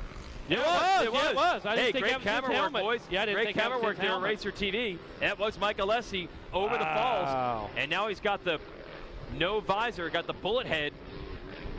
Uh-oh. Now where's Kessler? Alessi is absolutely like a scalded dog now trying to make sure he can get back away. He just hit the John Force button right there. Dude. I'm not letting anybody catch me. And for you kids, John Force is a drag race that goes over 300 miles an hour. So they know the daughters. Ashley. Yeah, that's right. I believe it. That is Kessler, Dakota Kessler, right behind him on the 449. So this is how close this is. I think Mickey, when he settled in, it wasn't AMA National, different number every year. I think he settled in at being 49. So I think that's why Dakota's running. That sounds about right. Yeah, that sounds about right. Yep. Oh, here we go. So it's a battle for the lead. Look at this. A wounded warrior in Mike Alessi had a big crash a lap ago just after this. Oh, muffler flapping off the back of the bike. Oh, and sparks flying, literally. So Dakota Kessler's got a shot at this Vet 30 title. All right, show us what the mercenaries are made of, Alessi. Show us what a hired gun does in these situations. Yeah. There's something on the line. You got to go out and get it. Kessler is right there. Enemies approaching. Let's go. Mercer and Cox still back there 3rd and 4th. Tony LaRusso, our vet out of New Hampshire, is up to 5th. He's a lot older than these 30-plus guys, but he still rides very well. Through the whoops. Kessler is jumping. He's going to the inside. Oh! Dakota Kessler takes the lead from Alessi. Textbook pass. Setting it up. Textbook. Absolutely. Alessi. Oh, no. Alessi went over. Well, that was smart. He could have taken advantage of that mistake and gotten in the lead. He actually got on the brakes to give it back to Dakota Kessler. And I got to believe with the condition of that pipe that there's probably a bent lever, maybe Something's even rear brake pedal. Yeah. Maybe even, you know, so. And I think Alessi has finally given it up. He tried to run an adrenaline for a lap. Now he's looking back to see where 3rd is. And Dakota Kessler is now in position to win the Vet 30. Wow. What a change of events that was. Again, great camera work. This guy's caught it just as he went over. If my memory serves right, I used to work at Englishtown. That's the Kessler's track in New Jersey. I was a flagger. And back then, the rule in New Jersey was you had to be 10 years old to race motocross in the state. And the Kesslers actually got them to change the rules so Dakota could start racing. There you go. They did not have 65 racing in New Jersey. They had to start at 10 years old and 85. And so if we're running younger age classes, if you're in New Jersey now and you're single-digit age, if you're 9 or younger and you're racing, thanks Dakota Kessler. This guy right here. I love it. White flag is out. Great story. I didn't know. Yeah. Very cool. Yeah, it was a state law. I don't know what they did. I don't know. Probably had to deal with the mob or something to make it happen. Speaking of Englishtown, shout out to Rich Travellini. Travellina, is that it? The guy over there? Travellini. Yep. Talked to him not long ago. Reached out to me. Great guy. Yeah. Now, long-time announcer there and now running the place. Yes. Yep. Sure. Rich Trevelise. Trevelise, that's it. Yeah, my bad, Rich. Trevelise. There was a comedian when I was young, Rich Travellina. Oh, there you go. That's where I get it. Yep, there's Teach your kids another one. Kids, that was the stand-up comedian back in the day. So 7 laps I think Alessi still is second. They had a giant lead over that battle with Mercer and Cox, so I think Alessi might still be able to hold on for second. Man, Kessler looks good here. Standing up, entering the corners. Oh! Don't throw it away here in the last lap, boy. Here it is. Checkered flag is in sight. Vet 30 champ, Dakota Kessler. Great job, man. Fantastic. He was in the right place at the right time. Took full advantage of it. Mike Alessi left it all on the track, including part of his exhaust. Making the Garden State proud. Dakota Kessler taking the Vet 30 win. Yeah, Alessi, that was a big crash. And there's Dakota. Going to go down to the podium with David Iser. We'll have one more race. Way to go, Kessler. Oh, that was awesome. I mean, he saw blood in the water, and he stepped up. I think he rode better.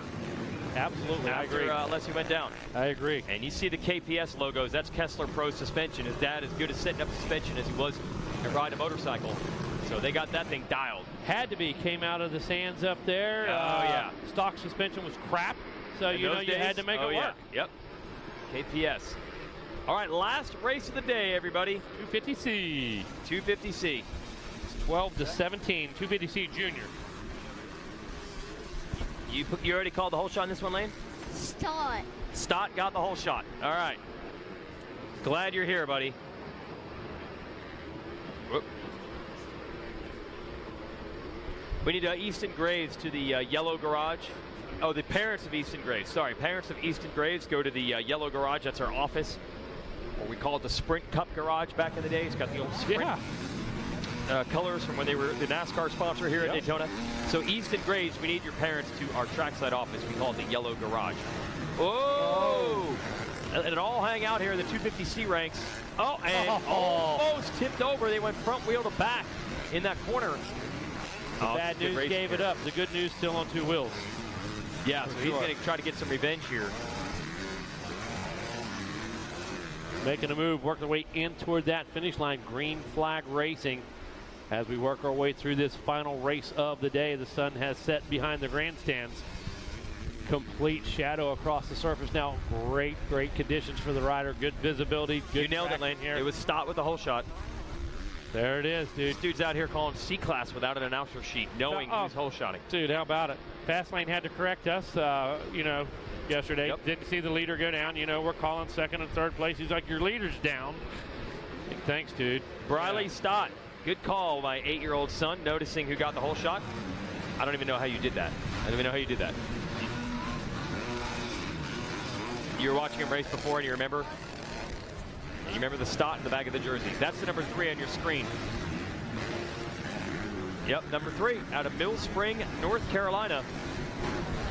Eglentowitz is in second on the number 20. The Demolition Man coming out of New Jersey. Yeah, okay, all right. They're in the demo business. For real? Inglewood's Demolition. Oh, these guys are nuts, dude. They go right into the middle of the building. They tear it down from the inside out with an excavator or whatever, dude. They love it when it falls in on them. You know, they like a challenge, but no, they're dirty these guys are pros. You need to check them out on Facebook and Instagram, dude. They'll show you the stuff. Oh, dude, yeah, absolutely. Oh, that's cool. Over there in Jersey, too. Your neck of the woods. Yeah. There. I don't know. There's probably some Mean Street to the Jersey Shores. Probably some payoffs there of what gets torn down and what doesn't. Oh, yeah. I'm sure they're part of it. If you don't pay the bills, we're going to bring the Eglentowitz family over. It's a shame that building fell down. Yeah. Yep. Hey. Oh, fell down on your mom. Fell down on your daughter. Fell down on the family. Yeah, your cousin was there. So sorry. Oh, that's too bad. I know you loved that Lincoln. Almost went down in the whoops. Eglentowitz able to hold on. It's Bloomfield in the 94. The Bloomfield who almost went down in the rhythm. Yeah, before the whoops. Good call. Fact check. Fact check with fast lane. Did he go down? He almost go down to the whoops of the rhythm. The rhythm. My bad. The 094 on your screen. That's the number 94 of Bloomfield running in third. So Stott trying to get away on that number 3. And he's got a pretty good lead right now. Look at this, man. He's had a rough few days, but the Demolition Man hanging in there. Got his best performance so far, the number 20. Inglewood's in that number 2. He's in back by Eglentowitz Motorsports. There you go. Yep, family business there out of New Jersey. Running second right now. Stott in the lead. On the number 3, you're watching him right now. Bloomfield on the Ken Roxon number. It's coming through next. Egan Bloomfield, by the way, from Trabuco Canyon, California, former home of superstar photographer Simon Cudby. I got to tell you, these guys may have had the best track and the best weather of the day. It's a lot nicer out now. It is, man, absolutely, and the track is not totally destroyed by any means. So, wow, this is great. Way to finish it out right here. 250C Junior, 12 to 17. Megawatt. You got a bike over there. Go get on that track right now and tell me this thing's not that torn up. We're on Racer TV. It's easy for us to say. Yeah, for 1 lap or 2 laps, so you know, maybe, but you know me. I'm not saying you won't go out there and pin it. Yeah. But you might say the track is. You might not say the track is smooth after that. I saw it worse earlier in the day. I got you. Yes. Okay. That's all I'm saying. But not by saying it's smooth and not saying that rut is that deep. is a gnarly one right there. But I did see it rougher in the middle of the day. Yeah, we had I think 2 track maintenance sessions late in the day here. Yeah. And that's cool. Who was the one that told me the story one time? Oh, Big Dave Coons, our founder of all this, that did a track maintenance once before the last moto of the day. And he said, hey, man, it doesn't matter what moto you're in. You still deserve the same. Make it fresh. Oh, yeah. Yeah, like that was the schedule, and they're like, you know, you can skip this one. We only have 1 moto to go. No. Yep. No. Give it the full prep. Yeah, you bet. The last moto. And it's very common from lots of promoters back in the day. Let me tell you something. We were going to smooth her out every moto, and we were going to start over. Okay, we were going at it with a fresh track, 4 motos, and we were going to do it. Okay, everybody had the opportunity. And then, of course, well, everybody can ride a smooth track. Yeah. Everybody can ride an easy track. Yep. And all the guys who practiced all week without a dozer on their property or their neighbor's farm or in the woods, when it was they rode whoops. They rode rough stuff. Yeah. Okay, and it made them better. It made them a different type of rider. Anybody can go fast on the corduroy. Yeah, on the glass. Yeah. Smooth as glass. So Stott right now trying to finish off and win the last championship of the day. That's 250C Junior, 12 to 17. Eglentowitz is second. Bloomfield still third, the Californian. Looks like Bloomfield's closing up just a bit, though, on the number 20 machine. And then in fourth, we have Henderson. Yeah, we might have a battle for podium real estate here before this one is over. I think we will, to be quite honest with you. It's shaping up real nice. So Isaac Henderson and Bentley Good round out your top 5. David Jeff Canfield out of Angola, New York in 6th. Juan Jose Giraldo is 7th. Carl Withrow, David Kubek, and Spencer Townsend. That's your top 10. I didn't see white flag there, did I? No, Stott coming at us right here, just picking his way through, very systematic. No urgency right now. Knows he has to focus. Can't make any mistakes late in the day like this. So we've seen what a small tip over results in. Big gap. Big mistake from a little mistake. Here we go. Into the lap traffic and trying to get out of it is Stott, the North Carolina native, trying to make this quick trip down here worth it. Again, you know, like a seasoned veteran, man. Inside, outside. Wasn't rattled. There comes the number 20, though. Look at this. And Glenowitz, not giving up on it. Not giving up on it. I mean, there's Stott. Here comes the number 20. Wow, stepping back up. He has absolutely closed the gap. Our leader, the 15-year-old Riley Stott, here in the number 3. But we're going to see how close this is now. White flag is out. 1 lap left in this year's Ricky Carmichael Amateur Supercross. Brought to you by Quad Lock. Oh, I think Stott had to step it up here. He did. Yep. Glenowitz knew what he had to do, and Stott read his mind, okay? He knew what he was going to do as well. He was going to bring everything he had on one final lap. So guess what? If you've got 5 or 6 bikes and you get on at the same time he does, it's much easier to keep that 5 or 6 bikes. So good job by Stott. He recognized it, okay? He recognized it. He felt the heat coming at him. Bloomfield still 3rd. Henderson and Good still top 5. Canfield, Withrow, Kubek, Geraldo, and Townsend.